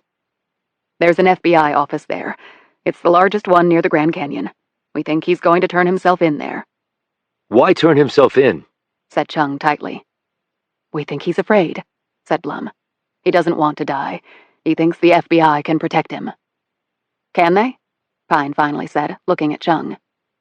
You ask me? It's your employer, not mine. Irrelevant to my question, said Pine, mimicking the Korean's earlier statements. I want to know what you think about that. Chung mulled this over. I do not think anyone can protect him. Least of all your people. Well, then we agree on something. Why do you want him? I think it obvious. Not to me, it's not. Unless you want your nuke back. Chung appraised her. The world is complicated, Agent Pine. Far more complicated than you seem to give it credit to be. I think planting a nuke on American soil and killing a bunch of my fellow citizens is pretty simple, actually. Simply insane. You have every reason to work with me. Why is that? If that nuke goes off, North Korea will cease to exist. We'll bomb it back into the Stone Age. I completely agree with you. Pine was about to say something else, but then simply gaped at him. Blum found her voice. You agree with that? Of course I do, said Chung. Why do you think I'm here? Pine said. Why don't you explain that to me? Because it doesn't make any sense. That is not my job to explain things. And if you can't help me, then... He shrugged. Then what? You kill us? What would be the reason? If I let you live, you will make my task much more difficult. I guess I see your point, said Pine. Your honesty does you justice, conceded Chung. You seem far too nice for this sort of work, interjected Blum. Your observations deceive you, madam, said Chung. I am not nice. At all. As unfortunately, you are about to find out. At that moment, the train started up again. It caught them all off guard, and Chung stumbled backward a bit. Pine slumped forward, her head between her knees as though she were about to be sick. Her fingers closed around the length of pipe. It was the tool the steward had used to lower the top bunk into place. Earlier, she had seen him slide it into a holder under the bunk after he'd finished making up their beds for the night. She sat up and delivered a blow with the pipe first to Chung's hand, knocking the pistol from it, and then striking his jaw. He staggered backward against the wall. Holding his face and his back, he straightened just at the moment that Pine hit him with a roundhouse kick, the force of which lifted him off his feet and he flew against the window of the train car. He bounced off the glass and catapulted forward at the same moment that Pine lunged for her gun that had fallen off the desk after Chung's collision with it. Pine slid along the floor, snatched her gun, hit the wall, turned, and fired.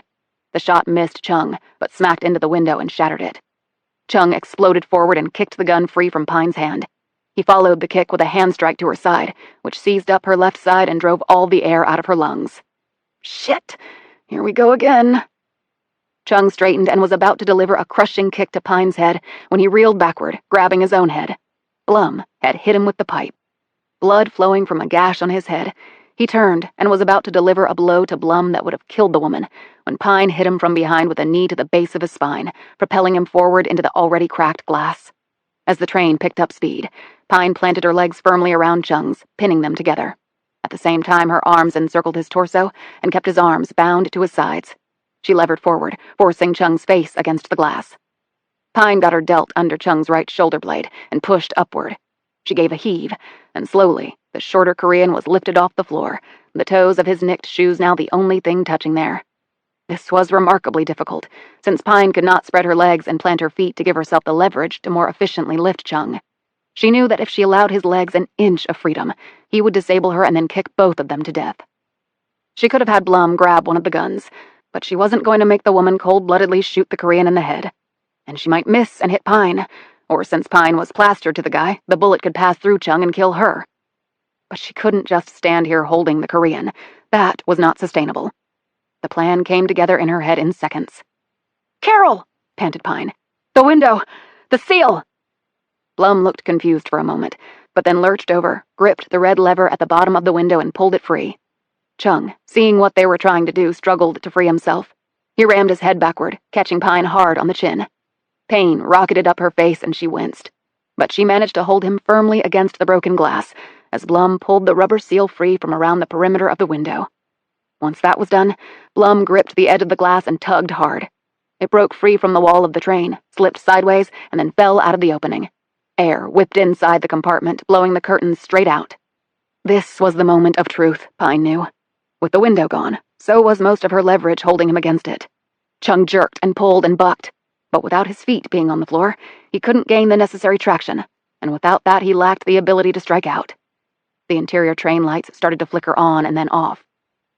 Pine continued to slowly lift the far shorter man inch by inch, at the same time keeping his limbs pinched to his sides. Her torso, arms, and legs were like a tube that she was slowly, inexorably forcing Chung through by moving her arms and legs millimeters at a time. The horrific image of a constrictor working its victim down its gullet popped into her head, and it was not far off the mark. Except Pine wanted to cast off Chung, not swallow him. As she leaned forward, his waist was now resting on the edge of the window. That meant Chung was halfway out of the train window, but so was Pine. The train was only going about 25 miles an hour now, but it was accelerating. The wind whipped into them. They were both facing downward. Aside from her views of Chung's back, Pine could see the landscape sweeping past. The train was pancake flat. Lawrence, Kansas was far behind them now and receding faster and faster. Pine was reaching the edge of her safety zone. Another few inches, and she would not be able to stay in the train compartment. Chung's weight and the angle she was holding him at were straining every muscle she had to its breaking point. Then they would both go flying out the window. And though the train wasn't going that fast yet, the collision with the ground could very well send them bouncing under the train wheels, and that would mean certain death for them both. Panting for breath, she suddenly felt Blum behind her, gripping her belt and then leaning backward, serving as the extra ballast that she needed. Pine readied herself, even as she could feel Chung working his right arm free, her limbs too spent to contain it much longer. She counted to 5 in her head. "Hold it, Atlee. Hold the lift. Just another few seconds, and you got the gold." She grunted and then screamed as the Southwest Chief leapt forward with a burst of power from its twin engines. The sudden jolt of acceleration nearly carried all 3 of them outside. But Blum had quickly leaned back so far that her weight provided enough of a counterbalance to offset the increase in speed. 3. Pine had to time this exactly right. She could not afford to allow Chung to cling to her arms or legs. She was so tired that if the Korean managed to remain in the compartment, they were both dead. She wanted Blum and herself to keep their vertebrae right where they were. She was leaning out so far now that she could barely breathe with the wind hitting her in the face. 2. She tensed every fiber, every ligament, in preparation for the release. She could feel the throb of Chung's heart against her chest. She could hear his gasps. She could smell his fear. As she could her own. One! She pushed against Chung's back at the same moment that she let go of the death grip around the man's arms. She felt his freed limbs flailing in the air. The Korean managed to somehow turn to the side, his hands groping for the now empty window frame. They were nearly face to face as the lights on the train came on, and this time stayed on. She could see his features, as the wind, sliding off the racing train, pounded them both. She supposed they mirrored her own. Terror. He suddenly reached out and gripped her windswept hair, right as Pine let go of his legs. His fingers pulled out some of her hair by the roots, even as his feet danced frantically against nothing. She leapt back as he tried to kick her in the face, and then the wind caught him, and he was fully out the window, unable to regain any sort of equilibrium. For a moment, he seemed suspended in the air, and then, like a passenger sucked out of a depressurized plane, Chung was jerked violently to the right and in a flash disappeared from view. Then Pine was falling backward and into Blum's outstretched arms. The two women lay there on the floor for several minutes, shaking and gasping. Finally, they slowly rose as the lights in the train went off once more before again coming back on. A few seconds later, the door slid open and a steward looked in. When he spied the missing window and the curtains being blown around the compartment by the force of the wind, he cried out, Oh my God! Pine dropped into a sitting position in the lower bunk and said, We need another room. She drew a deep breath. This one's broken. Chapter 50. Winslow, Arizona. Not Flagstaff. Pine and Blum alighted about an hour behind schedule at the station, which was part of a hotel complex. Pine had figured someone might be waiting for them at Flagstaff, someone whom they really did not want to meet. Contrary to the song lyrics, they were not here to take it easy. Yet, in keeping with the Eagles' theme, they did spy a woman cruising by in a flatbed Ford. Pine waved her hand, and Jennifer Yazzie pulled the truck over to the curb. Pine and Blum put their bags in the truck bed and climbed in, sitting shoulder to shoulder in the cab. Thanks for picking us up, Jen, said Pine after introducing her to Blum. No problem. What'd you do to your face? She asked, looking at Pine's swollen chin and cut lip. Hit a door. Why do I not believe that? How's Joe Jr.? Still giving us fits? Sorry to hear that. You want to go to your home or office? Neither one. And I was hoping that Carol here could stay with you and Joe for a while, if that's okay. Yazzie glanced at Blum quizzically and then back at Pine. That's fine. I was surprised to hear you were taking the train here. I didn't even know you'd left town. Where were you? Back east, and if it's all right, I need to borrow some of your hiking and camping gear. Heading out again? Going to hike the canyon? Yazzie said. What? Solo? That's the plan. Why? Got some time off. Haven't been down there in a while. Want to stretch my muscles. I could go with you. What, in all your free time? Well, Joe could. He has even less free time than you. It's not smart to hike by yourself, you know that. I wanted to go with her, said Blum. But, well, I'm not sure I'm up to it anymore. My knees and my hip. I'd just hold her back. Pine said, I'll take it nice and easy. It's not like I'm going rim to rim in one day. I plan to spend a few days down there. This have anything to do with the mule that was found butchered down there? And the missing person? You heard about that? This is not exactly New York City. Now a missing person around here is not so rare, but a cut-up mule is something different. Like I said, I'm just going down to chill out. When are you planning to leave? Asked Yazzie. Tonight. You just got back. It's been a long trip. We can grab some dinner tonight and you can relax before heading out. I don't think I have time to relax, Jen. Later that day, Pine sat on a couch in the basement in the Yazzie's home in Tuba City.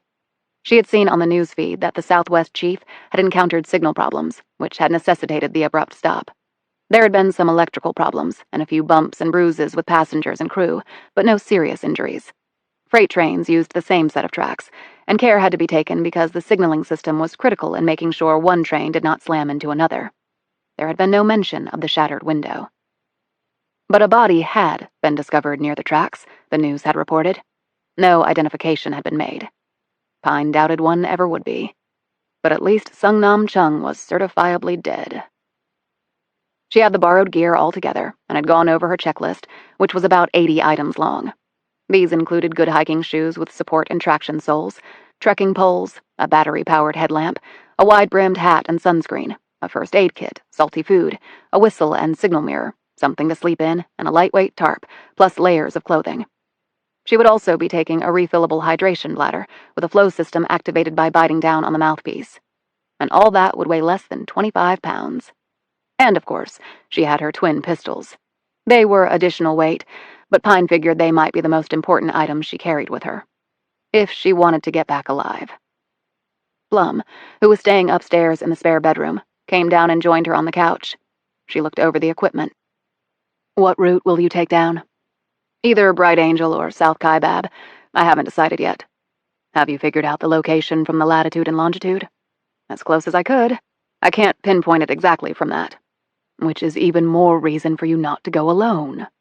"I can't exactly call in a regiment of FBI agents, Carol. In fact, I can't call anybody in, considering our own government apparently is in this up to their eyeballs somehow." "I could," she began. "No, Carol, you couldn't." Blum looked away. "What happened on the train?" she began. "You saved my life. No way I'm beating that guy without you there." "It was only fair, since I endangered your life by letting him capture me." "I think you can be excused for not taking him out all by yourself." "At least we were able to find that little girl's mom." "Yeah, she was really scared. Little kids need their parents." "Yes, they do," said Blum, looking at Pine, but she kept her gaze on the floor. She cleared her throat. "If there is a nuke down there, what are you going to do?" "Hopefully I can find David Roth and he can help me disarm it." "He's been missing for a while now. He might be dead." "He might be, but I still have to try." "You realize that there are others out there besides the late Sung Nam Chung who want to find Roth?" "I'm aware of that, Carol. And they might have come to the same conclusion as you have, that he might still be in the canyon. Which means I might have some company down there," said Pine. Chapter 51. Ooh Ah Point. The remarkable views from here had obviously been the genesis for the name. Pine had traveled nearly a mile on the South Kaibab Trail, and while doing so, had descended about 600 feet below the south rim, which stood at about 7,200 feet above sea level. The rim had been cool and pine-scented.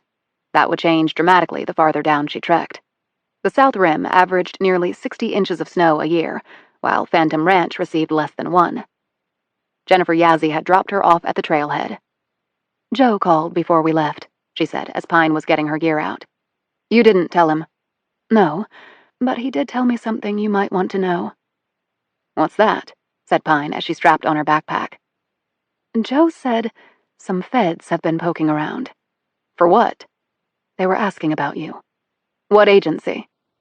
"That's the thing. It wasn't clear." "How could it not be clear? Didn't they badge Joe and show him their creds?"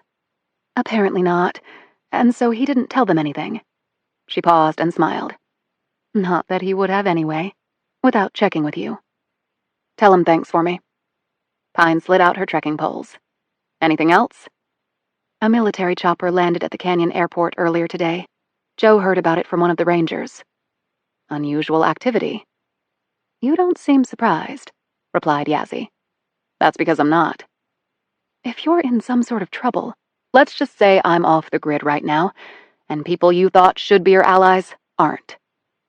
Yazzie looked deeply concerned by this comment. "Look, Atlee, I don't know what's going on, but if you can get cell reception down there, call us if you need help." "You've done enough, Jen." "You've been a real friend to the community and, well, we care about you." Pine gave Yazzie a hug. "I'll see you soon," she said, hoping that it would indeed be true. Right now, she would not have bet on herself. As Yazzie's truck lights disappeared into the dark, Pine turned around, faced the trailhead, and set off. Normally, those not seeking to go all the way to the canyon floor would hike down the Kaibab, cross over to the west on the Tonto Trail to Indian Garden, and then head back up the Bright Angel to the south rim. Because of the rule of thumb that an hour hiking down meant 2 hours hiking back up, Kaibab was a good choice for the descent phase. It had no shade and no potable water except at the trailhead. After the Tonto Trail and the turn onto Bright Angel, one could take a rest at the shady Indian Garden, drink some water, and continue the steep ascent back to the rim. There were also 2 additional rest houses on the way up. Only shade wasn't an issue right now, since it was nearly midnight, and Tonto Trail wasn't an option, because Pine was going all the way down to the floor. She had picked this time of night because there might well be no other hikers. She had passed by no one so far going up or down. This included park rangers. That was good, because for all she knew, they had been instructed to detain her if they encountered her. It was about 7 miles on this trail to Bright Angel Campground near Phantom Ranch. The nearby Bright Angel Trail was more than 9 miles down to the same destination. Yet, because of the topography and other conditions, hikes down both trails would take between 4 and 5 hours. Setting an ambitious pace, Pine intended to make it down in about 3. Under other circumstances, she would not have attempted this sort of pace at night, since, like all trails going down into the canyon, the Kaibab was full of switchbacks, narrow curves, and turns. And although well-maintained, the Kaibab trail was hardly smooth. The last thing she wanted was to make a false step and go hurtling over the edge. But she knew the Kaibab well, and she was keeping to the inside of the trail. Hikers coming up had the right-of-way, and she would have had to move to the edge to let them pass. But so far, it was just her. Her collapsible trekking poles lightly touching the trail as she went, her headlamp brightly illuminating the area ahead, her long legs smoothly striding, she soon reached Cedar Ridge at the 1.5-mile marker. This was the strongly recommended turnaround point for day hikers, particularly in summer. Because every hike started with the descent first, it drew folks into a false sense of what they could accomplish. The hike out was always harder. The temperature was under 70 right now, but she could still feel the sweat trickling down her back as she kept up her pace. She had a buff that she'd soaked in water around her neck. She'd heard rattles as snakes fled the vibration of her footfalls, and hooves striking dirt and rock as large mammals heard her approach and turned in the opposite direction. She accidentally stepped in mule dung once, left over from that day's ride back up. She would meet no mules going down, because she would be off the trail before the mule train headed back up from Phantom in the morning. However, the pack mule train would head down around dawn.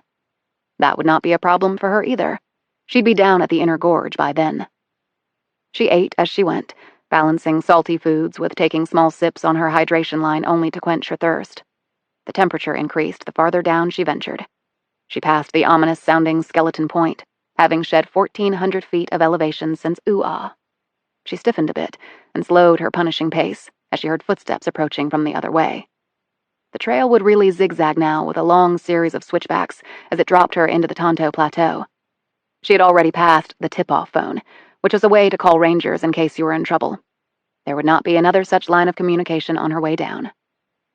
Though it was far from prominent in the daylight, it had always intrigued Pine how the trail changed color as one went down. This was because the underlying rock changed. She had gone from red to a light brown.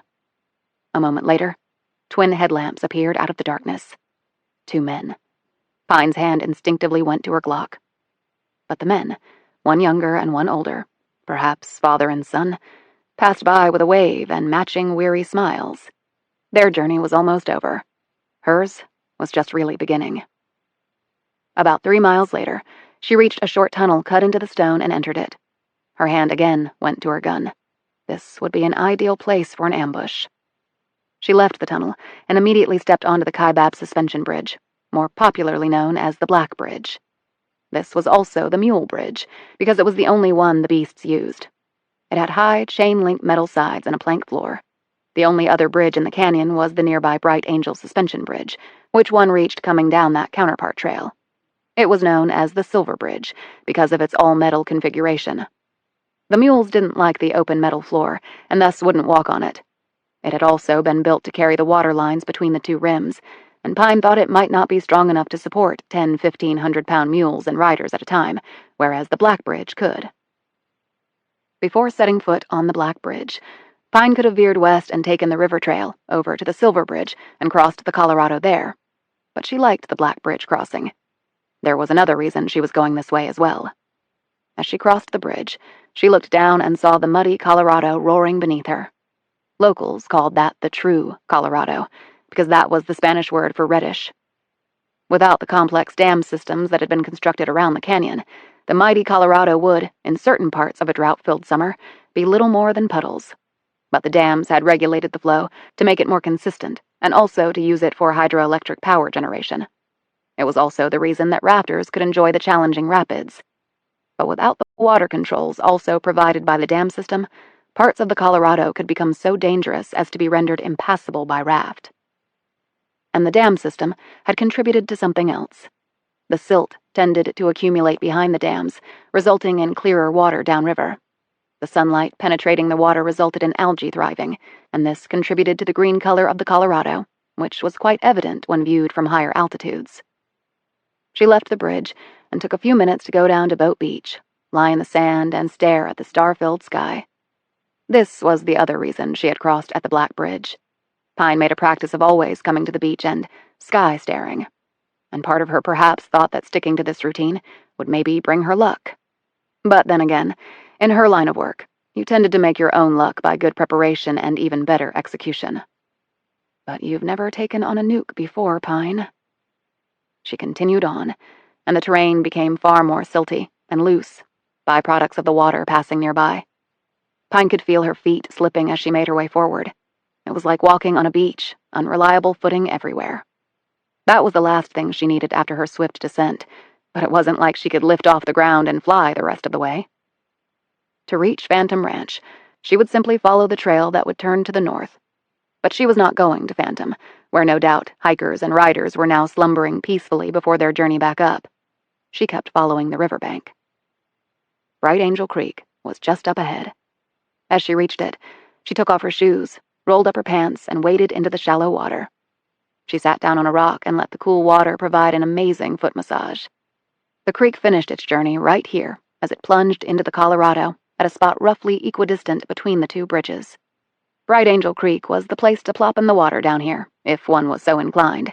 The Colorado, even in places where it looked to be slow-moving, was actually going more than 4 miles per hour. Few swimmers could fight that current. It was also deep and cold. Some young people had drowned at Boat Beach a number of years ago when they tried to swim across it. Bright Angel had also been the source of a swimming pool at Phantom. Pine had seen old photos of it. It had been located between the amphitheater and the lodge. She knew it had been hand-excavated some time back during the Depression. She didn't know when it had been done away with or why. It was long before her time here. Also near the amphitheater was the ranger station. She waded out of the water, walked down a bit farther, and took a small footbridge over the creek. After reaching the other side, she dried her feet and put her socks and shoes back on. Kettler said he would be on duty tonight. That meant she was as close to him as she was likely to be down here. It would be good to have a capable man like Kettler with her on this. But at the last minute, and after additional deliberation, Pine knew she couldn't do that. This was her job, not his. This was her danger to face, not his. If she didn't make it out of here alive, she wasn't going to take the man down with her. "Take care, Sam," she said to the darkness.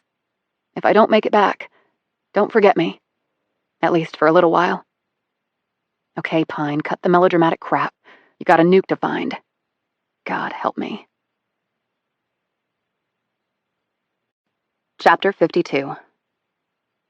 She passed a separate mule corral reserved for Park Service use, though she couldn't see any mules in it now. There was also a sewage treatment plant down here. She headed west, with the campground and Phantom to the north of her. In the darkness, Pine could make out the outlines of some tents in the distance, and even hear the echoing of late-night conversation among some of the campers. She walked for a time, her trekking poles methodically tapping the ground as she went. She used them even on level ground.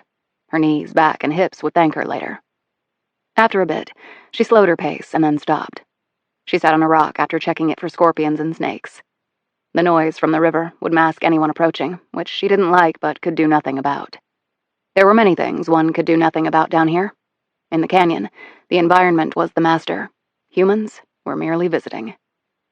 She switched off her headlamp and ate and drank, replenishing her electrolytes and satisfying her belly.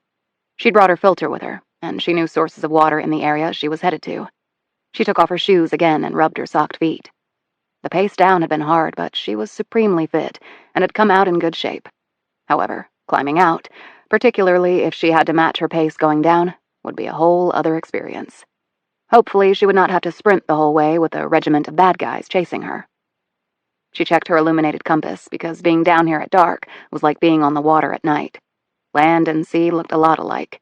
You had to rely on your instruments, and she had now turned away from the river, so she couldn't simply follow its contours. She checked her hiking watch, which also had a thermometer. Nearly 80 degrees. That meant the next day would be a scorcher. Certainly not unheard of for this time of year. She had trekked down Bright Angel once, arriving at Indian Garden, which was roughly the halfway point. Along with potable water, restrooms, and shade, there was a thermometer. That day, it had registered 105 degrees. There was a sign next to the thermometer that read, "Your brain on sun." At the bottom of the canyon, the temperature had climbed to nearly 120. She had arrived drenched in sweat and dehydrated, though she'd eaten and had water and sports drinks all the way down. She'd lain in the shallow part of the creek for about a half hour before she felt like standing once more. She looked around into the dark. Out there were many beautiful things. Flowers, trees, animals, rock configurations, things you might not ever see anywhere else, no matter how hard and long you looked. But there were also many things out there that could kill you, and one had to respect that. As she sat there, Pine felt even warmer. The canyon sometimes felt like a convection oven. The heat seemed to hit you from all directions, even from inside. Pine looked up. Though the canyon was nearly 18 miles at its widest point, the sky was narrowed by the towering walls. With her index finger, she traced the Milky Way. Constellations always gave her comfort. They were always in the same place when you looked up. They were like a friend keeping watch over you. If only. She rested for about an hour and then checked the sky again. The rule of thumb in the canyon was that night came fast and the dawn arrived slow. Both results were caused by the canyon's massive walls. It was like being surrounded by a sea of 5,000-foot-high skyscrapers. She pointed her headlamp on the paper map she had pulled from her coat pocket. It had been on the flash drive. She had already roughly calculated the location of what she hoped would be the cave Roth was looking for down here. She put the paper away, studied her compass, and did some math in her head. Finished, she sat there and took in the surroundings, steeling herself for what was to come. Pine had been hiking near the river once, when she'd seen something metallic partially submerged in the silt in the shallow part of the Colorado. She'd managed to get it out using one of her trekking poles. It was a long cylinder, and the water had very nearly removed all signs of what it was. Very nearly. When she examined it more closely, Pine discovered it was a can of Heineken beer. She had no idea how long it had been in the water, after it had no doubt fallen off a passing raft. That day, it had been nearly 100 degrees on the canyon floor. She'd popped the Heineken open and drunk it. It was the coldest and best-tasting beer she'd ever had. She resettled on the task at hand. If there was a nuke down here, how had Roth planned to get it out? If that was his plan. He'd traveled by mule far to the west of either bridge that one needed to cross over the river, and the North Kaibab Trail, which led to the North Rim, was far longer than the trails from the south, nearly 14 miles from the trailhead to Phantom Ranch. Pine looked out to the west. The Hermit Trail was in this direction. Not in nearly as good a condition as Kaibab and Bright Angel. It was actually designated as an unmaintained trail by the Park Service. Yet there you ran into the same problem. Roth was on the north side of the Colorado, and the Hermit Trail was on the south side, and there was no way to cross the river, allowing him to access Hermit Trail. And how heavy was a nuke anyway? Could you carry the damn thing out? Didn't they weigh thousands of pounds? But maybe that wasn't Roth's plan. Maybe he was just down here to disarm it, where it was, and then alert folks to it. She looked upward. Or how about a chopper to take it and him out? Much farther down the river, there was a put-in and take-out helipad spot for tourists called the Whitmore Helipad. It was mostly used for those coming from the Vegas area. But that was the west rim of the canyon, near Black Canyon, which was nearly 100 miles from where Pine currently was. Roth could never have made it that far with a nuke. So a chopper flying in here after dark would have had to come across one of the rims, dip downward, fly between the canyon walls, and then land at a designated spot, pick up Roth and the bomb, and head back out. If they were spotted, the Park Service might have sent up a chopper of its own, or at least contacted local and federal authorities to find out what was going on. But a chopper designed for nighttime excursions over rough, enclosed terrain would certainly be up to the task. Maybe a military-style chopper, like the one that had taken away the Priest brothers? Was that why the army was involved? Were they looking for the nuke too? Was Roth actually working with them? Should she hike back up and go to them with what she knew? But Pine knew this really wasn't an option. Her fellow feds had been acting weird on this all the way through. The two guys at the airport, if they were feds, and she strongly suspected that was the case, were planning to murder them. I can't trust my own people. It was a gut-wrenching admission. She hiked to the spot where they had found Sally Bell. The ground was fairly level here, and there was clearly enough room for a chopper to land. She looked around for evidence of damage or disruption caused by the chopper's skids or its prop wash. The thing was, in the canyon, things settled back down, or critters came out and made marks and moved things around. Plants grew, water trickled, the wind blew, the rains washed away traces. There was nothing. She looked due west and then to the north. One would think that every inch of the canyon had been explored by now, but Pine knew that the vast majority of visitors saw the canyon only from the south rim. And from that vantage point, only about 4% of the canyon was visible. The folks who ventured down here had permits to camp in certain spots, and they were told to keep to certain well-marked trails. Almost none of them ventured out into the wild. Even the raptors would go only so far up any of the side canyons, because it was damn rugged and snakes and other biting creatures lurked everywhere. Pine had one ranger tell her that while he'd been there 30 years, he'd only set foot on a small portion of the canyon. Pine felt her spirits collapse. Was her plan getting chewed up in the face of the reality on the ground? Did she really think she was going to come down here and, in just a few hours, find Roth and the cave and the nuke? But she shook off these thoughts and regrouped. Side canyon. It had to be a side canyon where Roth would have gone. That actually would line up with the navigation points on the flash drive. She checked her watch. Another hour before the light would start coming. She set out. The canyon flattened out near the Colorado. The river had seen to that, of course. Yet when one veered away from the water, the land quickly steepened, and there were a great many side canyons down here. 30 minutes later, she reached the first one. After exploring it as best she could by foot, she pulled out a pair of night optics from her pack and surveyed the rest of the area. The next moment, Pine went into a crouch and slipped her Glock from its holster while she trained her optics onto the entrance to the side canyon. She had heard the clink of boots on rock. To her experienced ears, they were not the casual footfalls of hikers. The footsteps were too stealthy, not that any sensible hikers would be exploring a side canyon in the middle of the night.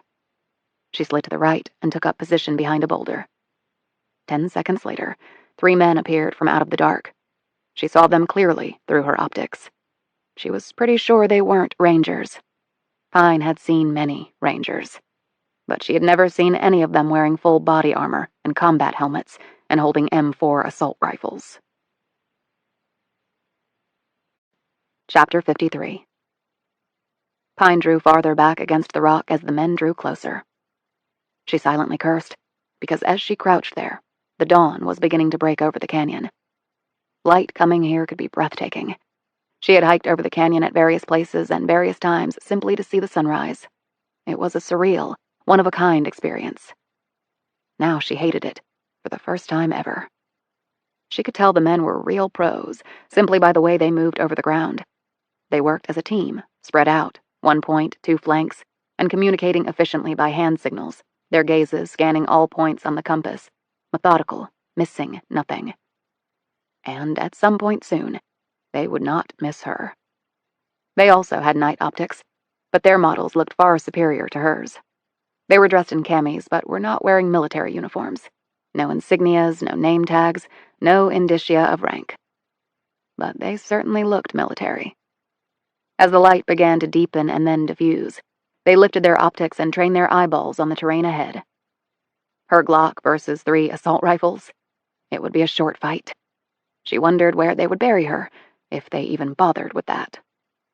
They must have come to the same conclusion that she had, namely that Roth was down here, in one of the side canyons. And that told Pine something else. They'd gotten the knowledge of Roth's plan from Ben Priest. After enhanced interrogation?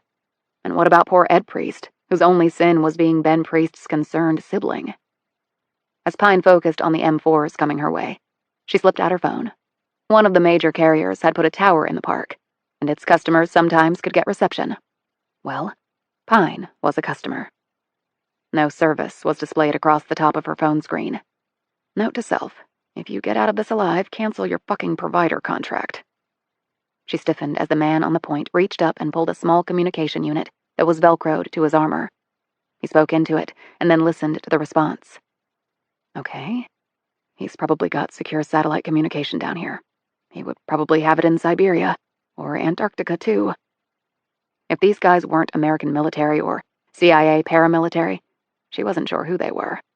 The fact that they probably served the same country as she did brought her no comfort. Those had been feds back at Simon Russell's house too, and they were planning to fly him to a place where torture was considered perfectly legal. Based on that, Pine believed if she stepped out and flashed her FBI creds, they would probably just shoot her in the head, and then shoot her a second time just to be sure. The point guy put his comm unit away and motioned to the other two men. They turned around and made their way out of the side canyon. Pine breathed a sigh of relief and then looked to the sky. The breaking dawn, she knew, had probably just saved her butt. They were as afraid of the coming light as she was. They had probably been searching down here all night. She wondered where they were camping out, or was a chopper shipping them in and out. Ordinarily, that was not permitted under the prevailing laws and regulations enforced by the Park Service. She assumed those laws and regulations had been overruled by a far higher power. That sent a chill right down her spine. She waited another 30 minutes before coming out of her hiding place, just to be sure. Then she set up camp behind the cover of a large rock outcrop that also provided some shade. It was going to get blisteringly hot down here shortly. She had earlier located her water source, then refilled her hydration pack and a second camelback bladder after filtering the water. She sat in the shade and ate and drank until she was satisfied. But no more than that. The heat crept up on you. You simply felt warm one minute, and then sick, dizzy, and disoriented the next. It could take hours, or even days, to recover. A luxury Pine did not have. The presence of the 3 M4 guys here told Pine that they didn't have Roth, and they weren't down here looking for her because they could have no idea she was even here. Were they looking for the nuke too? But how did that make sense? Roth was a respected WMD inspector. Why wouldn't he be working with the government to get the sucker out of here? This whole thing was as muddied as the Colorado River. She endured the stifling heat, taking cat naps and keeping her hydration levels up. Part of her wanted to get up and continue her search for Roth during the daylight, but her good sense made her stay where she was. If the brutal heat didn't get her, the 3 guys with assault weapons might. Better to do her searching at night. The day passed and darkness fell swiftly, as it tended to do on the floor of the canyon. Pine awoke for the last time around 9. She checked the sky and her brow furrowed. This time of year, the monsoons would draw on the energy built during the heat of the day, combined with the layers of moisture from the southeast, to create some truly remarkable thunderstorms. Well, it looked to Pine like tonight she would be the recipient of such a meteorological vortex. She put on a water-resistant poncho and made sure her backpack was zipped tightly. She carried it with her because to leave it on the ground would invite attacks from squirrels, mice, and other rodent types, and they could chew through steel, given time. At the campsites, the Park Service had metal bars hung up high to hang your gear on for that very reason. She barely had time to take cover before the first streak of lightning seared across the heated sky. The following thunderclap seemed to shake the very insides of the canyon. With the second thunderclap came the rains, or water bullets to be more accurate, because the velocity was enough to actually be painful when they struck you. The boulder above Pine's head provided some cover until the wind picked up and drove the rain horizontally. She turned her face away from the driving water. The temperatures had dropped a bit, but it wasn't like on the rims, where a pop-up storm could drop the mercury by 20 degrees in minutes. She was sweating, even though she was drenched. The storm passed in a half hour and the sky cleared. Now, she could get to work. Checking her compass, she set off. The second side canyon loomed ahead of her about an hour later. It was nearing midnight. She used her night optics to make her way over very rough terrain. There were no marked trails or warning signs here. She doubted any hiker had been here in a long time. She worked her way slowly along, looking for snakes and other dangers. She didn't want to get wedged in somewhere with the result that they found her body weeks, months, or years later. People had gone missing here, only to have their skeletons found a long time later. And if you died out here, the scavengers would move in swiftly. Before you were dead, actually. Why wait on a good meal? She had been on the alert for the M4 gents all night, but luckily had not run into them. She had gone over as much of the side canyon as she feasibly could, and it was growing light. The result? Nothing. No cave, no crevice, no David Roth, and a neighborhood nuke. She hiked on and made her camp near the next canyon she would explore. It was shielded from prying eyes, but it was reasonably high ground and gave her a good view of the area. She had some breakfast and water and dozed off for a bit. When she woke a few hours later, she again debated whether to commence her search during the daylight. Then she heard choppers overhead. She looked up and recognized the tourist birds flying over above the rims. By law, they couldn't drop below the rims, but someone could still spot her. That confirmed Pine's decision to confine her searches to the nighttime. She sat at her camp, munching on some nuts and jerky and sipping her filtered water. She was hot, and she had lost weight, and she felt stiff and sore from basically sleeping on rocks. She leaned back against an outcrop, closed her eyes, and tried to rest. With her days and nights reversed, her body rhythms had been turned topsy-turvy. It was throwing everything off, but she had no way to correct that. She had a phone power pack, which did her no good since she had no bars. No service on her phone screen had been the most consistent thing about this trip. In the shade, she decided to take off some layers and looked down at her arms, bare except for the tats. She rubbed her fingers across the name Mercy. She traced each letter with her finger. She remembered quite clearly the day, or rather night, she had gotten them. She had done her shoulders a few months after her arms. The tat artist was good, and made no objection when she told him what she wanted. He'd also asked no questions about the genesis of the inking she wanted. Works for you, works for me, He'd said. It's your skin, not mine. His name had been Donnie. He'd been tall and far too thin. He later told her he'd been a meth addict for years. Kills the appetite, I can tell you that. More than cigarettes. Kicked the habit, but never got my appetite back. Pine checked her supplies. She had to consider the long hike back to Bright Angel from where she was now, and then it would be a challenging hike out, considering how much ground she'd covered so far. She had the supplies to search one more side canyon tonight. Then she would have to head back. Well, Pine thought, as she waited for the darkness to fall, the third time was always the charm, wasn't it? Chapter 54. For the first time since seeing the M4 guys, her optics fastened on something of interest. She had awoken while it was still light, and decided to venture a little into the side canyon. The sun was high in the sky, powerful enough to reach into the depths of the canyon like a trillion-watt light dumped into the ocean. And right now, that sunlight was catching on something farther up the side canyon. She looked to the left and right to gain some plot points to help her locate it later. She was tempted to try now, only it was brutally hot. There was little wind, and it looked to be quite a hike. And it was still daylight. It seemed to be something metallic, and she assumed it wasn't a beer can. At least, she hoped it wasn't. She kept staring at it through her optics, memorizing every detail of the path she would take. At night, things looked different. She couldn't afford to lose the spot when she made her attempt later. Fortunately, there was a very unusual rock configuration to the immediate right of the reflection. She returned to her camp and ate and drank and daydreamed that come nightfall she would find Roth. And the bomb. Or maybe I'm wrong about all of this, and I'll find nothing. So, what will my second career be after the FBI cans my ass? The fact was, this was way out of her league. She was an FBI agent. Give her a bank robbery, a kidnapping, even a serial killer or two, and she would do fine. She would catch her man. This was not that. She closed her eyes, then swiftly opened them. No, this is not a dream. This might be the end of the world if that nuke goes off. She forced herself to sleep, but set an automatic alarm clock in her head. She awoke at 11 p.m., ready to roll. Pine was climbing over several large rocks when she heard a rattle that froze her for an instant, but then she kept going. She reached a plateau and looked around and then down. She figured she had scaled close to 1,000 feet. The odd rock assemblage she had seen during the day presented itself to her through her night optics. She hurried toward it. Was the Holy Grail lurking just up ahead? Or would it be something totally and completely unconnected to her search? Please, God, if you can get reception down here, make it the former. She stiffened and then halted as she drew closer. The light had been reflecting off something metallic. It was a pole. A long, collapsible pole that was leaning up against a round boulder, taller than Pine and more than 3 times her width. As she grew closer, Pine noted something truly astonishing. Camouflage netting was hanging off the rock wall. She wouldn't have noticed it except for being this close. It perfectly blended in with the surroundings. She gripped one edge of the covering and tugged.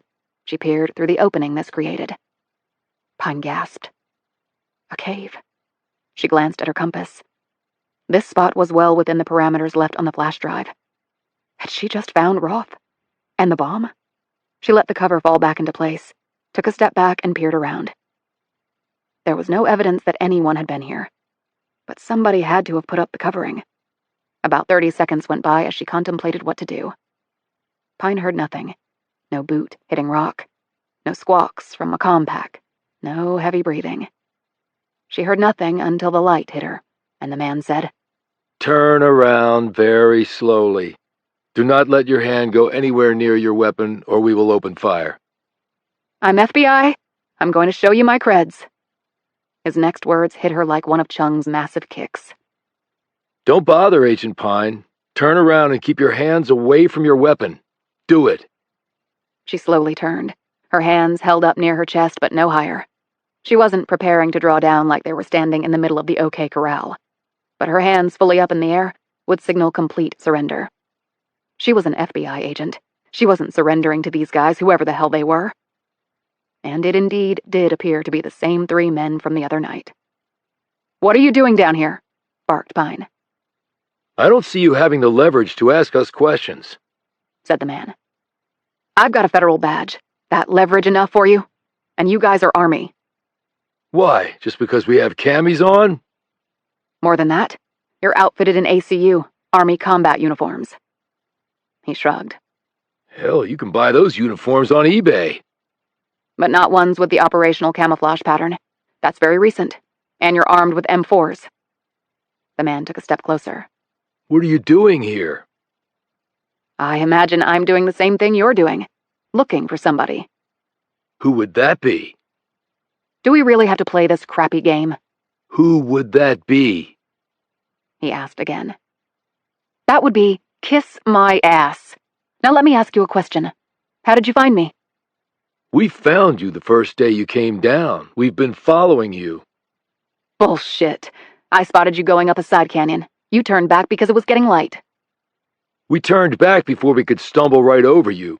You were behind a boulder, crouching down, your pistol aimed at us, probably thinking that a Glock against 3 M4s was not going to end well. For you. Pine looked up into the sky. You got sad eyes all the way down here? No, we just know how to track people. He held up his weapon. You ever been shot with one of these? No, nor do I want to be. So you were following me. Why? Pretty obvious. If you knew where Roth was, you'd lead us to him. After that, my orders are to intercept. That's why we're here. Okay, you intercepted. What's the rest of the order? The man shrugged and attempted a smile, but it got nowhere near the rest of his face, and he quickly let it fall. Pine looked around at the men. They looked to be late 20s, early 30s, definitely old enough to have been in wars, killed, maybe been wounded. Hardened guys, guys you'd want on your side in a fight. Only apparently they're not on my side. Have you been told what's going on here? What's really going on? What this shit is all about? We know enough to do our job. We don't need any more than that. That's another way of saying you're burying your head in the sand. She never once looked at the camouflage netting, hoping beyond hope that they hadn't noticed it. You're going to need to come with us, ma'am. You got a chopper? Is that your in-and-out method? Saves a lot of time over hiking this sucker. Just come with us. I'm not going anywhere with you. I'm a federal agent. You can't order me to do anything. So back the hell away before I call in reinforcements.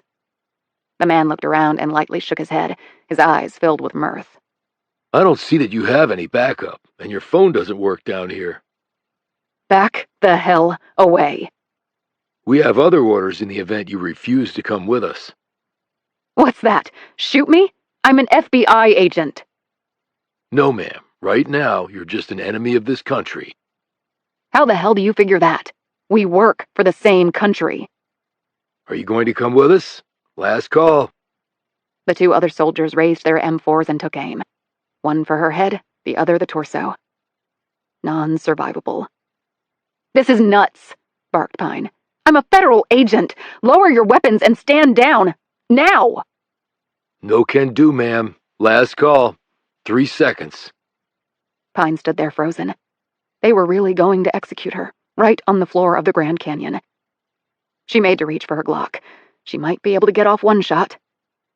Goodbye to everybody who cares. I'm coming, Mercy. Shit! The round fired, and then a second. It had happened so fast that Pine thought she had taken both impacts. The two guys behind the point man flinched, stiffened, and then both fell forward. Point man whirled, his weapon aimed on his target. No! Screamed Pine, drawing her weapon. Drop it, or I will fire! The M4 barked at the same time Pine pulled the Glock's trigger once, her laser sight dead on the back of the guy's neck. Point man dropped. Pine, her hands shaking, slowly lowered her weapon. 20 yards away, Sam Kettler stared wildly at her. He was carrying a backpack and there was a pistol in his hand. Pine looked down at the 3 dead bodies. 2 had been shot by Kettler, 1 by her. Shit, she hissed. They were our guys. At least I think they were. Kettler scrambled forward. Funny way of showing it. They were going to kill you. She looked up at him. What are you doing here? He pointed at the men. I've watched a chopper come in the last 3 nights. I finally decided to do something about it. I grabbed my go pack, picked up their trail, and followed them up here, and saw what they were about to do to you. He looked down at his gun and shook his head. Why the hell are American soldiers down here in the first place? It's a long story. She reached out and gripped his arm. Thanks for saving my life. Well, you saved mine. The guy had me lined up for the kill. If you hadn't fired and spoiled his aim, I'd have had an M4 round right through me. She removed her hand from his arm and steadied herself against a rock outcrop. You okay? He asked. I'm getting there, she said, taking several deep breaths. He shot her a glance. And what are you doing all the way out here? You're not just hiking, that's for sure. I'm looking for the missing guy. They were too. You think he's around here? Why? Again, long story. She looked at the bodies. We have to do something. We can't just leave them here. She looked around. But this is...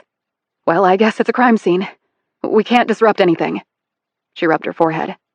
I need to call in a team. I need to secure the area. I need... Her mind was swirling with so many competing thoughts Pine thought she might puke. Kettler drew closer to her and gripped Pine's arm. What you need to do is just take a few more deep breaths and give yourself a little time. You were almost killed, Atlee. I just shot an army guy, Sam.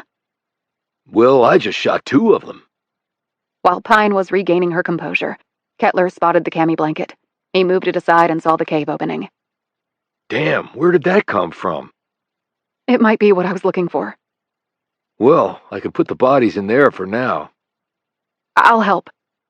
Then we can call in reinforcements. No, we have to locate something else first. What's that? You'll find out soon enough. Chapter 55. They carried the bodies into the cave and set them down in a corner. Pine checked them for any ID, but they had none, and no tags on their uniforms. Kettler said, Are you sure they're regular army? I'm not sure of anything right now. She shone her light around. The cave was large. The ceiling, she estimated, was about 15 feet high. A shade darker area, near the rear, might have been a passageway to another room, but she couldn't be sure. Okay, you need to tell me what's going on, said Kettler. In curt, information-packed sentences, she filled him in on pretty much everything.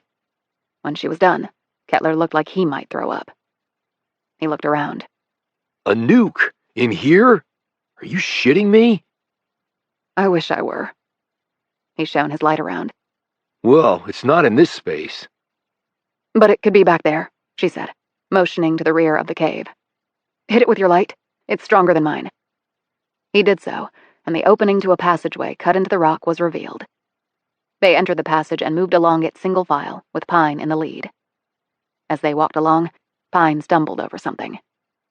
Kettler aimed his light down and she heard him suck in a breath. Tripwire, Pine said in a panicked voice.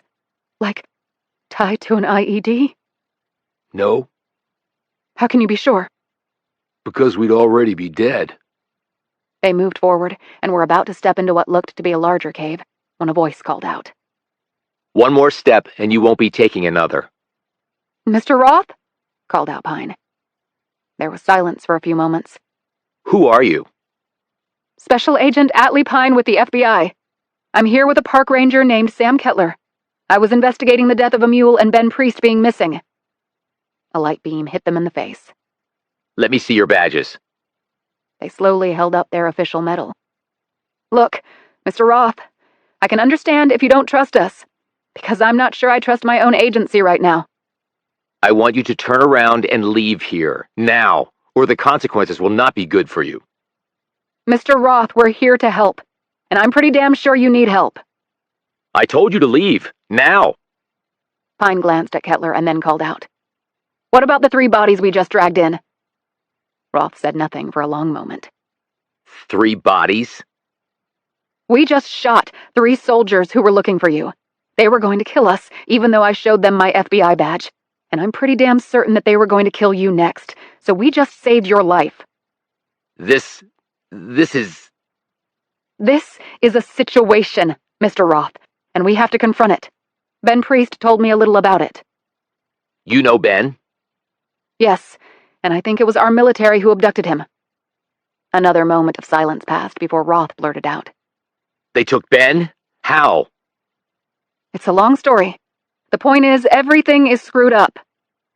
Roth kept the light in their faces. How did you find this cave? Coordinates were on a flash drive I found at Ben's home. How did you know about me in the first place? Ben didn't give you up, if that's what you were thinking. Oscar Fabricant told me. I got onto him because Ben was a member of SFG. Are you familiar with that organization? Yes. What else did Oscar tell you? That he was concerned the Russians were involved. They are involved. But now you have to leave. I can't trust anyone at this point. I can't do that, Mr. Roth. I'm here to do my job, and to track down whoever killed Fabricant. There was another long pause. Oscar's dead? His body was found in Moscow. It was ruled a suicide, but I know it wasn't. Oscar dead? I can't believe it. Can you point the light out of our faces, please? The light vanished. Will you trust us, Mr. Roth? Because I think we need each other to finish this. Roth didn't answer. Please, Mr. Roth. What can I do to make you trust me? Roth said. What do you think is going on? I think there's a nuke in here. And since my job is to protect the Grand Canyon at all costs, that's not a good thing. There was another long moment of silence. If you turn out not to be who you say you are, it will be the last thing you ever do, He said threateningly. Works for me, said Pine. Come fully out of the passageway. They entered the cave, and suddenly the space was illuminated by a light source that they saw was a battery-powered lantern. Roth must have just turned it on. And behind the illumination was Roth himself. His face was streaked with grime, and the man looked thoroughly exhausted. Pine tossed him her badge and creds. He looked them over and then threw them back. Everything I've told you is the truth, she said. Roth slowly nodded. I believe you. I'm not sure why, but I've gone with my gut before, and I guess I have to now. Was that your tripwire back there? Asked Kettler. Yes, just a warning for me in case someone stumbled in here. So you're armed, then? Said Kettler, looking around. Roth replied. You could say that I'm armed, all right. He shone his light on something beside him. It was rectangular in shape, had a metallic hide, and was about 4 feet long and 3 feet tall. Both Pine and Kettler instinctively shrank back from the thing. That's a nuke? Said Pine. Roth nodded. And you've just confirmed for me that you're not involved in this plot. How? Because you both just looked ready to run for your lives. Who wouldn't in the face of a nuclear bomb? Said Pine. This is a very special nuclear device, Said Roth. It doesn't look big enough to be a nuclear bomb, Said Kettler. Is that what they call a suitcase nuke? Roth shook his head. This is a tactical nuclear device, but it's plenty big enough. I calculate its yield at about the equivalent of nearly 3 kilotons of TNT. For comparison's sake, the hydrogen bomb dropped over Nagasaki had a yield of over 20 kilotons. The largest detonation of all was the Tsar Bomba device that the Soviets set off a long time ago. That had a yield of 50 megatons. If the Soviets could have put a depleted uranium tamper on the sucker instead of a lead one, it would have doubled the yield. He patted the device. But for its size, this is the most powerful tactical nuke I've ever seen. It could have taken a huge chunk out of the canyon and also left the place radioactive for a few thousand years. Is it going to detonate? Asked Pine fearfully, taking another step back. I shouldn't think so. So you defused it? Roth shook his head. You don't really defuse a nuke. It's not like a Hollywood movie with a timer counting down and the hero deciding which color wire to cut. If a nuke is going to detonate, the best you can do is take steps to make sure the nuclear chain reaction does not take place. Then it just becomes a big explosion, but not a nuclear one. How did it get here? Asked Pine. Roth waved them forward and pointed at the front metal panel. Do you see that engraved writing? Both Pine and Kettler peered closer. Pine said, "That's Korean?" Yes, it is. That makes sense. There were plans for a North Korean nuke on the flash drive Priest had. I was the one who gave them to him, along with the coordinates of this cave. Pine stiffened. So, the North Koreans are trying to nuke the canyon. The peace talks were just a sham on their part. No, of course they're not trying to nuke the Grand Canyon, Was Roth's surprising reply. Pine looked gobsmacked by his reply. Then she said stubbornly, "But there was a man named Sungnam Chung looking for you. He worked for the North Koreans." That may well be, but the North Koreans didn't put this here. Roth paused. We did. The blood slowly drained from Pine's face. We? Well, certain very powerful elements within the U.S. government did so. How the hell do you know that? Snapped Kettler. Are people putting a nuke here? That's nuts. I agree, it is madness, but nevertheless, that's what happened. How can you be so sure? Asked Pine. Because I recognize the materials from which it was created. It's Russian-made. But that's Korean writing on the side there. Russia supplied North Korea for years with material for making nuclear devices. Some of those materials were used to make this bomb. Again, how can you be sure? Persisted Pine. In answer, Roth took a battery-powered screwdriver from a bag set next to the device and unscrewed the top panel of the device. He lifted it off and held it up. The engraved writing on the inside of this panel, what language does that look like to you? It's the Cyrillic alphabet, said Pine, examining it closely. Russian. Roth put the panel aside. That's right. It states the place of origin and the serial number of the part. It's just recycled. Pine said, "But if Russia supplied North Korea with nuclear material, it would make sense that it would have a Russian imprint. So how can you be sure that North Korea didn't place it here?" Because this weapon was going to be the excuse to destroy North Korea, and I doubt very much that they would want to be a party to their own annihilation. Chapter 56. Pine and Kettler looked at each other and then stared at the nuke. Pine finally settled her gaze back on Roth. "You're going to have to explain that." It's fairly simple. The Russians supplied us with this tactical nuclear weapon, and our country placed it here. "Why in the hell would our country want to blow up the Grand Canyon?" said Pine. This bomb can't detonate, which is the definitive reason I know that the North Koreans did not place it here. "But how do you know it can't go off?" asked Pine. Because it's lacking vital components. What components? Asked Kettler. I can give you the layman's thumbnail. He pointed to the device. This is what is termed a fusion bomb, or a thermonuclear weapon. It actually creates its destructive force in much the same way the sun creates energy. A conventional detonation is called the primary stage. That sends the fissionable uranium into a chain reaction, which results in an explosion, producing heat at several million degrees. This heat and power is reflected back into the uranium core, which commences the second stage. This phase initiates fusion, and the explosion resulting from this secondary stage destroys the uranium container. The released neutrons then result in the fusion that makes for the thermonuclear event. Do you follow? Kettler scratched his cheek. Damn, if that's the dumbed-down version, I don't want to hear the complicated one. Roth added. The parts that were left out include the lithium-6 deuteride, a functional reflector, and an appropriate tamper. Without that, you've basically got a pile of uranium and hydrogen atoms with nowhere to go. Then what the hell was the purpose of placing it here? Asked Kettler. Pine answered. So we could use it as the reason to attack North Korea. That's what Sung Nam Chung meant when he said he agreed with me, that if the nuke went off, North Korea would be destroyed. He was trying to find the bomb and stop the plan. Only he couldn't know the real plan, said Roth.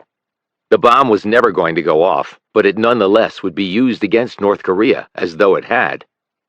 But if it lacked the vital components, wouldn't that raise suspicions of it being bogus? Who would know that? Countered Roth. Journalists weren't going to open it up and check the guts. And when they did get around to having experts examine it, they would just tell them that those parts had been taken out afterward, just to make sure no accident happened. I can only imagine the media frenzy when the government announced that they'd found this in a cave in the canyon. They would have choppered this out of the canyon for all to see on live TV. What would they have done after the device was made public? Asked Kettler. I think there would have been a presentation at the UN with graphs and slides and documentation of exactly how the North Koreans had managed to put a nuke in the canyon. All fabricated, of course, but seemingly all above board and plausible. But would it be plausible to argue that the North Koreans would plant a bomb on American soil? Said Pine. They'd know we would destroy them if the truth came out. Well, our side would counter that argument by simply saying if the bomb had exploded, there would have been no evidence left of where it had come from. But if it came out that North Korea had tried to detonate a nuke in the heart of America's greatest natural landmark before we found out and put a stop to it, war would have been inevitable. And a lot of people would die in a war like that, said Pine. It would be long and bloody, with human carnage the likes of which we haven't seen since World War II and the Korean War. Literally millions would die, hundreds of thousands on the very first day. My God, said Kettler. And I thought the wars in Iraq and Afghanistan were bad. Roth said. All wars are horrible when it comes to human casualties. I'm sure some wonks in the government have come up with exact numbers of deaths in all categories, along with the justification to sacrifice them in such a conflict. He shook his head. What a business to be in. Why would we need the Russians to help us with this? Asked Pine. As I said, the Russians have assisted North Korea with their weapons programs for a long time. They had ready access to legitimate fissile materials that our government needed to go through with this plan. The panel with the North Korean characters and the rest, we wouldn't have to fake it since we could have the real thing. Without Russia, we would have had to go out and find similar material, or else try to concoct a bogus weapon made to look like a North Korean weapon using materials we could gather here and there. But the nuclear weapons arena is an elite one. There simply aren't that many players, and the ones in that arena are well known, as are their weapons building signatures. So if we had gone to third-party sources other than Russia, that would have left a trail that would lead right back to us, making the plan a non-starter from the get-go. Okay, but then why would the Russians help us do this? Asked Pine. What would they get out of it? It would allow them to partner with the world's only superpower. That elevates them to near our status. And Russia wants to be the lead actor in the Far East, but there is no way they can match Beijing's economic machine. Thus, they're looking for other ways to exert influence and have a voice in the region. I would imagine that Russia would be rewarded in some way. Maybe after we won the war, we would annex part or all of North Korea for Russia. Like when they split up Germany after World War II? Said Pine. Yes, and North Korea has some natural resources, anthracite coal, for example, that Russia could use to bolster its Far East economy. He paused and looked thoughtful. Who knows? This might be the beginning of some grand bargain between us and the Russians to divvy up parts of the world. I mean, that was what the Cold War was about, although America and Russia were adversaries back then. We should still be adversaries, said Pine. But that does not appear to be how things are shaping up right now. Pine said. The North Koreans must know something is up. They sent Chung to find out about it. To find you, in fact. They would have every incentive to stop it, since their very existence is on the line. How did you become involved in this? Fred Wormsley was a dear friend, both of my father and me. He was a mentor. I heard that he drowned. He didn't drown, he was murdered, and he's the reason I'm down here now. What do you mean? Asked Pine. Before he died, Fred secretly met with me. With his high position at the NSA, he had actually been recruited for this crazy mission. The thing is, you'd think there would be 1,000 leaks with something like this. Well, as far as I know, Fred was the only one who stood up to them. But he pretended to be a willing participant so he could learn all he could about it. But then, somehow, he was betrayed. And you took up the fight he couldn't finish, commented Pine. After Fred told me what he knew, I set out to get to this nuke. Fortunately, he knew the location of the cave where it had been placed, and he gave me that information. Otherwise, it really would have been impossible to locate, given the size of the canyon. And Ben Priest? What's the connection? Ben had worked for years at the CIA. Then he joined Defense Intelligence. When I was inspecting WNDs in various countries, Ben was working behind the scenes, pushing for greater access for my teams. During that time, we became good friends. After that, he went out on his own. I've never been exactly sure what he was doing then, but he acquired a reputation for assisting people mired in complex situations that required a first-rate knowledge of geopolitics. When I told him about this conspiracy, he was immediately on board. Ben instantly saw how incredibly foolhardy this plan was, and that it had to be stopped, at all costs. Apparently, even if it cost him and his brother their lives, noted Pine. Kettler said. And what about the mule? Roth said. Actually, the mule was the main reason I approached Ben with this. You see, when I learned where the nuclear device was from Fred Wormsley, I recalled that Ben had previously told me about a mule ride he was going to take to the floor of the canyon. There was no way I could get a mule of my own. You have to reserve your spot over a year in advance. Thus, Ben and I had hatched the plan where I would take his place on the ride down. It was perfect. That all makes sense now, said Pine. Also, Ben and I hiked down here before I took the mule ride. Why? Asked Kettler. Roth pointed around at the stacks of equipment and what looked to be protective gear piled next to the nuke, along with food and several water bladders. You can't open up a nuke with a screwdriver and a pair of swim goggles for protection. And of course, I needed food, water filters, and other supplies. I couldn't carry it down on the mule ride. There are space and weight limits. On the hikes down, we hid all of it near Phantom Ranch. The night I disappeared, I used the mule to transport them as close as I could to my final destination. After that, I carried everything to where I needed it to go. But why the hell did you kill the mule? Asked Kettler. The mule fell over a rock and either went lame or fractured its foreleg. But to tell the truth, I had intended to kill the animal anyway. I had brought an anesthetic with me to humanely accomplish that. But why? Persisted Kettler. Roth spread his hands. I couldn't bring it with me here, and we were a long way from Phantom Ranch, and the poor animal had no way to get back there. It would have been attacked and killed by predators. I did not want it to suffer. And you carved the letters J and K on its hide, said Pine. Why do that? There was no guarantee that I was going to come out of this alive, Agent Pine. Being out here solo in the Grand Canyon isn't smart. He looked at Kettler. I'm sure you warn all tourists not to do what I've done. Come down without any backup, and then go off trail. Well, that's true, conceded Kettler. Roth looked back at Pine. Ben was the only person who knew I was down here. If something happened to him, like you just said it did, then I would have no cover at all. If I died down here, either due to a snake bite or a fall or dehydration, I wanted someone to know that this had to do with something hidden in a cave. So you obviously knew about the alleged expedition by Jordan and Kincaid, and the cave they supposedly found. Yes, I actually heard about it from a local when I was hiking down here with the supplies. My secretary is local. That's how she knew about it too. It was the only thing I could think of, really, those 2 letters pointing to a hidden cave in the canyon. Not much of a clue, said Pine. I was just lucky my secretary knew about it before and put it together. Roth said defensively. Well, I couldn't exactly write, "Hey, there's a nuke in a cave down here." For all I knew, it would be the people behind this who found the mule. I didn't want to give them a direct map to me. I just did the best I could with what I had.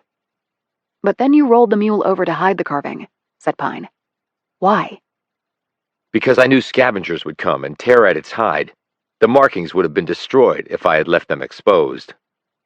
Pine looked confused. But the 3 soldiers were right outside the cave. I thought they would have already been here to take the nuke, since the peace talks have collapsed. And then the media circus would have started. I'm certain they would have too. Except this is not the cave where they originally placed the device. What? Exclaimed Pine. I couldn't leave it there, Agent Pine, so I moved it here. You moved that thing. How? In answer, Roth hauled out something from a corner that looked like a high-tech backpack combined with an overlay of exoskeleton technology. The weapon is not as heavy as you might think. They did a great job of miniaturizing the nuke, which is both impressive and terrifying. Now this is a lifting pack of my own design. I disassembled it, and Ben carried it down on one of his hikes into the canyon and hid it in one of the caches. I reassembled the lift pack and used that on multiple treks to carry all my supplies onward from where I left the mule. I also used this to lift the weapon and carry it here. How did you even know about this cave? Quite simple. Years ago, when I was in my 20s, I used to hike the Grand Canyon on a fairly regular basis. Once I went off the normal trails and stumbled upon this cave. It wasn't that big a deal. There are caves down here, of course. But when I realized that it was close to where they had placed the nuke originally, I hit upon the plan to move it here. I brought a collapsible pole with me to lever a nearby boulder into place to hide the entrance whenever I left the cave. But why would you leave the cave while you were down here? Asked Pine. This time Kettler answered. You've been down here for many days. You needed water. Yes, Said Roth. there was a source nearby, and I had my filters, and some of the battery packs for my power tools were solar. I had to place them outside to let them recharge. He paused. Unfortunately, I had to leave it open when I was inside, but I used the camouflage blanket that I brought with me to hide the entrance. I used the boulder when I was out of the cave to prevent anyone from sneaking past the blanket and surprising me when I came back. So you've been working on this thing all this time? Said Pine. Tearing down and then putting back together a nuclear weapon, especially by yourself, is a slow, laborious process. I'm surprised they didn't have armed guards around that cave 24/7, said Pine. That way neither you nor anyone else could have gotten close to it. They couldn't. Said Roth. Suspicions would grow if soldiers were seen guarding a cave in the canyon. Their plan would have been disrupted. Timing was everything. It was probably timed with the collapse of the peace talks, said Pine. Once those fell apart, they could execute their plan. And if anyone had spotted armed guards around the cave before then, they would be hard-pressed to argue that they had suddenly stumbled on the location of the nuke. Said Roth. He smiled broadly. I would have liked to have seen their faces when they went to their cave and found their nuke gone. So you moved the nuke from the place they planted it to here. And those soldiers were searching all around here trying to locate it, and you? That is no doubt accurate. Said Roth. They said they were following me, hoping I would lead them to you, which I did. Fortunately, you were able to stop them before they got to me. Roth paused and shuddered. Still, we came very close to the precipice. Pine said, We're still very close to the edge. She looked at the nuclear weapon. What was your plan? I was going to document everything. Then I was going to leave the nuke here after walling the cave back up, and then hike out and make known what I had discovered, without disclosing the location of the nuke. I had just finished all that when you showed up. But they could just come here and search for the nuke, and they might eventually find it, and then go on with their plan. And if you protested or tried to blame them, they'd just say you were crazy or a traitor, or you might even disappear. But it's not like I could hike out of here by myself with a nuke. Maybe we could use a Park Service chopper, suggested Kettler. Pine shook her head. No. I'm sure they're watching all channels like that, and the Park Service has already been called off. Remember what happened to Lambert and Rice? Kettler said. Well, we can't just leave it. It might not detonate, but aren't there radioactive elements in there? Roth nodded. In the core, yes, and that is problematic if the device is damaged. Pine walked over to the nuke and looked it over. You said the Russians supplied this? Yes. The thing is, if I'm them, I'd want something more than a vague promise from us about getting North Korean coal. Roth came to stand next to her. What do you mean? Did you find anything on here that you couldn't account for? Account for? You know WMDs, Mr. Roth. Was there something on here you didn't recognize? Roth glanced at the weapon. Well, there were these. He pointed to rows of small rivets that were punched into the metal panels. These are on all four sides. I thought maybe they were for structural support, but it really wouldn't be needed. Pine felt along the inside of the wall and rapped on it with her knuckles. It's hollow. Roth glanced at the wall and frowned. I really hadn't focused on that. Pine hit each rivet with her maglite, slowly examining each one as she circled the device. When she was done, she said, "There's one rivet on each side that's a little bit off in appearance." She pointed to one spot. "Can you cut out a section of the metal right here?" Roth made the cut. Revealed behind the wall was a small electronic device. Roth said, What the hell is that? "What kind of car do you drive?" I have a Mercedes S-Class, but what does that have to do with it? You know the round little discs set into the frame all around your car?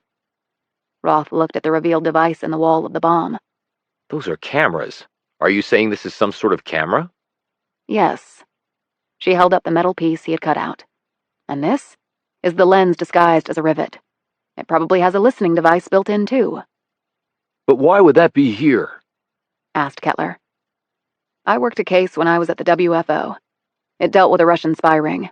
I even traveled to Ukraine during the course of the investigation. We were told that our hotel room would be under surveillance and to act accordingly. I slept in my clothes and never used my phone in the room. I never even spoke out loud. The Russians love surveillance stuff. When we were building an embassy over there once, we made the mistake of using Russian subcontractors. The entire embassy turned out to be one big camera and recorder. Luckily, we found out in time. But why would the Russians have surveillance devices on this weapon? Asked Roth. They used them to record our people placing the bomb here, not the North Koreans. The surveillance footage, I'm sure, has already been uploaded to a Russian database. Holy shit. Said Kettler. So you're saying... I'm saying that if we started a war on bogus evidence and killed millions of people... Kettler finished for her.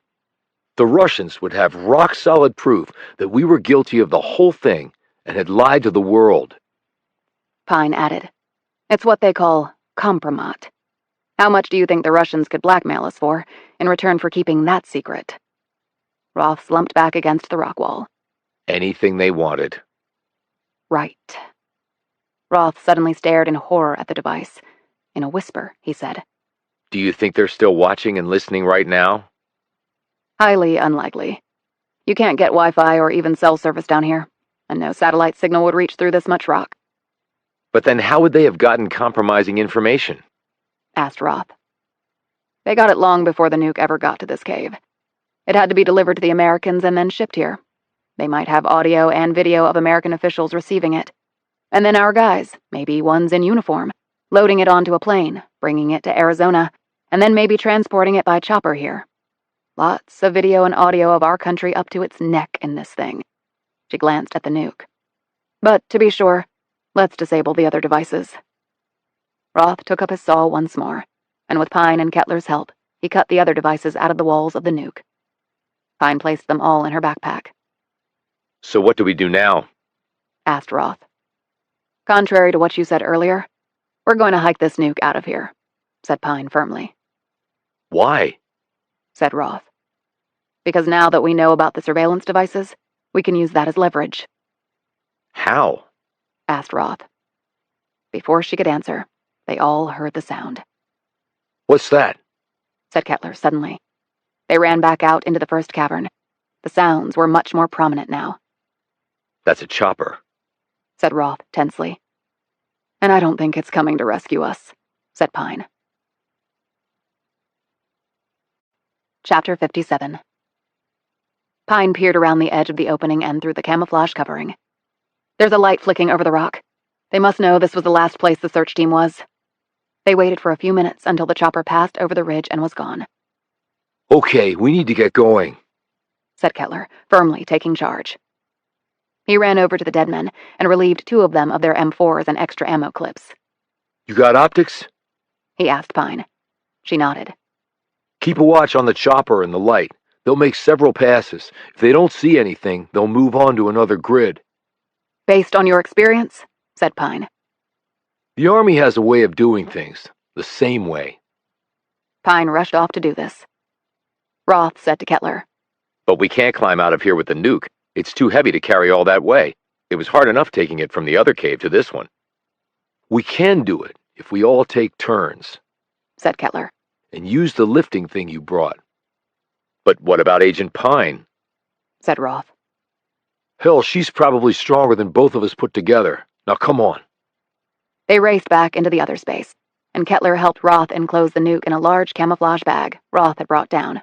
Kettler took off his go-pack and said, I'll carry it first. Show me how the lift thing works. Roth helped Kettler into the apparatus, and then had Kettler back up to the nuke and squat down. Roth strapped in the nuke to the lifting pack. Okay, the pack's pulley and weight redistribution systems and the exoskeleton's battery-powered features will carry about 50% of the load. That makes what you're carrying about 70 pounds or so. It's not that bad. My ruck in the Army was 80 pounds, so no problem. Kettler slowly stood and steadied himself. Okay, They moved back out into the main cave area. what's the status? He called out to Pine, who still stood by the opening. It's starting to make one more pass, she said. Hold on. About 30 seconds elapsed after the sounds of the chopper materialized once more. Then, the engine and prop noise started to filter away. Okay, it looks like they've moved on. Kettler explained the plan to Pine. She glanced at her watch. It's 2 a.m. There's no way we're going to hike out of here before dawn, especially carrying that thing. And they might be waiting at the top of every trail anyway. Every corridor trail, but probably not every threshold or primitive trail, said Kettler, using the Park Service's technical designation terms for trails in the canyon. What's that mean? Said Roth. Pine looked at him. They're not maintained, so they're a lot more difficult. Harder than the trail I came down on the mule? He said. Kettler nodded. Yes, by quite a factor. And the one closest to us is actually a combination of 2 trails. The trailhead lets off on the north rim, near a Forest Service road. It's not a primitive trail, it's a threshold, but it's still very challenging. At least it's not the Nankoweap Trail. I've done that twice and it's a bitch. A lot of the trail is like inches away from 1,000-foot or more drops.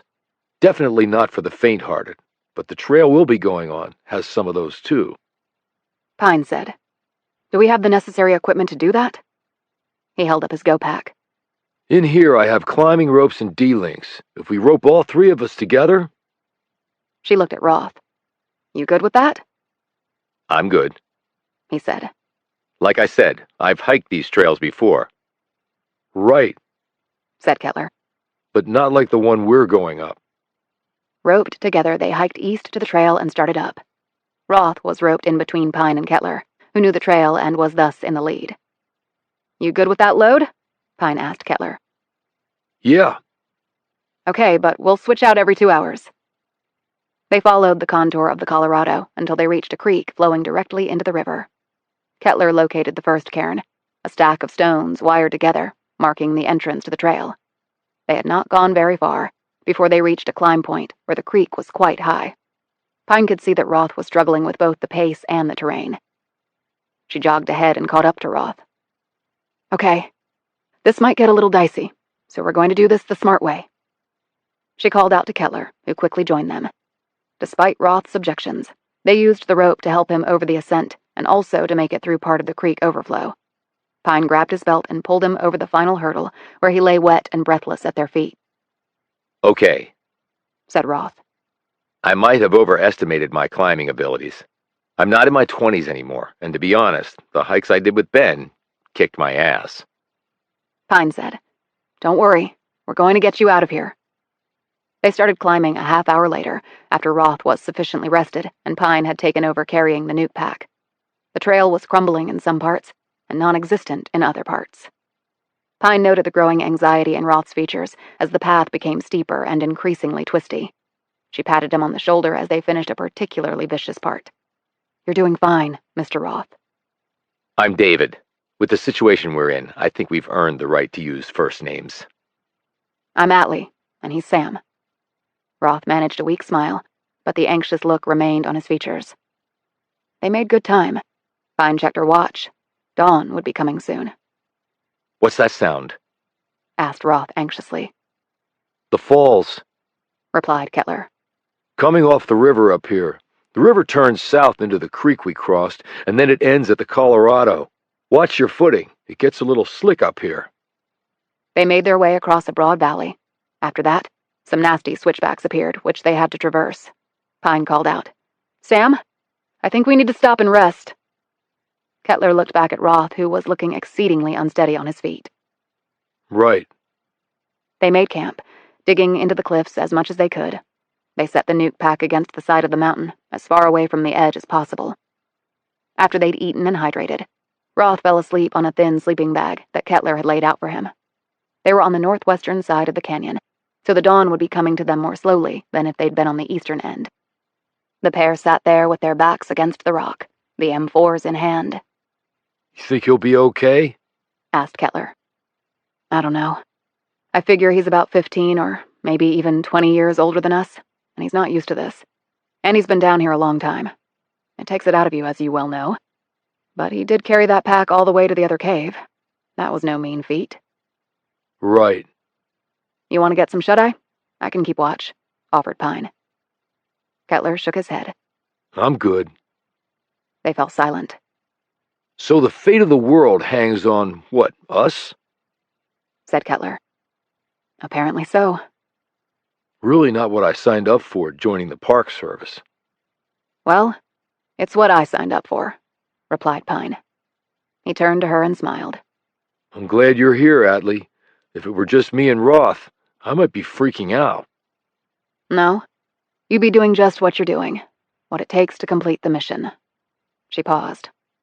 But if you weren't here, I think I'd be freaking out. Kettler stared out at the rock walls surrounding them. You know, there are 5 ecological life zones in the canyon. The same number you'd get going from Mexico all the way to Canada. She glanced at him. You're just a font of Grand Canyon trivia. I go to a place, I find out about it. Just how I'm wired. Can we try to hike some more before it gets too hot? She asked. Not much shade on this trail, and the day looks like it's going to get warm really fast. You and I can do it, but I doubt he can. And we go up much farther, there's really no cover. And it gets steep with a lot of switchbacks. And if the chopper comes back, we'd be easy targets. So, night then? From here, with Roth in tow, we can make it to the top in about 6 hours, before the next dawn. They both looked out into the dark once more. Sort of feels like we're sitting in my Jeep, Said Kettler. Except no beers. He opened his go-pack and pulled out a can. You're shitting me, she said in amazement. He popped the top and handed it to her. She gripped the can. It's cold. How'd you manage that? Like I told you before, I have my go-pack at the ranger station at all times when I'm on duty, just in case of emergencies, or if I want to hike or climb when I'm off duty. 1 beer is always in there, with a battery-powered freeze sleeve. Kind of my one indulgence. When I was in the Middle East, the platoon always looked forward to beer night. He paused and his smile faded. It was really the only thing we looked forward to, except getting shipped home. I'm sure, Sam. She took a long sip and then handed it back to him. Damn. Now I need a cigarette. He grinned, took a swig, and looked down at the can, his features turning first contemplative and then grim. She studied him. Something on your mind? He shrugged. What the hell? Might as well tell you. Tell me what? He handed her the beer. I was leading a foot patrol in this little village, about 100 clicks outside of Fallujah. Kid, couldn't have been more than 10 or 11. Came out of his house, his mud shack really. I could have knocked it over with a kick. We had some candy. We gave it to him. Had a translator with us. Asked the kid about some Al-Qaeda reported to be in the area. He didn't know anything, so he said. Then this old woman shows up and she's angry as hell. Turns out she's the kid's granny. She grabbed him, told us to get out. She kept screaming and getting angrier and angrier. Some of the young men in the village started to gather, so we headed out. I took the rear flank. He stopped. Beads of sweat had sprouted on his forehead. Pine didn't think it was from the heat. She handed him the beer back. Here. Drink this." He took a swallow of beer and continued. When I looked back, the kid had an AK-47. I think Granny had it hidden under her clothing. Damnedest thing. And Granny, well, she had a grenade. He stopped again, the look on his face one of disbelief. The damn gun was bigger than he was, but he knew how to handle it. I could tell that right away. He licked his lips. My guys hadn't even noticed any of this yet. Seeing where this was going, Pine put a hand on his arm. She could feel the heat there. I looked at him and then his Granny. He licked his lips again and swallowed with some difficulty. I've never seen hatred like that in my life. Didn't even know me and hated my guts. Both of them. They hated what you represented and why you were there, Sam. I shot the kid in the leg. I didn't want to kill him. Just stop him from shooting me and my guys. But the round must have clanged off a bone and caught his femoral. It was a geyser. He was dead just like that. Just fell to the dirt and then... "You don't have to do this," said Pine, squeezing his arm. "You don't have to say any more." Kettler shook his head, kept going. Granny looked down at him and then screamed. She looked back up at me, tears streaming down her face. She was getting ready to pull the pin and throw the grenade at us. He paused, but only for a second. I shot her too. In the head. He stopped and looked at her. You want to know why? Pine didn't say anything, which he apparently took as assent. I figured she wouldn't want to live, so I killed her. I was acting like God, but I wasn't. I'm not. I didn't know shit about shit at that moment. You did what you were trained to do. You saved your guys. Yeah, trained to kill kids and grannies. Not what I signed up for, Atlee. Really wasn't. No way in hell. It's been over 10 years and I still have nightmares about it. I'm pulling the trigger over and over, and they just keep dying. You had no other options, Sam. You were caught in an impossible situation. He glanced over at her. The night I came by with the beers? Yeah? I had that nightmare. Came out of it soaked in sweat. And then, I thought about calling you and just seeing you. It helped. I'm glad, Sam. They sat in silence for about a minute. The only sounds were the wind and the pounding of water from the river below. She slipped off her jacket and held up one bare arm, showing her tats. Mercy was my twin. Was? What happened to her? Somebody came into our bedroom one night and took her when we were 6. I never found out what happened to her. God, Atlee, I'm so sorry. I guess that was the reason I joined the Bureau. She glanced at Kettler. To make sure other people get justice because Mercy never did. He took her hand and squeezed it. Can't think of a better way to spend your life. I don't really talk about it. Sort of like you. She looked around. But now I figured, what the hell, right? Tomorrow seems a long way off, if it ever comes. Kettler nodded and said slowly, Well, I thought I could beat this on my own, but... He shook his head. I'm gonna get some counseling. The VA has a place not that far off. I've got to get this figured out. I came out to this place thinking maybe working here would do the trick, but it hasn't. Counseling is good, Sam. Really good. Well, we'll have to see about that. He sighed and looked away. You ever think about getting some counseling too? With your sister and all? Pine didn't answer him. Chapter 58. The heat of the day passed with no choppers coming for them, and no teams of uniformed soldiers with M4s scaling the trails after them either. The reason might have been obvious. The daylight revealed everything. The rains kicked in while Kettler and Pine had taken turns sleeping. When they rose at 10 p.m., the weather system had passed, and the skies had cleared a bit. They woke Roth, and the three of them ate and drank enough to fuel themselves for the final assault to the North Rim. As they roped up, Kettler put his hand on Roth's shoulder. Okay, Dave, here's the deal. We got some switchbacks coming up, and they're steep, but we'll get through them. Then it's long and rough, but doable. Then we get a few miles of fairly flat terrain. After that, we're going to head east where the trail forks. There are more switchbacks, and it's a lot more rugged than the trail to the west, but it's miles shorter. You just watch me and take it slow and easy, and before the light comes, we're going to be on paved surface roads. Sound good? But what about the pack? It's my turn to carry it. Atlee and I have decided to divvy up that duty.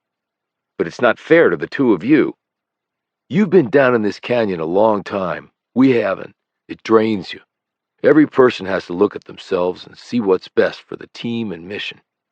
Same thing you and your team probably do when inspecting WMDs. Roth put a hand on Kettler's shoulder. It is. And thanks. Kettler hoisted the lift pack, and they set off. Roth struggled at times, and even Pine felt herself having to dig down into extra reserves of strength and endurance. She marveled at Kettler, who just seemed to move like a fluid machine. Even with the lift pack, she could see where he was actually pulling the other two along, making the burden of the climb easier for them, and, correspondingly, harder for himself.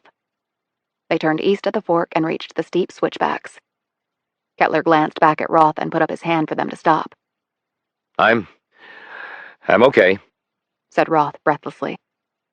Kettler came back down to him. Yeah, but I need a breather.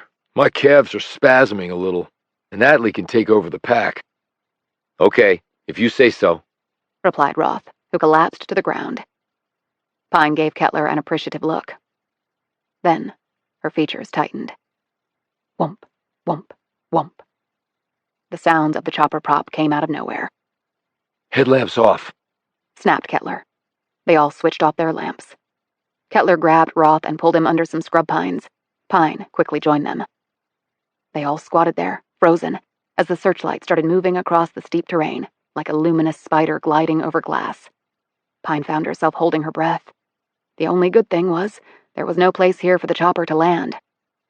But then she envisioned a cannon opening up on them from the air if the light found them. She gripped the M4 and thought how best to shoot out the chopper's tail prop, if need be. It seemed like the aircraft hovered over them for an eternity, but Pine's watch showed it was only a couple of minutes. Then it rose, moved to the east, cleared a ridge, and was gone. They didn't move for a few more minutes, just to make sure. Finally, when the sounds didn't return, they all came out from hiding. You ready to go? Said Kettler calmly. I'm ready, said a visibly shaken Roth. Kettler helped Pine on with the lift pack, and they started climbing once more.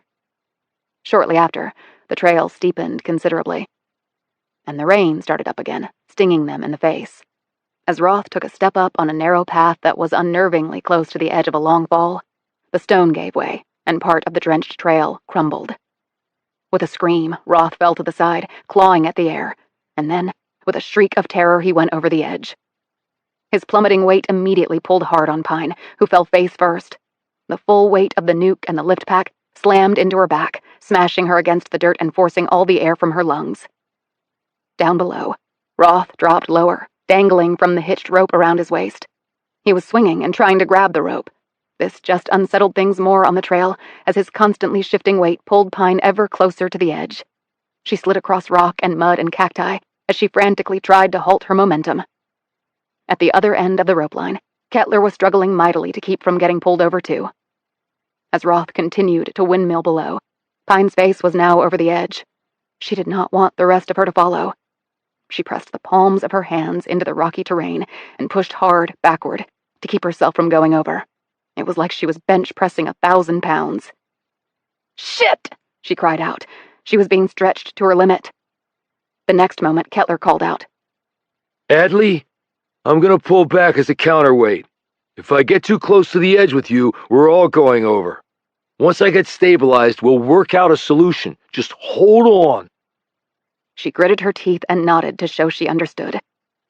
Her face, peering over the edge, she saw Roth dangling about 15 feet below her, and after that, it was an insanely long drop to certain death. "David!" she screamed. "Stop moving! We're figuring this out up here, but your flailing around is not helping!" Roth, to his credit, instantly became motionless. Pine tensed every muscle in her body, gripped the jagged rocks embedded into the cliff, and tried to lever herself backward some more. But with Roth's dead weight, it was a stalemate. If she hadn't been as strong as she was, Pine would have already gone over the precipice. The added weight of the nuke she was carrying was actually helping her, acting as an additional counterweight to Roth's mass. yet having the thing pressing down on top of her wasn't exactly pleasant. Kettler cried out. Okay, Adley, I'm gonna toss you a rope with a D-link. Snap it into the one around your waist. Do not wrap the rope around you, just snap it into the link. She nodded again, and slowly looked to the side where he was.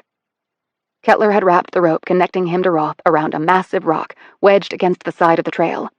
This had stabilized and secured Roth's weight load on his end. He held up the second rope with the link so she could see it. Here it comes. The link landed right next to her left hand. She snapped it into the other link that was connected to the stout climbing rope around her waist. Okay, good, said Kettler, who'd been watching her. He took the other end of the rope and, as he had his own line, wrapped it several times around the large rock and then tied it off securely. Pine understood why he hadn't wanted her to tie the rope around her waist. Roth's dead weight was already exerting enormous pressure on her frame. Wrapping another rope around her could have, if things went wrong, sufficed to squeeze her like a constrictor had a hold of her. Now, if she was pulled over by Roth's weight, this rope and the other one Kettler had tied around the large rock would hopefully prevent her and Roth from falling to their deaths. The only dilemma now was that she was literally caught between a rock and a hard place. Kettler raced over with a fresh loop of rope and a D-link. He touched Pine's arm. Are you holding up? She nodded, the pain in her features. But I can't do this forever. You won't have to. He peered over the edge. Dave, I'm gonna feed this rope down. Snap the D-link into the one you already have on, okay? Roth nodded and Kettler fed the rope down. Roth grabbed it on his second try and clicked the link into place. Kettler took the other end of the rope, ran back to the large rock and clipped this line into the one he'd already secured around the rock, making sure that it was taut. He hustled back to the edge and peered over. You're secured to a large rock up here. Now, I'm going to unlink you and Atlee. No! Screamed Roth. Don't! I'll fall! You're not going to fall. The rock you're secured to weighs about 5,000 pounds. That's the belt. And the line I just fed down to you will serve as the suspenders, just in case. Now I need to free Atlee so she can help me pull you up. Now, when I release the line, you might drop a few inches, but you are not going to fall, okay? I've got 2 lines securing you. Oh God, oh please, God. They could hear him moaning. Pine called out, David, we are not going to lose you, okay? This is a good plan, and it's the only one we have, okay? Roth finally called up. Oh, okay. Kettler looked at Pine. You ready to be unhitched? My back sure as hell is. With a mighty struggle, because of Roth's dead weight pulling on Pine, he managed to release the D-link connecting her to Roth. Roth cried out as he dropped, but quieted when he was held in place by the other ropes. Pine let out a long, tortured breath. I need this frigging bomb off me now! Kettler released the bindings and, with a struggle, managed to get it off her. She lay there breathing hard. Atlee, I need you to help me pull, said Kettler, a bit of anxiety creeping into his voice as the rain continued to pelt them. She could understand his nervousness. If the chopper came back now, they were all dead. I know you do. Just give me a sec. She took several deep breaths. Okay. I'm ready. Great, but we're taking no chances. In a flash, Kettler had linked both of them to the ropes around the large rock. When he came back over, he handed her a pair of gloves he'd had in his pack. He'd already donned a pair. They stood side by side on the edge of the trail. Kettler looked at her and grinned encouragingly. Okay, almost Olympian. Let's see what you got. She managed a weak smile in return, and then blew on her gloved hands and rubbed them together. Let's do it! They squatted down and pulled and grunted and slid and lurched backward. The ground was very slick, as the rain kept pouring, and a couple times their feet and fingers slipped, with the result that Roth was pulled up and then dropped down a few feet. But Pine was incredibly strong, and so was Kettler. Their combined efforts lifted Roth inch by inch until the top of his head appeared over the edge of the trail. Kettler quickly tied the rope off so they would not lose this hard-fought gain. He and Pine went right to the edge and squatted down again. They both put their hands under Roth's armpits. 1, 2, 3, pull, said Kettler. Roth's upper torso landed on the trail. Again, said Kettler. and the rest of Roth followed. They all collapsed to the dirt and lay there for a few precious minutes, gasping for air, the sweat pouring down their faces even as the rain drenched them. They finally stood, undid all the ropes around the rock, linked themselves together once more, and began to set off, with Kettler now carrying the nuke pack. Thank you, Roth said to them both as they walked along. "Don't thank us yet," Pine replied. "We're not to the top." About 20 minutes of climbing later, Kettler looked back. It levels out in a bit, and after that is the rim. Pine checked the sky and then her watch. "How much longer?" she called ahead to Kettler. Couple hours or so. "Let's push through," she said. At the higher elevations, the dawn would not be delayed. She pulled out her phone and was thrilled to see several bars.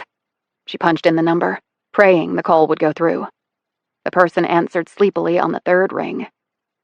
"It's Atlee. You said if I needed any help, I just had to ask. Well, I'm asking." About 2.5 hours later, they reached the North Rim. Kettler put his hand up and the others immediately stopped. Roth collapsed to the ground, breathing hard. Kettler set the lift pack down, came back to them and undid the ropes holding them together.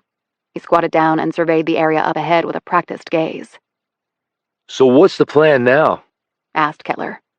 I don't like being exposed up here. That chopper could land anywhere along here. Pine looked to the sky, watching out for lights cutting through the dark over the canyon. If the chopper did come and land, she told herself she would just open fire, aiming for the fuel tanks. "I've got help coming. They should be here soon," Let's hope it's soon enough, replied Kettler. 30 minutes later, a pair of headlights did cut through the darkness, but they were coming along the road, not through the air.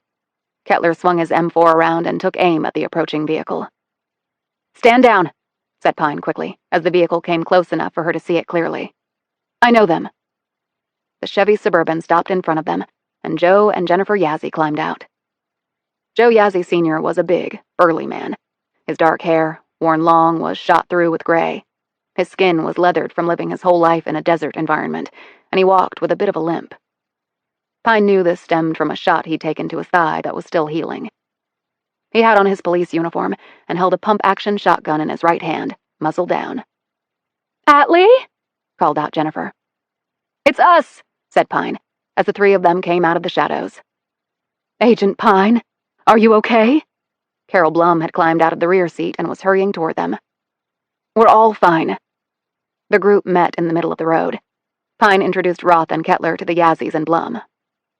Blum gripped Pine's hand. "I knew you'd find him." "Well, I wouldn't be here without Sam's help." Blum put a hand on Kettler's shoulder and mouthed the words, "Thank you." Joe Yazzie eyed her severely and said, You didn't tell us much, Atlee. In fact, you really didn't tell us anything. "I wish I could tell you everything. And one day I hope to. But right now I have some things to do and we don't have much time." Where do you want us to take you? "Tuba City, as fast as you can." Joe looked surprised. Tuba City? Why? "Because it's sovereign, and we have to bring something with us." She and Kettler ran over and grabbed the lift pack.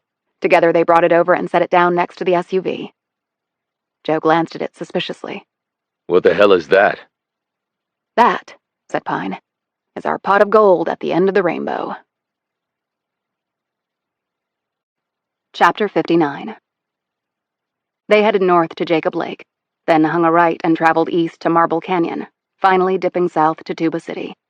This was the fastest route, and still the trip took nearly 3 hours along U.S. Route 89A. By the time they arrived, the sun was well up. As they reached the outskirts of Tuba City, Joe Yazzie said to Pine. What now? She was in the rear seat directly behind him. "Drive to the police station," said Pine. Joe nodded and steered the Suburban in that direction. Can you tell me anything? He said as his wife looked on anxiously. Because I'm not looking to lose my career over crap I don't even know about. "What I can tell you is that there are some in our government planning some really bad things, and I'm trying to stop them." Joe nodded and then glanced at her in the rearview mirror. Feds screwing people? Okay, I can understand that. What are you doing about it, considering that you're a Fed yourself? Pine pointed to Roth. He found some evidence that is vital to the case. Joe appraised Roth in the rear view. Is the evidence what's in that big pack in the back of my truck? Partly, yes. And you're dealing with your people, right? Not us. Yes, That's good to hear, said Joe. because we don't enjoy a lot of our interactions with your government. Jennifer quickly glanced at Pine and said, "Present company excluded." "We're just trying to do the right thing, Joe," said Pine. So you people always say. He looked at Kettler. And what's the Park Service's role in all this? I'm just doing what Agent Pine is telling me to do, Replied Kettler. "Smart man," said Jennifer, with an impish grin aimed at Pine. Joe did not smile. He said, While the Navajo Reservation is sovereign land, we can't grant you some kind of asylum, if that's what you're after. You're a federal employee. So is the park ranger. And this guy, he indicated Roth. I don't know what he is, but he's not Navajo. "I'm not asking for asylum, Joe. Then what? Just trust me. You'll see, I swear."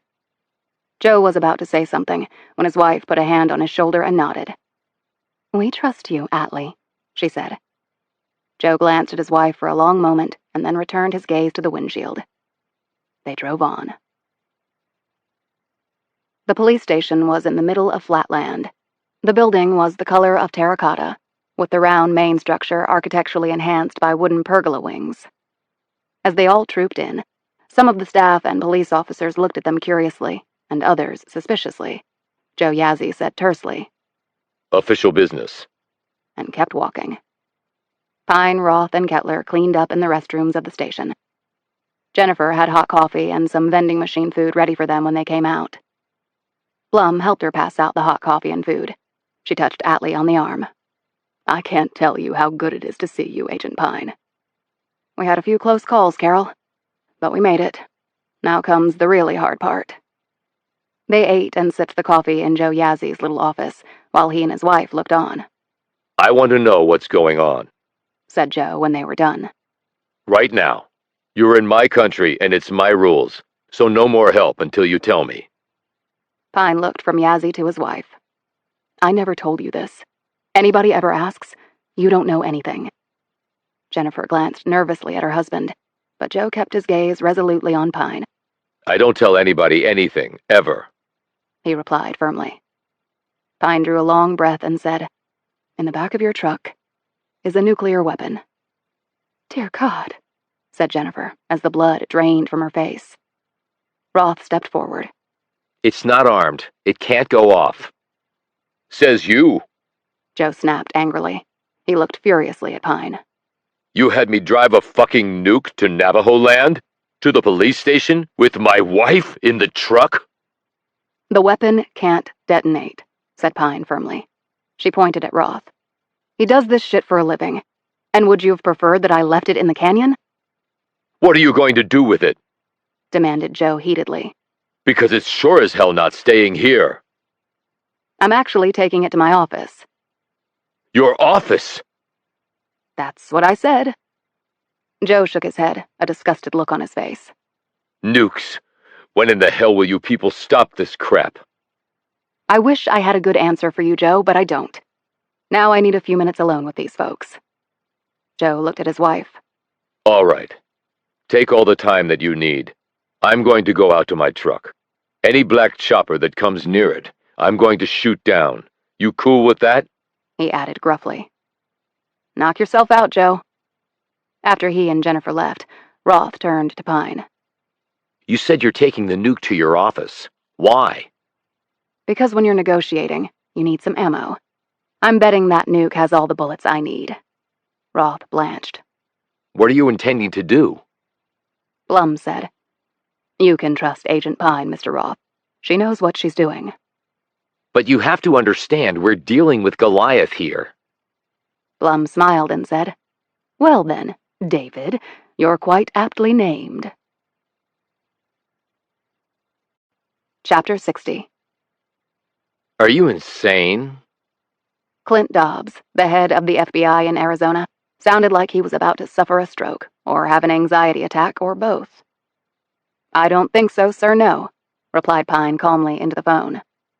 Where the hell have you been all this time? Demanded Dobbs.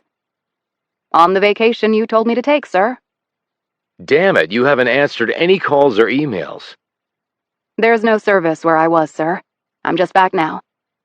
Do you realize how long you've been gone? Yes, sir, to the day. And you want to meet at your office in Shattered Rock? Yes, sir. And bring some reinforcements, like I asked. I'm talking hostage rescue team, long guns, body armor, the works.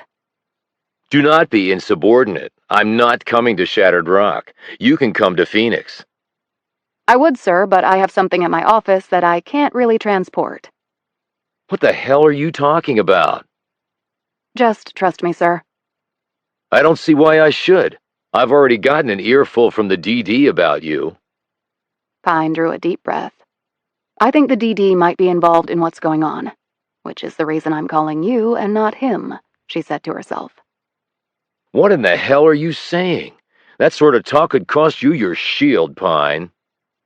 Why else would he have intervened and had you call me off this case, sir? Wasn't that extraordinary on his part? I mean, what does the DD care about a dead mule? Dobbs didn't say anything for a long moment. Then, What the hell are you involved in, Pine? something bigger than I could have ever imagined, sir. That's why I need your help and support.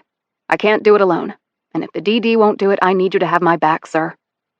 And why do I need to bring reinforcements? Asked Dobbs after another few moments of silence. Because I expect company here. Company?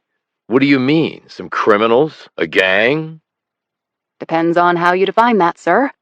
But this company might actually be more dangerous. Look, Pine, this is beyond ridiculous. If you think... She broke in. Sir, I would not be asking this if it were not absolutely critical. Once you get here, you will understand exactly what is going on. It's a matter of national security, not just for this country, but for the world. She paused. I'm trying to do my job, sir, as an FBI agent. I gave an oath. I intend to carry that oath out. She once more listened to him breathing. You're really not joking, are you? I have never been more serious in my life. You haven't been on vacation, have you? I would not call it a vacation, no, sir. Your career hangs in the balance on this, Pine. A lot more than my career hangs in the balance, sir. There was a short pause. I'll be there in 3.5 hours. And don't forget the reinforcements I asked for. Dobbs already had clicked off. Pine sighed. Well, here goes nothing. Later, Pine and Blum waited in the Yazzie Suburban down the street from their office in Shattered Rock. It was important that they arrive at the same moment as Dobbs and his men. Did you and Sam get the package into our office okay? Pine asked. No problem. We went in through the garage so no one could see us. Blum paused. Although, I have to say, it's a little unsettling how easy it was to get a nuclear weapon into a building housing federal agents. Nobody stopped you? One ICE agent that I know did. I told him it was a new credenza for the office. He even helped us carry it in. Pine stiffened as a black SUV drove past at speed down the empty street. It pulled to a stop in front of the office building, and the doors opened. Clint Dobbs, around 6 feet tall and in his 50s, with thinning gray hair, broad shoulders, a thick neck, and the beginnings of a paunch, got out of the truck's rear passenger seat. He was followed by 5 other agents. Shit. He didn't bring enough guys, said Pine. No HRT, no long guns, just suits and pistols. Why the hell don't some people listen? Pine put the SUV in gear and hit the gas. They shot forward and pulled to a stop with a screech against the curb. Pistols came out of holsters and were pointed at the SUV until Pine and Blum got out and showed themselves. Pine had grabbed a bag and slung it over her shoulder. Dobbs looked apoplectic. What the hell are you doing? Pine strode over to him. Waiting for you to show, sir. She looked at the other agents. I asked for HRT, long guns, armor, sir. Why is this all you brought? I have 5 armed agents with me. What are you expecting? A war? Pretty much. But it is what it is now. No going back now. Let's go. Pine strode off toward the building. Dobbs looked incredulously at Pine, and then his gaze shifted to Blum. A spark of recognition came over his features. I know you, don't I? Carol Blum. I was your secretary back in your Flagstaff days. That's right.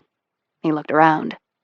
Well, I'm sorry you ended up here, working for what looks to me to be an agent unraveling.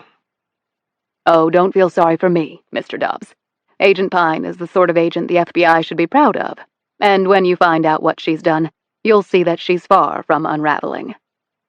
Exactly what is she doing? Saving the world, more or less. She hurried on after Pine, leaving Dobbs looking bewildered and a little put out. He motioned to his men. Well, all right, let's go. He looked warily around, but the quiet surroundings seemed to appease him. War my ass, He muttered. Inside, Pine let them all into the office and turned off the alarm system. She closed the door behind the last agent and made sure it was secure. All right, Said Dobbs. now you're going to tell me what the hell is going on. If you would step into my office. She led them into the inner space and closed the door. Pine walked over to the closet door of her office, opened it, and pointed to the bulky object set in the corner with a canvas cover over it. What is that? Asked Dobbs. In answer, Pine unzipped the canvas covering the object. Dobbs said, What the hell is that? That is what is called a tactical nuclear weapon, said Pine. Dobbs and his men took a collective step back. Dobbs barked. What in the hell? A nuke? It was hidden in a cave at the bottom of the Grand Canyon. Hidden? Hidden by whom? Demanded Dobbs. Ah, now that goes right to the heart of the matter, doesn't it? She closed the door. And you will tell me right after I call Washington and tell them that we have a nuke in a damn FBI RA office. Sir. He strode over and pointed a finger in her face. Not another word. My God, Pine, of all the screw-ups I thought I had seen, this just...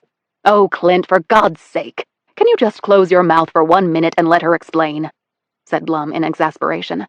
This is important. He glared at her. Clint, you will address me as... I think I'm retiring, so I'll just leave it at Clint. She looked expectantly over at Pine. Special Agent Pine? Pine looked at Dobbs.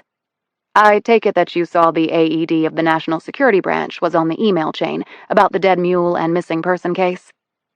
Dobbs' expression turned petulant. I don't read down the CC list. Before Pine could respond, the sounds of boots hammered up the stairs and rolled like a tidal wave down the hall. A few moments later, the sounds of the front door being caved in by a hydraulic ram reached them. What the hell is that? Exclaimed Dobbs as he and his men whirled toward the only remaining door between them and whatever was out there. Pine took out her pistol and pointed it at the door. She looked at the other agents and held up her gun. Gentlemen? They all looked at each other, drew their weapons, and stood next to Pine, their guns pointed at the door. Even Dobbs took out his weapon. What the hell is coming, Pine? Hissed Dobbs. That would be the war, sir, she replied. Chapter 61. The inner door was hit so hard it fell off its hinges. Into the breach charged a dozen heavily armored personnel with combat helmets and carrying either M4s or M16s. With his free hand, Dobbs immediately held up his badge and barked. Federal agents, weapons down. Not a single combat weapon was lowered. The armored men formed a wall across the width of the room, shoulder to shoulder, their long guns pointed at the FBI contingent across from them. FBI! Barked Dobbs again. I said weapons down. Still, not a single weapon was lowered. Who are you with? Demanded Dobbs as his men nervously fingered their pistols. 12 auto assault rifles, wielded by armored shooters against 7 semi-auto pistols, held by agents in suits in a confined space, would not be much of a fight. Suddenly, the middle of their ranks parted, and a man in his 50s, dressed in a dark suit, white shirt, striped tie, and scuffed wingtips, stepped through this void. He appeared to be in charge of the assault team. Dobbs focused on him and barked. We are the FBI, so unless you put your weapons down now, you're going to be in a world of trouble. The man said, I was about to tell you the very same thing. There was a commotion in the other room. The next moment, 5 ICE agents carrying AR-15s burst into the room and pointed their weapons at the armored men and the man in the suit.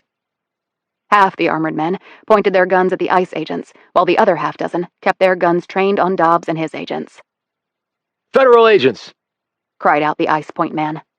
Weapons down! Now! The 3 groups of armed people seemed to be in a standoff. Dobbs stared triumphantly at the man in the suit. Okay, we've got you surrounded, so now you're gonna put your weapons down.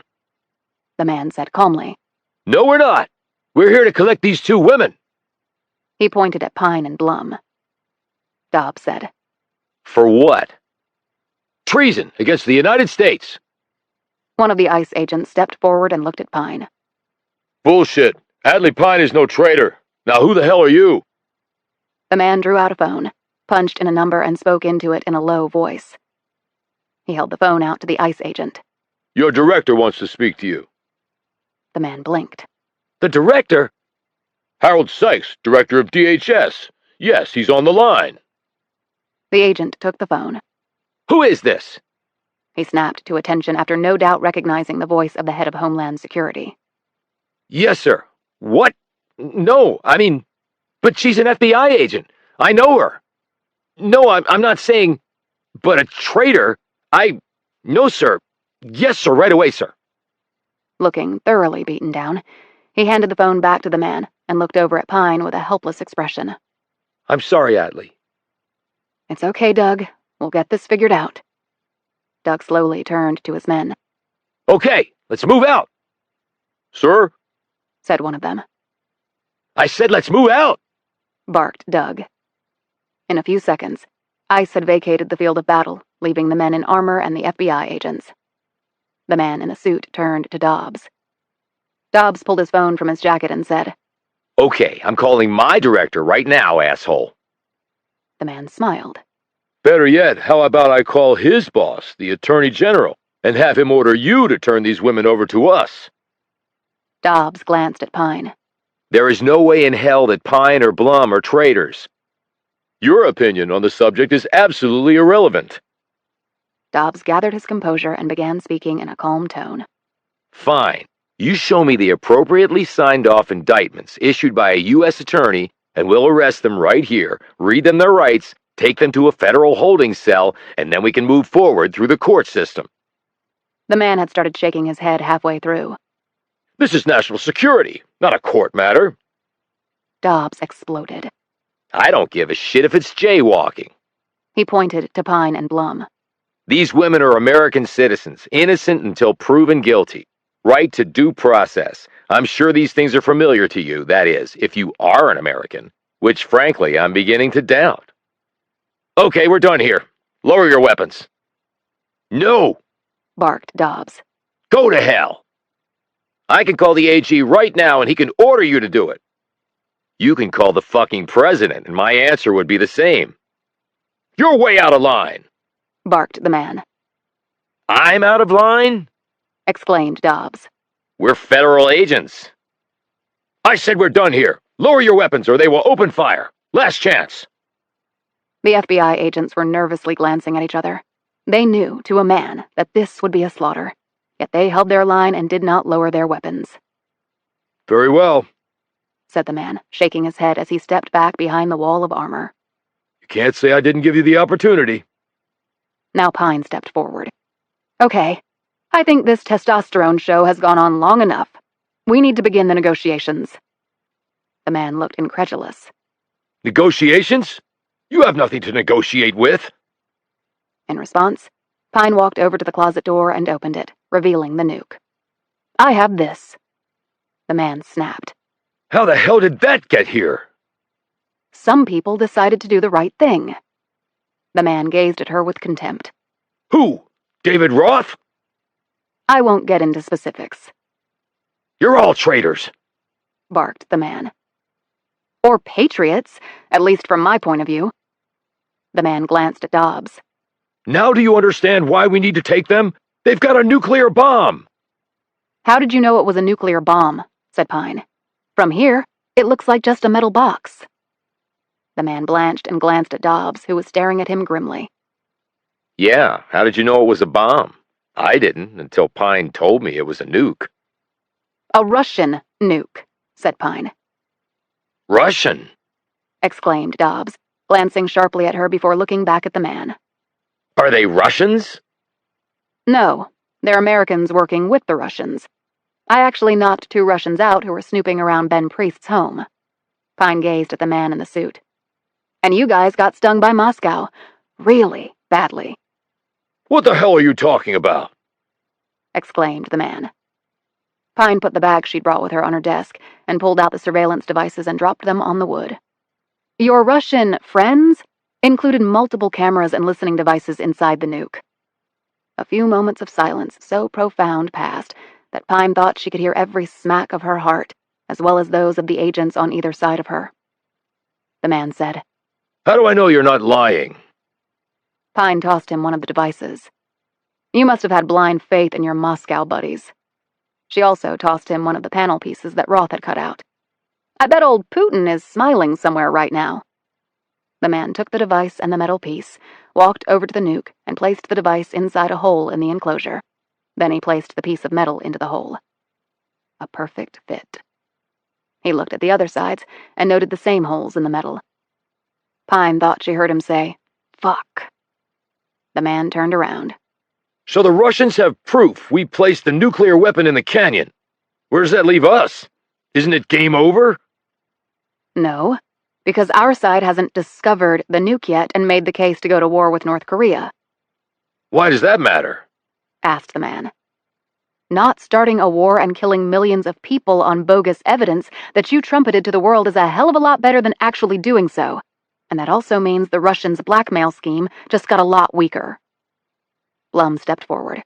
And it gives you the opportunity to craft a plausible explanation. The man stared skeptically at her. Such as?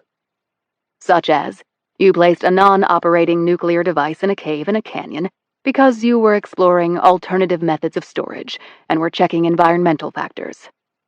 Come again? Said the man. Blum continued. I used to do that with my old pennies when I was a child, in holes I dug in my backyard. Come to think, it's far more plausible than trusting the Russians with the goal of blowing up North Korea.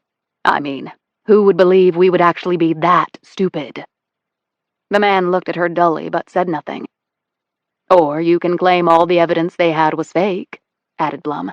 That seems to be a pretty popular tactic these days. The man shook his head. No, that's not going to work. He looked pointedly at the armed men he had brought with him. All of you are coming with us until we can sort this out. Now! There's something else you need to know, Pine said. We have electronic documentation of everything you've said tonight. The man flinched and looked around. What? My office is wired for video and sound. And why do you have that feature in your office? Asked the man incredulously. I put it in after some goon attacked me. After I kicked his ass, he said I attacked him. So it's to make sure it doesn't ever again come down to she said, he said. It's already been uploaded to a secure cloud. How do I know you're not bluffing? That's the beauty of it. You don't. Blum stepped forward. And just so you know, I've worked closely with Agent Pine for quite a while now, and never, not once, have I known her to bluff. The man shifted his gaze from Blum to Pine. And your point? If anything happens to me, Ms. Blum, David Roth, anyone connected to this case, or anyone else in this room, I'm talking everything from a hangnail to a job demotion to murder, your involvement in all of this will come out. The man stared at her for several long moments. He looked down at the surveillance device he still held in his hand, and then over at the bomb. Finally, he glanced up at Pine and his features took on a resigned look. Reading his expression, she added, It's the only way any of us get out of this. I think you're plenty smart enough to see that. Another few seconds of silence passed, while everyone held their collective breaths. The man said, All right. Anything else? Ben and Ed Priest, she said. The man licked his lips nervously and said quickly, What do you want? They sure as hell better be alive, or else all of you are going down. He hesitated for a moment. They're alive. then I want them back safe and sound and with appropriate compensation for the shit you put them through.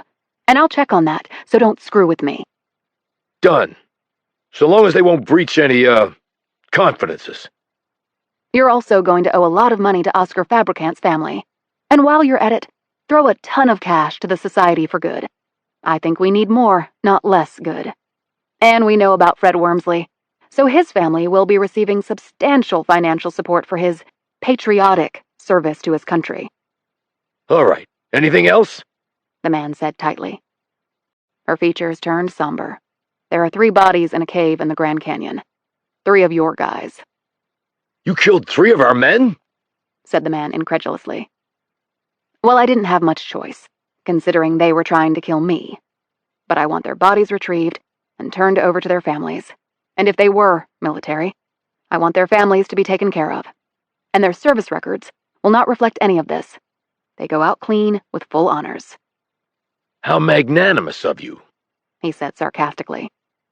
They were killed following orders. Probably your orders. My beef wasn't with them. I would have much preferred to have shot you. I'll keep that in mind, he said testily. in case you and I run across each other again. She looked at him, a smile playing over her lips. You could have taken me along with the Priest brothers, or you just could have killed me. But you didn't. Well, all I can say is, I don't make the same mistakes twice. She studied him. You wanted me to keep working the investigation. Dobbs said. But Pine, why would they want that? Because they needed help to find Roth and the bomb. We could have just captured you and made you tell us where Roth was. Later on, you made attempts to do just that at the airport and at the apartment where I was staying but failed. What you did know was that a nuke was in a cave in the Grand Canyon. Only, it was no longer in the cave where your people had originally put it. So, you thought you'd enlist me, however unwittingly, to find it for you. You just expected your men to capture me when I got to the bomb. Only they didn't. The man's face had lost its sneer, and he looked at her with grudging admiration. Maybe I hope our paths don't cross again. She hooked a finger in the direction of the closet. And you'll need to take that thing. I don't think the Bureau has a nuclear weapons rider on its liability insurance. I already had that on my to-do list, he replied sarcastically. Anything else? One more thing. Maybe the most important of all. What? Pine gathered herself and blurted out. Stop trusting the freaking Russians. They are not our friend. The man looked at her strangely for a moment, and then turned to his men, pointed to the closet and said, Get that thing and then let's go. The personnel instantly lowered their weapons. 4 of them hustled over to the closet and lifted up the bomb. They all filed out of the room. The suit was the last to leave. He looked directly at Pine. You've done irreparable damage to this country. No, I think I actually just saved it, along with a few million lives. My only regret is that you and every other idiot behind this won't be going to prison for the rest of your lives. Now get out of my office! The man stormed out, leaving 6 FBI agents and 1 FBI secretary exhaling long, relieved breaths. They all lowered their weapons, their arms collectively shaking from holding their weapons in a firing stance for so long. A pale-faced Dobbs looked at Pine and barked. What in the living hell was that, Pine? Basically, Americans behaving really badly, sir. Blum stepped over to face Dobbs. While we're asking for things, we'll need the doors replaced, and Agent Pine needs a new chair. Dobbs snorted, but then looked at Pine. You weren't bluffing that asshole, were you? About your office being wired and all? Pine opened her desk drawer, revealing a small metal box inside. She hit a button and a tray slid out. She took out the DVD inside the tray and handed it to Dobbs. FBI agents don't bluff, sir. At least not when it really matters. He looked down at the DVD and then glanced up at her. She said, I would respectfully suggest that you use that to full advantage. Dobbs nodded again, pocketed the DVD, and then glanced around the room before looking at Blum. Hell, buy all new stuff for this place, Carol, your office included, and send me the bill. Thank you, SAIC Dobbs. Dobbs and his men left. Now it was just Pine and Blum. Pine sat in her rickety chair, while Blum perched on the edge of the desk, Well, thank God that's over, remarked Blum. Is it over, Carol? Well, for tonight it is. I'll take that, said Pine. And by the way, you can't retire. I need you. Blum smiled sweetly. Oh, I'm not retiring, Agent Pine. Unlike you, I was just bluffing. Chapter 62. How's the counseling going? It was around 10 at night, and Pine and Kettler were once more sitting in his Jeep in her parking lot drinking beer. Not bad, actually. He said, taking a swig from his bottle. The place isn't that far away, and I like the one-on-one sessions. The group ones, not so much. I can relate. But it'll get easier, Sam. You think? It's what I believe. She reached out and gripped his hand. I'm rooting for you. Any guy that can get us out of the Grand Canyon like you did can do anything. Oh, by the way, Colson and Harry are back at the Grand Canyon. Yeah, I thought that might happen, said Pine. So, how did things turn out with the nuke and stuff? He asked. For now, good. Down the road, who knows? They sat for a few moments in silence, staring at the star-filled sky. If I get better. He began. When you get better, she corrected. Right. When I get better, can we sit and have some more beers like this? In your Jeep? Damn straight.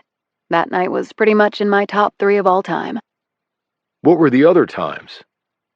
Our date at Tony's Pizza. She paused. And right now? He smiled, and then his grin faded. Thanks, Atlee, for everything. I'm not sure I did all that much. You did more than anyone else ever has. She smiled. That's nice of you to say, Sam. So, are you doing therapy too? In a way, I am, Pine replied. She finished her beer and said, I better hit the sack. Tomorrow's going to be a busy day. She kissed him on the cheek and started to get out of the Jeep. He blurted out, I'm not nuts, Atlee. I swear. Pine leaned over and stroked his cheek with her hand. Smiling tenderly at him, she said, Didn't you get the memo, Sam? We're all a little crazy, but there's strength in numbers. Pine and Blum flew back to the East Coast and retrieved her Mustang from the long-term parking lot at Reagan National. While there, they visited the priests in Bethesda. Ben Priest was also convalescing at his brother's home. When they had arrived at the home, Mary Priest answered the door. Though she had been informed of their visit, she looked in astonishment at Carol Blum. I know, dear, said Blum, patting her hand. I felt awful deceiving you the way I did, but it was necessary to getting your husband back. In reply, Mary put her arms around both of them and wept. As they headed up to see Ben, they had seen the boys, Billy and Michael, coming out of their uncle's room. Ed was sitting in a chair next to the bed waiting for them. Both brothers looked like they had been physically abused, but they appeared to be on the mend. Ben seemed to be in worse shape than his brother. He was pale and thin, and his expression was one of complete exhaustion. Mary closed the door to give them privacy. Pine sat on the edge of the bed, while Blum stood next to her. You saved our lives, Atlee, said Ed. After putting them in danger, she pointed out. but everything's good then? Said Ed. Until the next time the leaders in this country decide to do something stupid. Replied Ben. He turned to look at Pine. I heard about Simon and Oscar. Pine nodded slowly. I think the guys behind this would call that collateral damage. I would just call it murder. At least Simon's killer paid the price. The best I could get for Fabricant was money for his family and dollars for the society. Ben said. At first, when David Roth came to me, I thought he was nuts. But then I learned that certain parts of our government had gone nuts. And so you helped him do the right thing, said Pine. It was completely fortuitous that I had scheduled that mule ride, but it worked out perfectly. Not so much for poor Sally Bell, said Pine. But for the rest of humanity, it worked out okay. Ben put out his hand, which Pine took. He said, I underestimated you. I thought I was the pro and you were the amateur. Turns out, I got it backward. I will never understand the world you live in, Ben, and I never want to. I'm coming around to that notion myself. How's David? The last I heard, he was off on a long overdue vacation at a place that only has very flat land. I think he more than earned it. She looked at the brothers. And this gives you some quality time together as a family. Never take that for granted. A lot of people don't have any family to enjoy. Blum gazed keenly at Pine as she said this, but remained silent. Unlike the last time, Pine and Blum had taken a full week to drive cross-country in the Mustang. They had stopped along the way to take in more of America than either ever had. Now, they sat at a little roadside diner in Arkansas, eating barbecue and drinking sweet iced tea at a picnic table, while some little kids in t-shirts and shorts ran around playing tag. Pine said, "You know, this really is a beautiful country. It's actually lots of countries in one, and they each have their own individual beauty and their own sets of issues." Blum bit off the end of a pickle after dipping it in hot sauce. "But there's a core of humanity and, I don't know, values that we all share.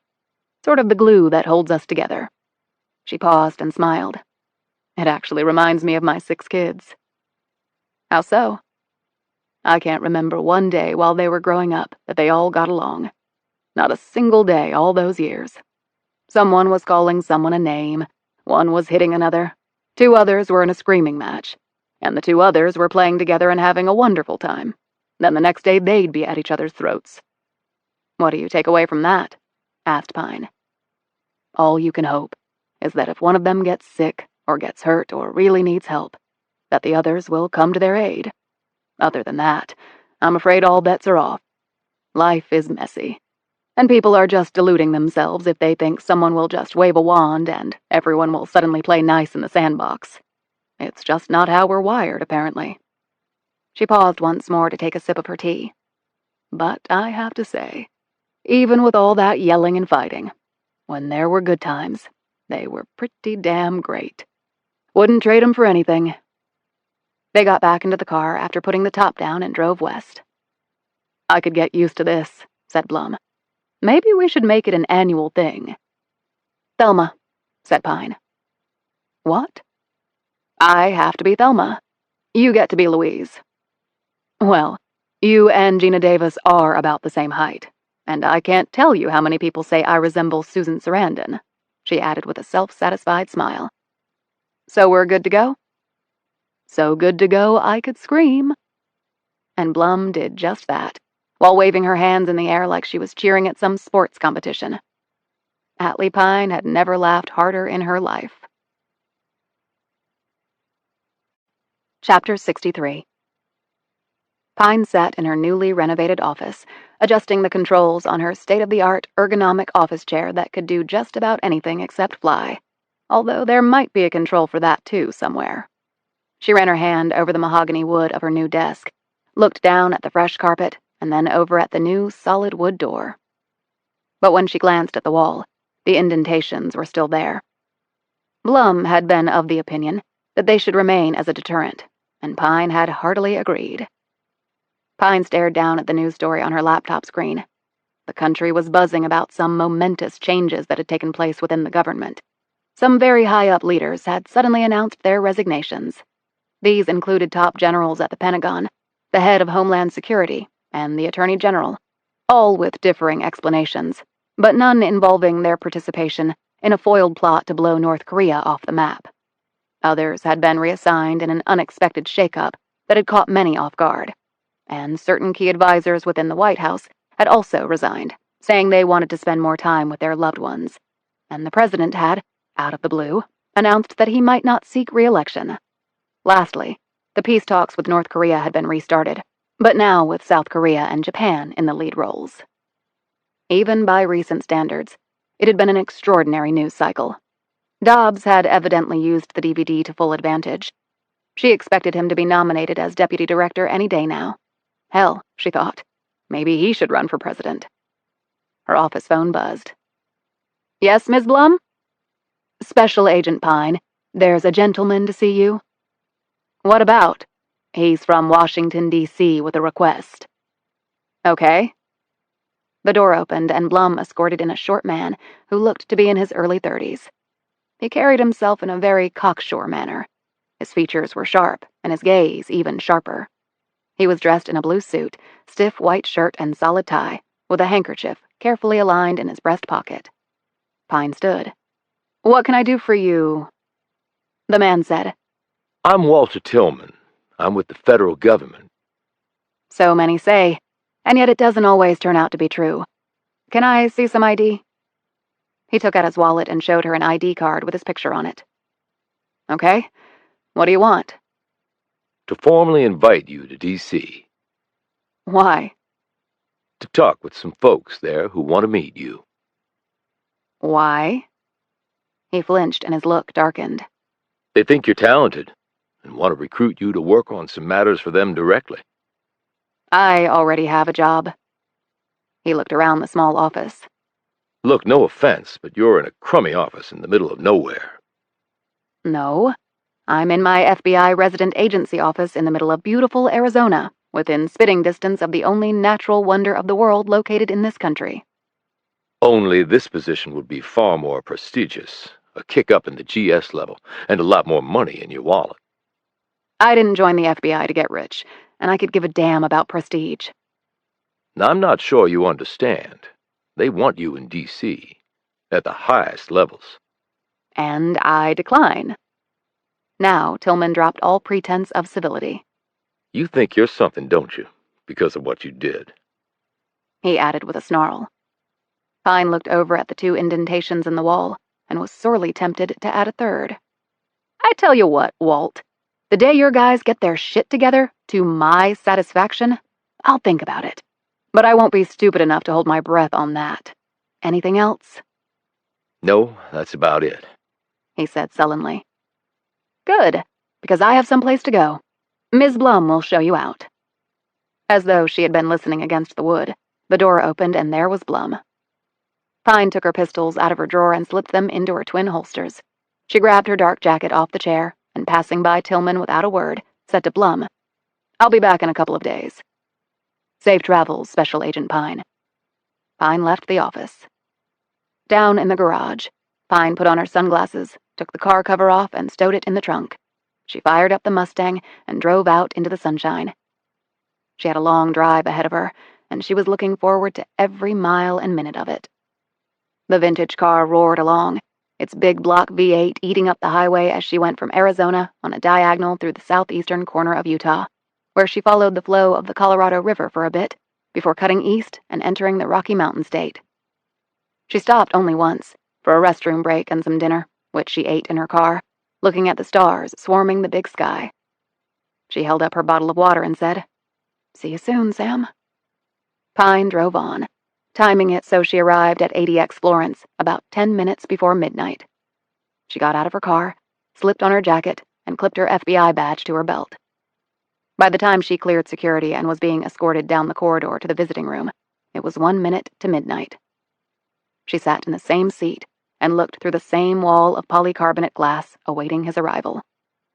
Just like last time, a half-dozen guards brought Daniel James Torr to her.